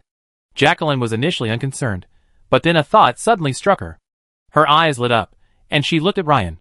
"Yes, that Ryan," Modero said proudly, stroking his beard. "But this is Master Ryan's strength. What does it have to do with you? What are you so proud of? Tell me, what do you want from me this time?" Jacqueline immediately responded to Modero with a series of barbs. Jacqueline's words made Modero blush, but he seemed to remember the purpose of his visit and immediately calmed down, following Jacqueline into the office. "What? Master Ryan, you want to learn witch pattern tailoring?" Jacqueline asked with surprise. "Yes, Master Jacqueline," Ryan nodded. "Very well. With your status, you've come to me to learn witch pattern tailoring. I can't refuse." "Okay, Modero, you may leave." Jacqueline nodded and agreed. But she suddenly changed the subject and ordered Modero, who was standing beside her, to leave. At this point, Ryan realized that there must be something going on between Jacqueline and her mentor, Modero. Besides, it wasn't that Jacqueline had a bad temper. To be more precise, it was Jacqueline's temper with her mentor, Modero. "Sir Ryan, do you know what a witch mark is?" Jacqueline asked politely. Not really. By the way, Master Jacqueline, you can just call me Ryan. Ryan naturally didn't put on airs around Jacqueline, his elder, and the one teaching him his craft. Well, a witch mark is actually a special kind of inscription. Or you could think of it as a special pattern sewn into fabric using witch mark thread, creating a similar effect to an inscription, Master Jacqueline explained with a smile. Witch mark thread for sewing. Ryan pondered Jacqueline's words over and over again, finally gaining some understanding. Well, Ryan, come and watch. I make a basic, low-level witchcraft item, an apprentice robe, for you to see, Jacqueline said, leading Ryan to the workshop nearby. Jacqueline picked up a spool of green thread, emitting a faint magical aura. After threading it through her needle, she began sewing a finished white silk robe. Despite her age, Jacqueline was over 100 years old, but her sewing speed was remarkable. As her fingers flew up and down, she quickly sewed the witchcraft threads onto the robe's cuffs, collar, and, most importantly, the lining. Ryan could clearly sense that the pattern formed by these witchcraft threads resembled the one in the inscription. It wasn't that the patterns were identical, but rather that the core of the thread shared a certain resemblance. This apprentice robe has only one effect. Every 3 days, it automatically releases the 0-level witchcraft spell, Dust Removal, to maintain the robe's pristine appearance. This is also the standard outer robe the school provides to wizard apprentices, Jacqueline explained as she crafted it. Ryan glanced at the apprentice robe. No wonder it felt so familiar. It turned out that almost all wizard apprentices in the school wore this. In less than 10 minutes, Jacqueline had picked up the finished apprentice robe and handed it to Ryan with a smile. Come, Ryan, take a good look. I think if you can understand it, you basically reached the entry level. Okay, thank you, Master Jacqueline. Ryan took the robe and examined it carefully. The pattern formed by the witchcraft lines emanated a faint magical aura. Furthermore, the patterns on various parts bore a resemblance to the patterns on the elementary defensive inscriptions he had previously studied. It was like engraving a tiger on a bronze tripod, while embroidering a phoenix on silk. The techniques and craftsmanship were completely different, but the cultural core remained the same. Suddenly, a system notification rang in Ryan's mind. Ding! The host has comprehended the witch pattern, triggering the master tailor's subsequent job advancement. Witch pattern tailor extraordinary. The prerequisites for a master tailor to advance to a witch pattern tailor are 1. Master tailor level 5 or higher. 2. Strength 10 points or higher, Constitution 12 points or higher, and Spirit 18 points or higher. 3. Independently craft 10 qualified witch pattern tailoring items of any kind. Current requirements are not met. Promotion to witch pattern tailor failed. Seeing the system notification, Ryan couldn't help but laugh. To his surprise, he hadn't learned much else when he came to the School of Construction, yet he had already mastered witch pattern tailoring. And judging by the job advancement requirements, he only failed to meet Condition 3. And achieving that one wasn't difficult. By the way, Master Jacqueline, are there any special requirements for the fabric? Can ordinary linen or silk be used? Ryan asked. Yes, and no, Jacqueline replied after a moment's thought. If you're just making cloth armor for sorceress items, silk is generally sufficient. But for higher level items, like magical artifacts, specialized fabrics are needed. For example, the shadow robe, a magical artifact, requires demon cloth, a special fabric soaked in demonic blood, and the crafting process requires a special ritual. Of course, the sewing technique is also more complex and extremely difficult. Jacqueline's eyes flickered with despair as she spoke. Clearly, due to limited talent, Master Jacqueline, like Mentor Magaro, had remained at the peak of the first-level wizard for many years. According to Ryan's previous understanding, only a second-level liquefied wizard could create even the lowest-level magical artifacts. In other words, Master Jacqueline before him probably hasn't yet produced a wizard weapon-level witchcraft embroidered tailoring item. What about this rune thread? Ryan asked, picking up the green ball of thread Jacqueline had just used. As soon as Ryan touched it, he noticed that the thread felt hard, like steel wire, completely inconsistent with Jacqueline's light movements. Furthermore, the witch-embroidered thread was actually transparent. It seemed to have been soaked in some special liquid, giving it this fluorescent green tint. This is spider silk soaked in a hardening liquid. It softens only when infused with spiritual power. If you understand alchemy and can mix your own hardening fluid, you can try making it yourself. But the easiest and most labor-saving method is naturally to purchase it at the school supply exchange with contribution points, Jacqueline explained. I see, Ryan nodded. Although the apprentice's robe, a basic witchcraft item, involves almost every aspect of witchcraft tailoring, its creation is no wonder Master Jacqueline asked him to observe the process. Master Jacqueline, can I try making it? Ryan, do you understand? Almost. Okay, try it, but I don't have any extra silk robes right now. Jacqueline stepped aside, seemingly intending to sew one for Ryan on the spot. That's okay, Master Jacqueline. I can make it myself, Ryan offered, glancing at the workbench, which was almost entirely stocked with materials.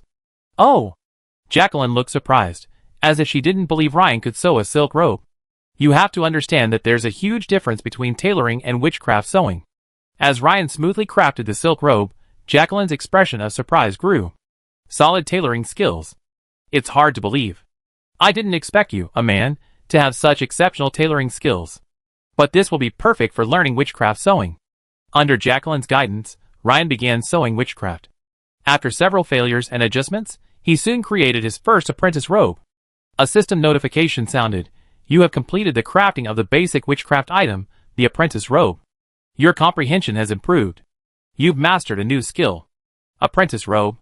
Your skill in crafting apprentice robes has been improved, adding 7 experience points. You've successfully crafted an apprentice robe, a basic witchcraft item, adding 283 experience points to your master tailor class. Seeing that Ryan had crafted an apprentice robe in less than 2 hours, Jacqueline's gaze mirrored Montero's. TSK, Ryan.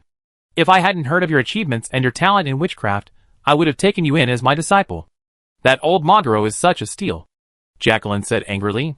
Although she had taught Ryan some witchcraft techniques, given his current strength and status, it was no longer possible for her to accept him as a disciple. Ryan said, unsure what to say. Since witchcraft thread was expensive, Ryan didn't intend to continue profiting from it. He planned to return to his office to practice. Of course, he had to go to the school supply exchange office first. Among other things, he had to purchase some witchcraft thread. Also, according to Instructor Maguro, his contribution points should have reached the 10,000 point requirement, meaning he could access 3rd level metal magic. Ryan soon arrived at the exchange office. He saw the rather cute dwarf girl sitting idly at the counter, flipping through something. Hello, could you help me access 3rd level metal magic? Ryan said, handing her his school ID. The dwarf girl still had a good impression of Ryan. With a hint of suspicion, she took his crystal ID and placed it in the card slot to examine it. The next moment, her sparkling eyes widened, as if she couldn't believe Ryan had actually accumulated 10,000 contribution points so quickly. Chapter 394. Alright, Lord Ryan, I've displayed the 3rd level metal-based sorcery you're looking for on the wisdom slate. You can check it out in detail. After a moment of shock, the dwarf girl immediately began to search for it for Ryan. Ryan raised an eyebrow, clearly quite surprised. The wisdom slate displayed the following: Steel Armor, a 3rd level sorcery. This consumes a certain amount of mental energy, and uses a specific sorcery model to mobilize special energy particles within the earth, covering the host's body with a layer of steel armor. Exchange price: 12,000 contribution points. Huh? Steel armor? It mobilizes specific special energy particles within the earth. It seems to be closely related to iron armor. Could it be that the two can form some kind of combined sorcery, achieving a power similar to a killing move? Ryan couldn't help but wonder. Defensive sorcery like this, even if it can be combined, is generally not named a killing move, but rather a combination sorcery, according to wizard custom. Killing moves, naturally, are a combination of attacking sorcery. Unfortunately, very few metal-based sorcery has survived to this day, and obtaining clear records of combination sorcery is even rarer and more difficult. Ryan couldn't help but shake his head slightly, sighing inwardly. He had been spending some time in the school's library, so he'd naturally looked up information on metal-based sorcery. Relatively speaking, the School of Construction had slightly more records on this subject than the Swordbearer headquarters.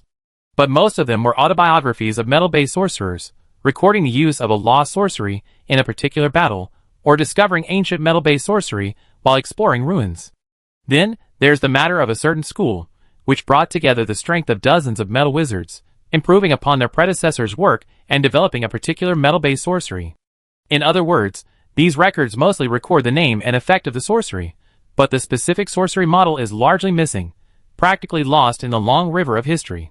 However, Ryan wasn't discouraged. Fortunately, I have a system for deduction. As long as I can find some inherent connections between several metal-based sorceries, I can use the system to combine them, creating a combined sorcery or a killer sorcery move. Next up was a 3rd level offensive sorcery. Iron Fist, a 3rd level sorcery. consumes a certain amount of mental energy, uses a specific sorcery model to mobilize metal energy particles, forming a massive iron fist that strikes the target multiple times.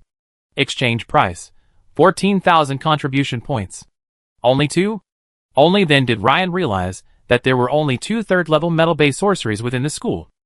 Yes, Lord Ryan, the dwarf girl said, as if confirming something, nodding after a few seconds. This put Ryan in a bad mood. After all, this was still quite different from what he had expected. However, after a moment's reflection, although Ryan's current contribution points were enough to redeem any of the third-level spells, he wasn't planning on doing so just yet. He had already redeemed the third-level metal spell, Thorn Iron Ball, at the Sword-Bearer headquarters. Redeeming all of them, while he was short on skill points, would be biting off more than he could chew. By the way, are there any soul energy crystals? Ryan suddenly remembered something. Although Ryan's liquefaction speed was already quite fast, the problem was that the only prerequisite for his class change to Dragon Vein Wizard was becoming a crystallized wizard. Once he became a crystallized wizard, he would not only be able to learn the third-level metal magic, Thorn Iron Ball, which he had previously exchanged at the Sword-Bearer headquarters, but more importantly, he would be able to class change to Dragon Vein Wizard, thus significantly increasing his strength. Yes, Lord Ryan. What's the exchange price? The exchange price for a single soul energy crystal is 1,000 contribution points. 1,000? Ryan knew that while it might seem cheaper than the exchange price at the Sword-Bearer headquarters, this was actually because the difficulty of obtaining contribution points from the school was higher than that of merit points. After a moment's thought, Ryan said, "Exchange for 100 witch-mark threads." He didn't choose to exchange them immediately because he still needed to use his school's contribution points to exchange for level 3 witchcraft and the 3rd volume of the Iron Heart Advanced Meditation. He could exchange them for soul energy crystals after the rewards from the Sword-Bearer headquarters were distributed. Currently, there wasn't anything he particularly needed there, aside from some rare metals. Oh, okay, Lord Ryan. The dwarf girl was visibly stunned, seemingly unable to understand what Ryan was saying. After a 2-second pause, she finally realized what was happening. She hadn't expected that Lord Ryan, after asking so many questions, wasn't planning on exchanging for level 3 witchcraft or soul energy crystals right now, but instead wanted to exchange for witch-mark threads. Sir, the exchange price for each witch-mark thread is 5 contribution points, for a total of 500 contribution points. Okay. Each ball of witch-patterned yarn constituted a set, and 100 sets meant 100 balls of witch-patterned yarn. The dwarf girl filled a large bag and, with some difficulty, handed it to Ryan. "Thank you," Ryan said with a smile. "It is my honor to serve you, Master Ryan," the dwarf girl said with a sweet, dimpled smile. Ryan nodded, happily carrying the large bag of witch-patterned yarn back to his office at the academy. Since it was already late at night, after a moment's thought, Ryan decided to return to his mansion and practice crafting the apprentice's robe tomorrow. When Ryan returned to his mansion, he found Anna absent from the bedroom. However, a quick glance revealed that 2 people were fast asleep in his sister Mint's room. Clearly Mint had pulled Anna into bed with him. Ryan couldn't help but smile slightly, then shook his head. The next morning, after breakfast with Anna and his family, Ryan planned to head to the academy's headquarters to complete the transfer to Witch Pattern Tailor, which he hadn't completed the previous day. However, just as he stood up from his desk and was about to leave, a familiar voice suddenly rang out from the doorway. "Lord Ryan." Ryan looked up and saw Alina, a smartly dressed young woman in a black pleated skirt and a white princess sleeve blouse, appear at the doorway with a smile. "Huh? Your Excellency Alina, why are you in the Imperial capital? Is it Admiral Edward who's coming?" Ryan asked, slightly surprised. "No, Lord Ryan," Alina, the capable young woman, chuckled softly, covering her mouth. 3 days ago, I received a transfer order from headquarters. I've been transferred from the Munster branch to Sword-Bearer headquarters. My current position is Deputy Director of the Reception Office, and I also be your personal contact." "Excellent. Welcome, Your Excellency Alina. With you here, things will be much easier." Ryan smiled and motioned for Alina to come in and sit. Soon, the two sat down across from each other in the study. "Thank you, Lord Ryan. You've made a name for yourself in the Imperial capital this time. Major General Tadia from headquarters contacted me directly, hoping I could come to headquarters to help." Ryan nodded. He knew Alina had wanted to come to the Sword-Bearer headquarters in the Imperial capital, but as an administrative staff member, the transfer was quite difficult, so the matter had been delayed. Some time ago, the superiors at headquarters asked Admiral Edward how he had trained such a formidable young warrior like you, which made Admiral Edward quite proud. Alina smiled as she recounted some of the events that had occurred recently. By the way, Lord Ryan, you captured the Black Flame cult's high priest alive in the Blazing Canyon secret realm the day before yesterday, and the commendation from headquarters has arrived. Since you captured him alive, the reward has been increased to 1 adamantine medal and 20,000 merit points. Alina said, taking a quick look at Ryan before her, and couldn't help but sigh at Lord Ryan's rapid growth. Oh, that's not bad. Regarding 20,000 merit points, could you help me exchange them for 10 soul energy crystals, Lord Ryan, Alina? He said after a moment's thought. The last time he exchanged soul energy crystals, the price was 2,000 merit points plus 1 Diamond Star mission evaluation medal. Although adamantine medals can be exchanged for 27 Diamond Star medals in a 3-to-3 system, the problem is that he doesn't have enough merit points to exchange for 27. Of course, Alina nodded without hesitation. Although most sword bearers who wish to redeem items must present their sword bearer emblem and proceed to the redemption hall, this does not apply to Ryan. As the highest level of sword bearers, the adamantine level sword bearer, Ryan has this privilege. And her primary mission, after being transferred here, is to serve Lord Ryan well. An hour and a half later, Alina returned and handed him a specially crafted wooden box. Lord Ryan, these are your 10 soul energy crystals. Thank you. Serving you is my job. Is there anything else you need me to do next? Alina said with a smile. Can you help me collect dragon or dragonborn quests within headquarters for the time being? Prioritize powerful dragons, the stronger the better. Ryan thought for a moment and said. He didn't have enough merit points right now, but if there were suitable dragon-killing quests, he could take them on. Because while carrying out these missions, he would not only earn a considerable amount of merit points, but more importantly, by absorbing dragon gene fragments, he could further increase his bloodline concentration. Okay, Lord Ryan, I do it right away. No rush. Just give me the summary before the headquarters is cleared. Ryan waved his hand. By the way, there's one more thing. Please help me recruit 2 team members. Alternatively, you can have Claire and Beyoncé scout for them first. Okay, Lord, I contact you 2 gentlemen right away, Alina nodded. After Alina left, Ryan opened the wooden box. Inside the box were 10 neatly arranged soul crystals. After a moment's thought, Ryan grabbed the 10 soul crystals. Ding! Detecting soul crystals that can enhance the liquefaction of mental power. Accelerate absorption? Note: system absorption removes impurities and allows for complete absorption all at once. Yes! Instantly, Ryan felt the silver mist in his mind begin to decrease, while the silver liquid began to increase. The entire process lasted only a few seconds before the transformation stopped. Clearly, in the later stages of mental liquefaction, the effect of soul crystals will diminish. Ryan glanced at the system panel. Spirit, 93, 82% liquefaction, 10 soul crystals, only a 9% increase. Ryan raised an eyebrow, wondering. During this time, due to the effects of the second level of the Iron Heart Advanced Meditation, the liquefaction level increased by 1%, from 72% to 73%. This time, it took the use of 10 soul energy crystals to reach 82%. So, 10 soul energy crystals only increased the level by 9%. Although one can attempt to break through to crystallization after reaching 90% liquefaction, considering that each step requires a solid foundation, Ryan intends to, as with the previous atomization level, aim for 100% liquefaction before attempting the next breakthrough. So, if he wants to quickly reach the 3rd level of crystallization wizardry, he will need at least 25 soul energy crystals. Imperial Capital Tamriel. In the innermost core area, just across the street from the Imperial Palace, sits a luxurious mansion. This is the residence of Princess Rhaenyra, the eldest daughter of His Majesty the Emperor of the Dragon Empire. A housekeeper, wearing black pencil pants and a white floral shirt, was respectfully reporting something to Rhaenyra.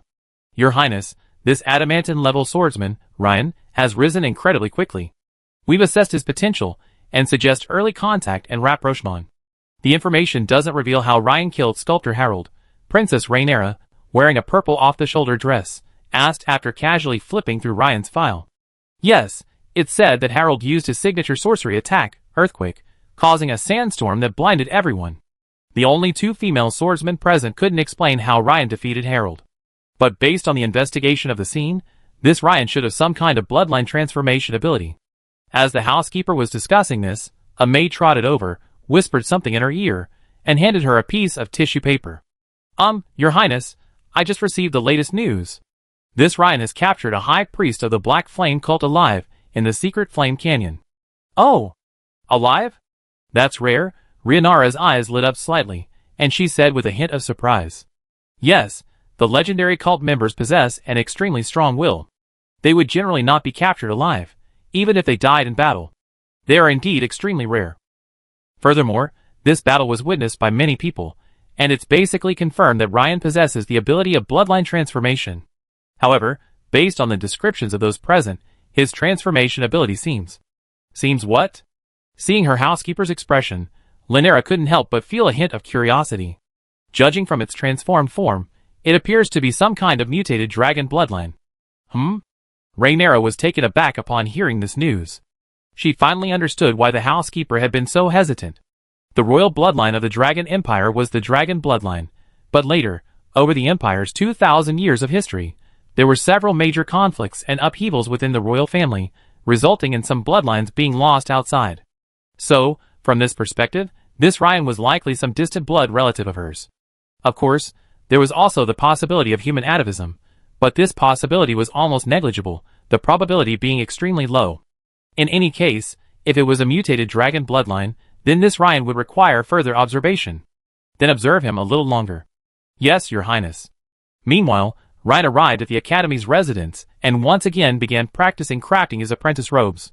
Soon, as the 5th apprentice robe was successfully crafted, a system notification rang out in Ryan's mind. Ding! The host has comprehended the witch pattern, triggering the Master Tailor's subsequent job advancement. Witch Pattern Tailor Extraordinary. The prerequisites for a Master Tailor to advance to Witch Pattern Tailor are 1. Master Tailor level 5 or higher. 2. Strength 10 points or higher, Constitution 12 points or higher, and Spirit 18 points or higher. 3. Independently craft 10 qualified Witch Pattern Tailoring items of any kind. These conditions are met. Is this the right time to advance to Witch Pattern Tailor Extraordinary? Note, after advancing to Witch Pattern Tailor Extraordinary, the previous Master Tailor profile will be integrated into the Witch Pattern Tailor Extraordinary profile. Without hesitation, Ryan immediately chose yes. Ding! Class transfer to Witch Pattern Tailor Extraordinary successful. Agility increased by 3, Spirit increased by 5. Master Tailor's core skill, Dexterity, has been upgraded to Witch Pattern Tailor's core skill, Concentration. Concentration? Ryan couldn't help but focus on the new core skill, Concentration, seeing the following description: core skill, concentration, active, effect. After activating this skill, concentration increases and physical coordination improves. Note, the duration of this skill is proportional to the host's physical fitness and mental strength. Improved physical coordination? Ryan pondered. He clearly remembered that the original Master Tailor's core skill, Dexterity, only increased hand speed. But this concentration effect expanded beyond just the hands to include the limbs. Out of curiosity, and to confirm his suspicions, Ryan activated the new core skill, Concentration, with a flick of his mind. In an instant, the chirping of insects and birds in the garden surrounding the mansion, the whispers of the guards and maids, and other irrelevant things quickly faded away from him. The entire world seemed to consist only of him, the witch pattern thread, and the silk robe in his hands. In just over a minute, Ryan had completed the apprentice's robe, which would have taken several minutes of meticulous sewing. Furthermore, the quality of the witch pattern sewing was even better than the previous ones. Applying it solely to witch pattern tailoring, it doesn't seem to be much different from the previous dexterity, Ryan thought to himself. After a moment's thought, Ryan arrived at the training room, turned upside down a 1-minute hourglass, and immediately began running back and forth across the field, performing normal attacks and ultimate attacks. After numerous tests, Ryan had basically figured out the effects of this new core skill. After activating concentration, the absolute speed increase was very slight. In contrast, the various attacks involving full body coordination, or ultimate attacks, saw a more significant improvement, approximately 10%. Don't underestimate this magnitude. Given Ryan's current melee prowess, every bit of improvement is invaluable. Also, this level of improvement and effect, for a class at the Transcendent level, is truly remarkable. Swordbearer Headquarters. Alina quickly found Claire and Beyonce. Sir Alina, are you saying Captain Ryan plans to recruit 2 new members? Claire first glanced at the rather capable and charming young woman she had just met, then at Beyonce beside her, confirming with Alina. Since returning to headquarters from Tavlin that day, they hadn't seen Captain Ryan again. However, for some time now, they've been hearing discussions about their captain almost daily. Besides, countless waves of people have come to them. Investigators from Sword-Bearer headquarters, other departments acting under official guise, and even several powerful families in the Empire have sent people to inquire about the battle scene between their captain, Ryan, and Sculptor Harold. As for the other Sword-Bearers within Sword-Bearer headquarters, they've practically trampled down the door to their dorm. Thankfully, they were prepared for this, and they all explained that they couldn't see clearly because they were caught in a sandstorm.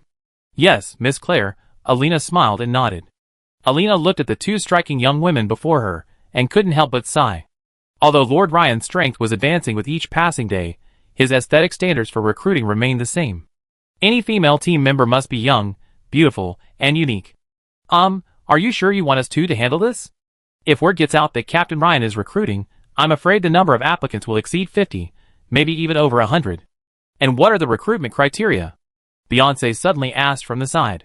After all, with so many applicants, they have to have some criteria to screen them. So exaggerated? Alina looked surprised. But then she thought, it made sense. The problem was, Lord Ryan hadn't explained the specific recruitment criteria in detail. For male team members, prioritize reliability.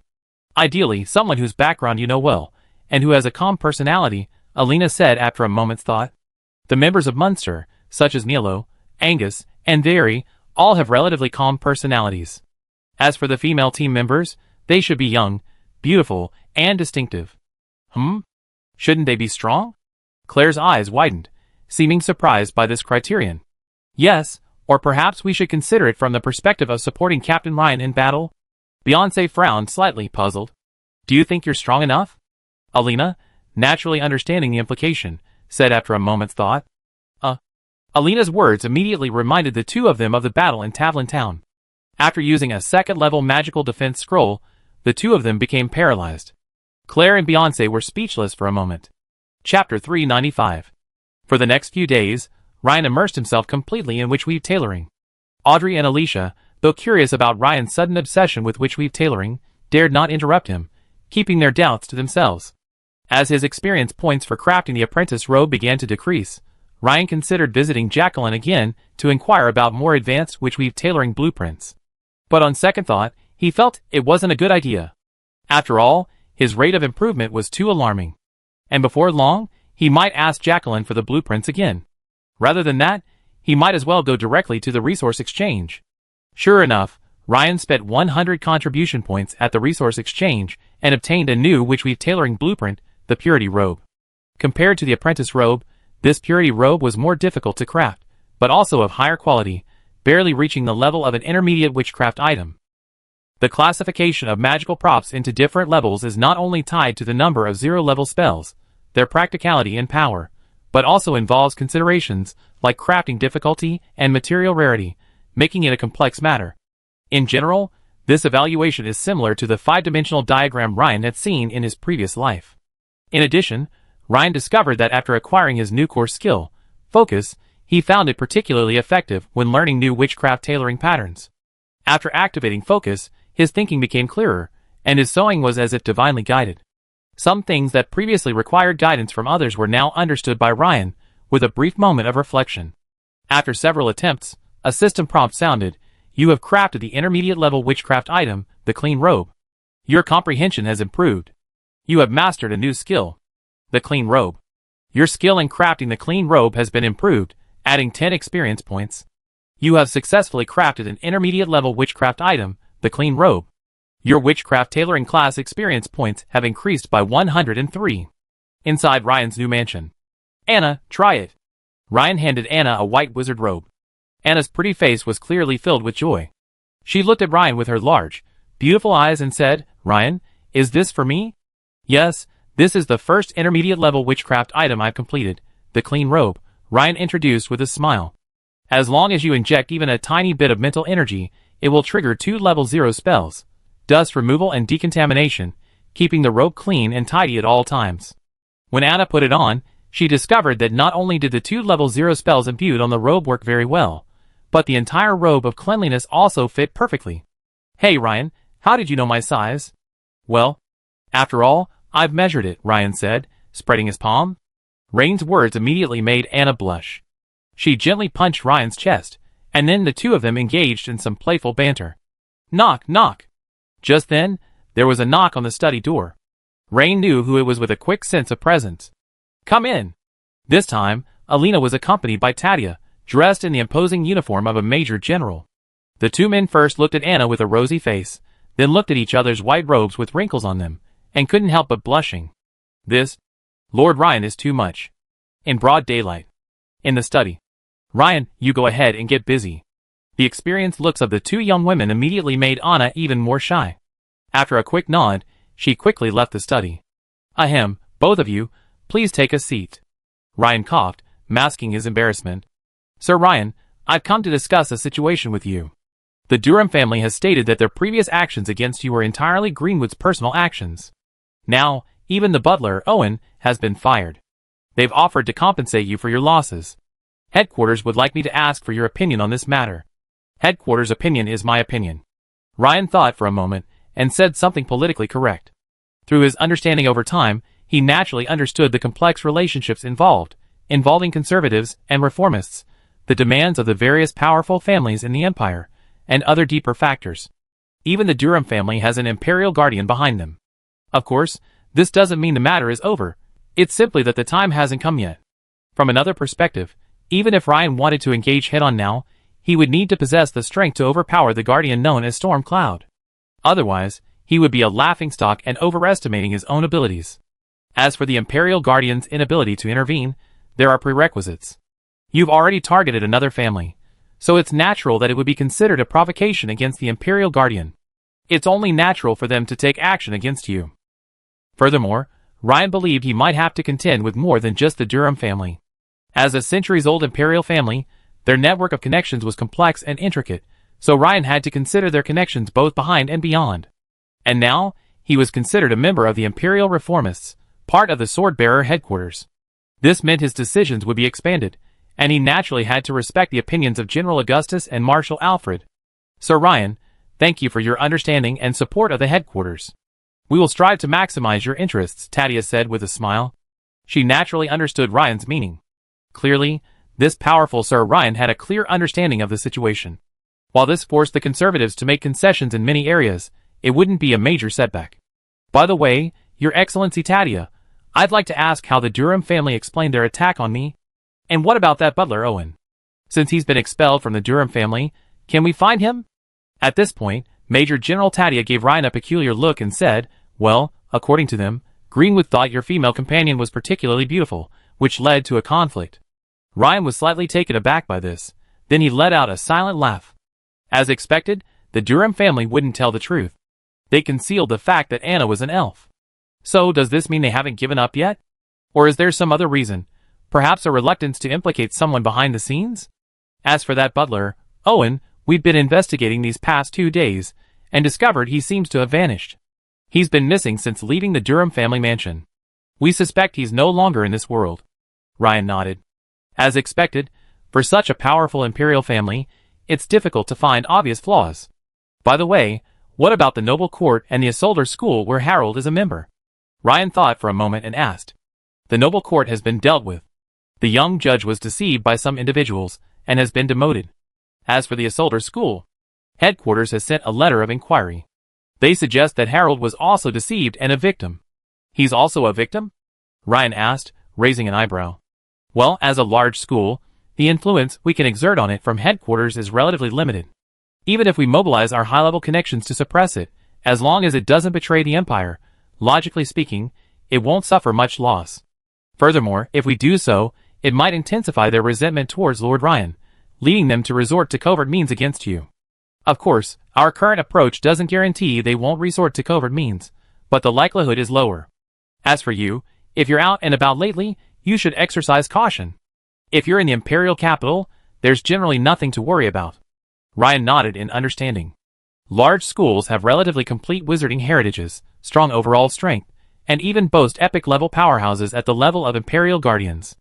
As long as they were still serving the Empire, even if he were the Emperor, he wouldn't have taken action against them for such trivial matters. But from another perspective, this wasn't a bad thing. When he gained sufficient strength, he could make a personal move and visit the other school's headquarters to exchange ideas. Then, Your Excellency Ryan, if there's nothing else, I return to negotiate compensation with the Drum family. Yes, Your Excellency Tadia, Ryan nodded and smiled. You're welcome, Your Excellency Ryan. Major General Tadia nodded to Alina and departed. Meanwhile, Cyrodiil Plateau, Nilheim, the headquarters of the Isolder School. As a major wizarding school, the Isolder School's influence permeates every aspect of Nilheim. It could be said that the city of Nilheim was essentially built to serve the Isolder School. In the center of Nilheim, within a magnificent hall, several wizards in khaki robes were solemnly reporting to an old man, shrouded in several earth elemental shields. Beside them, a corpse lay on the ground. Had Ryan been present, he would have recognized it immediately as the sculptor Harold, whom he had slain. Master, Lord Harold's tragic death, as the most powerful figure in our Isolder School, who had the greatest potential to reach epic status, isn't it time we just pretend it never happened? One wizard, who seemed to have a close relationship with Harold, spoke passionately. Yes, Master, this is a serious blow to our school's reputation. We can't just let this go. Another wizard echoed. Enough. Harold brought this upon himself. As the guardian of the Empire, I cannot possibly attack an Imperial swordsman. Also, who in the school do you think is absolutely certain of victory? If there is, I can grant your request and, in the name of the Isolder School, send someone to duel this young man named Ryan, the old man said gravely. This? The men looked at each other, unsure what to say. Clearly, their strength was still inferior to Harold's. Even Harold, known as the greatest legend, was no match for this young man named Ryan. If they dueled, they would not only lose, but would also further damage the reputation of the Isolder School. Master, are we just going to let this matter go? A wizard asked unwillingly. I handle this matter. The old man waved his hand, signaling that they could leave. After the group left, the old man pondered for a long moment, then sighed deeply, and said to a male wizard beside him, Malcolm, please contact the Tutkarsh School for me. I might need their help this time. Hearing the word Tutkarsh, Malcolm's heart sank, and he quickly said, Yes, Master. It's important to note that not all wizarding schools within the Empire obey the Empire's orders. Some secretive wizarding schools, groups, and organizations have always existed. The Tutkarsh School, primarily centered on necromancy, is one of them. They are also located on the Cyrodiil Plateau, but their primary area of activity is west of the plateau, near the Empire's westernmost borders. However, over the past 1,000 years, the other party seems to have been influenced by the evil god. Besides their normal necromancy research, many schools of wizards are said to have turned to evil god worship. In the imperial capital of Tamriel, over the next few days, invitations to banquets and balls from dukes and marquisates arrived at Ryan's residence from time to time. Many of these were from conservative noble families, though a greater number were from progressive noble families. Their purpose was obvious, to befriend this rising upstart. However, Ryan thought about it and declined. If the beautiful woman Jennifer were present, he could have her attend as a representative. But for Ryan himself, participating in these banquets and events would be a considerable drain on his time and energy, and at this critical juncture, it wouldn't be worth the effort. Because his current status stems entirely from his own strength. This is his foundation, not anything else. Perhaps only after reaching the 3rd level crystallized wizard and transitioning to Dragon Vein wizard would Ryan consider attending appropriate banquets and socializing. At this point, Ryan had already upgraded his Witchweave Tailor, Transcendent, from level 1 to level 7, gaining 6 attribute points and 6 skill points. This brought Ryan's remaining attribute points to 20, his remaining skill points to 7, and his remaining gold skill points to 95. 7 skill points, 5 points away from 12. If you consider learning 2 3rd-level sorceries simultaneously, and quickly transforming them into combat effectiveness, you need 24 skill points. Currently, even if I could craft the new advanced sorcery item, the Breeze Robe, it would be difficult to upgrade my Witchweave Tailor beyond level 10. The gap to 24 skill points is too great. Looks like I have to have Alina arrange this through official channels, and find time to visit the Royal Apothecary Association, Ryan pondered. In the evening, when Ryan returned to the mansion, he found Anna chatting with a familiar figure he hadn't seen in a while. Miss Alyosha? Sir Ryan, it's nice to see you again. Sir Ryan, if I hadn't heard that a genius had emerged from the Sword-Bearer headquarters and defeated the sculptor Harold, I wouldn't have known you were in the Imperial capital. Also, why didn't you contact me after you came to the Imperial capital? Seeing Ryan appear, Alyosha's beautiful eyes lit up, and she asked 3 questions with a hint of annoyance. By the way, Sir Ryan, where did you find this lovely girl? Miss Anna is so lovely, Alyosha asked, holding Anna's hand. Anna didn't seem awkward at all. The two seemed to be getting along well. I'm sorry, Miss Alyosha. I've been busy lately. It's my oversight, Ryan said with a smile. Seeing Alyosha, Ryan suddenly realized that Alina didn't need to contact anyone through official channels, as Alyosha was a full-fledged researcher at the Royal Apothecary College. After some pleasantries, Ryan learned that Alyosha's Stuart family was also a ducal family of the imperial capital. Huh, Lord Ryan, are you so interested in potion making as well? With your status as an adamantine-level swordsman, I can take you directly to the Royal Apothecary College headquarters.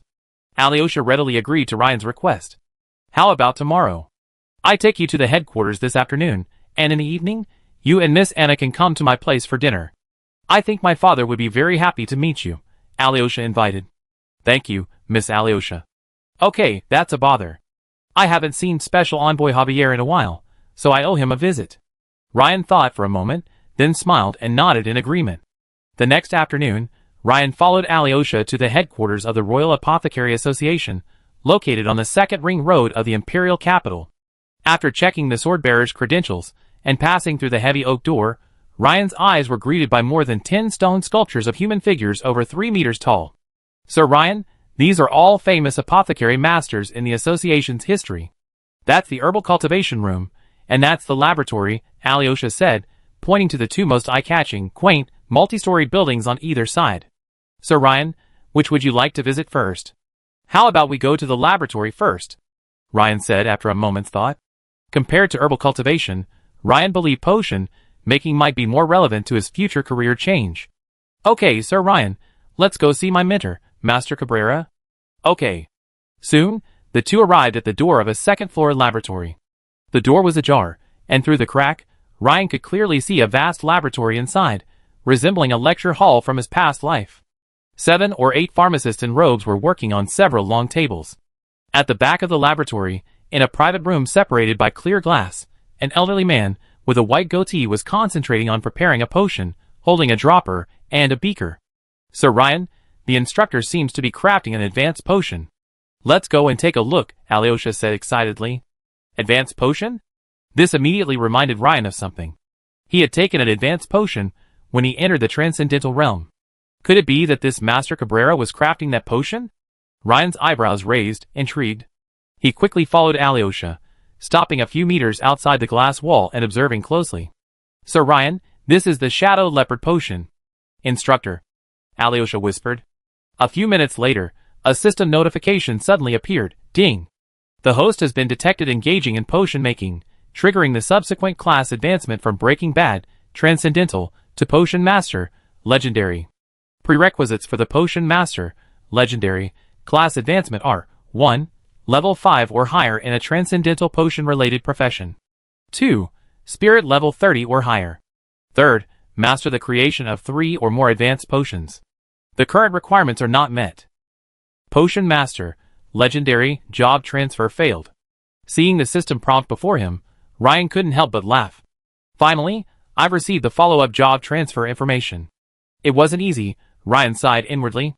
Back in Mayes County, he'd already transferred to Breaking Bad, Transcendent, but it wasn't until now, after arriving in the imperial capital of Tamriel, that he received the follow-up job transfer information.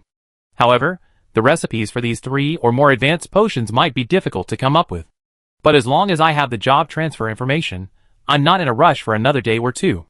That evening, Ryan brought Anna to the Stewart family residence and had dinner with Javier and Alyosha. Both guests enjoyed a great time. The next morning. Lord Ryan, these are the major events that occurred across the Empire this week. Alina handed Ryan a piece of intelligence. Ryan took it and quickly read through it. In Westminster Province, the limb-removing cult committed a massacre in Wallace County, resulting in nearly 1,000 casualties. Currently, the Westminster Swordbearers branch is still handling the case. In Savoy Province, the steel-bristled Boorman tribe has been bewitched and launched attacks on several surrounding towns. In Moselle Province, the ancient Mother Tree cult has revived, attacking the dark caverns within the Empire's secret realm. This has triggered a surge of ancient ferocious species within the caverns, which are now attacking surrounding towns. Currently, whether it was directed by the gods behind the scenes, Ryan noticed that the cult's activities were becoming increasingly frequent. A cursory glance reveals that, aside from a few involving alien races, the majority are related to cults. Within a short period of time, major cults have committed numerous tragedies across the Empire's provinces. Don't we have accomplices within the cults? If we wait until after something breaks out to deal with it, the casualties will be enormous, Ryan said, frowning slightly. Yes, there are, but it's extremely difficult to do so, Alina said after a moment's thought. Because cult initiation rituals are so meticulous, there are virtually no loopholes.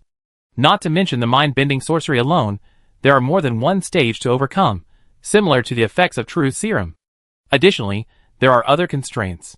After participating in prayer ceremonies multiple times, even the most determined agents will gradually lose their way. If a divine projection descends during a large-scale ceremony, that would be an even more unsolvable situation. I see. Ryan nodded. No wonder the Empire was slow to detect most cult activities, or rather, somewhat passively so. This, then, is where the problem lies. This method, at least within the cult, wouldn't work. By the way, Lord Ryan, this is what you mentioned last time. You wanted to take on specific missions involving dragons or dragonborn. I've been collecting and sorting these past few days. These are some dragon-like creatures that have appeared in various provinces of the Empire, and that the local branches are unable to deal with. You can take a look. Alina handed a thick stack of information to Ryan with both hands.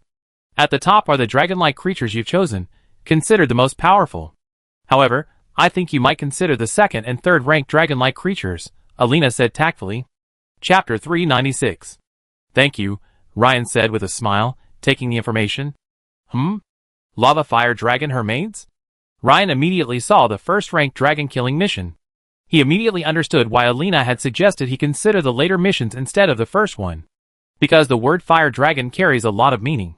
Fire dragons are a subspecies of red dragons, possessing a profound mastery of the fire element. Furthermore, as a subspecies of giant dragons, their combat power upon adulthood is second only to the five-colored giant dragons, far surpassing other dragonborn creatures.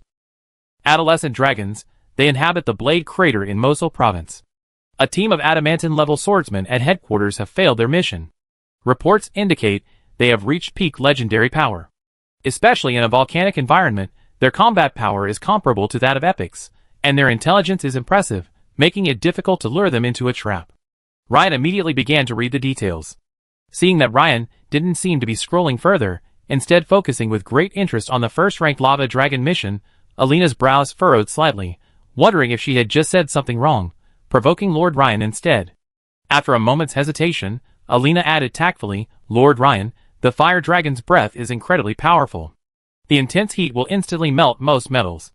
Thank you for your concern, Ryan said with a slight smile. He knew Alina meant well, subtly reminding him that his metal-based magic, which he specialized in, might not be very effective against the fire dragon. But for him, he was more concerned with the concentration of dragon blood, or rather, the purity of the dragon. A fire dragon like this generally contained a higher concentration of dragon genes than the unorthodox dragons he had previously slain, such as the corrupted dragon and the proto-dragon. In other words, if he successfully slew them, the concentration of his dragon blood would increase even more significantly. This was why Ryan had essentially decided on this mission.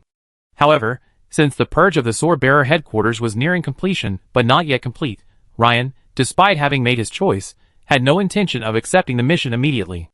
Lord Alina, please let me know when the purge is complete. Leave this information with me, so I can take a look at it. Okay, Lord Ryan. Alina breathed a sigh of relief. It seemed Lord Ryan understood her point. Over the next few days, his original 2-point routine shifted to a 3.1. The mansion, the school's headquarters, and the Royal Apothecary Association headquarters. In terms of time allocation, Ryan spent most of his time learning to brew potions. Although advanced potions were only taken by ordinary people upon reaching the transcendental stage, they were quite difficult to create. No wonder he ultimately sought the help of a master from the Royal Apothecary Association. Ryan still remembered the nameplate on the potion he took, which read Indigo off Aston. Through Alyosha, he had also learned about this master potion master. As he had initially expected, these potion masters were all certified wizards. Even Master Inigo and Alyosha's mentor, Master Cabrera, were second-level liquefaction wizards, and their abilities were considerable. Come to think of it, the precise dosage requirements for potion preparation are extremely high. Only a person with strong mental strength can achieve this, while remaining virtually error-free during the long preparation process. Otherwise, every failure means the loss of various precious ingredients. Ryan was holding a glass beaker filled with blue liquid, gently shaking it to mix it, while with his other hand, he squeezed a dropper, continuously dripping in the clear liquid. "Sir Ryan, your precision is simply astonishing," said Alyosha, the gifted potion-making girl standing nearby. Although Ryan had demonstrated impressive potion-making skills since he began preparing advanced potions a few days ago, what astounded Alyosha was Ryan's speed of learning and his extraordinary precision. After mixing the liquid, Ryan slowly poured it onto a translucent object resembling beef tendon, taken from the sinews of a ferocious shadow leopard. Alyosha couldn't help but applaud excitedly when he saw Ryan successfully complete the final step. "Ryan, this shadow leopard potion is very well made." Master Cabrera, the instructor, stroked his goatee and smiled as he observed the scene. If Ryan weren't already an Imperial Adamantine-level swordsman, he would have tried to recruit him as a disciple. But now, he could only keep this regret to himself. Ryan also smiled. This was his second potion recipe after mastering the Blackwater crocodile's tail. He only needed the last one to complete his 3 potion recipes. "I have to thank Master Cabrera for his meticulous guidance, and Miss Alyosha for her dedicated assistance," Ryan said, smiling and bowing to the two of them. That afternoon, in Magro's laboratory, at the Bishu Constructivist School's headquarters, Magro led Ryan to a massive metal golem lying on the ground. With a hint of pride, he said, "Ryan, this is the new golem I created, based on your request, from the Black Flame Cult's giant axe golem guard. It's constructed entirely of metal. It's powered by a small furnace powered by hellfire crystals, capable of unleashing shadow and fire spells. Of course, this requires the addition of the relevant spell inscriptions. Currently, we've added spells for Shadow Bolt and Fireball." Ryan nodded frequently as Magro detailed his story. He hadn't expected that while he himself hadn't yet mastered Fireball, his golem had already. He had been pondering this since returning from the Flaming Canyon's secret realm that day. Since he had obtained 13 hellfire crystals, could he try to create a giant axe golem guard? But upon closer inspection, there were still several problems. First, the giant axe golem guard was essentially a large rock-type constructed puppet, entirely composed of stone components, not metal, making it unsuitable for his use. Thus, the first difficulty was how to use the blueprints to replace all of its components with metal. Metal-type puppets were a perfect match for his super metal affinity, complementing each other perfectly. Then, not only would he be able to change the war golem's weapons at will, swapping out the metal material of specific parts, but from another perspective, the metal golem would also become his arsenal. Secondly, according to the original blueprints, the giant axe golem guard was to be 7 or 8 meters tall, making quite a noise once it moved. So, Ryan thought of the Iron Man's metal arm, and immediately asked his mentor, Magro, if the golem could be reduced in size. Due to Ryan's 2 requests, Magro put in a lot of effort, and even after sacrificing his reputation and consulting with several rock-type puppet masters, he finally completed the finished product. "Ryan, after precise machining and proportional reduction, this Iron War Golem is only 4 meters tall, but its melee power remains undiminished, rivaling the original 8-meter giant axe golem guard." "Thank you for your hard work, mentor," Ryan said, bowing slightly to Magro. Recently, he didn't have the time and energy, nor could he expend precious skill points, to research golem improvements. Therefore, from the outset, he entrusted this task to his mentor Magro. Ryan hadn't expected Magro to be so dedicated. The war golem he created exceeded his expectations in every way. "Master, has this new golem been named?" "Not yet." "I called you here to name it," Magro said with a smile. Not right, master. You've put so much effort into this project. You should be the one to name it." Ryan shook his head. How about calling it the Hellfire Golem?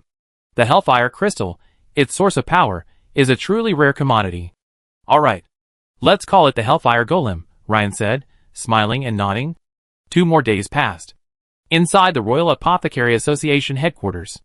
After Ryan successfully crafted his 3rd advanced potion, the lungs of the brilliant eel, a system notification sounded, ding, detecting that the host has mastered the creation of 3 advanced potions, triggering the subsequent class change from Breaking Bad, Transcendent, to Potion Master, Legendary.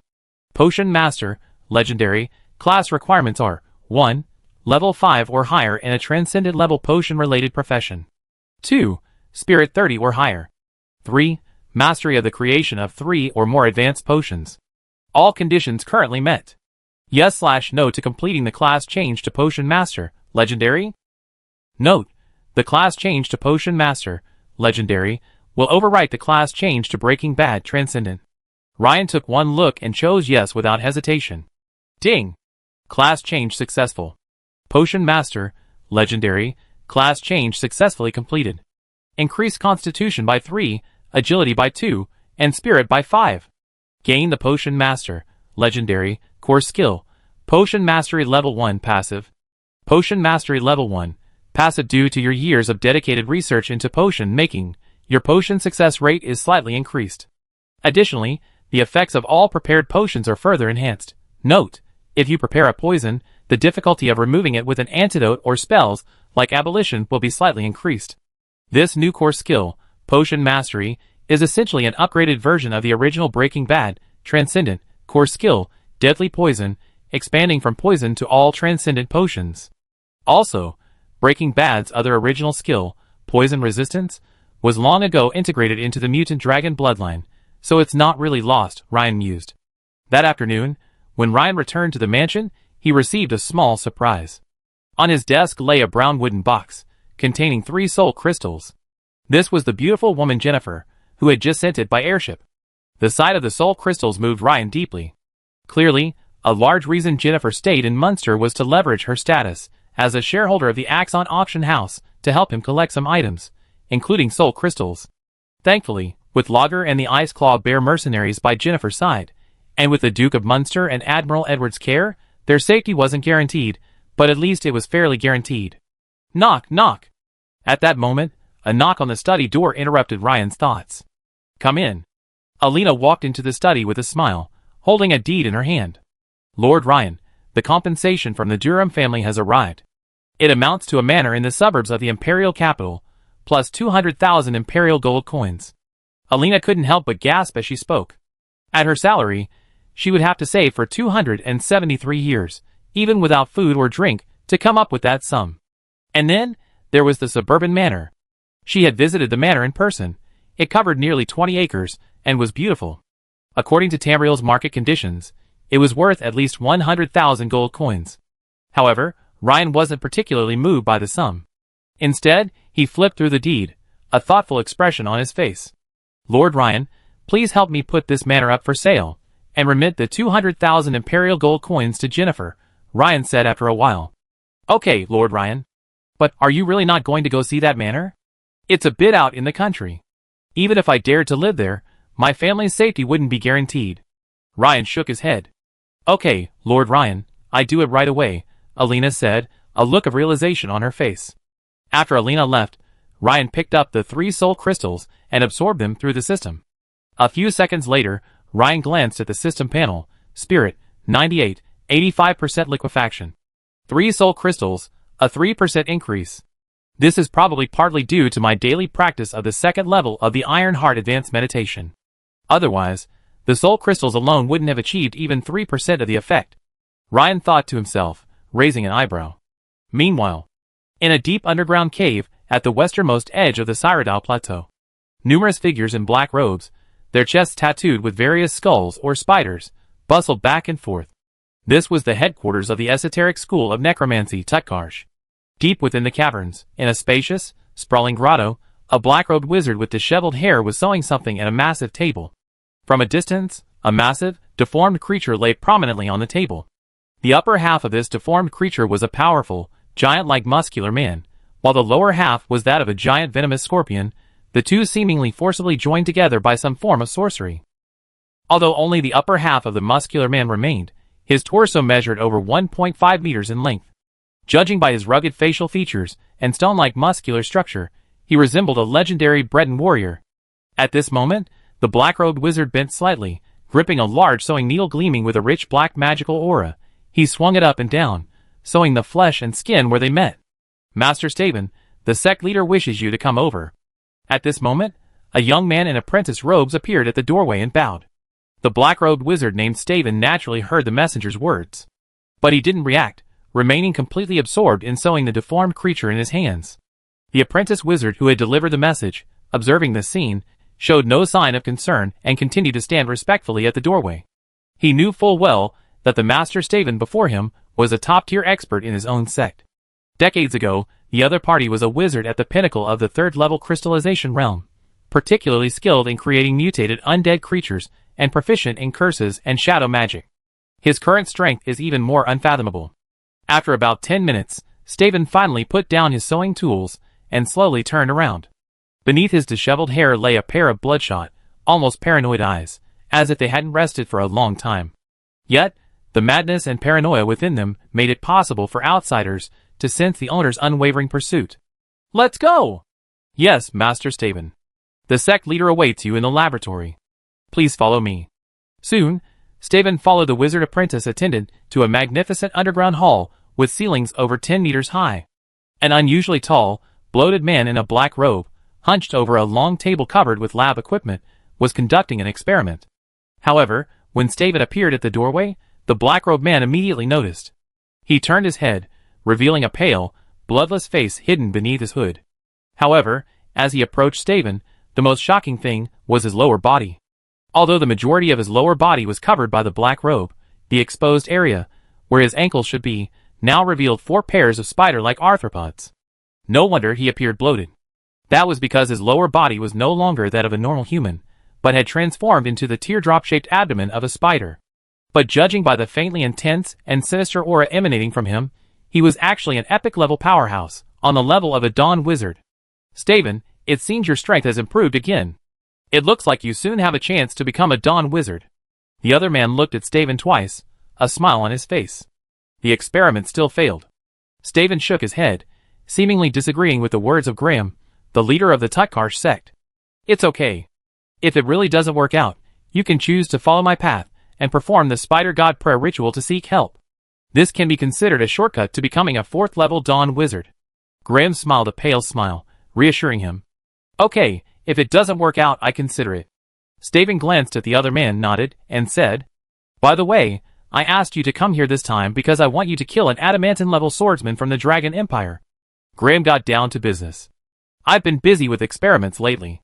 Why not let Cyprian go?" Staven frowned slightly. 2 reasons. First, this request comes from the Isolder School of Wizards. As you know, being on the Cyrodiil Plateau, they turn a blind eye to certain things, allowing our school to live comfortably. The second reason is that according to intelligence, this Imperial Swordbearer possesses the ability to transform through bloodline, and has even killed the legendary Breton warrior Greg, nicknamed Corpse Ripper.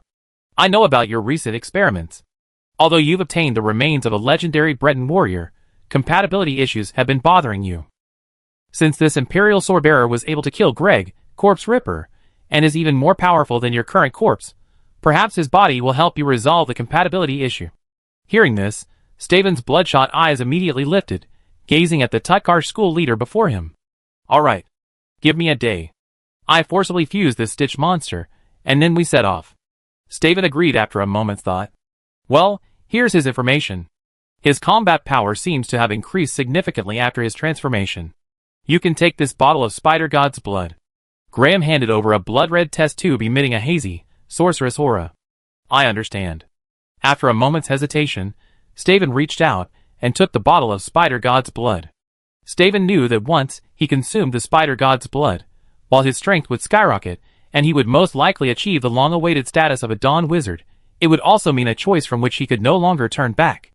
At that time, he would, like the sect leader before him, gradually embrace the Spider God Neobreakin. At least in his mind, if one relied on this to reach the 4th level of Dawn Wizard, he wouldn't be a true Dawn Wizard, but rather more like a high-ranking priest of a cult. Thus, for decades, he had persisted, attempting to fuse 2 or more legendary creatures through specialized necromancy to create a Stitch monster of epic power. If successful, he would not only obtain an epic Stitch monster, but also successfully reach the 4th level of Dawn Wizard. This was also one of the ancient methods of advancement within the necromancy school of Tutkarsh. 3 days later, in the study of the Wren Mansion in the imperial capital of Tamriel, Lord Ryan, Major General Tadia asked me to inform you that the purge is complete. You are free to accept missions from headquarters at any time. Alina, wearing black hunting trousers and a white floral shirt, smiled. Okay, I understand. By the way, Your Excellency Alina, how is the recruitment process going? Ryan asked. I was just about to report to you. Your Excellencies Claire and Beyoncé have been incredibly preoccupied with this matter lately. Alina chuckled softly, covering her mouth with her hand. Generally speaking, there are so many people who want to join your team that it's difficult for them to decide who to choose. We've initially shortlisted 4 candidates, but the final decision will be made by you. As she spoke, Alina handed Ryan a stack of information, which contained profiles of these 4 individuals. Why are they all women? Ryan glanced at them briefly, and looked at Alina in surprise. Didn't you tell them it would be best to have 2 male team members? Alina blinked her beautiful eyes for a moment, looking at Ryan innocently, unsure what to say. Chapter 397. Well, we reserve one of the 2 spots for a male team member. Talk to Claire. As for the interview, I hold it after I return from my mission. Ryan thought for a moment and said, since we've already selected 4 female team members, it wouldn't be appropriate to completely overturn them now. We still need to choose one from among them. Also, the male team members will require time to screen, so we have to wait until we return. An all-female team member wouldn't be suitable. Imagine, for example, after slaying a dragon, while he rests nearby, there's always a strong male team member responsible for skinning the dragon and collecting the spoils. The average woman wouldn't be up to this task. Okay, Lord Ryan, I go notify them right away. By the way, help me take on this mission to kill the lava dragon mermaids. While you're at it, request a small airship from headquarters to carry out the mission. Lord Ryan, are you sure you're going to take this mission? Alina was stunned. Only now did she realize that Lord Ryan had most likely ignored what she had said 2 days ago. Confirmed, Ryan nodded.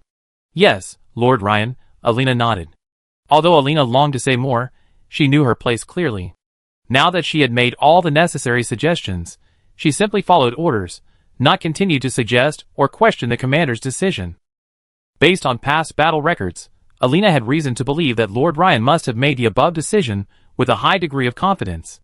By the way, Lord Ryan, according to regulations, when an adamantine-level sword-bearer team is carrying out a mission, 1 Mithril-level team and 2 Fel Iron-level teams may be mobilized to support them. Do you need to deploy this time? Ryan thought briefly, then waved his hand. No, just me, Claire, and Beyoncé.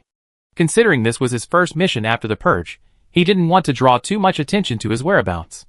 Besides, in a battle against a lava dragon, a larger number of weaker members wouldn't mean much. Okay, sir.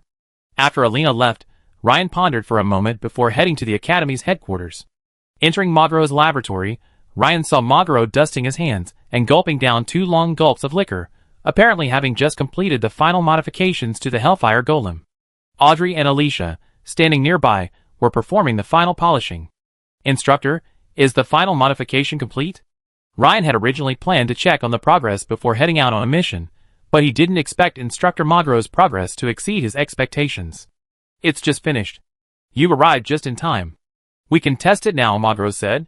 However, driving it once might consume a considerable amount of mental energy. At least I can't handle it, Magro added, as if a thought had occurred to him. Okay, Master, I keep an eye on it. The last time Ryan came to check on the Hellfire Golem's progress, he had suggested the possibility of adding 1 or 2 small furnace devices to give the Hellfire Golem a similar overclocking capability. Because converting overclock power into the Golem's mobility would involve issues like the strength and durability of most of its components, the overclocking he was referring to here was a sorcery overclocking. That is, by adding 1 or 2 small furnace devices and increasing the number of sorcery inscriptions, the frequency or power of spellcasting can be increased. This way, the entire modification process doesn't involve adjusting any of the components. This makes the modification easier, otherwise it would be a massive undertaking. It's like modifying a car in the past, upgrading a 2.0 engine to a 4.0 engine, and adding a T-shaped engine.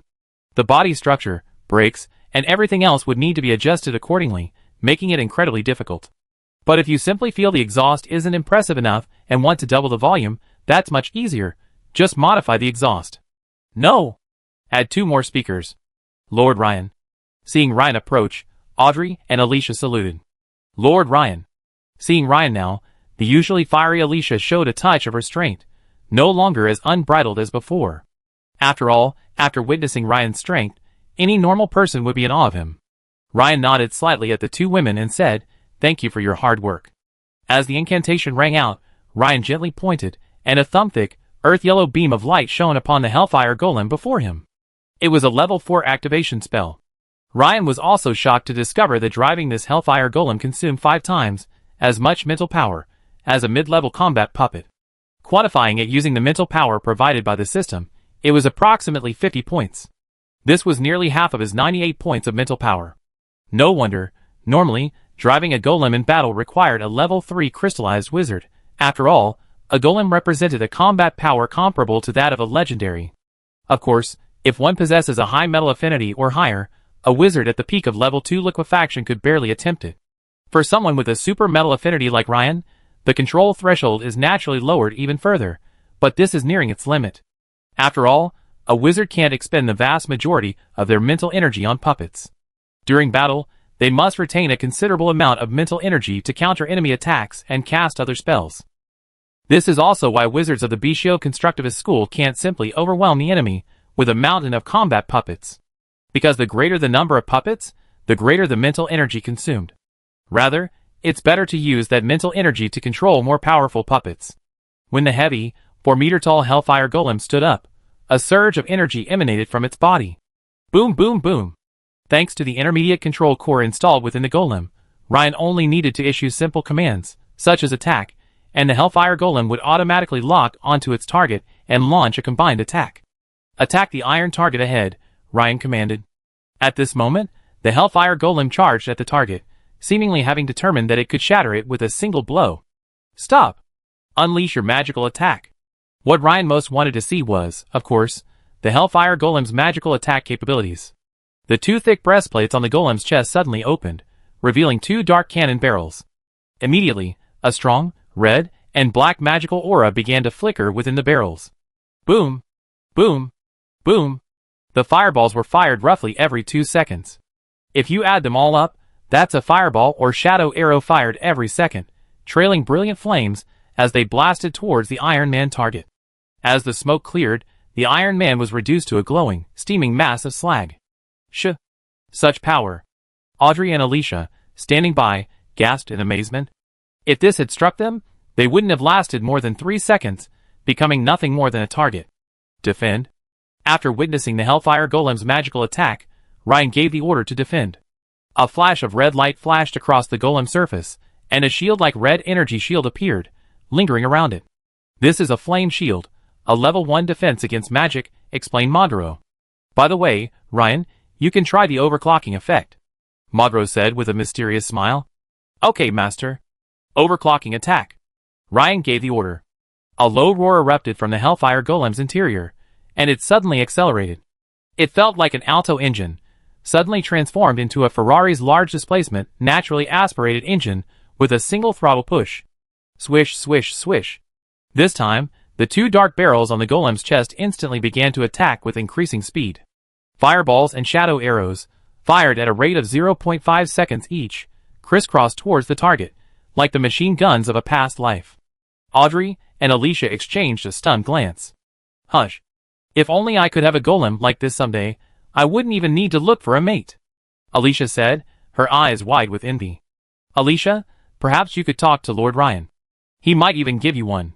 Even if not a finished product, a Hellfire crystal would be fine, Audrey quipped, listening to Alicia's mumbling. Okay, Audrey, you're laughing at me. Why didn't you ask Master Ryan yourself? Alicia and Audrey immediately engaged in a quiet tug-of-war. Teacher, I'm very satisfied. Thank you for your hard work. Ryan bowed slightly and smiled. Although he had some other ideas, they would require a considerable amount of time to redesign, modify, and debug. Those could be discussed after returning from the mission. Also, Ryan naturally had plans for using higher-level abyssal fire crystals, but unfortunately, even Master Maguro was only a peak-level wizard at the moment. Creating a higher-level golem or engraving a higher-level inscription was simply beyond his capabilities. This time, it was said that Master Maguro had put aside his pride and enlisted the help of several level 2 liquefaction wizards from the school, as well as Deputy Master Bradley, a level 3 crystallization wizard, to accomplish this. By the way, I used the enchanted thorium you provided to reinforce key areas, giving them a strong defense against sorcery attacks. Overall, a Hellfire Golem might be a bit of a stretch against legendary level warriors, but it's perfect for dealing with smaller enemies, even if they're outnumbered, Mentor Maguro concluded.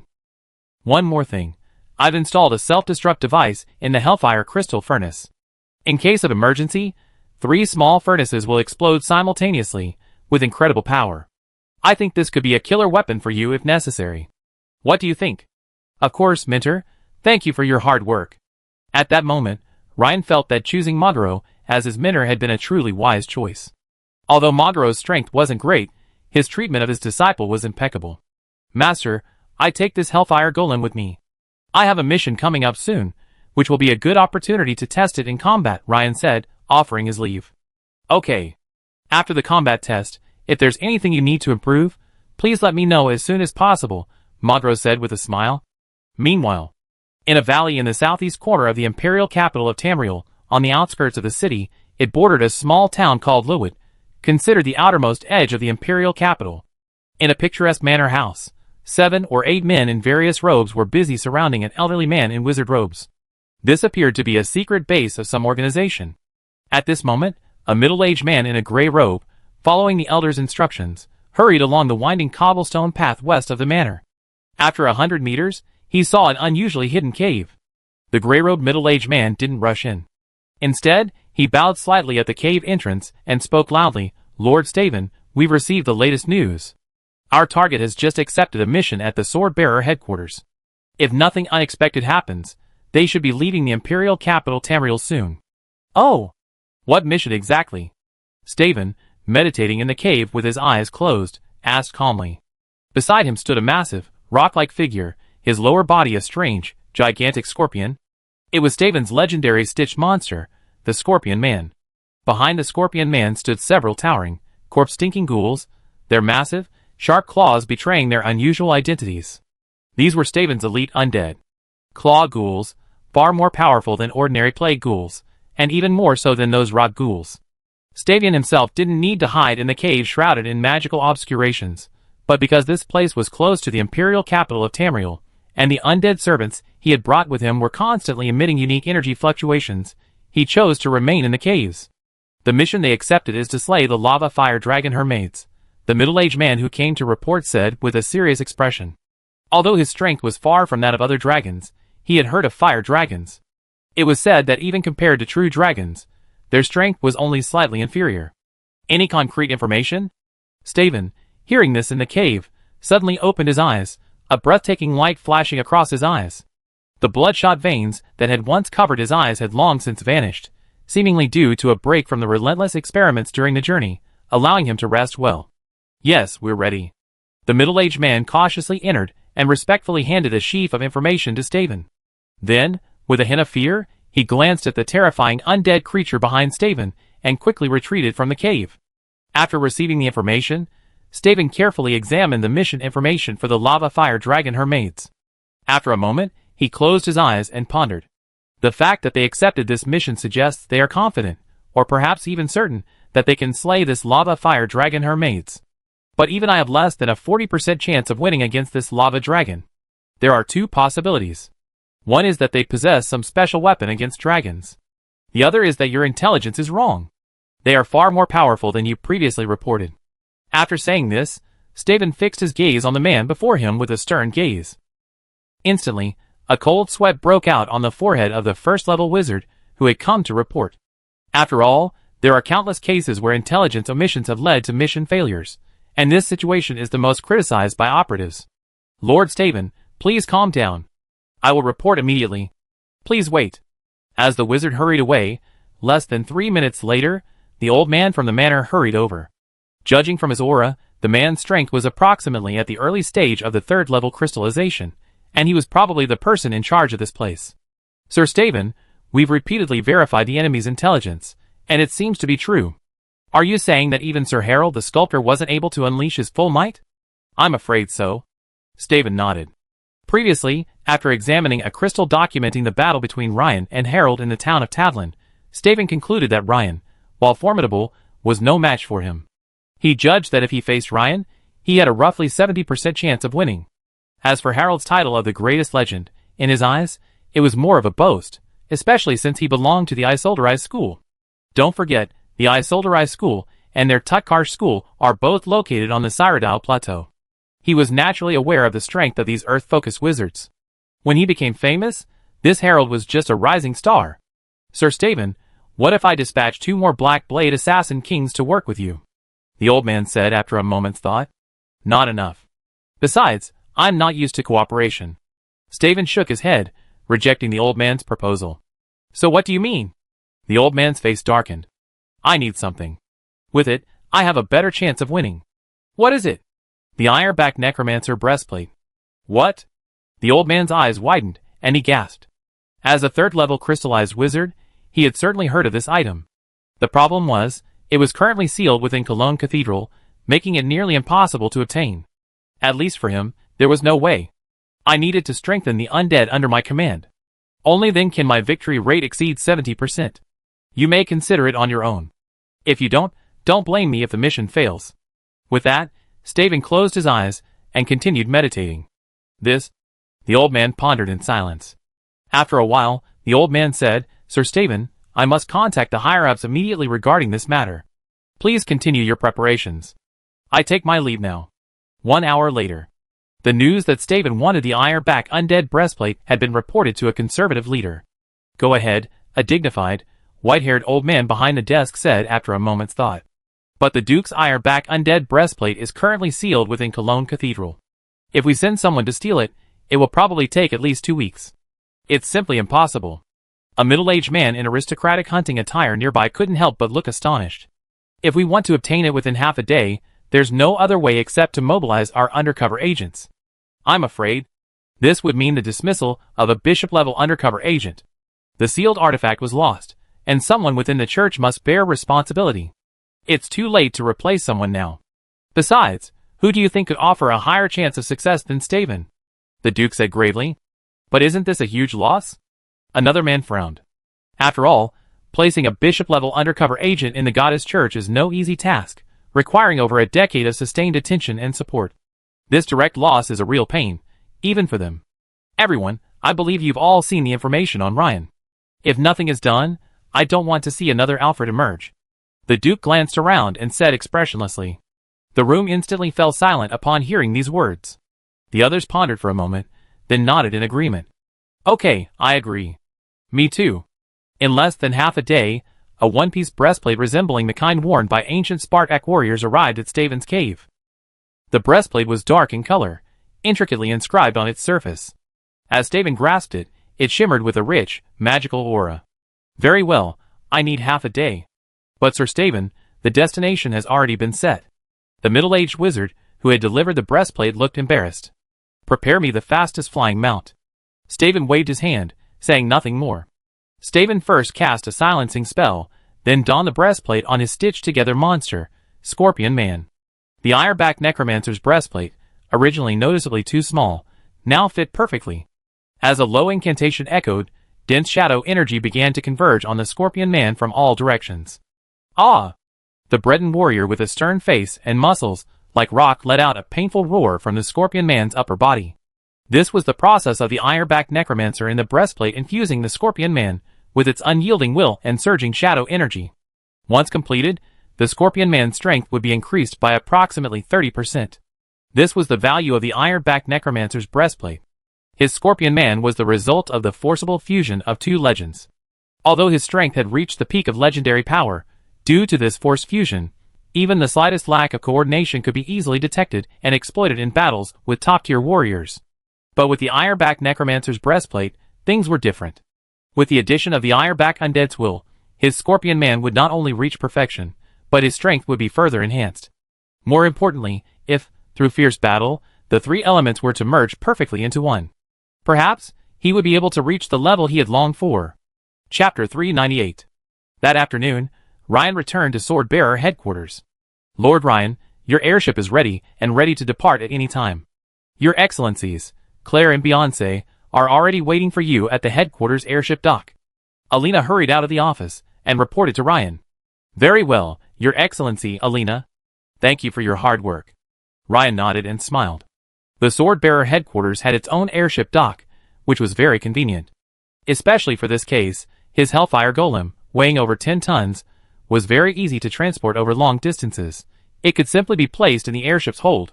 If it had been transported by carriage, it would have taken at least 2 weeks to reach the vicinity of the Blade volcano in Moselle province. The difference in efficiency was truly remarkable. It is my honor to serve you, Lord Ryan, Alina said with a soft chuckle. Soon, the two arrived at the airship docking station on the north side of the headquarters training ground. Captain! Claire, clad in a blue wizard robe, beamed upon seeing Ryan and immediately saluted. Captain Ryan. Beside her, the slender woman in leather armor, Beyoncé, her eyes lit up upon seeing Ryan, and she bowed respectfully. As a quasi-legendary ranger, Beyoncé's strength far surpassed Claire's. Thus, she could clearly sense the aura of her captain, Ryan, becoming even more powerful than before. It had only been less than a month. It seemed as if her captain, Ryan, had already experienced a significant improvement in strength. Is this the rate of growth for the Empire's top talents? It was truly terrifying. Claire, Beyoncé, hello. Ryan smiled and nodded. Hey Claire, you seem to be on the verge of a breakthrough? Ryan glanced at the two and noticed that Claire, who was originally a peak level 1 wizard, had become increasingly integrated in her spiritual power, seemingly on the verge of breaking through to the level 2 liquefaction stage. Hee, Captain, you have a keen eye. After returning from this mission with you, I think I should try to break through, Claire said with a smile. Well, if you're unsure, you can come find me. Ryan nodded. Thank you, Captain. Captain, shall we leave now? Claire said naturally. Wait, something's coming soon. It's already here. Ryan looked straight ahead and smiled. The two women looked around, but didn't see anyone coming their way. For a moment, they stared at each other. In the sky, Ryan said with a smile. Huh? That looks like a wizarding school airship. Claire finally realized what Ryan said and looked up. Not far away, there was indeed an airship, flying towards the Sword-Bearer headquarters. It was no wonder they had overlooked it. After all, this was Tamriel, and the skies were bustling with activity at all times.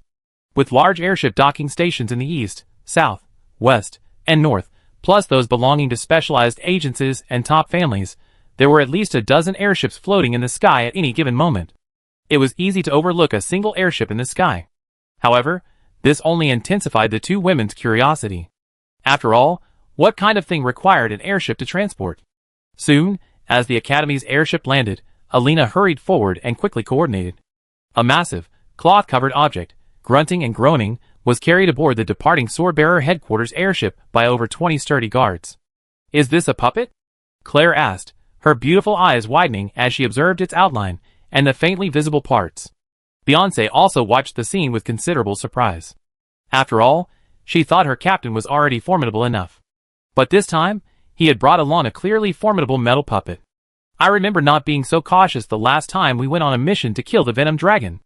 Then let's go, Your Excellency Alina. Goodbye. Lord Ryan, goodbye, Your Excellencies. Alina bowed slightly and smiled. Ryan chose this time to depart, arriving at Blade County in Moselle Province around 8 or 9 the next morning. The timing was perfect. And almost 3 hours after Ryan set off.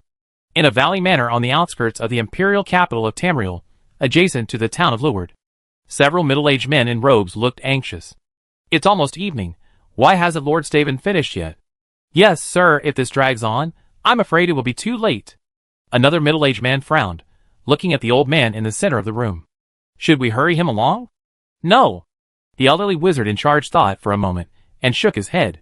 We need someone who can successfully complete the task, and give him enough time. As for the other difficulties, we find a way. The few people were stunned by the old man's words, but then nodded. That made sense. But missing the planned ambush point would mean a lot of trouble in subsequent coordination and preparation. An ambush near the imperial capital of Tamriel couldn't be arranged. Furthermore, once the airship gained speed, it would be extremely difficult to intercept it midair. So, this time, they chose the ambush site at the foot of the Blade Volcano in Moselle Province. While ambushes are generally arranged when the enemy has completed their mission, is injured, or is exhausted, Staven requested that they choose a time when they have just arrived and are in peak mental condition. Sir Staven. Suddenly, the old man's eyes lit up, and he stood up, looking towards the door, exclaiming, "We may depart," Staven said calmly, nodding. Everyone rejoiced. Soon, Staven and his considerable number of undead aboard a specially modified airship. Sir Staven, this airship is called the Swift. It's equipped with new technology from the Federation, making it incredibly powerful and 50% faster than ordinary airships. At this point, you should be able to reach your destination approximately 2 hours ahead of schedule, the old man explained. Okay, I understand. Soon, the airship vanished into the distant horizon. The next morning, Ryan's airship arrived at the Blade City Airship docking station on schedule. Already at the docking station, several teams of fully armed guards and a diamond-level squadron from the Moselle Province Sword Bearers branch were waiting. The team leader was a peak-level Grand Knight, wielding a sword and shield. As soon as he saw Ryan and his 3 companions descend the gangway, he hurried forward, bowing slightly, and said, "Lord Ryan, Your Excellencies, welcome to the Moselle Province. My name is Dick, and I'm honored to have the opportunity to accompany you to Blade's Edge Volcano. Thank you for your hard work, Your Excellency Dick." Ryan nodded with a smile. "There's another puppet in the cargo hold at the bottom of the airship. I'd appreciate if you could arrange for someone to transport it." "Of course, don't worry. I prepared a reinforced cart," Dick said, pointing to a massive 4-horse cart nearby. He also took the opportunity to quickly examine the 3 gentlemen who had arrived from the Imperial Capital headquarters. Except for the young woman in blue wizard robes, whose strength he could vaguely sense, even the voluptuous woman in leather armor had no upper limit. Not to mention the man in the middle, Lord Ryan, a renowned adamantine-level sword-bearer captain within the Imperial sword-bearer system. If it were any other adamantine-level sword-bearer captain, honestly, he wouldn't be optimistic about the mission's outcome. The lava dragon mermaids wouldn't be so easy to deal with.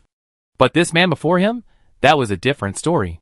Soon, Ryan and the other 2, along with Dick, boarded a luxurious double-door carriage.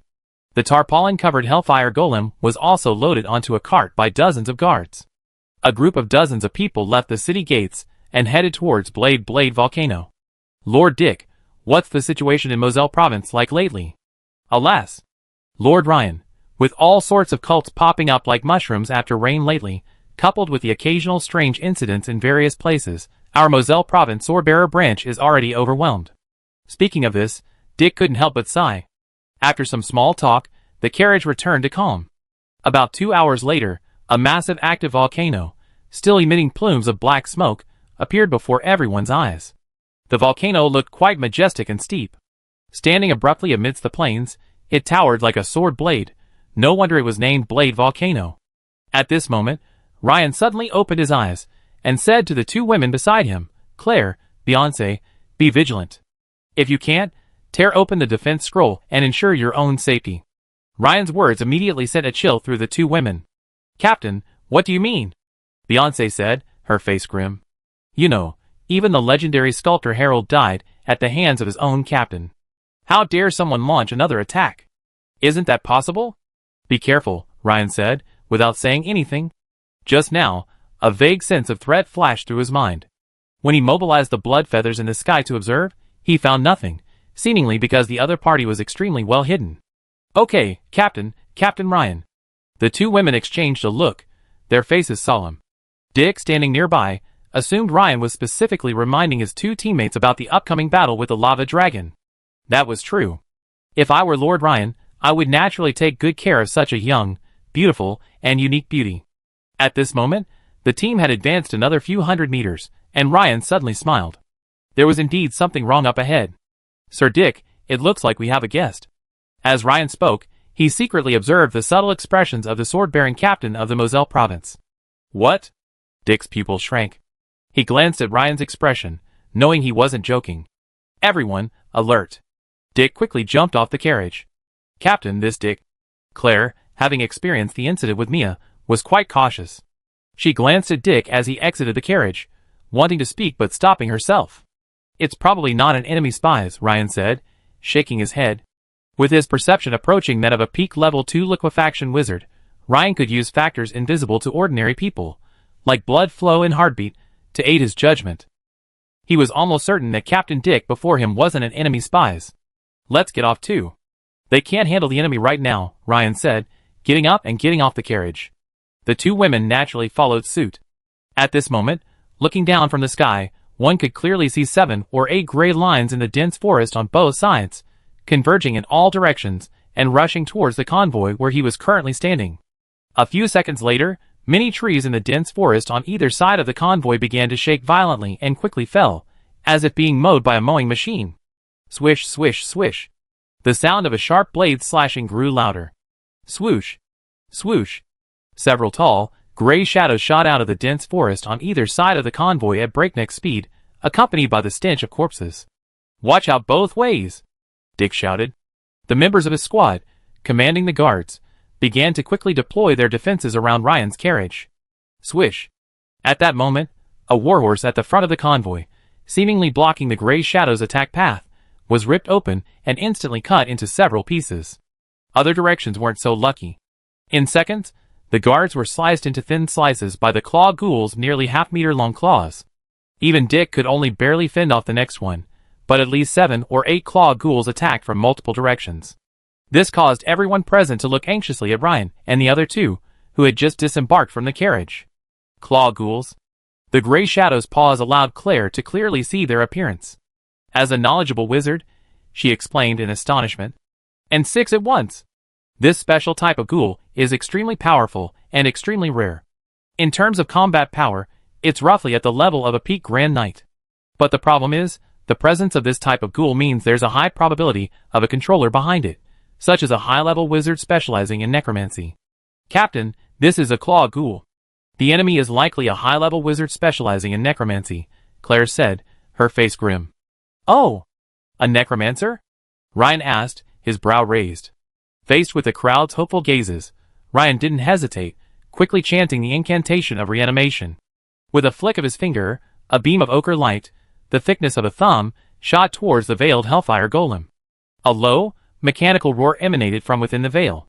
The towering Hellfire Golem began to rise. Huh? That's a golem. Claire, casting fire spells, heard the movement coming from the cart and quickly glanced over. Though she was initially skeptical, a moment's reflection confirmed that what she saw was no ordinary puppet, but a golem. Because the opponent's power plant was a small furnace, Claire was certain the behemoth before her was a golem. Golem? Beyoncé, who was currently shooting, was also shocked. Although she wasn't a wizard and couldn't quickly identify whether the opponent was a golem or a golem like Claire, she had heard of golems, creatures of legendary power, but she hadn't expected her captain to be carrying one this time. However, she was still a little worried about whether this seemingly large and somewhat unwieldy creature could hit the extremely fast claw ghoul. Overclocked attack. Ryan muttered to himself. The claw ghoul was quite powerful, so Ryan immediately activated the Hellfire Golem's ultimate attack. The Hellfire Golem's chest snapped open, revealing 2 pitch-black holes.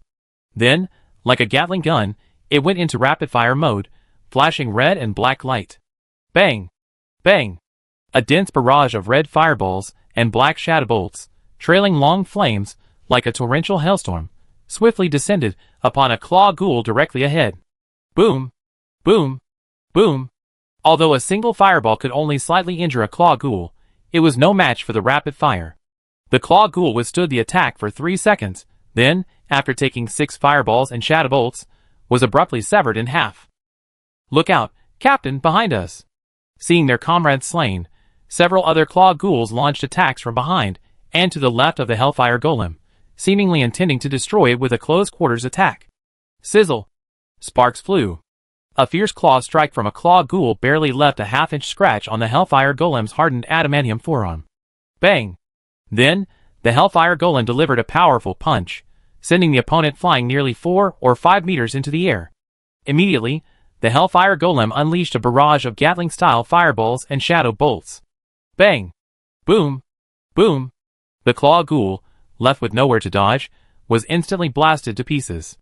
At this moment, a third claw ghoul leaped with incredible swiftness onto the Hellfire Golem's head, but was grabbed by a massive metal hand and slammed to the ground. Bang! Followed by this, the multi-ton, towering metal legs, powered by a small furnace, crushed the golem with a series of powerful blows, reducing it to a pulp. For a moment, the Hellfire Golem's power was unmatched. The remaining several clawed ghouls didn't dare to attack again for a short while, instead circling and scurrying around. So strong! Dick exclaimed, stunned. This is too strong. As a wizard, Claire understood the exaggerated combat power displayed by her captain's golem. While golems are generally considered comparable in combat power to legendaries, their agility is always inferior to that of true legendaries. Therefore, while merely comparable, they are often only slightly inferior. But her captain's golem, in terms of both its magical attack frequency and defensive power, far exceeded Claire's expectations. She believed that even a typical legendary warrior would be no match for her captain's golem. Just as the two women breathed a sigh of relief, Ryan's gaze remained fixed in one direction. It's coming! Huh? What's coming? Just as the two women looked puzzled, the ground suddenly shook slightly, and the trees in the forest crackled and snapped, as if some enormous beast was rapidly charging towards them. Be careful! Oh my god! What a terrifying monster! A monster, about 3.5 meters tall, with a muscular, rock-hard upper body and the lower body of a giant scorpion, rushed towards the golem. A powerful and violent aura instantly filled the entire arena. Bang! The opponent's speed was incredible, and his strength was even more terrifying. He actually knocked the over 10-ton Hellfire Golem flying. And the next second, an even more horrifying scene occurred. The Hellfire Golem's thick metal arm was unexpectedly grasped tightly by the opponent's hands, and with a twist, it was forcibly torn off. It seems your golem is doomed. At this moment, a deep voice rang out, and a middle-aged wizard wearing a black wizard robe with 3 skulls emblazoned on his chest emerged from the dense forest. I heard that your combat power will be greatly increased after your transformation. Perhaps you can save your golem, Staven said with a flicker of excitement in his eyes. Oh, that's not necessarily true, Ryan said calmly, glancing at the Hellfire Golem, which was clearly at a disadvantage, and had one arm torn off. Although the test took a little longer, it can be considered completed. Staven seemed a little confused when he heard Ryan's words. But before he could comprehend the situation, his eyes suddenly widened as he gazed at the 2 behemoths engaged in battle. This energy was... The golem, pinned down by his scorpion man, suddenly saw its energy surge magnified several times over. The next second, a dazzling green light 10 times brighter than the sun flashed, followed by a visible, hemispherical, transparent shockwave spread at an incredibly fast rate. 2 seconds later, a deafening roar, similar to that of an arsenal explosion, reached the air. Although Dick and the others were hundreds of meters from the center of the blast, they were still blown away by the blast. All the surrounding trees fell like wheat, and even the sturdy carriages were mostly toppled. Although Staven instantly unleashed a 3rd-level defensive spell to block the damage from the shockwave and sonic waves, his brow furrowed. His mind felt as if a knife had been stabbed into it. Because Scorpion Man was his most important necromancer, he and Scorpion Man had a spiritual connection.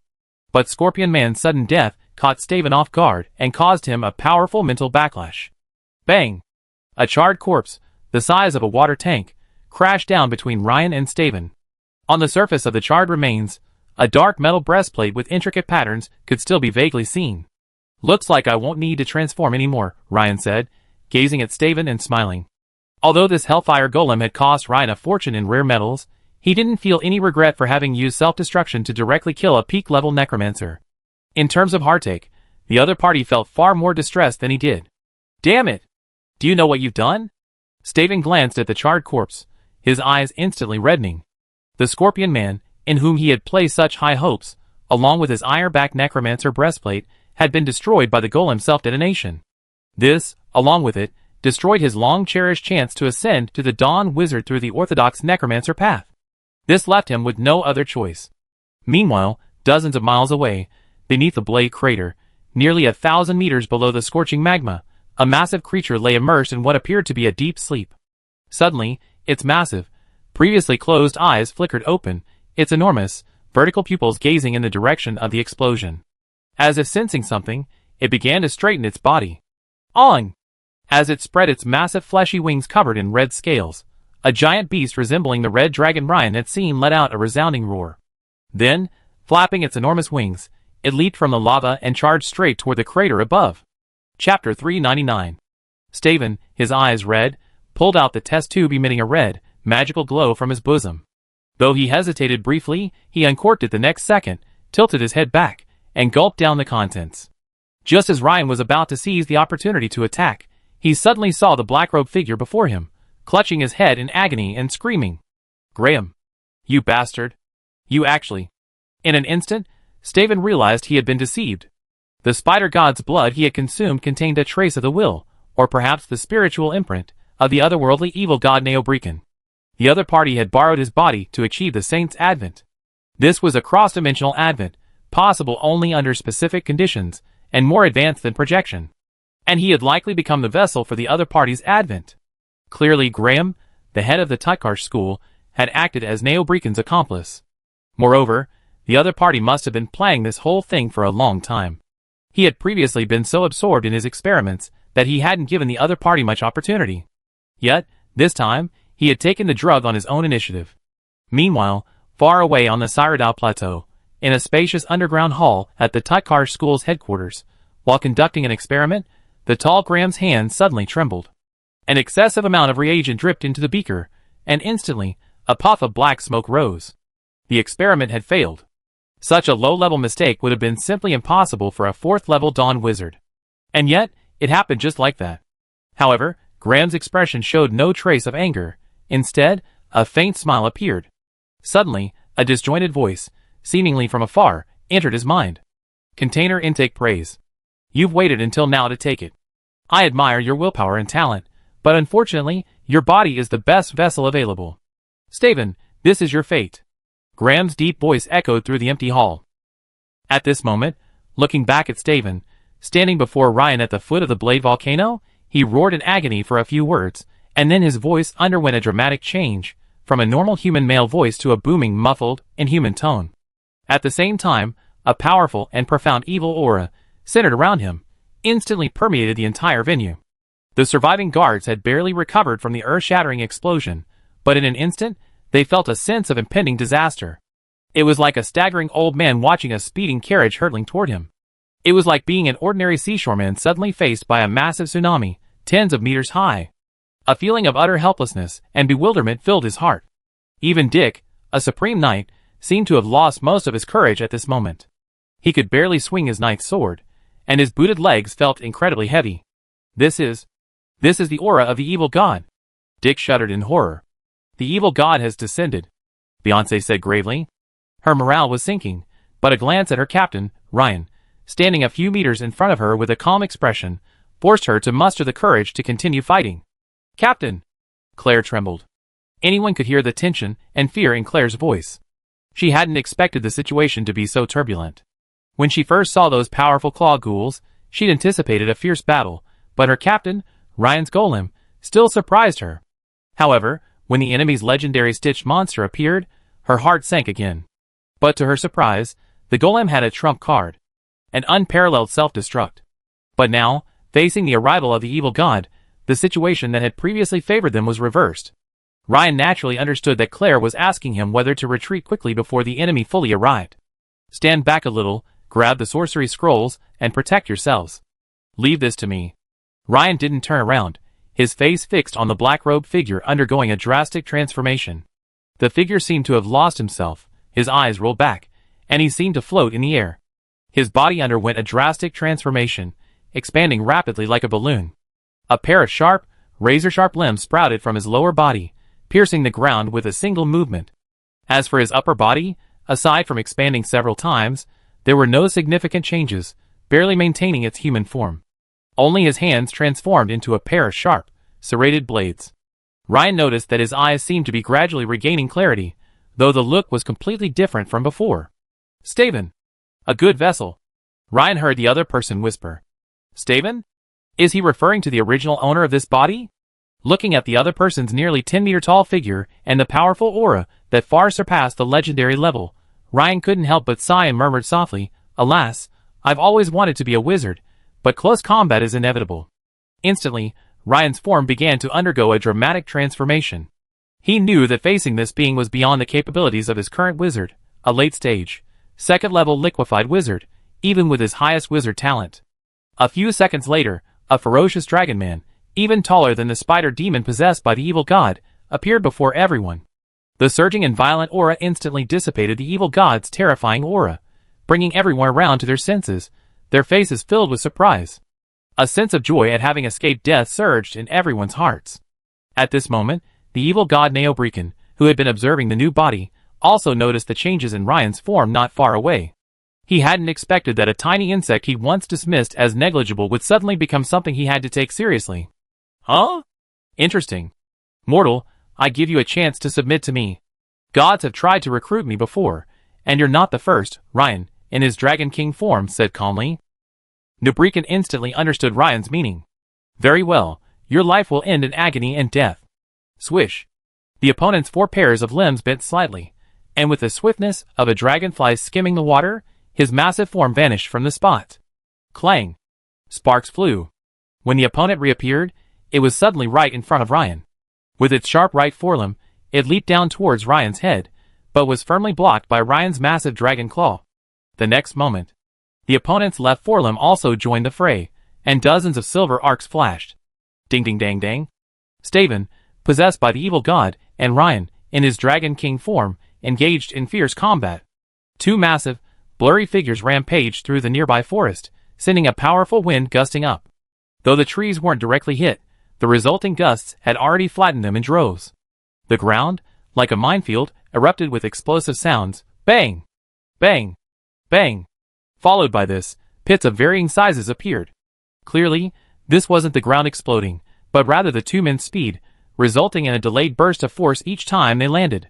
The fierce battle lasted for about half a minute, when suddenly, the two behemoths stopped. The Neobrican, in its half-spider demon form, its finely serrated forelimbs clashed fiercely with Ryan's massive, hardened adamantium-coated dragon claws, seemingly locked in a tug-of-war.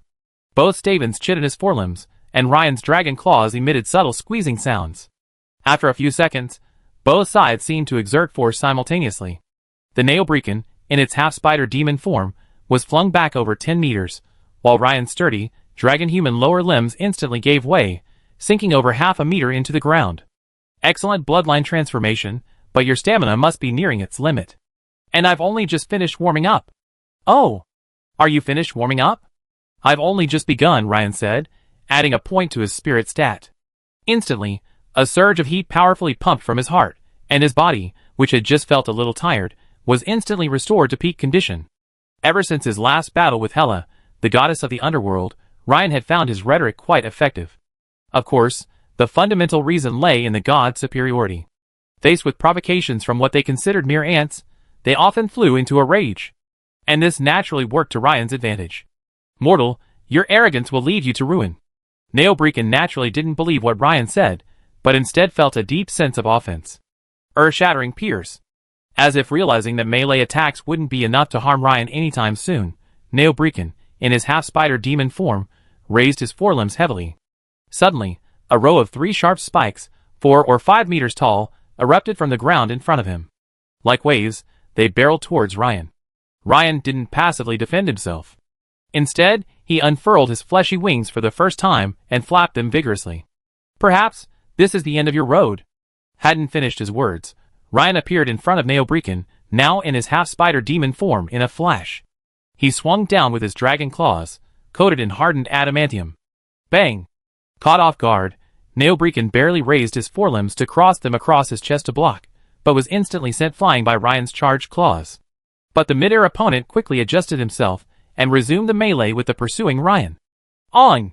Suddenly, a resounding dragon roar echoed from the sky, and a crimson dragon, 14 or 15 meters long, descended rapidly from the sky. Who is disturbing the great Hermadius? Suddenly, the deep, resounding voice ceased. After hearing the commotion from above, the Dragon King, in Ren's form, and Neobrican, in his half-spider demon form, engaged in another fierce exchange of blows, retreated several dozen meters, and both raised their heads to gaze at the sky. At this moment, the lava fire dragon Hermadius saw clearly that the two beasts were not the ferocious beasts he had expected, let alone a meal. One of the half-spider demons, with its cold eyes, looked at him as if he were a small reptile. As it approached, Hermadius could sense the surging auras of the two below. Such evil, such vastness, this is the incarnation of a god. Hemidos's pupils suddenly narrowed, and he immediately began to turn around and flap his flesh wings rapidly, intending to take off and leave immediately. If I had known I would have been lying in the lava, why bothering with other people's business? Hemidos wanted to die. There's actually a little fire dragon. Neobrican, in his half-spider demon form, whispered, suddenly opening his mouth wide towards the fire dragon Hemidos. A dark, lingering beam of light instantly shot from his mouth, shooting straight into the mid-air lava dragon. Swish! Though Hemidos tried to dodge, the black beam still pierced through his right flesh wing, creating a large hole. The wound in the wing continued to be corroded by the black energy. Almost simultaneously, a bolt of silver lightning struck Hermadius's lower abdomen. It was the short spear hurl by Ryan, in his Dragon King form. Seeing that the one flying overhead was his target, he naturally didn't hesitate to give it a shot. After suffering 2 consecutive heavy blows, Hermadius screamed in agony. Fear intensified within him, he desperately flapped his damaged wings and fled the scene, stumbling towards the blade crater. It wasn't that he didn't want to escape further. The problem now was that if he didn't immediately use the high temperature of the magma to heal his injuries, he wouldn't be able to fly far before plummeting. Hermadius could sense the high energy level of the corrosion on the wound on his right wing. He needed external help to quickly remove it. Otherwise, he didn't want to be targeted by an evil god. Standing nearby, Dick, Claire, and Beyoncé were all stunned. What was going on? The lava dragon Hermades had appeared briefly like a clown, only to flee at a rapid speed? Where was the fire dragon's dignity? After a brief interruption, Neobrican, in his half-spider demon form, continued his battle with Ryan. The intense battle had given Ryan 3 consecutive points, and this changed the look in Neobrican's eyes as he looked at him. He knew that if he didn't employ some effective tactics, as a god, he might truly be forced to retreat in disgrace. After another fierce exchange of blows, the two were repelled. Neobrican said in a deep voice, "Spider storm." His abdomen suddenly exploded, and thousands of fist-sized, black-patterned spiders emerged, swarming towards Ryan. Chi-Chi. At the same time, the spiders raised their mouthparts and spit out balls of sticky white web at Ryan. Perhaps, Ryan wouldn't have paid any attention to 1, 10, or even hundreds of them. But when the numbers reached this point, caution was necessary. The spider webs they unleashed seemed to cover the entire sky with dense, sticky white webs. Iron armor. Cutting web. For the first time, Ryan cast a series of offensive and defensive spells in his Dragon King form. For a moment, Ryan's legs seemed to be mired in a swamp. While he could still move, his speed was greatly reduced. However, the continuous casting of cutting webs also wiped out the spiders in front of him. At this moment, Neobrican, in his half-spider demon form, quietly came up behind Ryan and suddenly launched a super-speed piercing blow at Ryan's vest. Snap! Neobrican's sneak attack was interrupted by a sudden blow from Ryan's thick tail. Just as Neobrican felt a sense of unease and was about to give up the fight and retreat, the dragon's tail wrapped around his waist. Puff! His sharp forelimbs pierced Ryan's tail, but almost at the same time, an iron hammer suddenly came crashing down at him. Bang! Just as Neobrican easily blocked Ryan's blow, a look of confusion appeared on his face. After all, such close range was not conducive to swinging a heavy hammer and exerting force, and the damage was far less than that of sharp claws. He didn't understand why Ryan did this. Suddenly, Neobrican shuddered and let out a low roar of pain. You? Mortal, you blasphemer. But at this point, he was powerless to continue, for he could clearly sense the spiritual imprint he had painstakingly transmitted being dissipated by some mysterious force. That blow was none other than the ultimate weapon of the Warhammer wizard Ryan, soul-shattering blast. The accompanying true damage was most effective against divine projections or avatars. As Neobrican's spiritual imprint dissipated, a translucent humanoid figure appeared over the fallen corpse. Thank you, Ryan. I was originally coming to kill you, but unexpectedly you saved me. Otherwise, my soul would have been forever bound and controlled by the spider god Neobrican. The scene before him left Ryan stunned. After all, not every wizard experiences this ghost-like state after death. He remembered the last time this happened was long ago, during the mission at Agatha's mill. Later, Ryan did some research and gained a better understanding of the situation. One of the most crucial conditions for the appearance of a materialized spirit is the deceased's obsession during life. Of course, the probability of this posthumous spirit appearing is higher for wizards with powerful mental abilities. My soul will dissipate soon. As a token of my gratitude, I have important news for you. Ryan, beware of the Isolderai school of the Cyrodiil Plateau. They've sent me to kill you this time. Also, the Tutkar school has fallen, and its leader, Graham, is secretly preparing the materials to summon an avatar of Neobrican. Before he finished his words, Staven's spirit began to dissipate, and Ryan's face was filled with deep thought. What Staven had just said was quite revealing. As Staven's soul dissipated, a unique aura began to emanate from his spider-demonized corpse. A black, thumb-sized crystal appeared directly above the corpse, emanating an aura of evil, greatness, and grandeur. The crystal shape struck Ryan as somewhat familiar. It seemed strikingly similar to the divine power crystal he had received from Hela, the goddess of the underworld.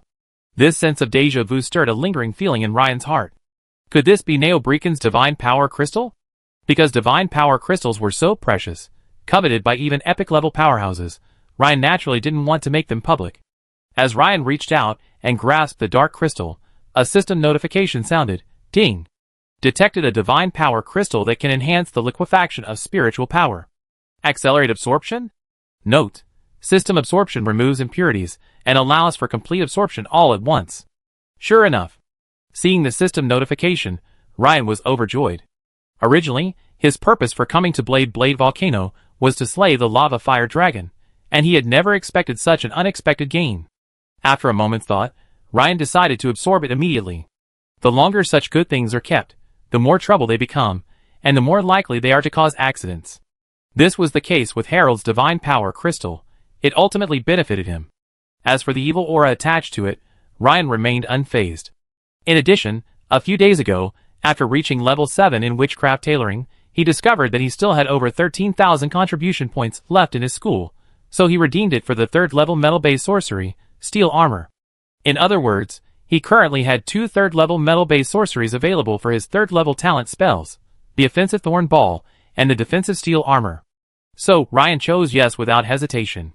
The silver mist in his spiritual sea began to rapidly condense into liquid, and the silver liquid began to slowly increase. A few seconds later, there was no trace of the silver mist left in his spiritual sea, completely transformed into silver liquid. Ryan glanced at the attribute panel on the system homepage and saw that his spiritual attribute clearly read 98, 100% liquefaction. At this point, it seemed that there was still energy remaining in the Divine Power Crystal, and the improvement was still continuing. At this moment, the system prompt sounded again. Promotion begins. Continuing transformation. Instantly, Ryan felt the double-layered spiritual power crystal in his spiritual sea begin to undergo a dramatic transformation. Aside from the original double-layered crystal, a slightly smaller but more complex three-dimensional structure appeared, the crystallized form of the 3rd-level metal-based sorcery, Steel Armor. That's right, the 3rd-level talent sorcery Ryan chose was Steel Armor. His battle with Neobreakin left him covered in wounds. While the injuries weren't serious, they served as a wake-up call. As enemies grew stronger, the defensive effects of dragon scales and steel alone were becoming insufficient, requiring further defenses. In an instant, the spiritual power crystal transformed from a 2-layer cake into a 3-layered one. The silvery liquid surrounding the 3-dimensional crystal structure began to grow thicker, and faint specks of starlight could be seen floating within. A close look revealed that these granular starlight particles were actually crystals of spiritual power, similar to ice crystals. Chapter 400. This should be the crystallization of spiritual power, right? Ryan pondered. At this moment, the system prompt sounded again, detected that the host is breaking through the 3rd-level wizard level, unlocking the improvement limit for the 2nd-level talent spell, Cutting Web. Do you want to improve this spell? This improvement will cost 28 gold skill points. Note, the improved talent spell will be more suitable for the host's use, with increased power, attack range, and other aspects. Since improvements and optimizations to the 1st-level talent spell, Metal Transfiguration, had already been made when he was promoted to the 2nd-level wizard, Ryan was not particularly surprised by this system prompt. Without hesitation, Ryan immediately chose yes. Instantly, a huge wave of memories of the improvements to the 2nd-level talent spell, Cutting Web, began to flood Ryan's mind. For a moment, it was as if Ryan had spent nearly 100 years in some mysterious dimension, improving Cutting Web and fine-tuning its spell model to better suit his own casting habits. At the same time, the 3 layers of spiritual power crystals within the spiritual sea also underwent synchronized fine-tuning. Soon, another system notification sounded, ding! The host's 2nd-level talent spell, Cutting Web, has been improved. The new spell model has been successfully adjusted, increasing its power by 13% and reducing its spiritual power consumption by 18%. Not bad. Ryan's eyes lit up. Although it consumes more gold skill points than Metal Transfiguration, for a 2nd-level spell, this further increase in power is quite impressive. The improvement of the 2nd-level talent spell was only a small part of this advancement. At this moment, system notifications appeared one after another. Host's spiritual power has been greatly improved. Crystallization has begun. Ding! Successfully promoted to 3rd-level wizard. Spirit increased by 25. Acquired the 3rd-level innate sorcery, Steel Armor. When Ryan opened his eyes again, he felt his perception of the world become even clearer and more profound. He could easily distinguish the subtle differences in the gait of Claire and Beyoncé, who were walking quickly dozens of meters behind him. It wasn't just the difference in sound, but the difference in the rhythm and force of their steps. He didn't even need to turn to sense it clearly. Even from over 100 meters away, among the dozens of guards, Ryan could simply use his perception to identify the position of Dick, the sword-wielding captain. Additionally, there was the mysterious elemental energy around him, invisible to the naked eye. Although Ryan still couldn't see it directly, his perception now could already grasp very subtle differences, such as the even distribution of the surrounding energy elements. For example, at his current location, the proportion of metal and shadow energy particles around him was noticeably higher. Of course, this was probably due to his recent battle with Neobreakin in his half-spider demon form. This subtle difference wasn't easy to discern, or rather, extremely difficult, when he was a level 2 liquefaction wizard. But now, he could clearly perceive it with ease. Ryan quickly focused his attention on the system panel. Since this was a level 3 promotion, not a job change, the Warhammer Wizard, Legendary, class panel hadn't changed significantly. Spirit has increased by 25 points, significantly more than when I was promoted to level 2. Not bad. Ryan glanced at the stat panel and saw that his spirit stat had reached a staggering 123, 1% crystallization. I've finally reached the level of a 3rd level crystallized wizard. Now, relying solely on sorcery, I've reached the threshold of legendary combat power, Ryan said with considerable relief. Next, he focused his attention on the effects of the 3rd level talent spell, Steel Armor. With a quick scan, Ryan found the new icon at the very top of the Warhammer Wizard, Legend, class panel. The icon depicted a shimmering silver humanoid. Unlike the knights in full armor, this figure's surface was entirely metal armored, without a single wrinkle, reminiscent of the liquid robots seen in the Terminator movies of Ryan's past life. Below the icon, a line of small text read, 3rd level talent spell, Steel Armor. Steel Armor, 3rd level talent spell, effect. Consumes a small amount of mental energy, using a specific sorcery model to mobilize special metal energy particles from the surface, covering the host's body with a thick layer of steel armor. Special metal energy particles? Thick steel armor? Ryan immediately grasped the difference between steel armor and iron armor. However, it was naturally inconvenient to use it now, as Claire, Beyoncé, and the others had already arrived behind him. "Captain, are you alright?" Claire asked with a hint of concern. "I'm fine," Ryan said, waving his hand. "Captain, would you like to put it on first?" Beyoncé's pretty face blushed slightly, as she handed Ryan a black cloak. Thank you." Ryan looked down, a look of realization on his face. He immediately took Beyoncé's cloak and draped it around himself. Although his witch pattern tailor class had recently advanced rapidly, and the underwear he was wearing was a highly stretchable bra, the intense battle had already shattered it. So, basically, all that was left was a pair of shorts. By the time Dick and the other guards arrived beside Ryan, they were already dazed by the potholes and the shattered forest, as if the ground had been ravaged by hundreds of meteorites. Is this the kind of destruction a human could cause? Even for a lord from the Imperial capital, this is too much. Lord Ryan, although I've long heard of your fame, I find that the rumors underestimate your combat prowess. Dick bowed deeply to Ryan, his eyes filled with deep admiration. Sir Dick, I also thank you and your companions for your bravery, Ryan said with a smile. Meanwhile, in the Cyrodiil Plateau, deep beneath the earth, at the Tutkar School's headquarters. As Ryan destroyed the incarnation of the evil god Neobreakin, Graham felt a sudden throbbing in his heart, as if foreshadowing something terrible was about to happen. Then his expression changed drastically. Because as a 4th level Dawn wizard, he could already hear the intermittent whispers of the distant god, the bastard killed him. Though the spider god's words were intermittent and unclear, the anger in them was palpable.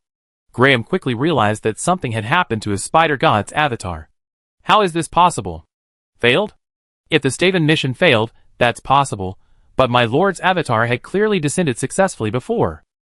The tall Graham paced back and forth in the underground hall, his 4 pairs of sharp limbs piercing the ground, making a hissing sound. But after pondering for a long time, he couldn't figure out why.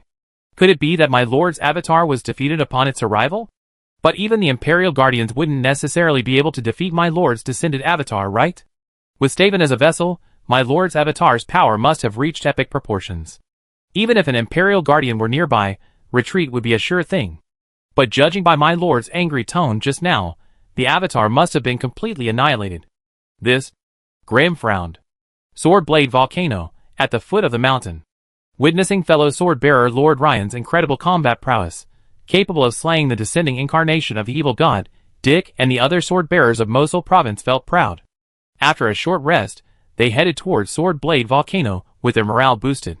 Soon, they arrived at the crater of Sword Blade Volcano, where a scorching wave of air, mingled with the pungent smell of sulfides, washed over them. Looking down from the mountain pass to the base of the volcano, one could see dark red lava slowly writhing, like cracked earth. However, despite repeated scans, the numerous people couldn't find any trace of the lava dragon. Huh? Last time, Before we even reached the cave entrance, the lava dragon sensed our presence and immediately rushed out. Why is it the same this time? Many guards began to murmur among themselves. Lord Ryan, I think the lava dragon must have been frightened by you and is hiding in the lava lake, afraid to emerge. Dick paused, offering what he believed to be the closest guess. Creatures like lava dragons value territory above all else, and just now, they had approached with almost undisguised awe, yet it remained completely silent. This clearly defied common sense. So, after careful consideration, Dick came to this rare, yet only plausible, conclusion. A fire dragon was frightened and hid. TSK, he was over 40 years old and had flown at least 100 missions, large and small, for the Moselle Swordbearers branch, yet this was the first time he'd seen something so outrageous. Everyone looked at each other in bewilderment upon hearing Dick's words. While everyone thought Dick's reasoning was a bit exaggerated, it seemed quite reasonable. Claire, standing nearby, was also stunned upon hearing Dick's words. Her beautiful eyes fluttered, and she thought to herself, this was the first time she'd heard such an outrageous thing. However, when she quickly glanced at her captain, she noticed that Ryan's brows were slightly furrowed, as if he was quite regretful for not completing the lava dragon mission. After a moment's thought, Claire said, Captain, how about I use my Eye of Fire to check? Eye of Fire? Okay. Ryan's eyes lit up, and he nodded immediately. He had heard of the first-level fire spell, Eye of Flame, which seemed to condense a fist-sized eye composed of flame elements to survey the enemy. As Claire silently chanted the spell, seconds later, a somewhat unusual translucent fireball appeared in the air before her, floating up and down. Claire flicked her fair finger, and the Eye of Flame rapidly descended toward the lava lake below. A few minutes later, Claire wiped the beads of sweat from her fair forehead, seemingly pausing the spell. She said apologetically, Captain, I'm sorry I couldn't find them. They must be hiding deep within the lava lake. Ryan nodded and said, It's okay. He understood. Although the crater seemed small, the area below was quite empty. The lava lake at the bottom of Blade Volcano was no less extensive than a real lake, especially its depth, which was likely astonishing. Furthermore, there were likely winding underground passages beneath the lake. Searching for a deliberately hidden lava dragon in such a lava lake would naturally be extremely difficult. Ryan had considered sending Bloodfeather to search. But while his Bloodfeather hippogriff was a ferocious species, it wouldn't be a problem for him to skim through the lava for a short period of time. However, searching the lava lake for an extended period was clearly impractical. Furthermore, it would be too dangerous. If Bloodfeather were swallowed by the lava dragon, the loss would be enormous. After a moment's thought, Ryan turned and said, Let's go. I'm afraid they move on once they recover. I'm not sure if this counts as mission accomplished, Ryan muttered. After hearing this, the two women exchanged bewildered glances. Yes.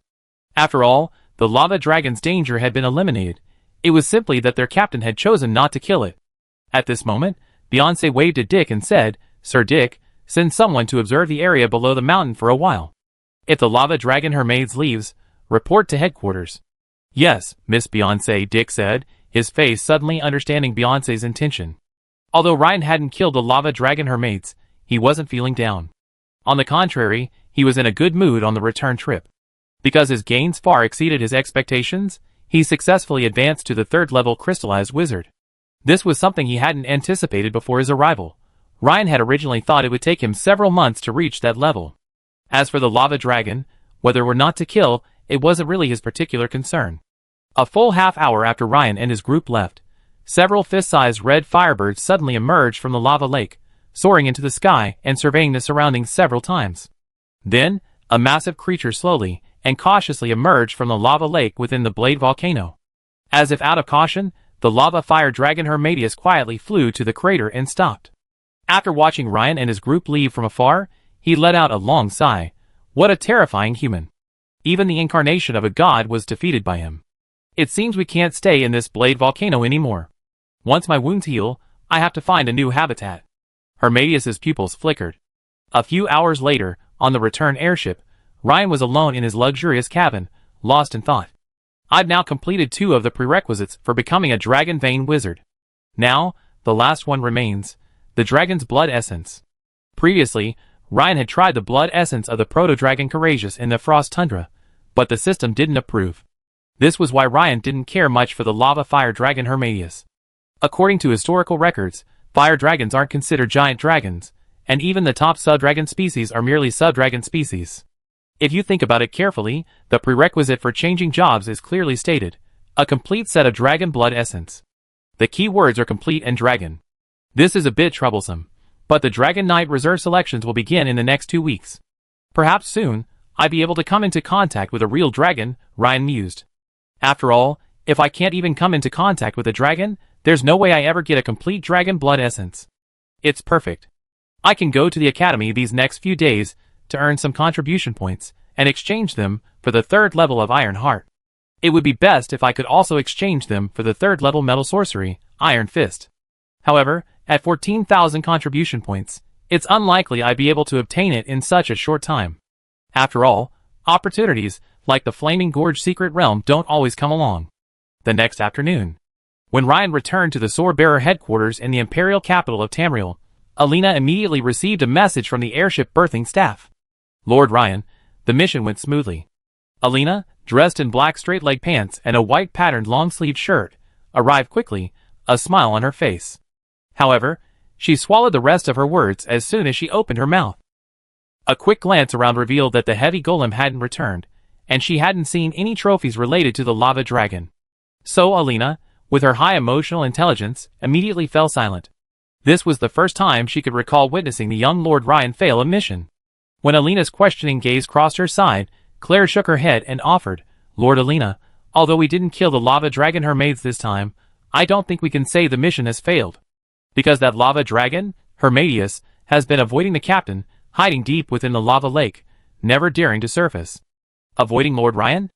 Alina blinked her beautiful eyes, clearly confused. Although she was a civilian, she had worked in the Sword-Bearer department for over a decade.